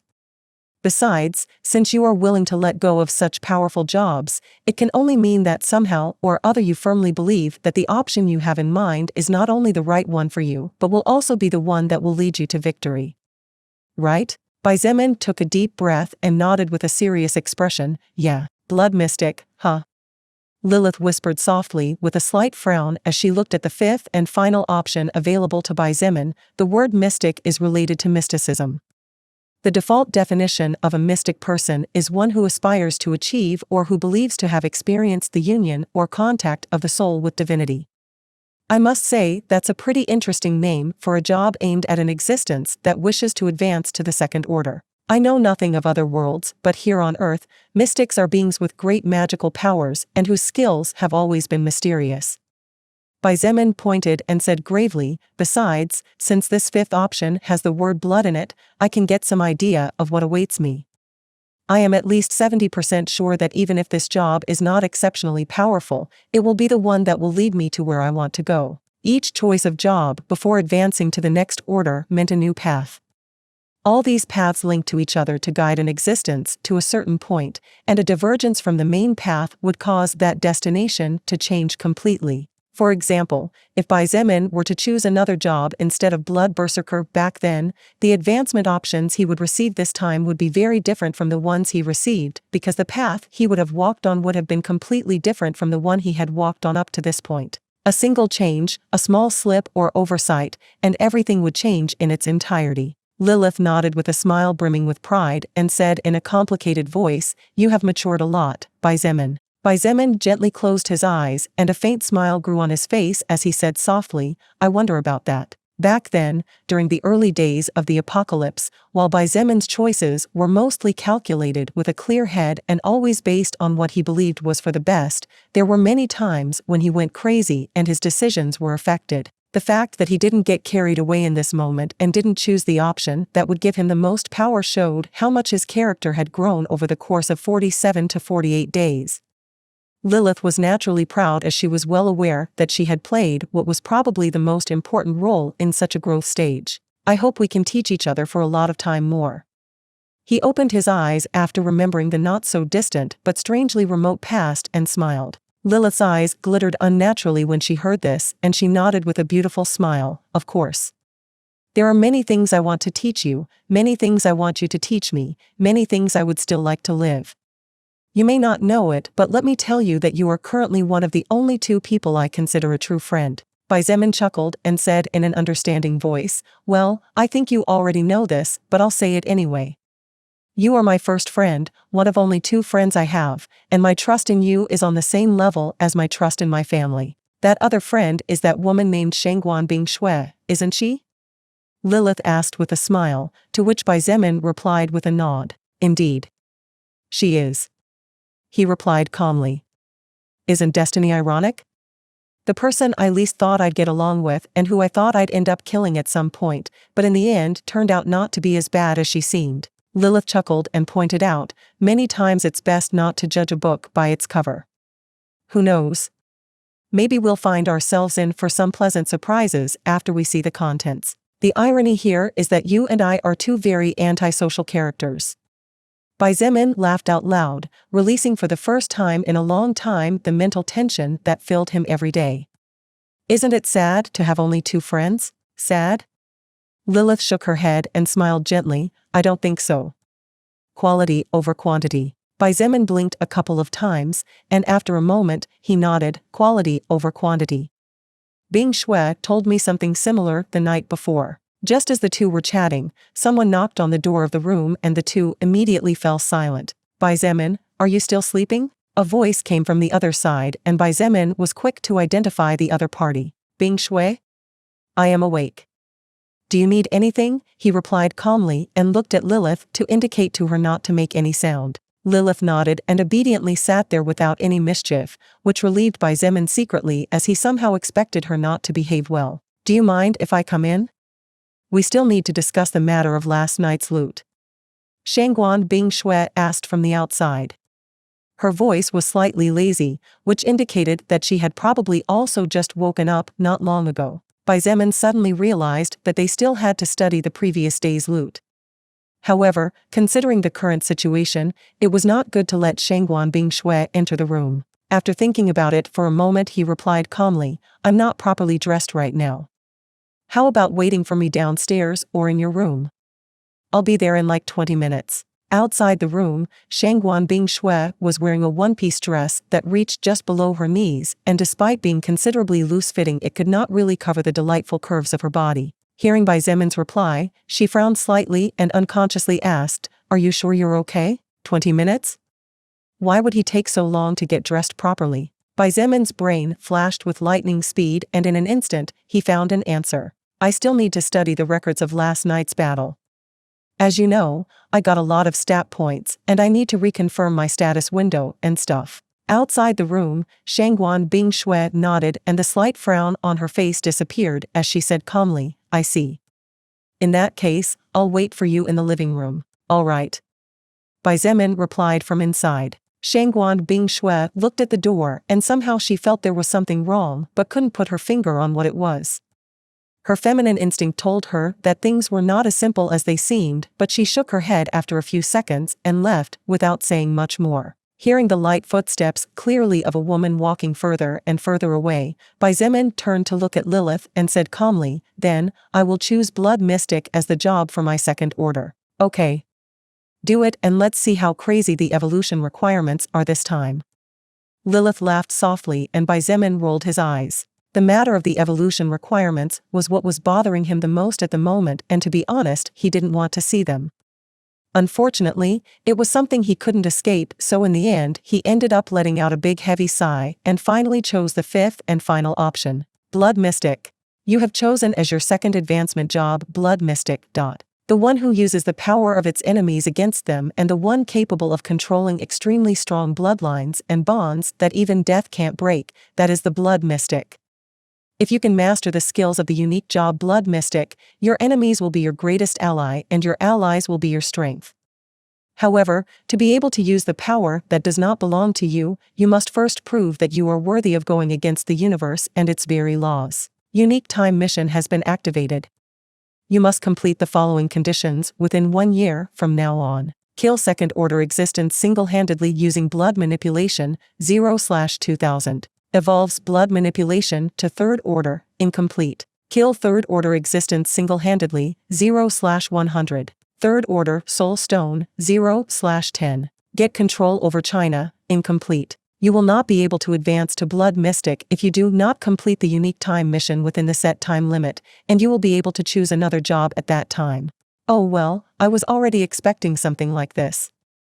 Xiaomin nodded with a refreshing voice and calmly stood up. Lilith looked at him with wide eyes and her heart filled with commotion as she observed the absurdly high requirements that Xiaomin needed to fulfill this time. Seeing how he acted so calm, she asked in a slightly stiff voice. Do you really think that way? Xiaomin walked to the window and looked out. The sun and rainbow were shining high in the sky, illuminating his handsome face as he said with a big smile, "Haha, of course I do. For some reason I feel like this is the calm before the storm," Lilith muttered under her breath and unconsciously turned away from Xietain. While he had never been a big fan of video games, Xietain had played his share of them. However, in no RPG he had ever played before did he see or even hear anything as crazy as GMs putting such stupid requirements in there. But, hey. This is reality, everything is reasonable, right? Right? Oh well, at least I don't have to kill a third order in one hit. Xietain thought with a refreshing smile. Fuck your mother. Xietain gritted his teeth in his mind, and the more he thought about it the angrier he got. There was absolutely no good point in all this bullshit. Who the hell dares to screw him up like this?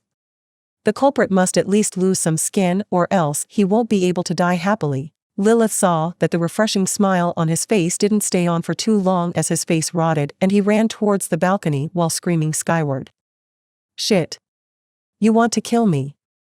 I, your grandfather, challenge you to a death fight, you little bastard who hides behind a shitty name. And so, the world exploded. The end. Blood Warlock, Succubus Partner in the Apocalypse. Chapter 341. Lilith leaves for a while.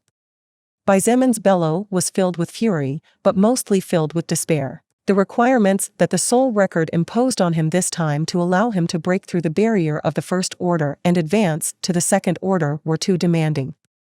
No, to even call them demanding was too great an understatement. Xietain could only look at those requirements with the same eyes he would look at a First Order beast while he was still just an unevolved level 0 human. This was not about desperation due to lack of strength, not at all. Xietain was very confident of himself and was sure that even if he ended up exhausted to death, he definitely had the power to end the lives of 2,000 Second Order enemies. The same was true for Third Order existences. Xietain was at least 70% confident that he could defeat Third Order beings within the early stages. For example, the current he was confident that somehow and another he could defeat a level 100 enemy. However, he would definitely not be able to defeat a level 151 with his current strength. Therefore, depending on the level of the other party, Xietain was confident that he could manage to fulfill this requirement where he was required to claim the lives of 100 Third Order enemies. As for the 10 Third Order Soul Stones, although it was extremely difficult since of those 100 enemies he needed to kill 1/10 of them had to have formed a soul stone or Xietain would be forced to continue killing until he obtained the required amount. Since he had the power to kill Third Order beings, then obtaining soul stones from this stage was also not an impossible thing to despair over. The real reason behind Xietan's despair was the number. 2,000 Second Order existences? 100 Third Order existences? Where the hell am I supposed to get enemies with that magnitude of power? He muttered as he sat on his bed and then pointed out, I barely encountered 4 Second Order beasts and 3 of them were only encountered by sheer luck. The soul record, that little bitch, wants me to kill 2,000 of them? As if it wasn't satisfied with making my life miserable, that little bitch also wants me to kill 100 Third Order ones. For God's sake, even if there are any on the actual Earth, who knows if they are in China or not? Even in the deepest parts of forested areas, the most that lived there were Second Order existences of different levels. As for Third Order, Xietain had not perceived a being with overwhelming soul power when he went into the heart of the forest, which meant that for at least several thousand kilometers from this forest to the north, there shouldn't be any of them. Otherwise, that Third Order creature would most likely not have stood idly by when the previous night Xietain and Shangguan Bing Shui caused great chaos within their area. Perfect, now not only will I not be able to advance to Blood Mystic, but I will also lose a year of time stuck on an impossible mission, and then I will have to choose another job, which will leave me stuck for even longer while I complete that mission.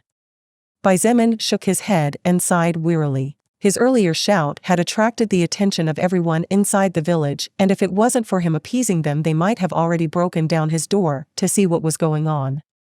The only good thing was that the villa was considerably away from the rest of the houses in the privileged area of the North Camp, and thanks to Xietain not shouting at the top of his lungs, the survivors were not alerted. Otherwise it could have been another small headache, something he wanted to avoid as much as possible. Lilith said nothing at Xietan's complaints. She kept silent with a small frown on her beautiful face, and after about 5 minutes her eyes flashed. I think I know what you can do. she said with her clear voice. Zemon's ears twitched softly and his heart was moved when he heard this. At this point, with his mind clouded, he could not think of anything clearly and thus could only rely on the existence he trusted the most at the moment. Seeing that he was paying attention to her, she continued, "One of your requirements is to acquire control over China, isn't it?" "Yeah." "It probably has something to do with the description of the blood mystic class." Zemon nodded. "Since that's the case, then I think you should focus on acquiring control over the country as quickly as possible for now," Lilith said with an extremely serious expression, confusing Zemon slightly. "Acquire total control over China in 1 year?" Zemon smiled bitterly and shook his head. "Lilith, could it be that you forgot? It's been over 1.5 months since the apocalypse broke out on this planet, and in that time I only managed to acquire control over what? 1,000? 2,000 kilometers? I haven't even acquired control over a district yet. How am I supposed to acquire control over this entire Earth in such a short time?" Zemon was aiming to sometime acquire control over China, but that was a goal he was aiming to be able to achieve in approximately 2 to 3 years of time. As for 1 year, such a thing never crossed his mind.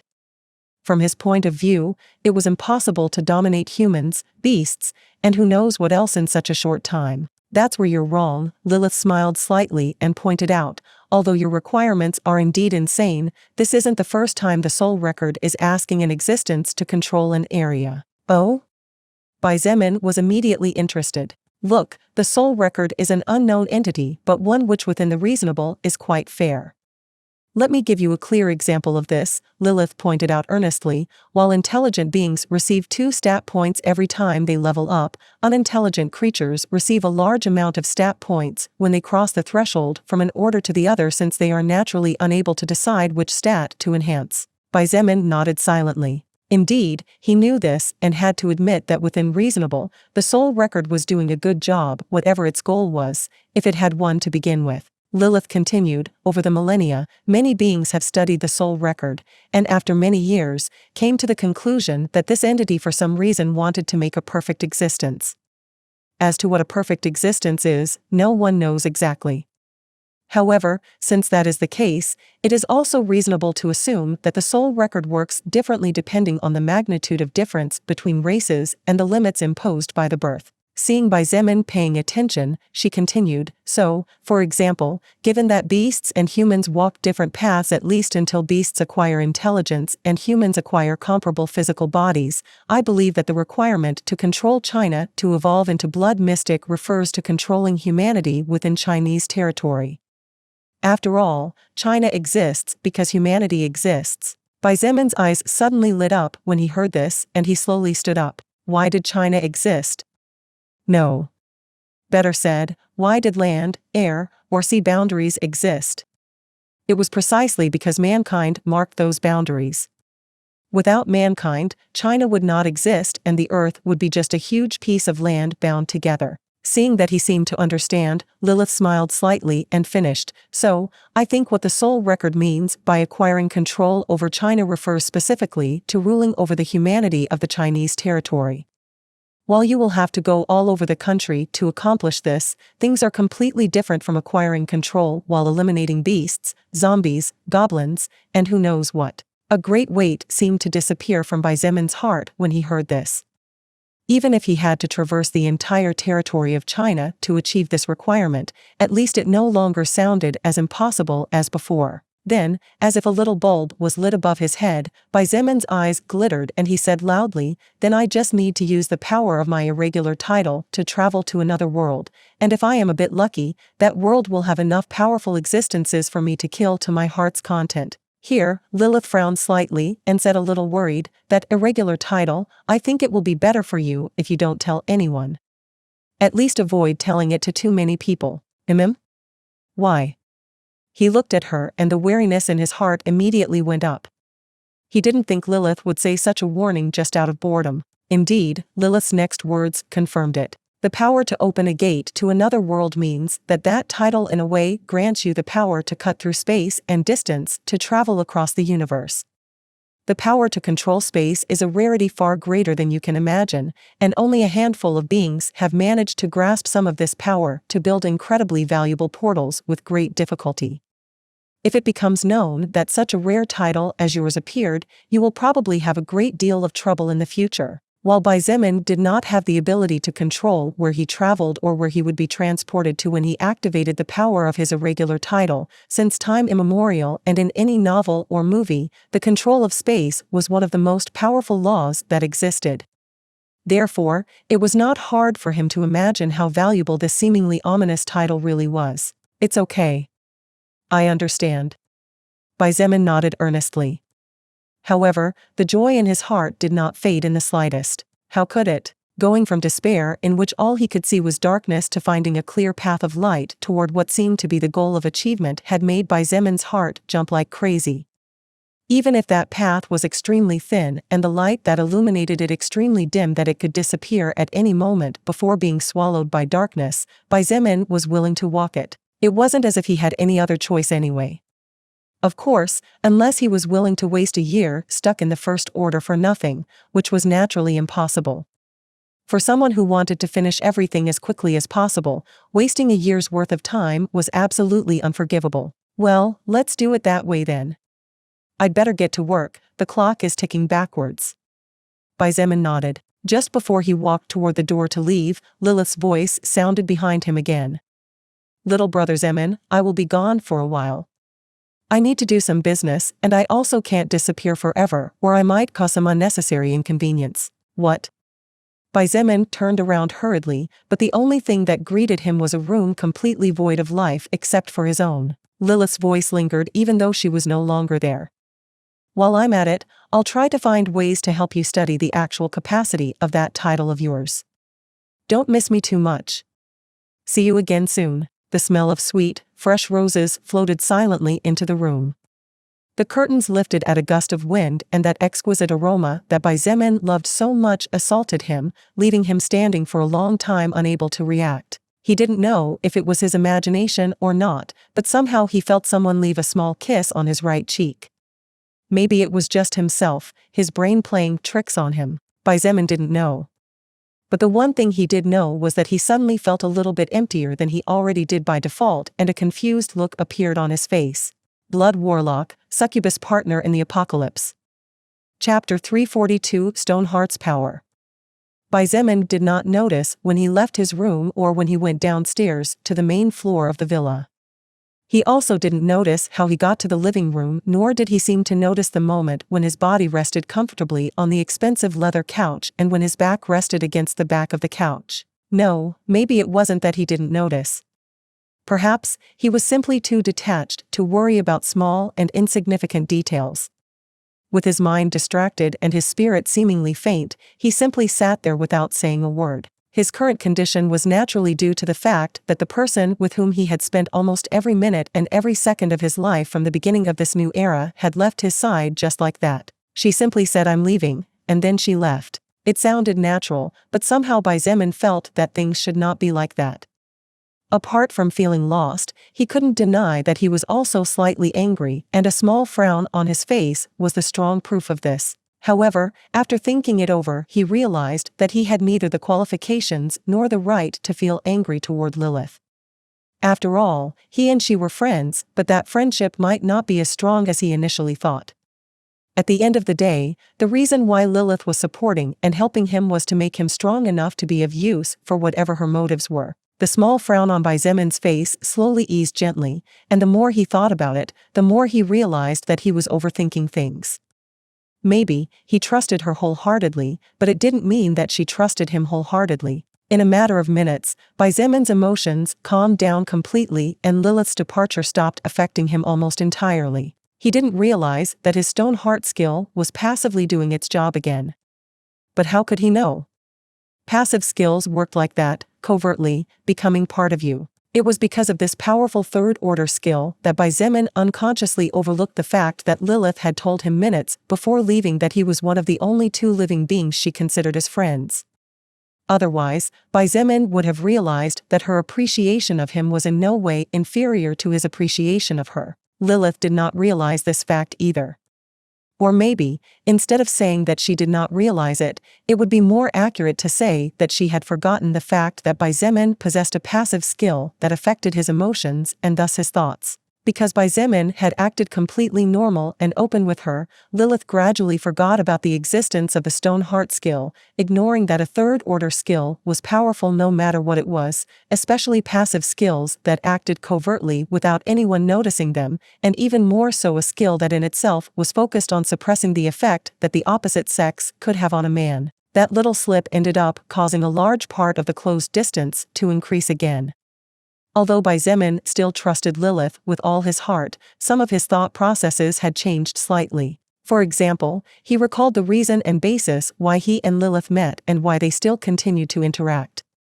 At the end of the day, regardless of whether the two considered themselves friends, it was undeniable that in one way or another they were both using each other. With his heart now much calmer and with a completely clear mind, Xietan's thought process cleared up in its entirety, and in an instant, he was able to remember and identify what his true and most important objectives were for which he should be moving and striving to achieve. Again, he did not realize that in reality, he was not using Lilith nor was she using him, it was just that they were both supporting each other to help the other.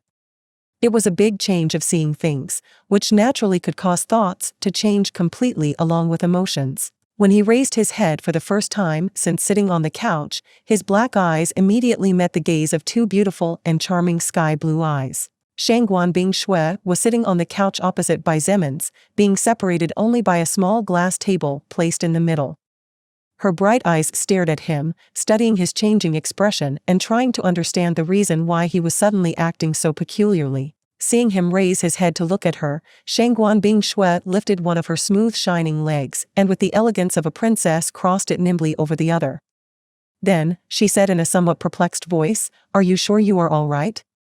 Earlier you let out a furious shout that could be heard from here clearly, and just now you looked as if your soul had flown away from your body somewhere, but a few minutes later, you regained your composure." In fact, Shangguan Bingshui somehow felt that the person in front of her suddenly looked colder than before, which confused her greatly.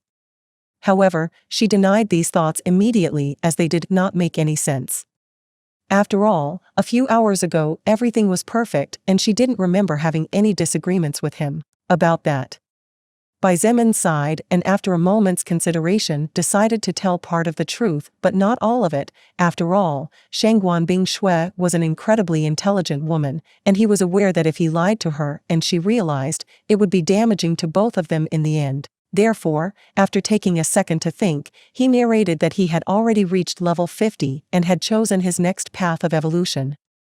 However, the problem was the requirements. 2000 second order and 103rd order. The beautiful woman whose hair was silver and soft as moonshine gasped as she listened to the evolution requirements of the man in front of her. What insanity is this? Now she could understand the reason why Xietain shouted in anger to the four winds and the reason for his strange behavior just now. Anyone would go crazy if they were suddenly required to complete such a task. As if that wasn't enough, the soul record even imposed a time limit on this trial that while they were here ran backwards. What kind of monster are you turning into? Even the soul record seems to be trying to slow you down. Shangguan Bingshui exclaimed in surprise as she looked at him with wide eyes. Xietain forced a smile and shook his head. He knew thanks to Lilith that the soul record wasn't trying to slow him down at all, it was just that this entity was giving him just the right trial for whatever he was to become someday if he managed to reach the end of the path he himself had opened with his own strength. Anyway, as you know now, we need to take over China in less than 365 days as a deadline. Xietain said earnestly. This also means that you will soon be able to have the man who humiliated your mother in the past and abandoned you on his knees before you. Shangguan Bingshui's eyes shone brightly upon hearing this and her spirits seemed to lift as she sat up straighter. She analyzed aloud, the central government cabinet is located here in Beijing, this means that the chances of that man being in the same city as us is high. If we manage to take over all the districts and bring down the various leaders of the previous government, sooner or later Xianyuan Wendian will have to appear whether he likes it or not, right? Xietain nodded and said lazily, even if not, it's just a fact written in stone that it will happen in less than a year. That's fine with me. She nodded and after a deep breath calmed down, returning to her usual indifferent and calm expression. So, all that aside, I think it will be best for you if we start with the loot so we can get moving as quickly as possible. Yeah. Let's get started. Xietain nodded and looked at the 5 yellow orbs on the table. As we agreed, 3 of these treasures will be for you since I took the epic grade treasure. Okay. Shangguan Bingshui nodded without too much rejection this time. If she felt a little unfair before because she was aware that in reality, Xietain could also keep everything, she decided to put aside her pride in this case. The difference in strength between the two was already very great and Shangguan Bingshui was extremely clear that if she let her pride get in the way here, then the gap would only grow wider and wider. At this point, a single magic grade treasure was extremely valuable and the amount of stats she would be able to obtain from 3 of them at the same time would undoubtedly be a great boost to her strength, which would help her in defeating more powerful enemies, and thus absorb higher quality soul power, all this not to mention the skills attached to these treasures. This was an endless circle in which the stronger one was, the stronger one would become. Flash. Flash. Flash. Flash. Flash. Shangguan Bingshui and Xietain gently crushed the treasure orbs and lights flashed inside the room. Since the 2 of them were alone as the rest were still sleeping or had gone out to hunt to level up or perform other tasks, he and she were the only beings who could witness the moment when 5 incredibly valuable treasures appeared before them at the same time. A few seconds later, several objects appeared on the glass table. Fortunately, and they are all small or otherwise the table would have ended up on the floor and no longer healthy. Shangguan Bingshui joked, clearly in a good mood. Ring, necklace, bracelet, these were the treasures that had appeared from the 5 magic grade treasure orbs. To be precise, 2 rings, 2 necklaces, and 1 bracelet. Xietain and Shangguan Bingshui looked at each other and as if by prior agreement both took the 2 rings to study them. The ring Xietain took turned out to be one he already had. It was a rejection ring. This was an incredibly powerful treasure and there have been few occasions in which Xietain was forced to use the power of the skill attached to this treasure. After studying hers, Shangguan Bingshui exchanged with Xietain and showed him the ring she had taken while he passed her the other one.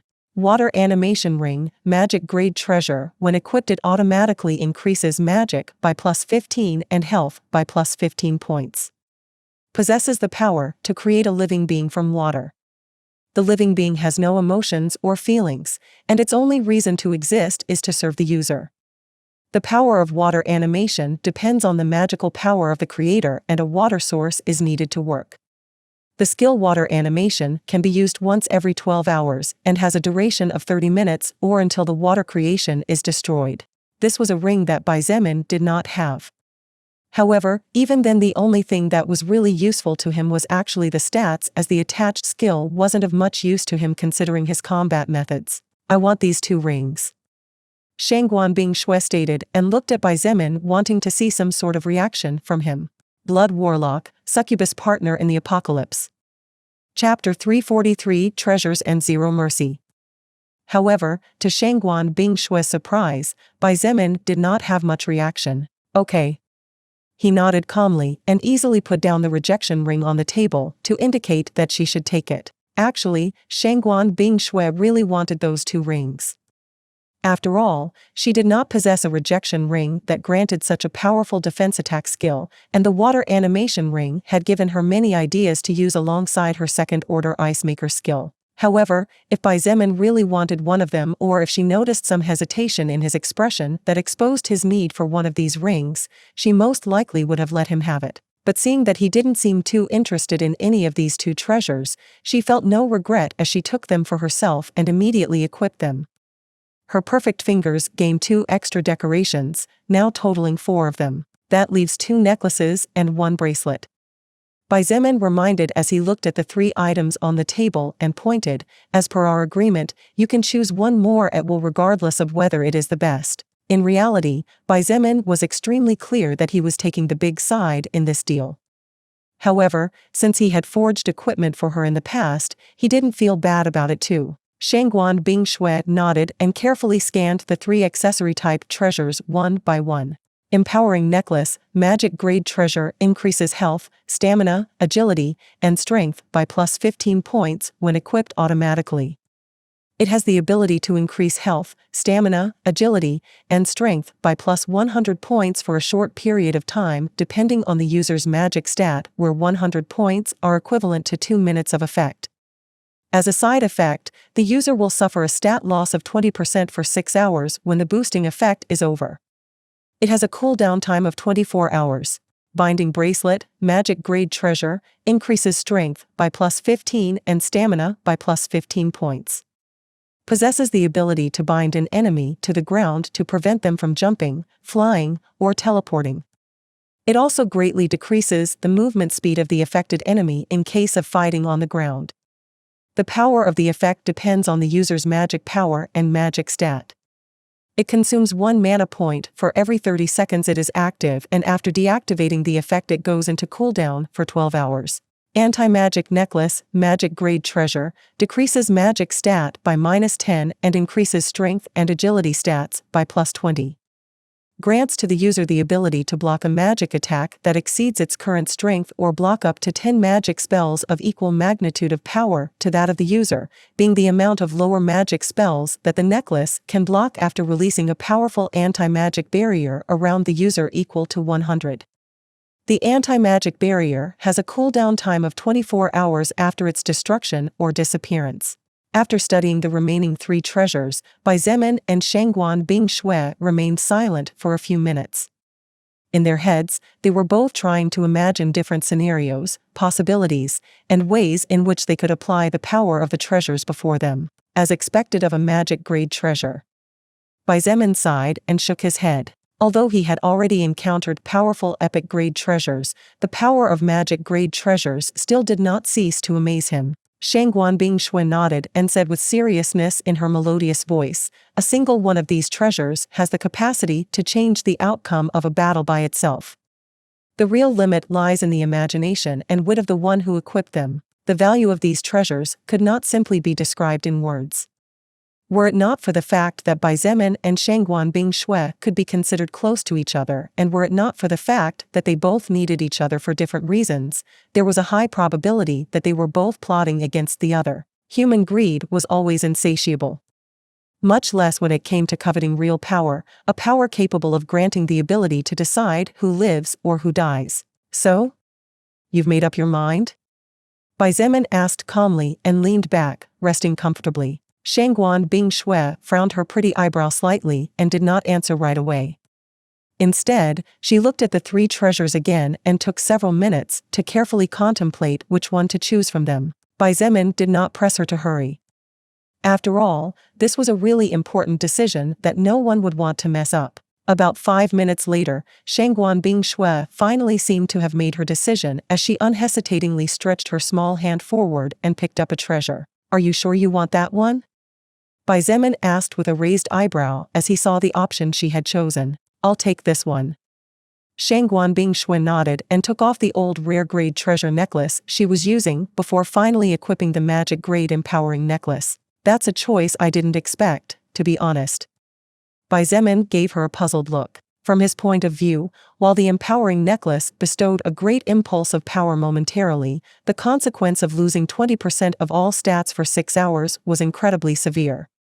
If one finished a combat and then lost 20% of one's total power and was taken by surprise by an enemy, then it was highly probable that day would mark one's death. Therefore, while it was tempting as the empowering necklace was undoubtedly the one that granted the most amount of explosive power, Bai Zemin believed that a woman like Shangguan Bingshui, who aspired to slowly exhaust her enemies and aspired more for mass control, would choose something else different. "It's okay, I have my own ideas and reasons," she casually replied and put away the necklace she had just taken off. The real reason she made such a gambled decision was that she really needed that big power boost.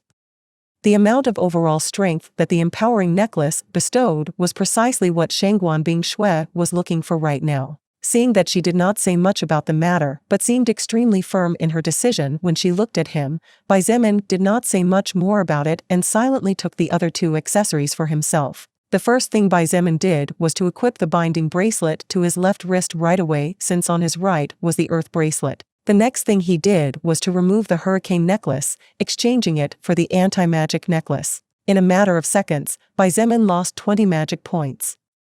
However, in exchange, he gained 35 strength points, 15 stamina points, and 20 agility points. In addition, the hurricane necklace had the whirlwind skill that Xietain never used except to cast his Crimson Blood Judgment skill, since it was his only source of wind power until now.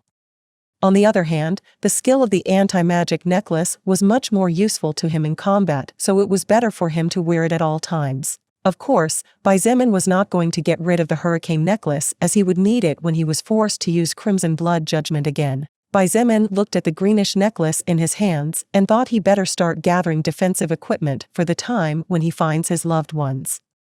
As he raised his head and looked at Shangguan Bingshui, he noticed that she was looking at the necklace in her hands and realized that perhaps she was having the same thoughts as he was. After all, he had no doubt that she did love her mother tremendously. "I'll go see Lu Xiaoyao." Xietain stood up and announced. "Okay."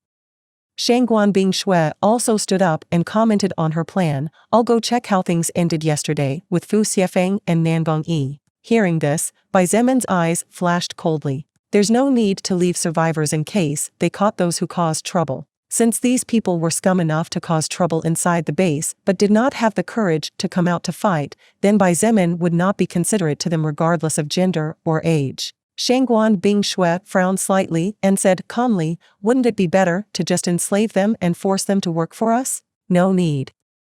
Xietain shook his head and walked towards the exit as he said firmly, "I'd rather invest the food we get to pay for other survivors willing to work than waste valuable resources feeding scum who are no longer worthy of even calling themselves human.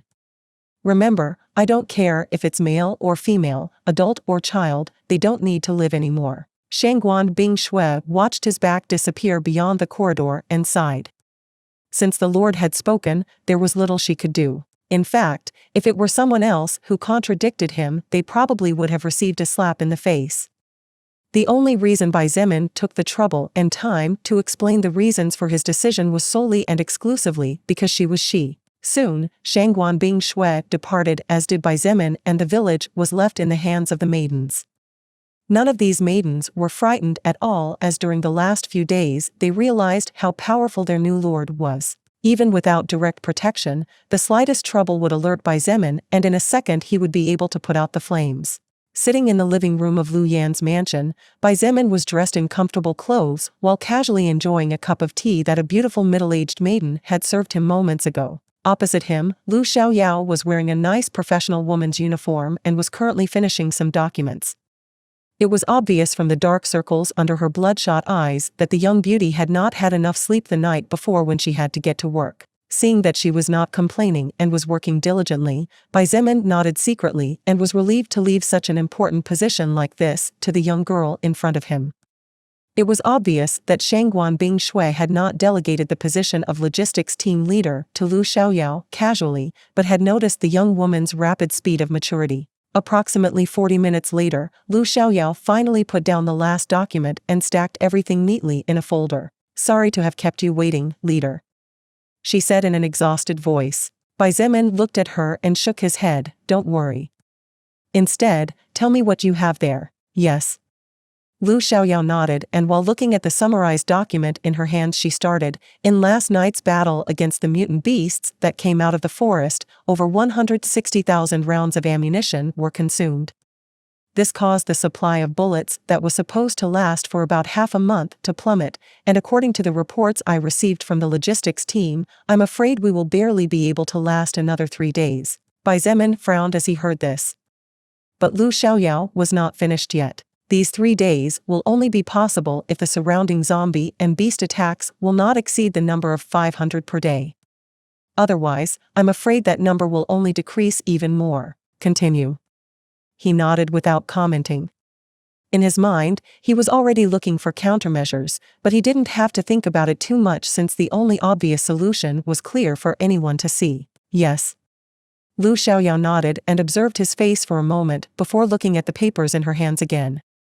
Last night, Mr. Fu Xiefeng and Mr. Nangong Yi, along with a team of approximately 24 soul evolvers, killed a total of 34 survivors who were causing chaos while the troop was fighting on the front lines. In addition, 12 more were imprisoned, of which 8 of them are children whose age is barely approaching their 15. Saying that, she looked at Bai Zemin to observe his reaction. After all, she knew that he seemed to have a certain weakness for young people. However, Bai Zemin's cold expression did not change at all, and he said indifferently, "Continue." He had already given Shangguan Bingshui orders.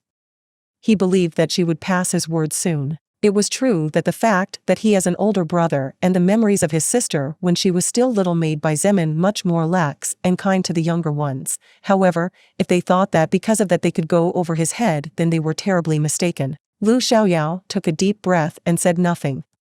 She simply nodded firmly and continued while hardening her heart. Blood Warlock, Succubus Partner in the Apocalypse. Chapter 344, Negative and Positive. Time passed fast, and about 10 minutes after Lu Xiaoyao started her report, Bai Zemin's expression remained unreadable as the last word left her lips. She looked at him and noticed that he seemed to be deep in his own thoughts, so she quietly withdrew to file the documents, but not before instructing the maid at the door to serve Bai Zemin with respect and care. After all, the current Lu Xiaoyao was no longer the same as she was a week ago. She had slowly begun to realize how difficult it was to survive in this world and how worthless everyone's life was. However, the maiden did not need Lu Xiaoyao to tell her anything. This woman was well aware of who the person sitting on the couch was. Even if he was young enough to be her son, the difference in status and power was as great as trying to compare pure white clouds with dirty dark-colored mud. Bai Zemin gently sipped his cup of tea, and in his mind, he was processing everything that Lu Xiaoyao had informed him earlier. More than 50 people suffered at the hands of the survivors who were killed or captured the night before. Among these 50, 15 of them died after receiving different kinds of wounds, while the rest of them suffered physical injuries or losses in which their properties were damaged in some way or another. On top of that, a total of 246 soul evolvers and 53 armed soldiers were lost in last night's battle. This, in conjunction with the great loss of over 150,000 rounds of ammunition, made Bai Zemin's heart about to bleed rivers. Over 150,000 rounds of ammunition to kill just over 2,000 beasts. He muttered with a frown. On average, between 70 and 100 rounds were needed to take down a single creature. This was a number that was far from good. Animals, inherently, already possessed far more powerful physiques than humans before the apocalypse. This disparity had only increased to new heights when the world's mana entered and changed the physique of these animals, transforming them into mutant beasts that even a bullet in the head could not necessarily bring them down. While a creature like a mutated squirrel would still die if it received a bullet through the head, how many shots were really necessary to bring down creatures like mutated elephants or mutated rhinoceroses whose skins at this point were comparable to steel plates? Probably several thousand, and this was the case regarding the unclassified beasts. If they were first order, Bai Zemin was very clear that it would probably take tens of thousands of bullets and even hundreds of thousands to bring down just one of these monsters. The previous night's affair, after the losses were laid out on a sheet of paper and displayed more clearly, made Bai Zemin have to consider his next move very carefully. Because it made him realize how incredibly weak mankind was. In the first major confrontation his faction had against the mutant beasts, in order to win they had to expend approximately 2/3 of their arsenal, which in itself was not much to begin with. While the human losses themselves were not high compared to the beasts even before Bai Zemin arrived, the reproduction rate of the beasts was in most cases tens or even hundreds of times higher than that of humans. Moreover, beasts could fight fiercely from birth. But how many years did a human need to go through the different stages, from baby to adolescent or even adult, before possessing the power to fight? We can't go on like this. Bai Zemin thought quietly and stood up. The maiden saw him walking in her direction and became nervous. However, she tried to act calm and asked respectfully, "Leader, do you need me to prepare something for you?" Bai Zemin waved his hand and said in a deep voice, "Just tell Lu Xiaoyao that she has done a good job. Let her continue in the same way. My expectations for her are higher now." The middle-aged maiden was surprised but hurriedly bowed and consented. Just as he was about to leave, Bai Zemin stopped and asked with a frown, "By the way, do you know where Lu Yan is?" "Lu Yan?" The maiden blinked in surprise. Very few people dared to so casually mention Lu Yan's name after all. But remembering who the person in front of her was, she chuckled to herself at her own thoughts. Mr. Lu had headed to the military area a few hours ago. She replied after a few seconds' thought. "I see. Thank you." Bai Zemin nodded and left without looking back. A quite pretty young maiden who just happened to be passing by approached the middle-aged maiden and asked with sparkling eyes, "Big Sister May, how is the young leader of the rumors?" The middle-aged maiden, still surprised, said puzzled, "He is a really polite young man. He even just said thank you to me." "Eh? Is that so?" The young maiden blinked. Suddenly her eyes lit up and she said cheerfully, "Could it be that we have a chance? If we manage to get into his bed, our lives will be much safer and we won't have to worry about going hungry anymore." The middle-aged maiden whom the young woman referred to as Big Sister May rolled her eyes and said in a joking tone, "Bah, you little brat. See if I don't tell your mother later and then tell me how red your butt got. He he he he." Bai Zemin walked with firm steps towards the military area. In his head, he was still thinking about the previous matters. The only thing that lightened his heavy mood a bit was that not everything was negative. As in every war, while it was impossible to avoid losses, it was also impossible to get absolutely nothing as a gain. This was exactly the case even if the battle fought had been against wild beasts. Lu Xiaoyao's words still danced around Bai Zemin's ears. "From the 23 mutated beasts we defeated last night, we managed to obtain more than 20 tons of meat, and this is so making a conservative estimate since we had to remove approximately the weight of skin, bones, ligaments, blood, etc. In addition, as you requested, we started the dismantling process as soon as the bodies were moved to the appropriate area. Although it is not yet known for certain, according to my team's calculations we should be able to receive enough material to train several blacksmiths who, while not experts, will undoubtedly be of great help in forging equipment on an ongoing basis." The matter of the approximately 20,000 kilograms of pure meat was something that had made Bai Zemin very happy. One needed to know that his faction currently had a total that exceeded 5,000 people, so the daily consumption of rations was frighteningly high.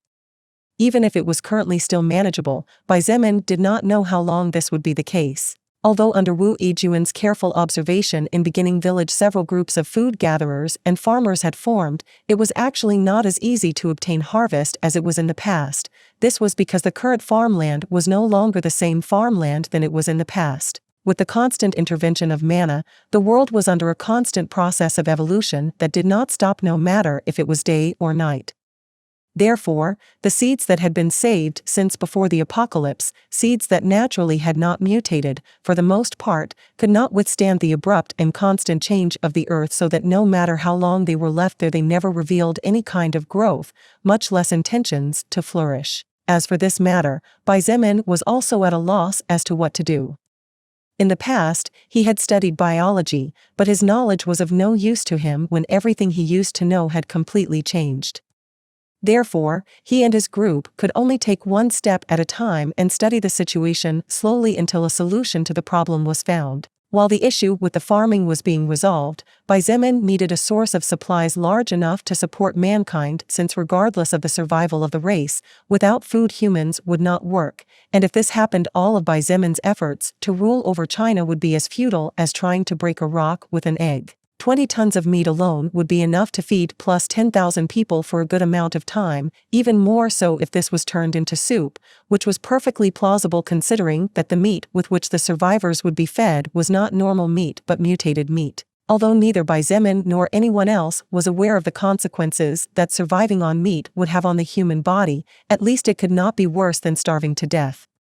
Moreover, he did not believe that this would become a short-term problem during the first few years. By then, Bai Zemin and the others might be able to find any kind of solution. If the worst came to the worst, then Bai Zemin would go to another world. After all, it was absolutely impossible for all races to live based on meat alone. Even then, many would complain. Therefore, Bai Zemin had always been racking his brain to think of countermeasures to help him solve the food problem. Although it was not a problem today, as a leader he had an obligation to think years ahead, since what was involved here was the existence of an entire race. As for the matter of the blacksmiths, Xietan's eyes lit up at the thought of this. With the amount of materials obtained, he would be able to recruit a large number of unemployed survivors and slowly train them into blacksmiths good enough to craft quality equipment to aid the soul evolvers in their battles on the front lines. In fact, this job did not even require Xietain himself to do it, since the North Camp had 2 blacksmiths. It was precisely these 2 blacksmiths who had forged various pieces of equipment for Liu Yan and his faction in the past, after he lured them by paying a large sum of supplies as a token of goodwill and good daily pay. Xietain only needed to lock up the 2 blacksmiths in a large workshop along with 20 or 30 surviving aspiring blacksmiths and periodically give them materials for them to practice constantly. Quite possibly, in a matter of days or weeks at most, the faction would be able to greet a large group of blacksmiths, since with the support of the soul record the humans could learn tasks much more quickly. Otherwise, this process would take months to train even a mediocre blacksmith. As for the materials that would be wasted in the training process, although it was a pity, Xietain had already hardened his heart and prepared to lose everything. As in most things in life, it was impossible for a new project to be lossless at the beginning, and only after the first investment would the profits slowly begin to show. In any case, these materials would be from unclassified beasts, and he would hand over the low-level ones first, so it was not an unbearable loss either.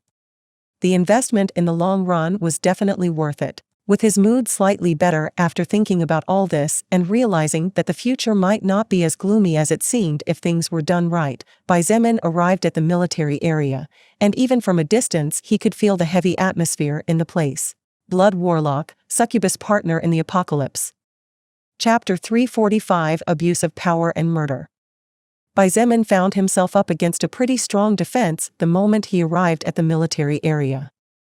However, after what happened the night before, he was basically known by every single soldier and soul evolver. 2 powerful level 17 and level 18 soul evolvers guarding with swords and with firearms from the top of a makeshift wall that had been erected to separate the military complex from the rest of the base saw the young man who the night before had displayed godly power and immediately stood with their backs straight. "Leader, leader," the 2 men shouted with respect and enthusiasm at the same time. The fervor in their gaze was too clear to be missed by anyone who saw them, and Xietain naturally did not miss it. Although being treated with such reverence was precisely something Xietain sought so that no one would ever think of betraying or opposing him, the gaze of the 2 people in front of him somehow made him a little awkward. This was also understandable considering that it had not yet been a long time since he had become the top leader of a faction that was composed of several thousand people. "Good job." He nodded toward them with a slight smile and then walked past them. The 2 men were immediately excited and began to pay more attention to their surroundings. Previously, for these 2 soul evolvers close to level 20, being stationed as a gate guard was not something they were excited about, since from their point of view it was a waste of time, believing that they should be leveling up instead of standing like statues for hours in the same place. From a certain point of view, these 2 men had a point. However, the real reason why 2 soul evolvers like them were placed in a position like this was because the area behind them contained the entire armed arsenal and 80% of the rations by which the base could still stand. If this was stolen, damaged, or any other mishap happened, then even if Xietain were twice as powerful, he would not be able to avoid the chaos that would arise. Leaving the 2 somewhat overjoyed soul evolvers behind, Xietain walked through the complex for several minutes and passed several checkpoints. It was only approximately 10 minutes later that he finally reached the deepest part and immediately heard several shouts and curses from the distance. "Fanbo! I told you to let go of my son. Are you fucking deaf or what? Even if that's what you want. I'm afraid I can't carry out that order, team leader Xiao. Damn it. You think this father doesn't dare to blow your head off in this fucking instant?" Immediately after those words, Xietain heard several shouts of shock, and apparently a fight was about to break out. He frowned hard and his body swayed slightly, blinking and appearing several meters ahead as if he had teleported. In just 2 seconds, he appeared inside a large clearing where there were several people kneeling with a few armed men around. However, the problem was that 4 armed men were aiming at a team of 2 men armed with pistols and machine guns. The two armed men were not just sitting around waiting to die at all, as they also raised their light machine guns and aimed at their own teammates while glaring cautiously at them. Team leader Xiao, please reconsider. A young man dressed in a police uniform and neatly combed hair around 26 or 27 years old shouted loudly while aiming at a man of around 35 or 36 years old. Xietain realized that this young man who had just spoken was the same Fan Bo who apparently had captured the son of this person called Team Leader Xiao. Seeing that things might get out of hand soon, he walked forward and said in a cold voice, "What the hell is going on here?" Feeling the approaching footsteps and hearing the cold and indifferent voice, the 6 armed men immediately tensed up and shifted their gazes hurriedly to the side. Leader. The eyes of the person whose name was Fan Bo lit up upon seeing and recognizing Xietain immediately. On the other hand, Xietain noticed that the expression of the officer surnamed Xiao sank as well as that of the 3 armed men accompanying him. Although they soon returned to normal, that change did not go unnoticed by him at all. Leader. That team leader immediately hailed, but without much enthusiasm, his gaze still wandering to the kneeling people tied with strings in the back. Xietain needed no more than this to immediately understand what was going on. However, he acted as if he knew nothing and calmly said, "I asked a question. Can someone tell me why the 6 of you raise your guns against your own comrades?" The expression of the opposing 4 changed again, as even though the young man's voice before them was calm and low, the pressure and depth were comparable to that of a large waterfall. The one who was obviously the leader of these 4 took a deep breath and lowered his gun before saying loudly, "Leader. My name is Xiao Yang, and I am the leader of the 17th team composed by 10 men. I beg you to let my son go and forgive his offenses at the expense of my contribution to this base." "Oh?" Xietain raised an eyebrow and his eyes flashed with a hint of amusement as he calmly said, "And who might be your son? Explain the situation to me." "Yes."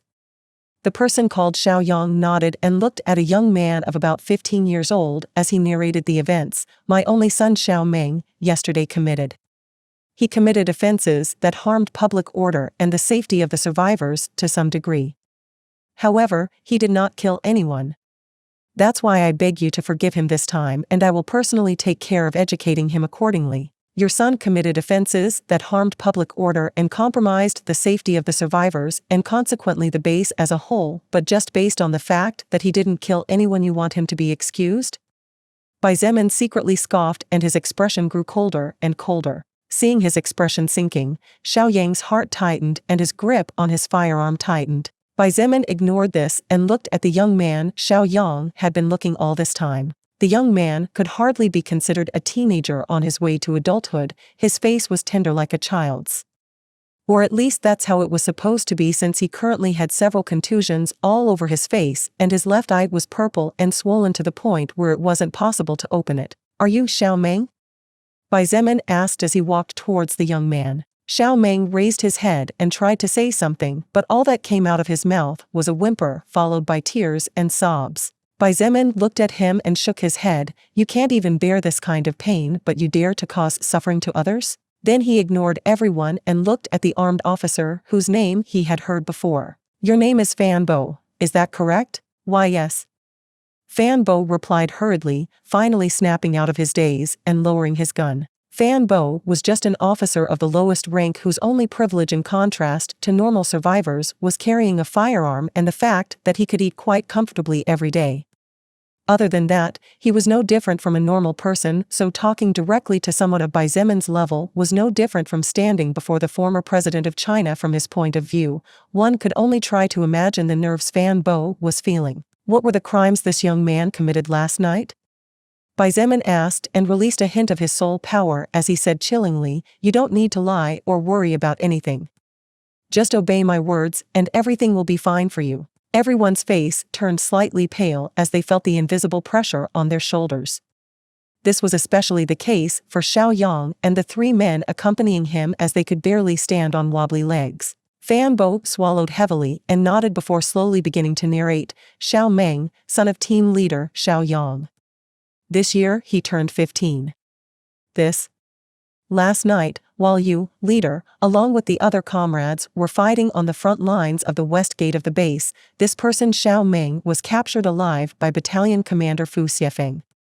His accusations are setting fire to private property, banditry, and finally attempted rape. Other than Xiao Meng, the 3 young men next to him are his friends and their charges are the same. At this point, Bai Zemin's faction in the north camp had several hundred armed men. Since Fu Xiefeng's position in the army was that of the commander, he was the person in charge of leading a team of over 200 soldiers and a dozen soul evolvers. His power was indisputable, as was the trust Bai Zemin had placed in him. Since Fu Xiefeng knew how careful Bai Zemin was in dealing with juniors, instead of executing Xiao Meng on the spot the night before, he imprisoned him and brought him to the military prison to be treated later. Bai Zemin nodded silently and looked at Xiao Yang as he said casually, "Since you are a team leader, you should have seen me at the meeting several days ago when I took control over this base, is that correct?" Xiao Yang nodded with a pale face and Bai Zemin continued. "Since that is the case, you should have heard that I am the top leader of a faction further south that we will be joining in soon." Without waiting for a reply, Bai Zemin continued, "In the list of rules I made explicitly clear, the one I highlighted the most at the time was that rape or attempted rape would not be tolerated regardless of the rank or position of the person at fault. Correct? But leader, my son Your son is a rapist, he is scum." Bai Zemin cut Xiao Yang off without letting him finish and activated blood manipulation as he said indifferently, "Just because he failed to accomplish the act since he was arrested in the process doesn't mean the punishment should be any better. Therefore, he will die." A cry of pain escaped out from Xiao Meng's mauled mouth. His eyes began to bleed, his eardrum seemed to explode as blood began to gush out, and an instant later a large gush of blood spurted out of his mouth before he collapsed lifelessly on the ground. Xiao Yang's eyes retracted to the size of a needle when he heard his son's cry. However, by the time he turned his face to look at him, all he saw was his precious boy lying on the ground in his own blood. Realizing what had happened, Xiao Yang felt as if something broke inside him, and in a fit of rage and madness he raised his gun in the direction of Bai Zemin. "You bastard! My son was all I had." However, before he could fire, both of his hands were cut by thin blood threads that were only revealed when the sun shone on them. "Arg!" Xiao Yang cried out in pain and recoiled as blood gushed from his wrists. "You had your life before too. Now I'm afraid you really have nothing." It was the last thing he heard before his heart stopped completely and his body fell lifelessly to the ground, joining his son. Blood Warlock, Succubus Partner in the Apocalypse. Chapter 346. Preparations are ready, large-scale migration begins. The clearing was deathly silent for several seconds, and everyone's gazes focused on the young man wearing black sweatpants and a casual white t-shirt without impurities. The look on the young man's face was as indifferent as if what he had just done was not taking the lives of 2 people, but killing 2 flies. The 3 armed men who accompanied Xiao Yang looked at the corpse of their former team leader and cringed in fear as they realized that those blood threads were mysteriously floating in the air, only becoming partially visible when the sun's rays hit them at the right angle. Bai Zemin ignored the cries of fear and pleas of the kneeling survivors and looked at the 3 armed men before declaring in a firm, cold voice, "You 3 broke orders and supported a traitor to free a captive, but also raised your guns against your own comrades. Wait. Leader, please listen to what I have to say." The 3 immediately started shouting and pleading, but Bai Zemin shook his head and waved his hand. Swoosh. Swoosh. Swoosh. 3 blood threads flew through the air and pierced the body of the 3 armed men, crushing the heart with ease and taking their lives in the blink of an eye. As the 3 collapsed lifelessly, Bai Zemin looked at Fan Bo and the young officer shuddered in fear. "Where is Shangguan Bing Shui?" he asked, with a frown. According to him, Shangguan Bing Shui should be around. He was sure that if she were present those 4 pieces of scum would already be dead and wouldn't have caused so much trouble. "Miss Shangguan." Fan Bo hesitated as he didn't know how to address Shangguan Bing Shui. Officially, she was just like Bai Zemin and did not actually have a military rank within the army. However, everyone knew that her position was incredibly high and second only to the leader himself, so everyone treated her with the utmost respect possible. "She was here before and ordered us to execute all the criminals, saying that those were direct orders from you, leader." Fan Bo finally began to explain. After that, she left together with temporary Captain Lu Yen and a team to initiate the preparations for marching. Bai Zemin's eyes immediately flashed with understanding when he heard this. Actually, since he had been in Lu Yan's mansion meeting with Lu Xiaoyao and listening about last night's losses and gains for almost an hour, it was completely normal for Shangguan Bingshui to not be here. After all, this place didn't require her presence at all. I see. He finally nodded and then looked at the kneeling survivors. Are they part of the ones who caused disturbance last night? He asked calmly. Yes. Fan Bo nodded and said cautiously, Commander Fu Xiefeng and Captain Nangongyi captured them and brought them to the facility since they didn't know how the leader would deal with them. Bai Zemin noticed that there were young men, women, there was even a man over 50 years old with a face covered with wrinkles. All of them were on their knees with their hands tightly bound and their feet together as they looked at him with pleading eyes and sobbed silently. He did not have to think too hard to understand the reason why Nangongyi and Fu Xiefeng did not execute these people immediately and instead took the trouble to capture them alive. Bai Zemin looked at Fan Bo and ordered, from today, you two will join the battalion under Fu Xiefeng's direct command. You report to him and tell him that you are going under my orders. Also, be sure to inform the rest of the team about it. Fu Xiefeng will be in direct charge of you from now on. The two men's eyes lit up and they were immediately relieved. After all, the team they belonged to before had just basically disappeared completely. Yes, the two immediately responded. Bai Zemin nodded and walked towards the exit without another word. Leader. What do we do with these people? He did not stop at Fan Bo's question. Instead, he asked, didn't you get orders before? Fan Bo and his colleague looked at each other, remembering Shangguan Bingshui's previous visit. They both nodded to each other and lifted their guns before pointing forward. In the distance, Bai Zemin heard the sound of gunshots several times before everything went silent again. His expression did not change at all, and his eyes were as cold as ice and sharp as swords as he left the military compound and walked towards the square that stood in the center of the entire base. When he finally got there, he saw dozens and dozens of large vehicles parked. A large group of soldiers were guarding the area, keeping curious survivors who were pointing and muttering from afar out of the area. Several soul evolvers were working in groups, moving the corpses of a large number of mutated beasts whose sizes differed from one another and carefully placing them on cargo trucks or on huge trailers that had been improvised using the bones of other beasts. Each vehicle had been modified thanks to Shangguan Bingshui's foresight so that even the smallest truck at this point was capable of carrying more than a dozen beasts of considerably large size. Although the speed would be greatly reduced, this was not a big problem as the road conditions did not allow them to travel very fast anyway. The only real problem would be that the engines would not last long and the pistons could burst at any time due to the large amount of weight. After all, even if these were truck engines, there was a weight limit to what they could carry before problems started to show. Bai Zemin and the others had estimated that even if the trucks were of good quality, their engines would probably end up completely melting down within 1 or 2 years without any possibility of repair. By that time, they would have no choice but to find replacements or some other way to substitute the vehicles, but this was not an easy task at all. It was not something that could be done just because they knew it was necessary to do so. After searching for a while, Bai Zemin saw Kong Lan and Shangguan Bingshui standing in a corner. Both were silent as they kept their eyes on the work. He walked toward them and was soon noticed, which ended in several people greeting him. Fortunately, the last week's military training had had a good effect and no one stopped working or else it would have been a headache. Done? Shangguan Bingshui immediately smiled at the sight of him and asked gently, Done. Bai Zemin nodded with a faint smile and then began to explain everything Lu Xiaoyao had informed him. Kong Lan, who was currently unable to use her right hand and was holding her magic staff with her left, looked at the two people in front of her with surprise written on her face. Since when did these two become what seemed to be best friends?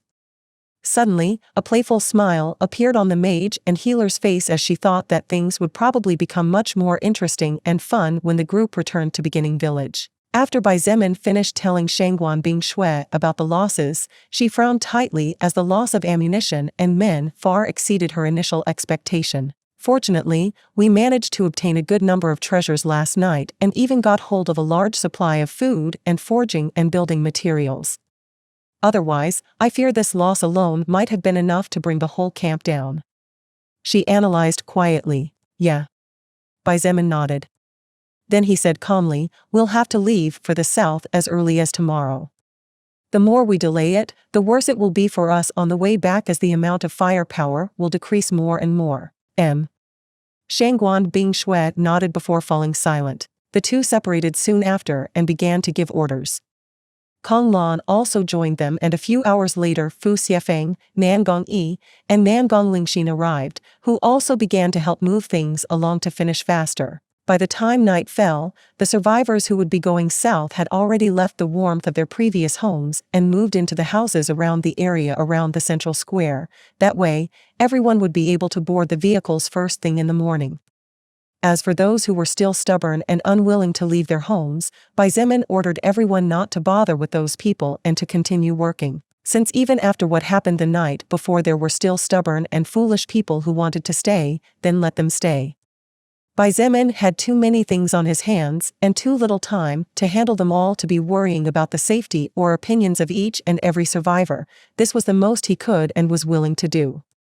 Whether they appreciated it or not was no longer his problem. After dinner, Bai Zemin did not go into the forest to hunt and also ordered everyone not to go into the forest, as the second-order existences that might be in the depths and the first-order existences in the inner area would probably be on high alert due to what happened before. In the end, even though they all wanted to strengthen themselves, they obeyed and went to sleep quietly. Even Shangguan Bingshui, who wanted to rush as quickly as possible to level 50 to receive her mission to advance to the second order, did not refute Bai Zemin's words, because in her heart she was aware that he was right. Therefore, she also went to her room, and soon after she fell asleep. Bai Zemin looked around the white room, realizing that for the first time since the beginning of the apocalypse he would be sleeping truly alone. For a moment, a feeling of loneliness and loss grew in his heart. However, as soon as it appeared, he silently scoffed and forcibly shook that feeling away before lying down and closing his eyes. After all, he had been alone for a long time, since even before the apocalypse broke out. Something like loneliness was something he had long since gotten used to, and he even believed that he would probably be without company for most of his life. After all, in the past, he wasn't much different from his current self when it came to trusting people. A few minutes later, his heart calmed down completely and his breathing became quiet. His consciousness drifted away from his body and he fell into a sleep deep enough to rest comfortably but light enough to wake up immediately at the slightest trouble.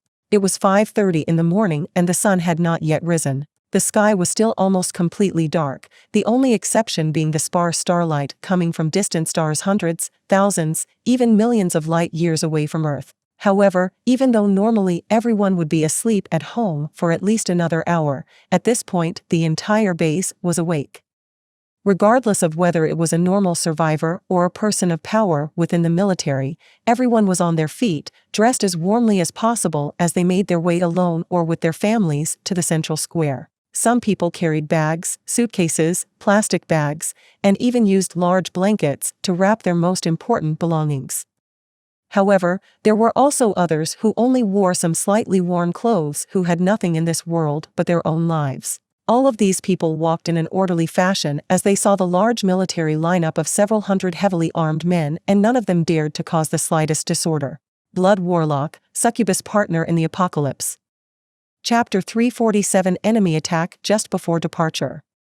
North of the base's central square, Yen Tu was wearing a suit of armor made from the skin of a first-order python that he himself had defeated in the past. The marks on the armor showed that the battle 2 nights ago had been hard enough that even the heavy defense of his armor was not enough to withstand the heavy attacks of his enemies. I want everyone to form in an orderly fashion in a single line.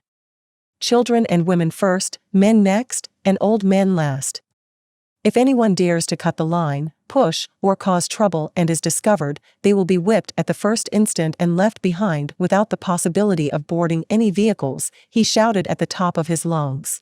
His voice reached out to the end of the wave of people for all to hear, and feeling the weight in that hoarse voice and seeing the bulging muscles that even that great armor could not hide, all the survivors obediently began to line up under the watchful observation of one of the most powerful evolvers in the entire base and 100 or so armed men who watched them with cold eyes. A woman dressed in cloth armor that, despite being rank 0, had enough defense to withstand several attacks from a beast below level 10, stepped away from the line and walked with cautious steps towards Yen Tuesday. The woman's appearance was not outstanding by any means and was more on the normal side, with several wrinkles at the corner of her eyes that exposed her age. She was gently pulling a boy of about 13 years old who was wearing a small rank 0 leather armor whose expression was still somewhat sleepy. Everyone would probably be surprised to see that, despite the fact that this woman was wearing a valuable armor that very few could afford to wear, her hands were actually covered in calluses, showing that in the past she had been someone who had used both of her hands to work really hard. Yen Tu saw the woman approaching and indicated to the soldier next to him to do nothing. When the mother and son pair arrived in front of him and stopped, he asked in a hoarse, emotionless voice, "Full name of both of you?" "Why, yes." The woman was obviously scared, which was odd considering that due to her attire she should be someone with some power within the base. She hurriedly responded, "My name is Dingya, and this is my son, his name is Gu Yuhan." Yen Tu said nothing and instead silently received a list from the hands of a woman dressed as a cop next to him. After searching through several surnames, he finally found Ding Ya's name and ticked next to the box. Then Yen Tu did the same for the letter G and a moment later found Gu Yuhan on the list, doing the same as before. He handed the list back to the policewoman and looked at the mother-son duo, making both of them shrink a little. "Go ahead." Hearing this, the woman named Ding Ya let out a small sigh of relief and thanked before leaving with her son. The survivors who were lining up were naturally not happy about this. However, Yen Tu's earlier warning was still latent in their memories, so they could only swallow those complaints in their stomach unless they wanted to risk being left behind, which was basically no different from signing the death sentence. Yen Tu coldly snorted when he saw the dissatisfied expressions, sending chills down the spines of the survivors. Lu Yen, who watched everything from the side, laughed inwardly and shook his head. The woman named Dingya and the 13-year-old little boy named Gu Yuhan were actually the family of Gu Tao, the big man who had quickly become a powerful level 20 soul evolver not long after joining the melee ranks. This man was extremely loyal to Bai Zemin, and his bravery had won the hearts of many of his brothers on the battlefield, so he was held in high esteem by all. All soul evolvers naturally had privileges that normal survivors did not. For example, their families did not need to form lines, and at times like this, they had top priority just behind the families of the main leaders. This was a benefit that only they, who risked their lives every second on the battlefield and who were the future hope of mankind, had the right to enjoy. Armed men, on the other hand, had the privilege of passing a member of their families. This was naturally much less than the soul evolvers, which was perfectly normal considering that the importance of the gunman was incomparable to that of the soul evolvers to Bai Zemin and his faction. This type of situation was not only occurring in the northern part of the central square of the base, but was also occurring in the southern, western, and eastern areas. The rest of the square was heavily fenced off and protected by armed men to prevent any survivors from sneaking in. In the south, Fu Xiefeng stood next to his sister as he calmly checked on the survivors who passed through in an orderly fashion. Fu Shuren wore comfortable cloth armor and looked quite beautiful with her clean, flowing brown hair. She observed her little brother's behavior and couldn't help but sigh in her heart, clearly noticing the obvious changes in him. Her little brother had become a great man, but what about her? She was still stuck, doing nothing and depending on him for everything. This was not the kind of life she wanted to herself. It was like this in the past and it was like this now. Xiefeng, this is not the way I want to live after all. She finally made up her mind. Fu Xiefeng averted his gaze and looked at her in confusion for a few seconds before asking in puzzlement, "Big sister? What do you mean?" Fu Shuren looked at her little brother and said earnestly, "I want to go back to work." Then she blushed as if she had thought of something or remembered something and said slowly, "If you don't mind, I could work as the leader's maid again." "Big brothers?" Fu Xiefeng was at a loss for words. He said a little, not knowing whether to laugh or cry, "Big sister, could it be that you fell in love with Big Brother Bai? Just forget it.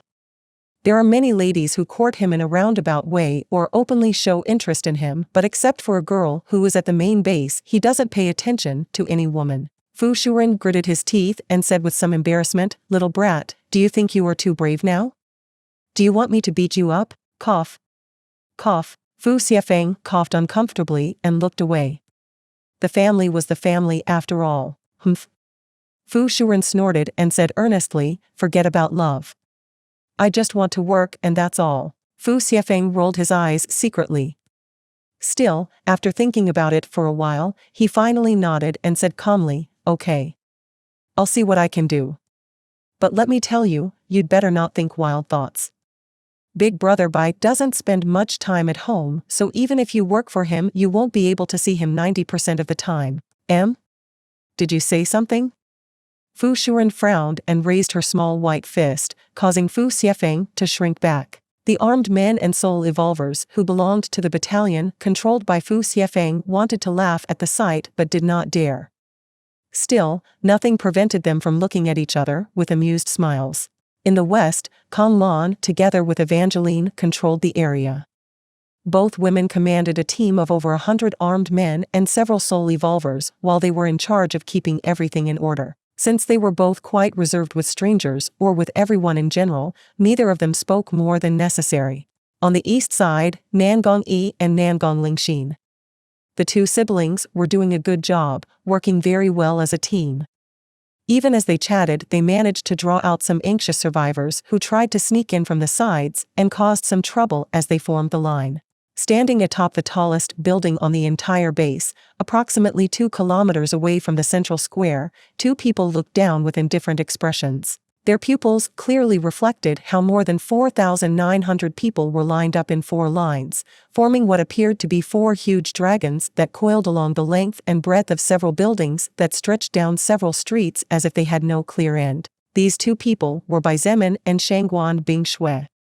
Since what needed to be charged was charged the day before, and this kind of movement did not need the intervention of the two of them, considering that it was not really something that could be solved with brute force, the two of them decided to observe the surroundings. After all, this was probably the time when the base's defense was at an all-time low. All the armed men had been moved from the walls and the soul evolvers were nowhere to be seen guarding the surroundings. If a great horde of mutant beasts like the one 2 nights ago attacked at this time, then a great disaster would descend upon the mankind of the base, and more than probably all the survivors would be completely decimated. The two did not talk much and mainly focused on extending their senses as much as possible. Fortunately, 2 hours later, all the survivors who decided to follow the armed troops obediently had finally finished boarding and no major events happened other than the appearance of some zombie or stray beast that roamed the surroundings but were killed before they even understood what was going on. We should go too. Shangguan Bingshui looked at Bai Zemin beside her and proposed as she saw the drivers start the engines of the vehicles. Bai Zemin had his eyes closed. As he heard the pretty slightly indifferent voice of the woman beside him, he slowly raised his head and looked towards the central square as he calmly said, "You go first. I'll come after you." Seeing Shangguan Bingshui looking at him, he calmly said, "Someone needs to stay behind in case any beasts rush towards the convoy. Don't you think it would be bad if even a single creature manages to sneak in?" Shangguan Bingshui thought about it for a moment and realized that what Bai Zemin said made sense. If a beast sneaked in between the buses, even if it ended up dying in the end, it was highly likely that many survivors would die first since they were all densely packed together. Although for some reason she felt that something wasn't right, she failed to point out that it was in a short period of time, so in the end she simply nodded and calmly said, "Then, I'll go first." Swoosh. Bai Zemin felt a light cool breeze blow past him and soon saw Shangguan Bingshui plummeting towards the ground, only slowing down slightly before touching the floor. Then, she dashed towards the central square at lightning speed, and just before stepping into a military jeep, she glanced in his direction. Seeing him nod, Shangguan Bingshui gave the order to march. The waiting drivers immediately shifted into first gear and slowly the vehicles began to move towards the southern exit. Only a few moments later, the last vehicle was already about 200 meters away and Bai Zemin slowly turned around to look behind him. Several small creatures came running out of the forest. Their numbers were easily several thousand, too many to be counted accurately. Humph. Bai Zemin snorted and the small pearl, containing over 100,000 liters of blood of different species, slowly floated out of his armor and stopped on his palm. Blood Warlock, Succubus Partner in the Apocalypse. Chapter 348, Goblin Attack. Small beasts of little more than a meter in height came running out of the thick bushes of the forest, jumped from the huge branches of the tall trees, leaving the camouflage that their dark green skins gave them. Their legs were short, so each step they took was extremely small, but the short distance they could close with each step was compensated by how fast they moved. Around their waists they had waist-high sheets and even some sort of leather covering their crotch. Their stomachs were clearly bulging outward in a strange way and made them look extremely odd considering how small they were. Their noses were long, their faces ugly, their golden eyes seemed to glow even when the sun was high in the sky. Warts covered part of their long noses. The monsters' mouths were totally disproportionate compared to their heads, and large fangs that they weren't able to contain showed outwards with a small curve at the bottom. "Damn goblins," Xietain muttered in a low voice. His voice was devoid of any emotion, and even anger was not distinguishable in the slightest. His cold eyes took a detailed look at the creatures several kilometers away, realizing that there were some male and some female goblins. This was all too obvious, and even someone who knew nothing about goblins could easily identify them, as the females had distinct protrusions on their upper bodies while the males did not. Unlike what a man might feel if he saw a woman's naked upper body, the only thing Xietain felt was disgust. This disgust reached its peak when he perceived the lust in the expression of the female goblins as they looked at him, causing a deep frown to appear on his handsome face. The breasts of these creatures were wrinkled, sagging, and there were several blemishes that did not help at all to improve their already hideous physical appearances. A detail that Xietain and Shangguan Bingshui had come to conclude when the goblins first appeared was that they were an extremely lustful race. In some fantasy tales of the past, goblins were portrayed as evil and unintelligent creatures that only knew how to slaughter, while in other legends they were both lustful and evil creatures at the same time. Unfortunately, the goblins that were born on Earth as a consequence of the mutation of the world in general and the support of mana were beings whose lust seemed to have reached an unprecedented level. Worse yet, these beasts that seemed to know no fear and were extremely brave were also attracted to human women, and Xietain had just confirmed that goblin females were also attracted to human men. This meant that goblins were lustful beings whose sense of beauty was considerably similar to that of humans. Xietain clicked his tongue and felt it was a waste. If goblins were lustful and evil beings, but their sense of beauty was different from humans, perhaps goblins would focus more on fighting mutant beasts, mutant plants, or even zombies. However, that lust made humans the main target. At least, humans were undoubtedly their favorite. In just a matter of seconds, Xietain had analyzed and drawn several conclusions while trying to think of countermeasures so that humanity would not have to face so many enemies at the same time. Unfortunately, these kinds of countermeasures didn't usually magically appear in an instant, and given the circumstances, he didn't have time to sit comfortably and think calmly either. As Xietain prepared to receive the uninvited guests who decided to attack just as the base was at its weakest point and just as the troops were starting their march, which left them at a great disadvantage, a cold but at the same time gentle voice reached his ears. "Do you need help?" For a moment, he thought Shangguan Bingshui had returned. However, a moment later he realized that the voice came from inside the radio in his bag. Looking behind him, Xietain realized that the large motorcade had barely advanced 600 meters, and Shangguan Bingshui was standing over the corpse of a giant beast that a huge truck was struggling to move. Xietain took the radio out of his leather bag, and as his black eyes met her blue eyes, he calmly replied, "No need. It's only several thousand, I can take care of it in a couple of minutes. On the other hand, you secure the convoy and have the soldiers and soul evolvers advance alongside." "Oh?" Shangguan Bingshui frowned upon hearing Xietan's words. Soon, however, a glint of understanding shone in her eyes as she nodded toward him without a word and cut off the communication. Xietain immediately noticed how the convoy's speed visibly slowed down as all the soldiers dressed in cop uniform and the soul evolvers wearing leather armor or cloth armor hurriedly got off the different vehicles.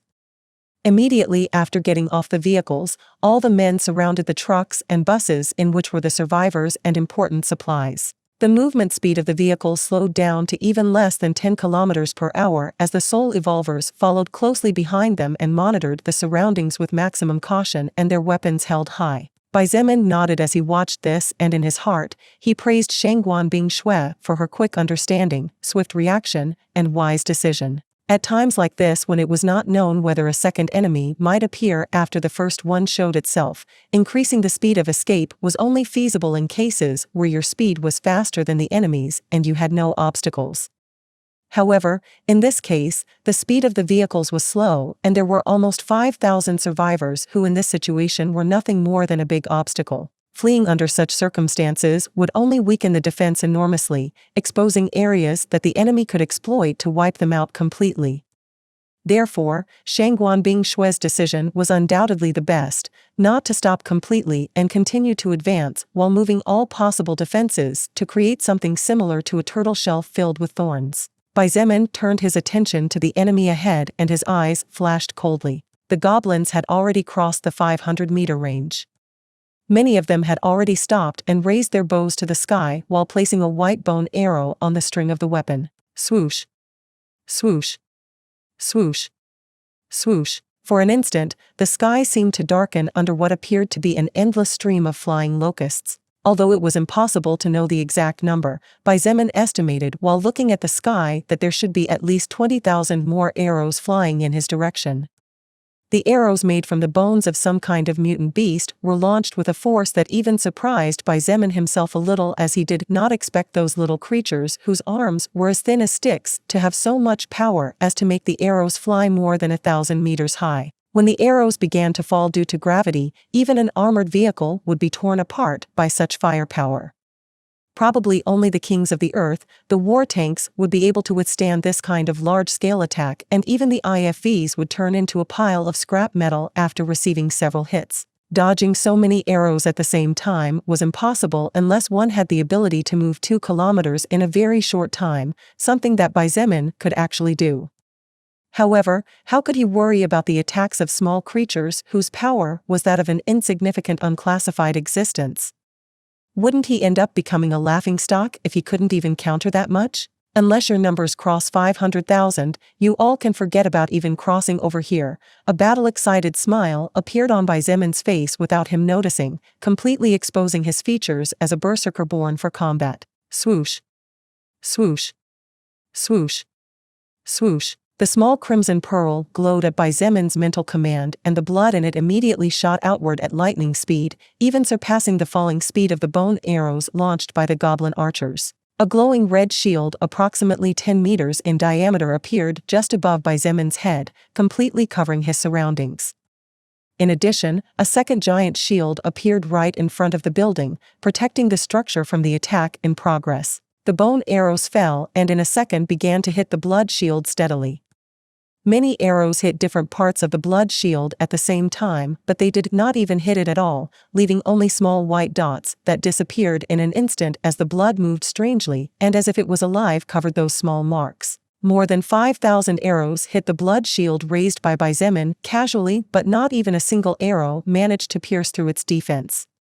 The only remarkable thing was the loud explosive sound that the arrows caused as they struck one after another, causing his ears to go numb very faintly. However, although Bai Zemin was able to easily take the attack of the goblin archers, the same could not be said for the rest of the surrounding base. Bang, bang, bang, bang. Tens of thousands of arrows rained down on the houses, buildings, and different constructions made of concrete or wood.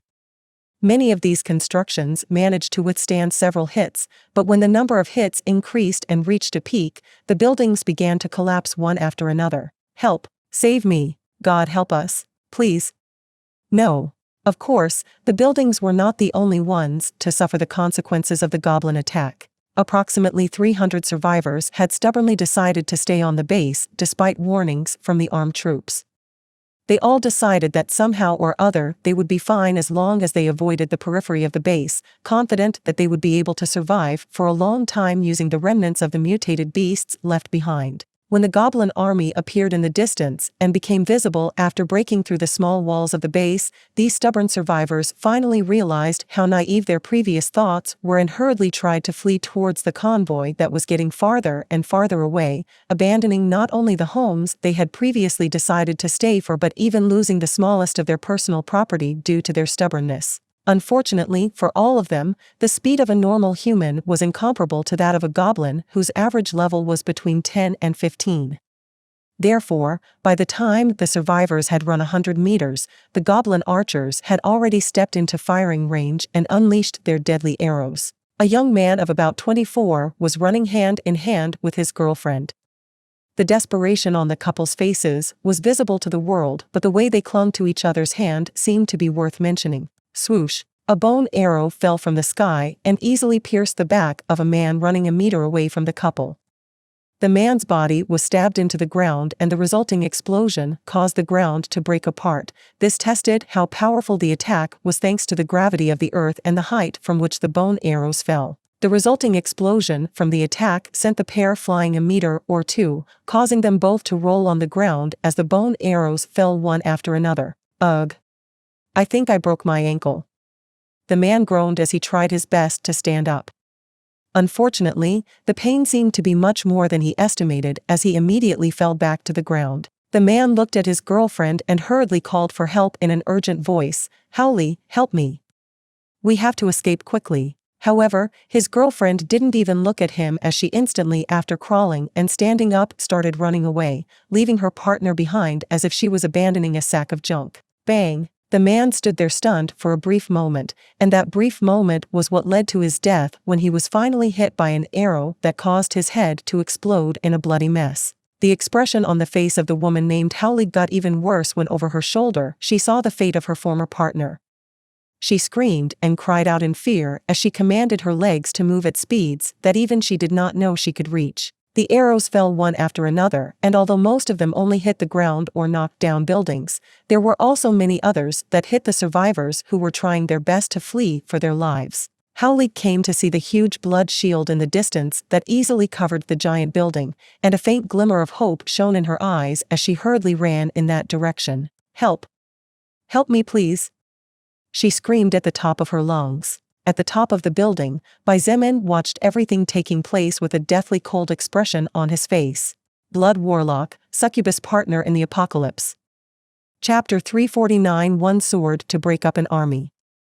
From the top of the base's tallest building, Xietain had a view of almost everything going on in the surrounding area for miles around. From afar, while his blood shield prevented the enemy bone arrows from reaching him and the large blood barrier prevented the bone arrows from hitting the building and knocking it down, Xietain watched very carefully everything taking place before his eyes. His dark eyes reflected the ugliness of mankind, once again. He witnessed how a grown man abandoned an old man who was probably his father or perhaps his grandfather. He saw how a young man abandoned the person who appeared to be his injured mother in an attempt to run faster. He witnessed how a man abandoned his wife and also how a wife abandoned her husband. In times of light, everyone is a friend.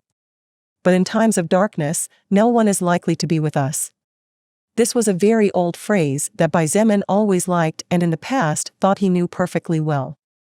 But it was only after the soul record came to Earth and forced everyone's lives to change that he realized what true darkness was and what the word loneliness really meant. It was not about the darkness that could be cleared with a beacon of light, it was about those moments when one was lost and without guidance. It was not about loneliness that could be solved by going to a crowded place, it was more about sentimental and mental sadness, those moments when you realized that you were really alone and with no one to ease a little of your pain, when you can't even give yourself warmth. As Xietan's heart grew colder and colder, the voice of a girl pleading for his help brought him out of his inner thoughts. There he saw her, one of the people who had also abandoned her loved one. The girl was considerably beautiful when compared to the women who at this moment had lost the brightness and whiteness of their skin. However, in Xietan's eyes, she was as ugly as those goblins.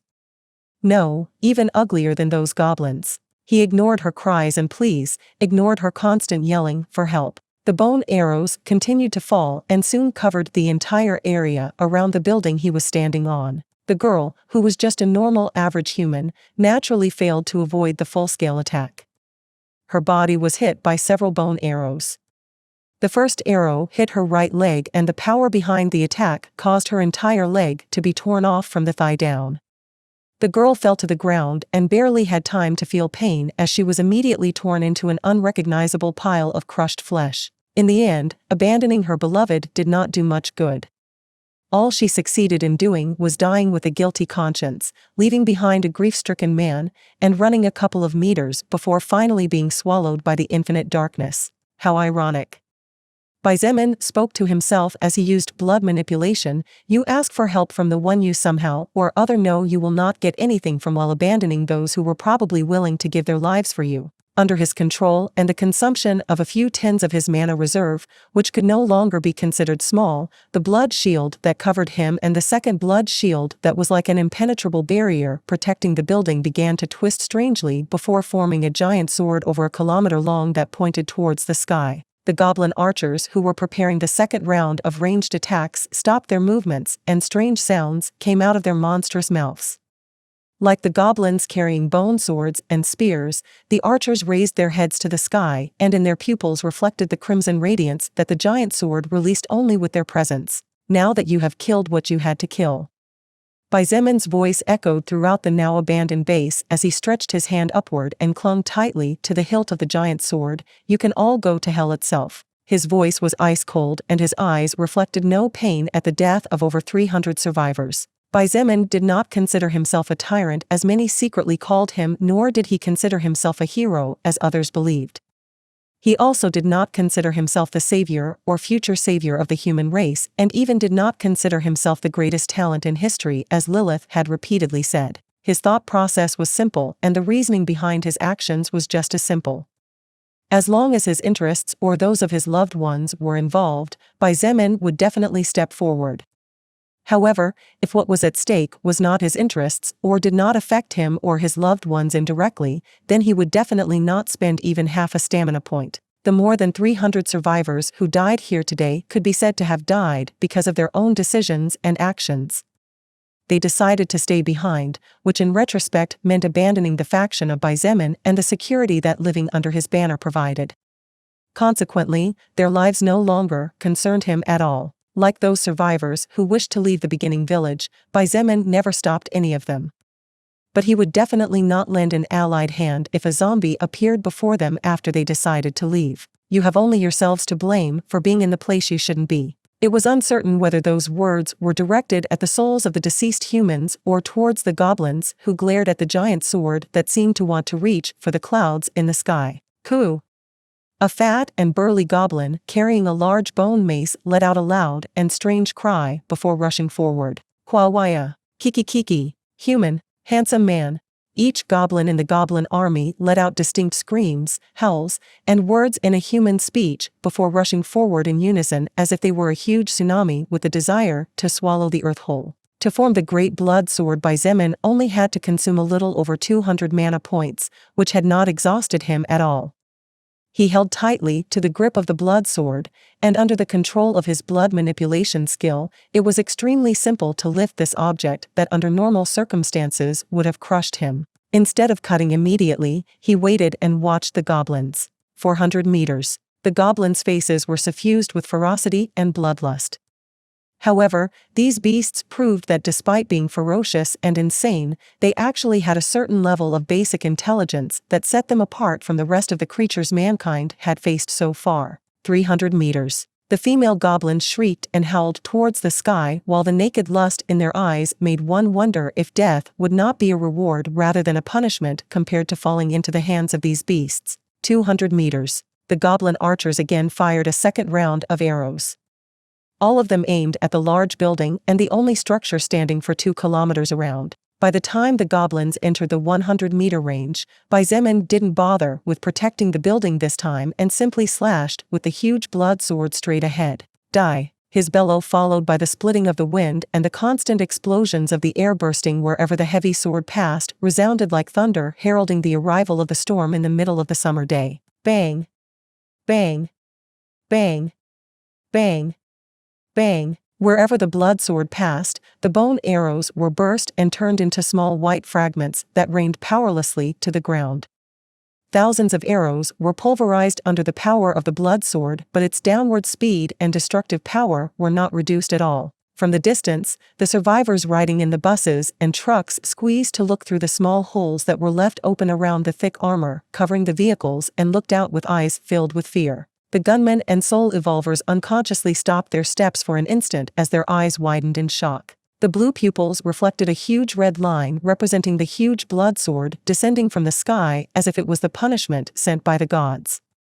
Her sweet pink lips were slightly parted, showing a small glimpse of her pearl-white teeth for a brief moment as she muttered, "Truly a monster." Boom! The huge blood sword finally touched the ground and the earth split into thousands of pieces. Collapsed buildings were pulverized and cracks spread far and wide for approximately 5 kilometers of what not long ago was the foundation on which thousands of human lives depended for survival. The length of the sword was over 1,000 meters, so even though Xietain did not use gravity manipulation at all, the damage caused by the destructive power that a weapon of such magnitude had certainly could not be underestimated. You have absorbed the soul power of Wild Archer Goblin level 13. You have absorbed the soul power of Fierce Spear Goblin level 15. You have absorbed the soul power of Barbarian Sword Goblin level 20. You have absorbed the soul power of First Order Bestial Hobgoblin level 31. All the goblins that were within the 1,000 meters long and 20 meters wide range of the blade of the huge blood sword were immediately torn apart. The only thing the beasts saw was a flash of red in their eyes before everything went black. Countless green messages flashed in Xieain's retina, informing him that he had absorbed the soul power of thousands of goblins. Glowing orbs of different sizes flew in his direction and attached themselves to his soul, making it constantly stronger and firmer. Bang! Bang! Bang! Bang! Bang! Bang! Bang! Bang! Bang! Bang! The shockwave spread out for hundreds of meters in the form of a giant fan, and the bodies of all the goblins burst into a mist of hot blood that slowly vaporized and ascended into the clouds. Flesh, blood, and white bone fragments flew everywhere, turning the ground into a canvas and the world into a bloody painting capable of terrifying the bravest man on earth. The giant blood sword glowed, and under the control of the skilled blood manipulation, its form collapsed to morph into thousands of blood whips ranging in size from 10 meters to 300 meters long. Xietain descended from the top of the now almost completely crushed building, and the blood whip swayed around him as if welcoming the Lord and Master of Blood. In front of him, a huge army of green goblins stared at him with bloodshot eyes. This goblin army seemed to have been split in two as a kilometer-long bloody path marked a clear delineation between the two sides. The goblins howled towards him and seemed eager to charge. None of these creatures seemed to be aware of the apparent difference in power. However, before the beasts rushed forward, 5 powerful auras burst from the back of the army more than 3 kilometers away, and they all automatically froze in place. The goblins seemed to momentarily awaken from their state of madness as they immediately shuddered and lowered their heads with fear-filled eyes. Then, the beasts looked back and backed away as strange low sounds came from their saliva-filled mouths. It was obvious that unlike in most cases, the goblins actually had a clear hierarchy of power just like humans. Unlike the beasts that occasionally worked together to confront other enemy races before they started slaughtering each other, the goblins were united by a chain of command in which the weakest obeyed the strongest. Blood Warlock, Succubus Partner in the Apocalypse. Chapter 350, Facing 5 Second Order Goblins. How many enemies did Xietain currently face? He did not know the exact number. He simply had no way of knowing, as the Green Army, composed of thousands upon thousands of goblins spread out in the distance, covering Xieain's field of vision. How many enemies were within the attack range of the giant blood sword that Xietain created? He also had no way of knowing the exact number. But if there was one thing Xietain was sure of, it was that at least tens of thousands of goblins had been slaughtered the instant the attack hit the ground. Among the slain goblins were mostly unclassified goblins, but Xietain sensed the indistinguishable soul power belonging to first-order existences being assimilated by his own soul. This meant that even a first-order existence could no longer withstand attacks from Xietain even if he was not focused on them. Of course, this was only possible because the blood weapon contained over 200 mana points and was wielded with over 750 points of pure strength. However, Xietain knew in his heart that these unclassified goblins and the First-Order goblins were the rightful soldiers and commanders. The true general had yet to show itself. "Oh? I didn't expect that instead of one there would be 5 of you." Xietain stood with his back straight as he narrowed his eyes and smiled slightly at the sight that greeted him. The sea of goblins opened practically in unison as if they had practiced it 1,000 of times, and 5 silhouettes came out from the back. These 5 walked with their heads held high, and even though their faces were 100% goblin, the arrogant look in their eyes and the confident smile at the corner of their jaws was too obvious not to notice that the intelligence of these goblins had reached quite a high level. Xietain's heart constricted slightly as he somehow realized that the intelligence of these 5 goblins had reached at least the stage of a young human teenager. This was definitely not good news if it was really the case, since fighting enemies without intelligence and without a command center was infinitely easier than battling a smart enemy. As this thought flashed in his mind, Xietain's eyes grew cold and the murderous intent in his heart grew to the point where a faint crimson aura began to surround his body as a result of the unconscious exposure of soul power. Kakaka. Human man, you are strong. I can feel it. A goblin whose skin was slightly bluish and whose size was comparable to that of an adult human laughed raucously as he glared at Xietain with disdain. However, you are still a minor first-order force. You can't even compare to one of us, let alone 5 of us together. The goblin waved a sword made of bone, whose shape was quite uncanny, and a freeing green aura appeared above the blade. Swoosh. Wind-like energy flew towards Xietain, and even from afar he could feel the sharp edge behind the incoming attack. However, he did not move from his position and his expression remained impassive. Swoosh. The wind blade cut past his face, passing an inch away from his left cheek and cutting a hair or 2 in the process before finally striking the ruined building behind him. The wind blade seemed to disappear beyond the walls of the building, however, soon the unthinkable happened. Rumble. The building shook fiercely from the middle as a perfectly horizontal line suddenly appeared separating it into 2 parts. Then, like a house of cards, the building began to slowly collapse until it finally could not take it anymore and became a pile of rubble, as expected of a second-order existence. Xietain thought to himself calmly. He still hadn't forgotten that he ended up half dead in his battle against the second-order archaic bear, even though he had recently ended the lives of 2 second-order beings and severely injured another. Those 2 second-order kills were caused by a heavy surprise attack, not by direct combat like the one he would have to face anytime soon. The situation in the mutant forest and the current situation were completely different. Kakakaka. The blue-skinned goblin laughed and then proudly yelled, I can tell by the frozen expression on your face that you didn't even see my attack coming, human. The pressure by Xietain relaxed greatly as he heard the pride and mockery in the blue-skinned goblin's tone. It was obvious that this beast had good intelligence, but that arrogance made him a predictable opponent. All right, enough with the laughter, Crare. A goblin whose skin was slightly purplish spoke. His voice was loud and powerful as was his burly body packed with explosive muscles. This goblin wielded a weapon similar to a claymore made of bone and only from afar made it clear that the power of that weapon could compare to the attack power of a rank 1 weapon like Xietain's. You're such a killjoy, Xietain. The blue-skinned goblin named Crare snorted and began to growl under his breath. Hey, Xietain. Can I have this human all to myself? A female goblin looked at Xietain from head to toe and licked her purple lips with her long tongue. I like this human male. He looks strong and powerful. He will definitely be able to take it for a while before he dies, unlike those human males from before. Xietan's expression became slightly colder as he heard these words, and his indifferent eyes rested on the female goblin who had just spoken. I like those eyes. We can definitely have fun together on the bed, I'm sure of it. The female goblin was not intimidated by Xietan's gaze, and instead began to fool around with her bare breasts as if she wanted to tempt him. This female goblin was a beauty if compared to the unclassified goblin females Xietain had seen before. However, she was still ugly if compared to even the ugliest woman in humanity, so her seduction approach could only cause disgust and the urge to vomit in anyone who looked at her. What caught Xietan's attention was that he couldn't see any weapons on this female goblin, which indirectly caused him to raise his guard slightly against her. Kikiki. Kurano, how about we fuck after it?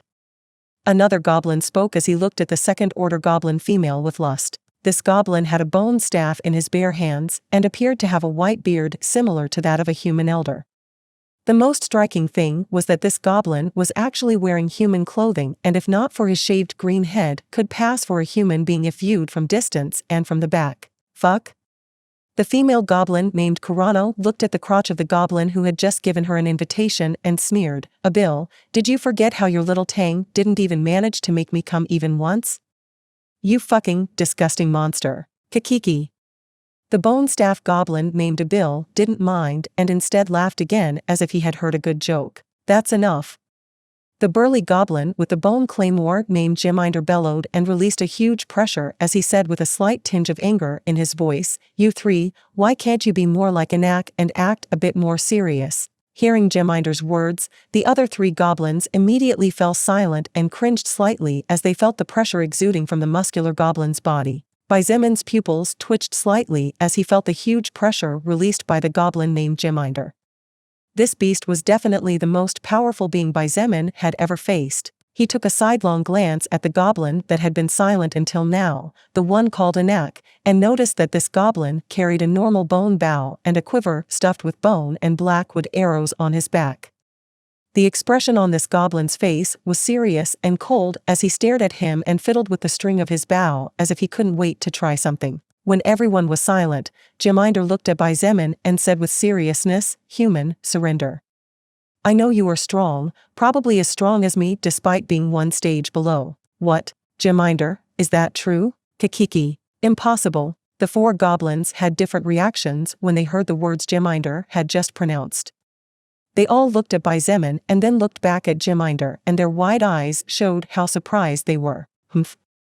Xietain coldly snorted and did not respond.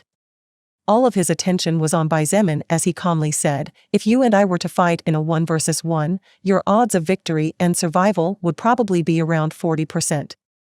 However, with Kraer, Kurano, Abil, and Anak here, I think you understand what I mean. I propose you surrender and in exchange, you can take your loved ones with you while leaving the rest behind. Not a bad offer, don't you think?" Xietain was the senior leader of all the goblins that had been born in the northern area of China. At the moment he had under his command over 500,000 goblins, but not all of them were present as around 350,000 were scattered all over the north hunting other races and attacking humans. As the main leader, Xietain was quite level-headed and his intelligence was comparable to that of a fully grown and mature adult human. From the moment he was born, he already possessed the strength of a peak First Order existence and was now in the high Second Order. Throughout the apocalypse, Xietain had come into contact with hundreds of humans and after a certain period of observation concluded that the vast majority of them were emotional beings. Since Xietain still did not want to have an all-out confrontation against a human potency, he decided to tempt the strongest person of the enemy and offer him what he believed to be a good deal. Seeing that Xietain seemed to be cautious enough to let a human go, the other four leaders of the Northern Goblin Army finally looked at Xietain carefully as if they wanted to get some sense from him. "However, I can't sense anything." Anak finally spoke, his voice was slightly hoarse, probably from being silent for a long time.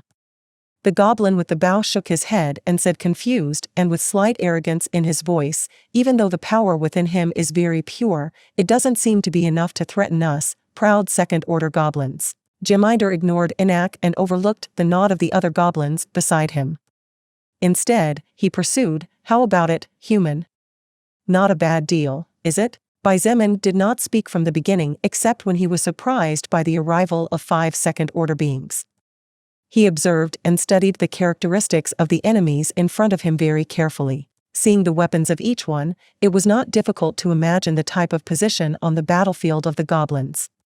In addition, this brief period of observation made it possible for Xietain to draw several detailed conclusions about how it could probably be the preferred battle style of these creatures just based on the personality that each of them showed so far. In the end, Xietain concluded that he just had to watch out for the goblin with the bone staff and the goblin with the huge claymore.